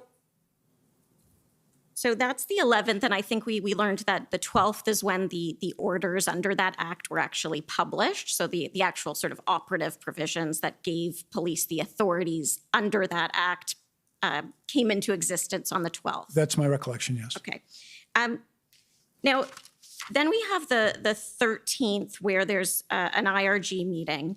Was there any consideration, I guess by you, I'm not asking you to disclose the deliberations of cabinet, but any consideration around giving the Ontario orders some time to work? I can tell you, I had asked my staff for a full list of the Ontario measures that were enacted the day before. I also looked at their utility and whether they would address the concerns that had been raised to us about, and I'll just give you some quick examples if I may. One of the things that we had heard from a number of jurisdictions is the difficulty in compelling tow trucks to come to provide assistance. I looked at the Ontario regulations, and although it allowed for those tow trucks, it didn't compel. And we were a little bit concerned about its limitations. There was also nothing in there, as I recall, that dealt with some of the real challenges we had in tracing the financial elements of this in the crowdfunding, who was donating that money, where it was going. And so we believe that there was a need to address that. How we eventually got there, there was still considerable deliberations going on, but again, the limitations of the federal statute, and they also did not have the ability to designate certain spaces, which was a concern as well, because we were concerned they were concentrating, for example, on Wellington. I was very concerned about their ability to go back to a municipal intersection just off the Ambassador Bridge, and so we looked at whether or not the Ontario regulations provided us with adequate assurance that those matters could be dealt with. And although they were very welcome, I want to be very clear that I was very appreciative of the work that Ontario had done and the measures that they brought forward. In my opinion, after an examination of them, they didn't address all of the deficiencies and the lack of tools that we had identified. Okay. Now, would you say that at this point, you and perhaps some of your colleagues in the federal government are feeling embarrassed about what's happening in Canada, feeling that there's international attention and it looks like Canada's struggling to deal with this situation? Respectfully, I've never indulged myself in feelings of embarrassment. I've got a job to do. We have a responsibility to protect Canadians, to protect critical infrastructure in this country, and to respond appropriately to unlawful activity. I personally, and I believe all of my colleagues, we're deeply motivated by our responsibility to Canadians to do what was required to restore the rule of law and peace. Okay, can we turn up ssm.nsc.can 402999? And this is another text message between you and your chief of staff. Now, I don't think we have dates on most of these. Yes, I recall this. Okay, and I think this is you on this side of the screen. I'm wondering if anyone else is embarrassed that the protest on Wellington is expanding. Dozens of new porta potties and a new stage. I'm embarrassed for my former profession and worried for my government, which is being made to look very weak and ineffective. I can't believe that I'm hoping that Doug Ford will save us. And again, and my remarks obviously are intemperate, and I regret that, but let me be very clear. I was very concerned by a number of things. First of all, there was an expansion in some of the protest activity that was taking place in Ottawa. I was hearing very clearly how concerned the people of Ottawa were about that not just the activity that was taking place, but that it appeared to become even more entrenched. There was also a lot of public discourse, and particularly in Ottawa, but in other places as well, about people losing confidence in the police. And trust and confidence in the police is absolutely essential for them to do their job. And so I was very concerned about the impact that the apparent ineffectiveness of the police to deal with this was causing in the public's confidence, in their competence and their ability to resolve this. And finally, one of the things that we were also hearing, a lot of people were very confused about who is responsible for policing in the city of Ottawa. And for most people, they don't differentiate between the responsibilities of different orders of government. And what I was also hearing is that many people assumed that the federal government was responsible for this. And my comment is, was that I knew it was primarily the provincial responsibility, the province's responsibility under their Police Services Act to take certain steps. And I was hoping that they would take those steps. And by the way, subsequently on, I believe, December 11th, they did, in fact, pass their own Emergencies Act and introduce regulations on the 12th. Okay, and I know I'm out of time. Can I just have one more moment to wrap up? Thank you, Commissioner.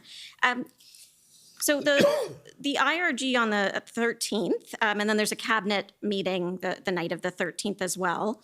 And then the following morning is when there's the First Minister's meeting, and then the act is invoked.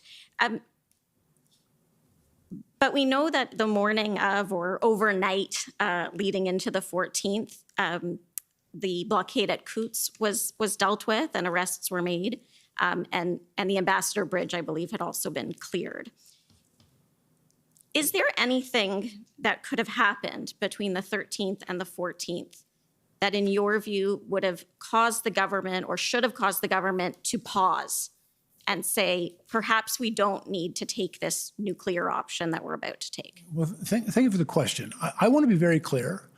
We approach, and certainly my approach to this, but I believe an approach shared by my colleagues and the Prime Minister, we approached the invocation of the Emergency Act with great caution, with real reluctance. We saw it as a last resort, and we were prepared to do what was required, but only if required, and only for as long as was required. And so throughout all of our deliberations, there was that concern. You asked what circumstances might have enabled us to say we're done. If we'd been able to receive some assurances that, the blockade at Coutts had gone on for almost, I think, 13 days. Its resolution was not as a result of the towing away of those trucks or people deciding to leave. It was a direct result of an RCMP investigation in which several people were arrested, charged with very serious criminal offenses and the seizure of quite a number of weapons. And then they moved very quickly. We still had significant blockades at Emerson. We were seeing them in the Pacific Highway. Although the Ambassador Bridge had been reopened, there was lots of intelligence suggesting that they would return. The police were telling us they had the ability to clear it, but not the ability to hold it. And we were hearing of an intention to go to the Point Edwards Bridge at Sarnia, to go to the Priest Bridge, to go to other bridges, all of which would have had a similar effect of significantly impacting Canadians and Canadian interests. And so we were still dealing with a set of circumstances where, although, yes, some very positive things had happened at Coutts and at Windsor, the threat that existed had not yet abated. And we were still dealing with that. Thank you very much. Those are my questions. Okay, next, the Criminal Lawyers Association.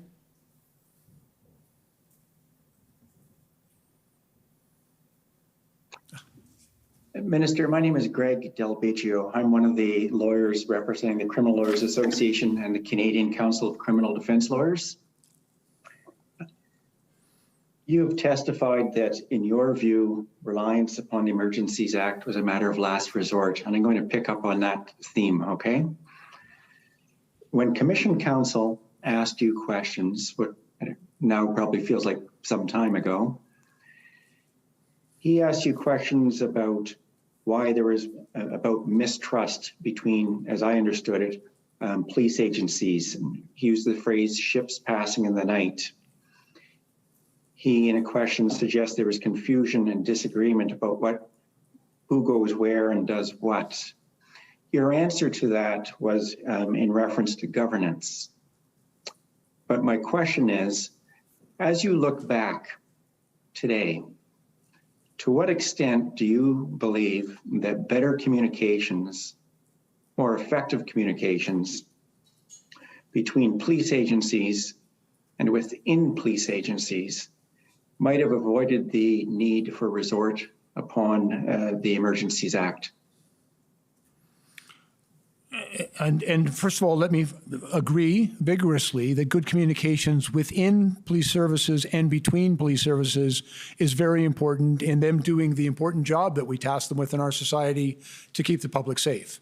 What we were also dealing with, however, in government was the reality that that communication perhaps had not been as effective, and as a result of, and again, it's not my job here to assess responsibility, but the reality was this had persisted for a very long time. In many respects, it had gotten more difficult and dangerous, and we were concerned that it had to be resolved.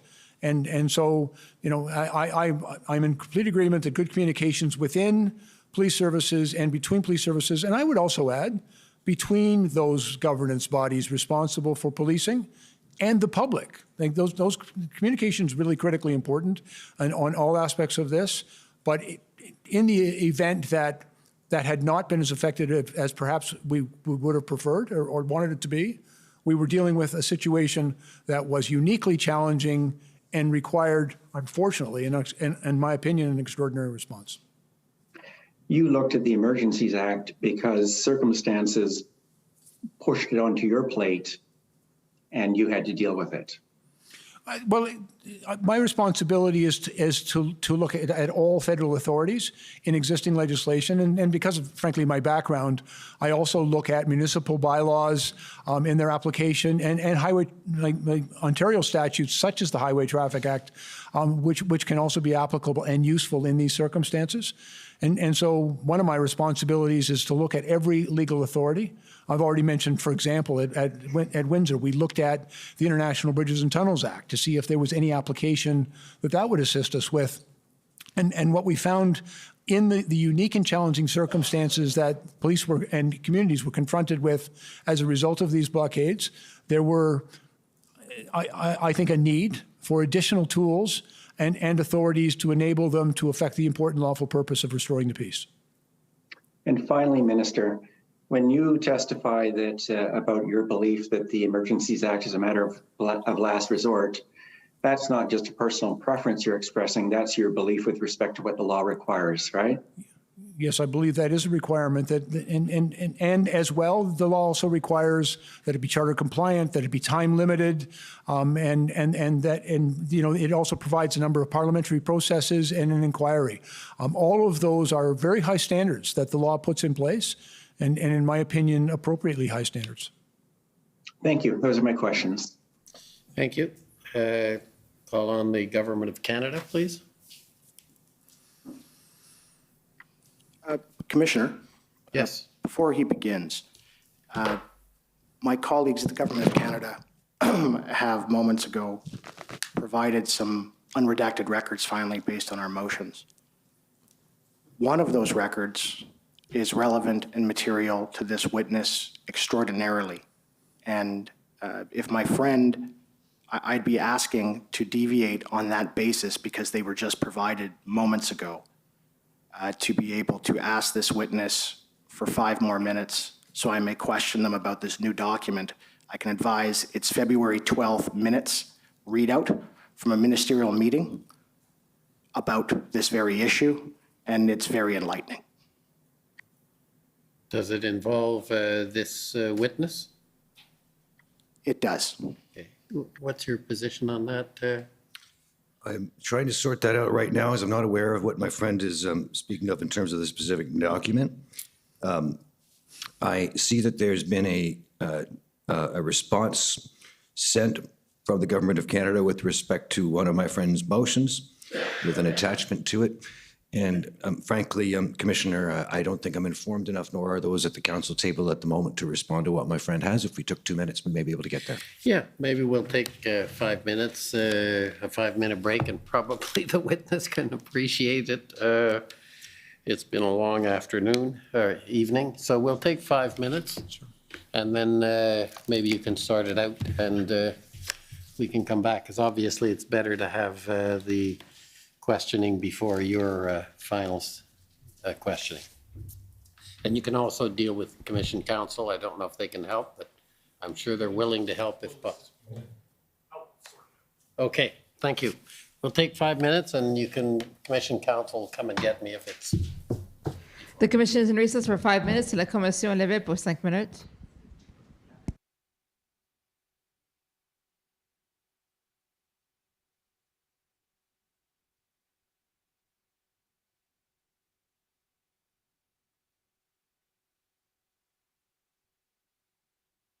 Sorry is the hardest word for politicians. It's either viewed as an admission of wrongdoing or a show of weakness.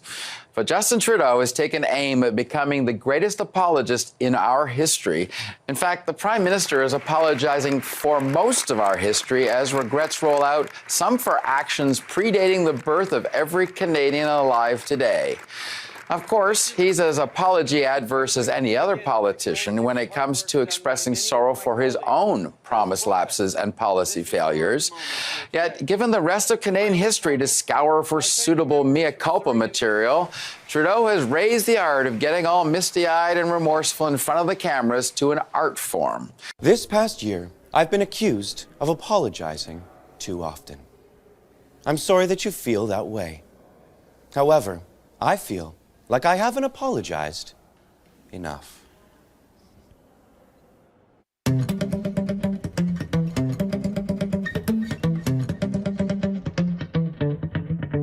I spent 3 years apologizing to you. If you need more, I can do that for you. And if you thought I said sorry a lot back then, just watch me now. I'm sorry for Chuck meeting his NDPs to left wing. I'm sorry about Andrew Scheer, wish they both disappear. Sorry for Bernier, Twitter's thumbs need a babysitter. Sorry for my campaign boast, electoral reform now toast, yeah, yeah.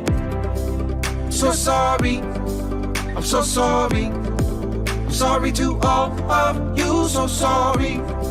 I'm so sorry, I'm so sorry. I can't stop saying sorry for the carbon tax. Hurts like my bikini wax. Sorry for the raps postseason. Trading DeRozan was treason. Sorry I bought the pipeline. $4+ billion on your dime. Sorry for my town halls. My words fool you all. Maybe I cried too much. Maybe I'm not like my dad. Maybe I photobombed shirtless for the last time, yeah. Maybe I keep raising the dead. Maybe dad's ghost is behind me. Maybe my favorite dance move is flossing. Sorry for the spinning view. I think I'm gonna spew. Sorry, not sorry for Cardi B. She's about to rap over me. Oh, not too long ago, I thought you were a scholar, but you can't even raise a Canadian dollar. Now you're mad the whole country ain't into ya, cause you dress like a fool in India. You always thought you were good enough. You didn't know that this job was tough. So who you gonna call Cardi? Bet ya I can run the Liberal Party. I'll close the wage gap so we'll be equal. Nicki Minaj is not for all people. You're sorry, stop. Your vanity you should drop. I don't really want a prime minister who's handsome. When his hair gets messy, he throws a tantrum. We need a leader who's adept and keen, or we'll just go back to the queen. I'm sorry for my father's cape, it's worse than those who vape. Sorry for the senators, extinct like dinosaurs. So sorry, I'm so sorry, I'm so sorry. I just can't stop apologizing. I'm so sorry, I'm so sorry. I'm sorry for saying sorry.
Order à l'autre. The commission is reconvened. La commission reprend. Okay, has it been sorted out? Commissioner, I've had a chance to speak to my friend with respect to the lifting of a redaction in document SSM.can.NSC 00002872. And I've undertaken to my friend that I'm happy to ask the witness, I'm not sure if it's technically feasible to put it on the screen, but to ask the witness the question whether he was advised of the information that has now been unredacted in a document that's previously been seen as a ministerial update readout. Okay, and is that acceptable? No, I advised my friend it wasn't. I would like to ask 5 minutes worth of questions. That's it, sir. That's all I would ask. Okay. Well, I think I'm going to exercise my discretion and let the convoy ask a few questions. And the reason is this has been a very difficult inquiry given the time constraints. The government has had a lot of pressure to produce documents, and we're very appreciative of their continuing efforts. And similarly with redactions have been done quickly, and in some cases we appreciate the government reviews those redactions and can then provide more clarity when after they review them. And all of this is, I think, to the government's credit. Having said that, it does in some cases result in the parties having missed opportunities, and I would feel much better allowing the convoy to do the 5 minutes if they hadn't well exceeded their time, but in the circumstances, I'm still prepared to give them some time. And it's no negative reflection on the government, and nor on your ability to question. I'm not questioning that you would do it fairly. It's simply in recognition of the circumstances we're operating under, and I think an accommodation is appropriate. So I accept that, Your Honor. Okay, so we'll give them, but it is, please be respectful of what the ruling is.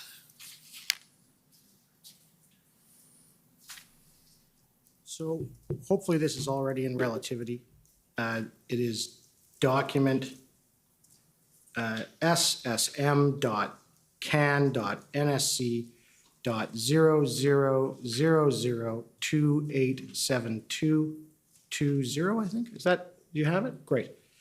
Thank you. So, Minister, this is the 1 p.m. ministerial update readout, and you can scroll up and see it's a readout of what happened at your ministerial meeting on February 12th, 2022, all right? And if we can scroll down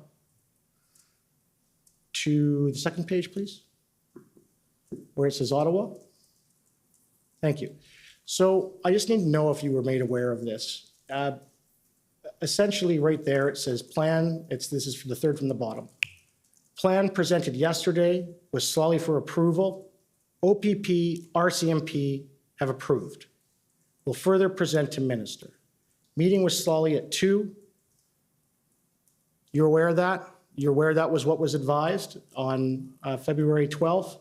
I was present at that meeting, and although I don't have a specific memory of every point that's listed here, I believe this was part of the discussion. Right, and you can agree with me that the plan presented was the one from the Deputy Minister of Public Safety, Mr. Stewart?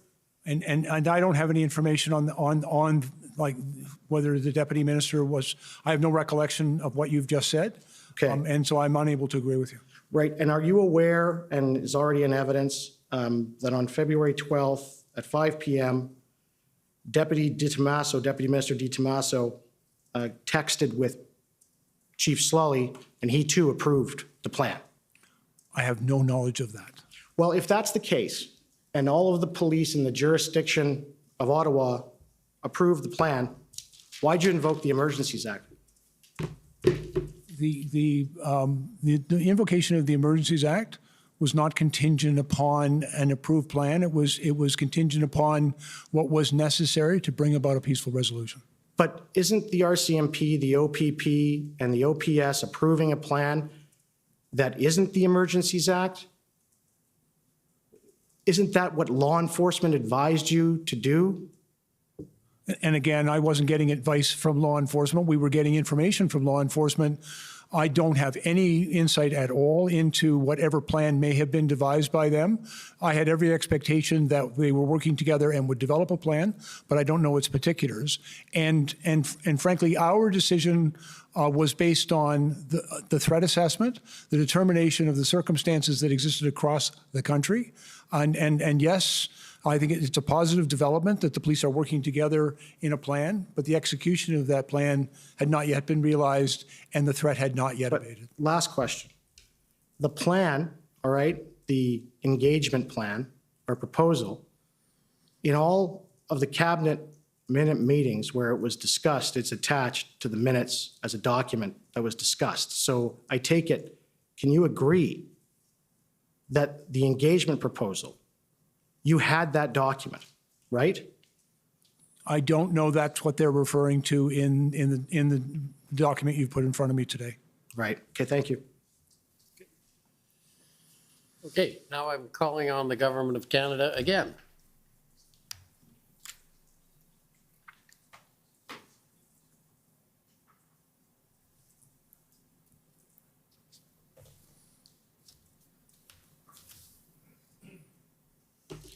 Thank you. It's Brendan Vinian-Heiss for the Government of Canada. Just on the last point, looking at that word plan and the bullet point my friend was taking you to, are you certain sitting here today which plan that referred to? No, sir. I make an assumption that it was the police operational plan, but I've never been given the details of their planning. I've never asked for it and did not require it. Okay. So is it, looking at what's noted there, is it equally possible sitting here today, as far as you know, that that's the engagement plan as opposed to enforcement plan? And I don't know and wouldn't, I don't think it's appropriate to try to venture a guess. It's clear that there was discussion that they had come to an agreement with respect to a plan, but I don't know its particulars. All right. I would like to come back now to the broader issues here and ask you some questions about the environment that you were assessing as one of a number of members of cabinet. This morning, Commission Council asked, or this afternoon, Commission Council had asked you a number of questions about your perspective on the policing of public protest, which included a couple of well-known protest events that occurred when you were the Chief of Police at the Toronto Police Service. Do you recall that? I'm taking you through the 2009 Tamil protests, for example. Yes, sir. And another well-known protest event in Toronto when you were the chief was the G20 held in June of 2010, right? Yes, sir. I think you and I are both quite familiar with that event, as well as the later process of accountability for some of the orders that were given by the Bronze Level Incident Commander on the Sunday, June 27th. Yes, sir. And as I recall the evidence, in that example, you ultimately intervened and ordered that an end be brought to certain of those operations when they came to your attention. That's correct, sir. I would like to ask you to focus for a moment on the events in Toronto on Saturday, June the 26th, in thinking about the scenario before us here in this inquiry. Do you recall what happened on June the 26th of 2010 in Toronto? On the Saturday, sir? Yes, sir. Yes, sir. There was a very difficult situation. What had been a relatively peaceful protest, although involving a very significant number of protesters, and there had been some incidents leading up to that. But on Saturday, unfortunately, a very significant portion of the protest began to riot. Tumultuously is I think the appropriate term. They were marching down towards the summit site. They turned and began running rapidly north up Yonge Street, smashing windows as they went. There was a number of police cars that were set on fire, and a number of my officers were injured as well. Yes, and so one of your officers was quite seriously injured as a result of the police car being attacked by protesters. Is that right? He was injured and rescued from the vehicle, which was subsequently set on fire. Yes. Now, leading up to that event, sir, were you aware that there was a not insignificant amount of advanced information and intelligence available with respect to certain actors, I think most famously associated with the Black Bloc actors that were shared with the Toronto Police Service? Yes, sir, I recall that vividly. And those individuals and groups were assessed as intending to cause violence to property and potentially persons during the course of the G20 protests, yes? Yes, sir, that was the intelligence we'd received. And in fact, am I correct that some of these identifiable groups or individuals warranted or were found to warrant the issuance and execution of search warrants in advance of the protests? Yes, sir, that's correct. But the events you described on Saturday, June the 26th, they involved individuals who were not on your radar specifically, didn't they? That's correct, sir. The groups that smashed stores and laid waste to a long section of Yonge Street in downtown Toronto, do you know whether all of them were part of the target group assessed or as subjects of interest ahead of the summit? I believe many of them were not previously identified as subject of interest. I also believe, sir, that a number of people, frankly, get caught up in the moment. And it's part of the mob mentality sometimes when people begin to riot, that others who may not have come with that intention join in, and it becomes very challenging for the police to restore order. Do you have the same perspective with respect to what occurred on Queen Street West, where at least 2 of the burning police cars, I understand, occurred? Yes, sir. I recall watching that actually on video from police headquarters, and again, there was an element of that protest on Queen West, which was directly related to a number of identified anarchist groups, including the Black Bloc, but there were also very many other people that had not previously been identified and who joined in. And putting yourself back to the situation in the streets of Toronto on June the 26th, sitting there in the middle of that afternoon, would you have had any reason to think that obtaining more surveillance or monitoring authorities or wiretap authorities would have been useful as a response to what was going on in the streets amongst that mass of people? It's very difficult to say, if I may. I would also remind you, sir, that at that time I was the chief of police in Toronto, but there was an integrated command team that was put in place. The leadership of that response, planned well in advance and agreed to by all parties, was led by the RCMP.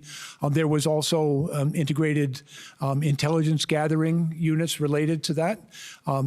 Certainly, we had a fair bit of intelligence available to us, but it was clearly not entirely complete. I think in hindsight, we could always hopefully have done more. Would that have been a useful public order response on June the 26th of 2010, when those events were occurring in plain sight on broadcast and social media in real time? Yes, and unfortunately, law enforcement did not have the capacity to monitor all social media, and neither do we now, by the way, or neither do they now have that capacity. But again, the extent to which more information is available, better intelligence can enable a more effective response. Now, coming back to February the 14th or 13th, the period in question leading up to the invocation of the Emergencies Act, did you have a view about whether there was an atmosphere of lawlessness in the city of Ottawa? Yes, sir. And not, I think, to be very clear, not just simply characterized by, some of the activities which were bouncy castles and hot tubs, but there was a number of activities which were concerning as I viewed them. And for example, there was a very real concern being expressed by citizens about people bringing jerry cans full of gasoline into the demonstration site. It is rather unusual. I will tell you, for flammable liquids, potentially explosive liquids being brought into a demonstration site, it can create a manifestly dangerous situation. And so the police had said they were not going to allow it. But what we then witnessed is all sorts of people were coming into the site, carrying jerry cans, some of which had water, some of which may have had fluid, but it had the effect of thwarting the ability of the police to affect the purpose that they had stated that was their intention, to keep those gas cans out of the area. And we saw, there was a clear anticipation of police tactics. There was, I think, a very thoughtful effort to thwart those tactics and render them ineffective, which to me is also characterized, a commitment to continue and persist with the unlawful activity. So when you draw on that example, when you assess the environment of lawlessness or relative lawlessness in that scenario, is your assessment based only on information received from public officials, intelligence agencies, and police channels, or does it include what you can see with your own eyes? Yeah, I was obviously being briefed by our officials, but I was in the city of Ottawa at the time. I reside in the downtown area. I was in that area and saw some of this behavior firsthand.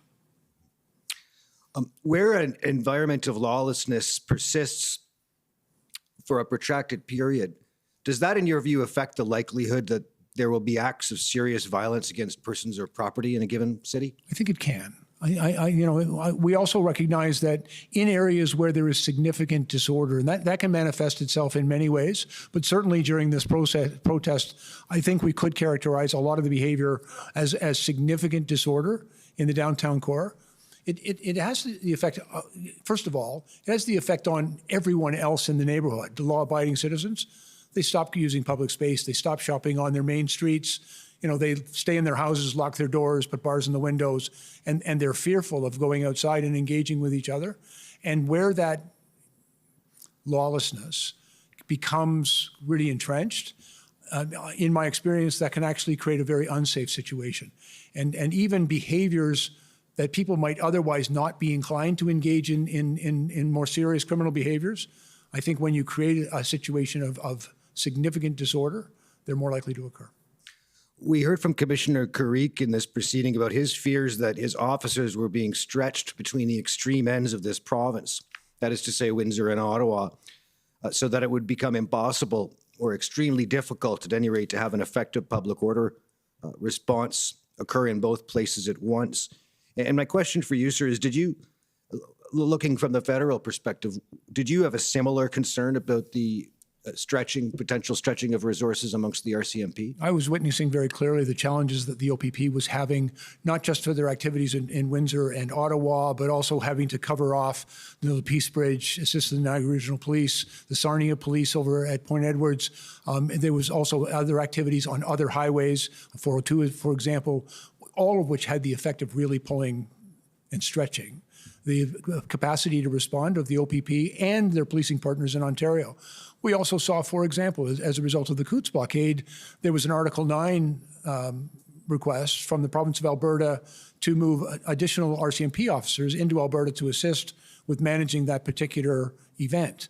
They were drawn primarily from British Columbia.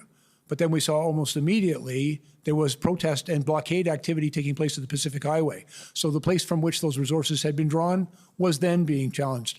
And it appeared to be an effort to stretch even thinner, limited police resources. And I think one of the things we heard very clearly from the commissioner is that he had to make some very difficult choices about what he could do first and what he would then have to do subsequently, because he just didn't have unlimited resources to bring to bear.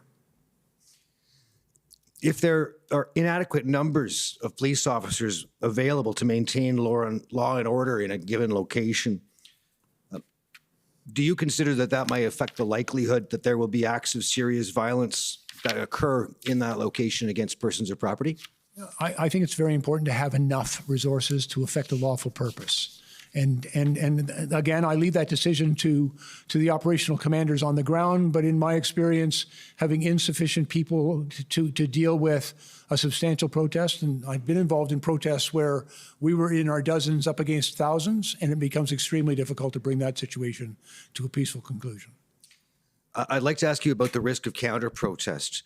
Do you see that as a relevant risk in in a protest situation where a risk of counter-protest develops in terms of? It can be. And I want to be very clear that I know that there was a high level of frustration in Windsor and in Ottawa and in other places with the blockades that were taking place. And I did not see evidence of a violent response. But when there has been counter demonstrations, the police are also very challenged to sort of stand between the two protesting groups to maintain the peace between them. And that can be a very challenging environment. And it's because people who become quite upset and emotional and feel that they're being treated unfairly may, and I say may very carefully because we did not see evidence of this in Ottawa, certainly, but they can become quite agitated and upset, and that could lead to confrontation. Did it affect your sense whether there was a risk of serious violence against persons or property when you learned about the seizure of a large quantity of guns, ammunition, and body armor from Coots on February 14? Yeah, actually, I had been advised earlier in the week, I believe around the 10th, by the RCMP commissioner speaking at an IRG that I had convened, that there was concern about the presence of firearms at Coots. That immediately alerted, like for me, was a very significant potential escalation of violence and risk at that site. You know, where the police advised that they had that information and that they were dealing with it. And when the investigation was complete, I believe on the morning of, or on the 13th, going over into the 14th, and they began making arrests, the weapons that were seized, the charges that were laid, were deeply concerning. I can't comment on any aspect of that matter now before the courts, but I can tell you it was deeply concerning. That, and that's not to suggest, I want to be very clear, that's not to suggest that I came to believe that everyone involved in these protests was potentially armed, but it was deeply concerning that embedded within that protest in Alberta was a number of people who did appear to be armed, and that there clearly was some evidence that they intended to cause harm. Did it have any effect on your view of the likelihood or the risk level that there would be acts of serious violence against persons or property in Ontario when you learned on February 13 of the theft of a trailer of 2,000 guns near Peterborough, Ontario? Yeah, that was concerning, and we're getting information from the police. I'm aware as well that subsequently it was determined that that was not related to the protest activities. But in the moment of their theft and not knowing where they were, it was concerning that there was that many guns out there in unknown hands. Thank you. I'd like to ask you about a subject some of the lawyers in this inquiry have repeatedly asked witnesses about, and that is whether or not you believe in the rule of law. I spent my whole life upholding the rule of law, sir, so yes, I do. Does the rule of law include the sense that citizens will generally acknowledge and abide by the law of their own volition?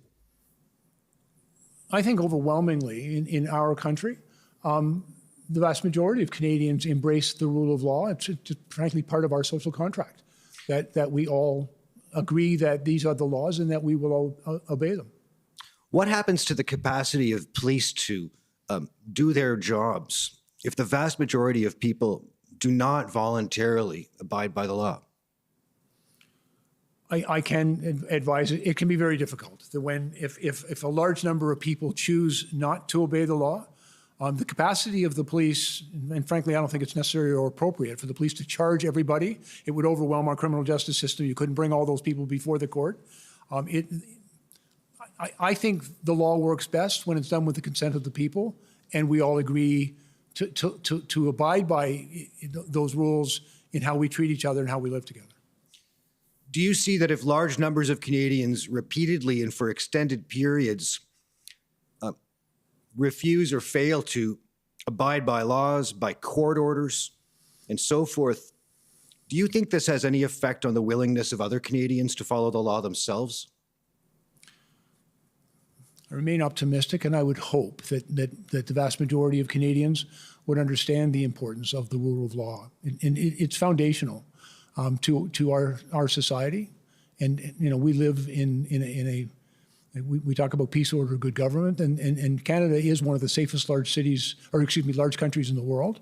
And so I think that one of the reasons that it is such a livable country is because we all agree that the rule of law is important and should prevail. But let's say that they didn't. Let's say that large numbers of Canadians for a long period of time declined to obey the law, to abide by court orders and so forth. Do you think that there'd be a greater likelihood that others would take the law into their own hands, so to speak? I think when people lose confidence in the rule of law, when they lose confidence in their police services to uphold and maintain the rule of law, when they lose confidence in the criminal justice system to provide justice for everyone, like when that confidence is lost, then I think it's far more likely that people will ignore the law and would engage in criminal behavior. And in that situation, do you see that it has any effect on the likelihood that there will be serious acts of violence committed by someone or other against persons or property? I think as we saw the persistence of clearly unlawful and disorderly behaviors around these convoys, I think the situation, in my opinion, was escalating towards a greater likelihood of a violent outcome. All right. I want to ask about one more area, which is with respect to, and Mr. Cameron had asked about this to some extent earlier, and I think you'd referenced it as well in later testimony. But it's with respect to the implementation or execution of the ultimate public order operation that occurred in Ottawa, specifically after the invocation of the Emergencies Act. I wonder if we could call up pb.ken.401805 _ REL 01, and it will be at 1 minute 35 seconds. And while this is coming up, Minister, in this inquiry, there have been some evidence or suggestion that the enforcement operation in the city of Ottawa on February 18th and following was conducted in an excessively brutal fashion. One witness, I believe, suggested that they couldn't believe that something like this was happening in Canada. Did you observe the public order operation at any time? Yes, sir, I did. And if we could, when we get to the 1:35 mark, I'm going to show you what appears to be drone footage taken by the RCMP to record the execution of the public order operation on the 19th. And I'll just let you observe that for a moment, and I'd ask your comment on the execution and whether it is up to snuff.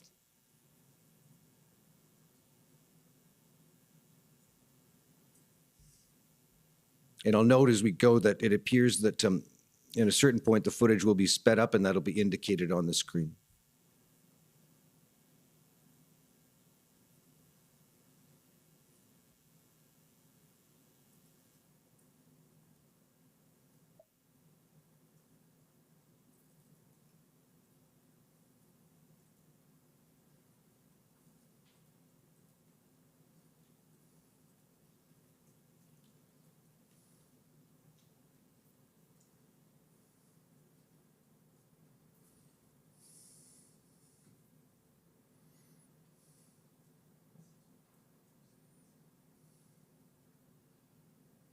Is this what that appears to be, sir, is a film of the that public order operation? Yes, sir.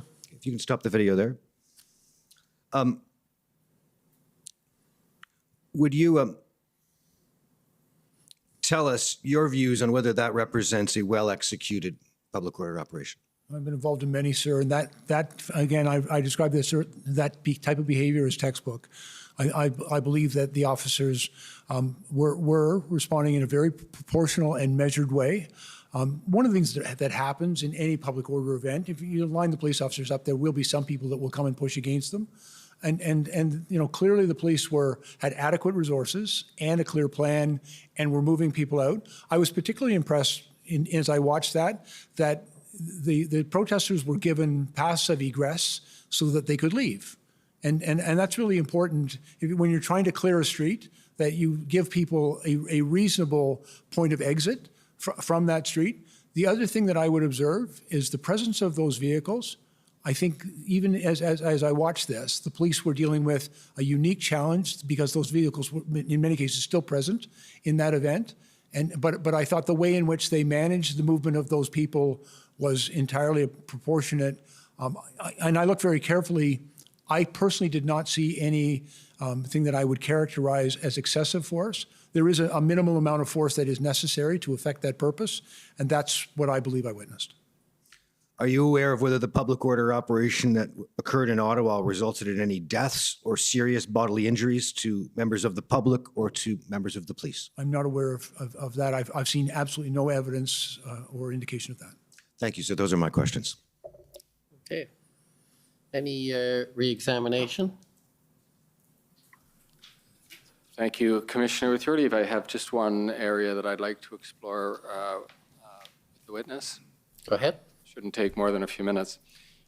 Minister Blair, at a point earlier in the evening when you were being asked some questions by counsel for Alberta, you discussed the possibility, you discussed the fact that you were facing a vote in the House and you thought a letter from Alberta might be useful in garnering some support in that cause. And I'd like to ask you about, in general, the efforts that you made to gain support for either that vote or just generally public opinion in terms of the invocation of the Act. And so if I could ask the clerk to call up this document, OPP 404583.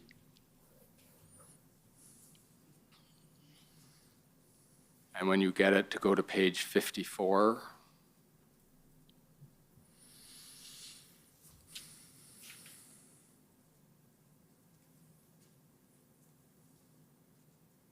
That's it, PDF 54 should have.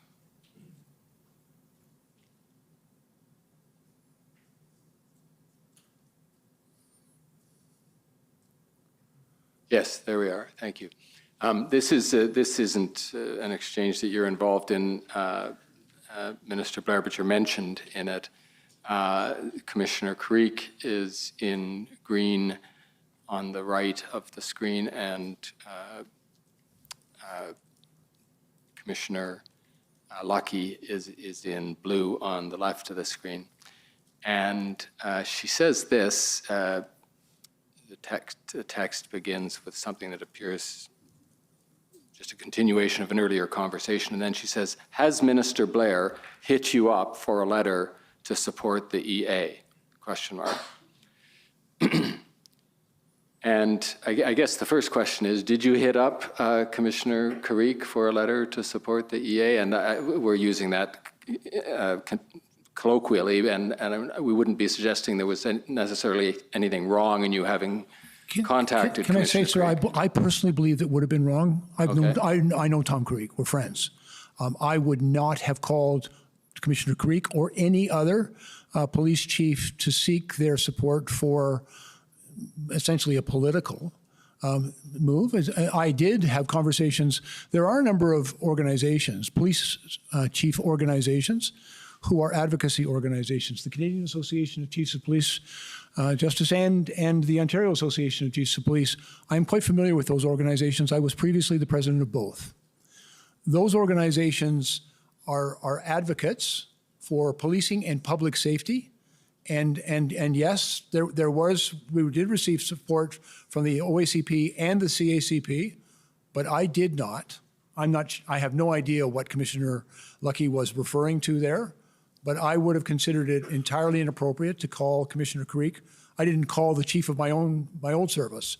I did reach out to the associations through their executive directors, not chiefs of police, to allow those associations to comment. And they said whatever they said. I also had all communication with the president of the Canadian Police Association, which represents all the unions in police unions in Canada, and all three organizations, the CPA, the OACP, and the CACP, all sent very strong letters of support for the Emergencies Act and the measures that were provided.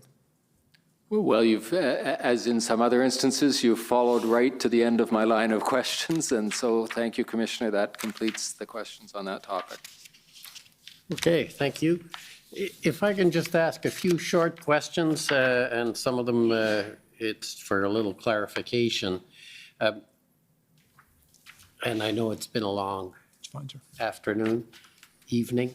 I just want to confirm the the point you made about the Police Services Act and requesting the OPP assist, the difference there is, as I understood it, and I just want to be sure I have the right note, is the OPP is required to assist, as opposed to other police services, including the RCMP, would likely support or help, but the difference is requirement. Am I right about that? My understanding of the Act, sir, is that the OPP is, if a chief believes an emergency exceeds their capacity and they ask the OPP for help, that the OPP commissioner is required.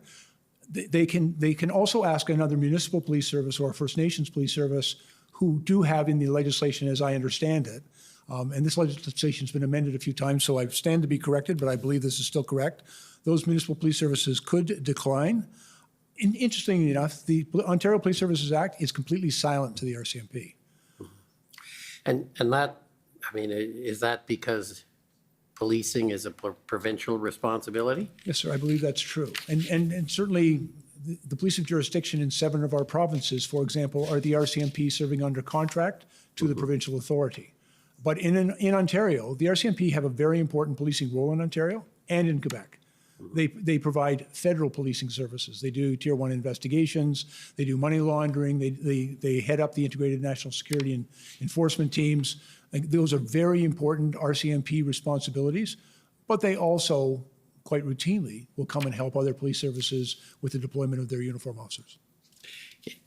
Another question, and this is about the relationship between the Solicitor General and the OPP, or you, not you, but in your former role over the RCMP, or even police services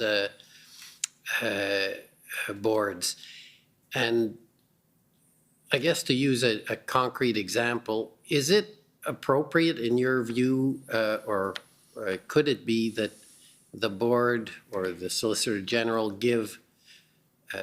indicate its priority? And to use a specific, would it be improper for the Solicitor General of Ontario to have said, there are big problems in Ottawa and in Windsor. Our view is Windsor's more important. It's of course up to you, but as far as the province is concerned, our priority is Windsor, but it's your decision. And sir, I believe that is an operational decision. The decision you just described, and the deployment of their people, I believe that's the responsibility of the commissioner in this case, and would be inappropriate to receive direction. Direction, if I may, I'll just give you a quick example. When I was the public safety minister, I only issued one direction to the commissioner of the RCMP, and it was a ministerial directive in writing, which I made public, and it was to require that they respond to ATIP requests in a timely way, and that was it. And I was very careful not to sort of wade into this issue of operations. So just to pursue that, so in this case, even though it was just what the province would like, but it's up to him, that you think would still constitute interference? I think ultimately, in my opinion, the decision as to where he can safely deploy his people and do his job is an operational decision that I personally would have deferred to the commissioner. Okay, and then there was a question you answered about whether you were aware that Commissioner Lucky had said that there were still police tools available that had not been fully utilized. I was not made aware, I've subsequently heard through this inquiry that information was available, but I was not aware of it at that cabinet meeting. Now, leaving aside Commissioner Lucky's comments, were you aware that the police had tools available to it that they had not utilized? I believe that, I always believe, quite frankly, that the police have to utilize all of the tools that are available to them, and where they have an existing authority, then that authority is the one that should stand. But I had also come to believe, sir, that there were a number of circumstances and challenges that the police were facing where they did not have the appropriate tools to deal with it. They had not asked specifically, and had not certainly asked me specifically for those tools, but they had indicated, the insufficiency of their existing authorities and tools. had indicated that I believe was necessary for us to remedy and address. Okay,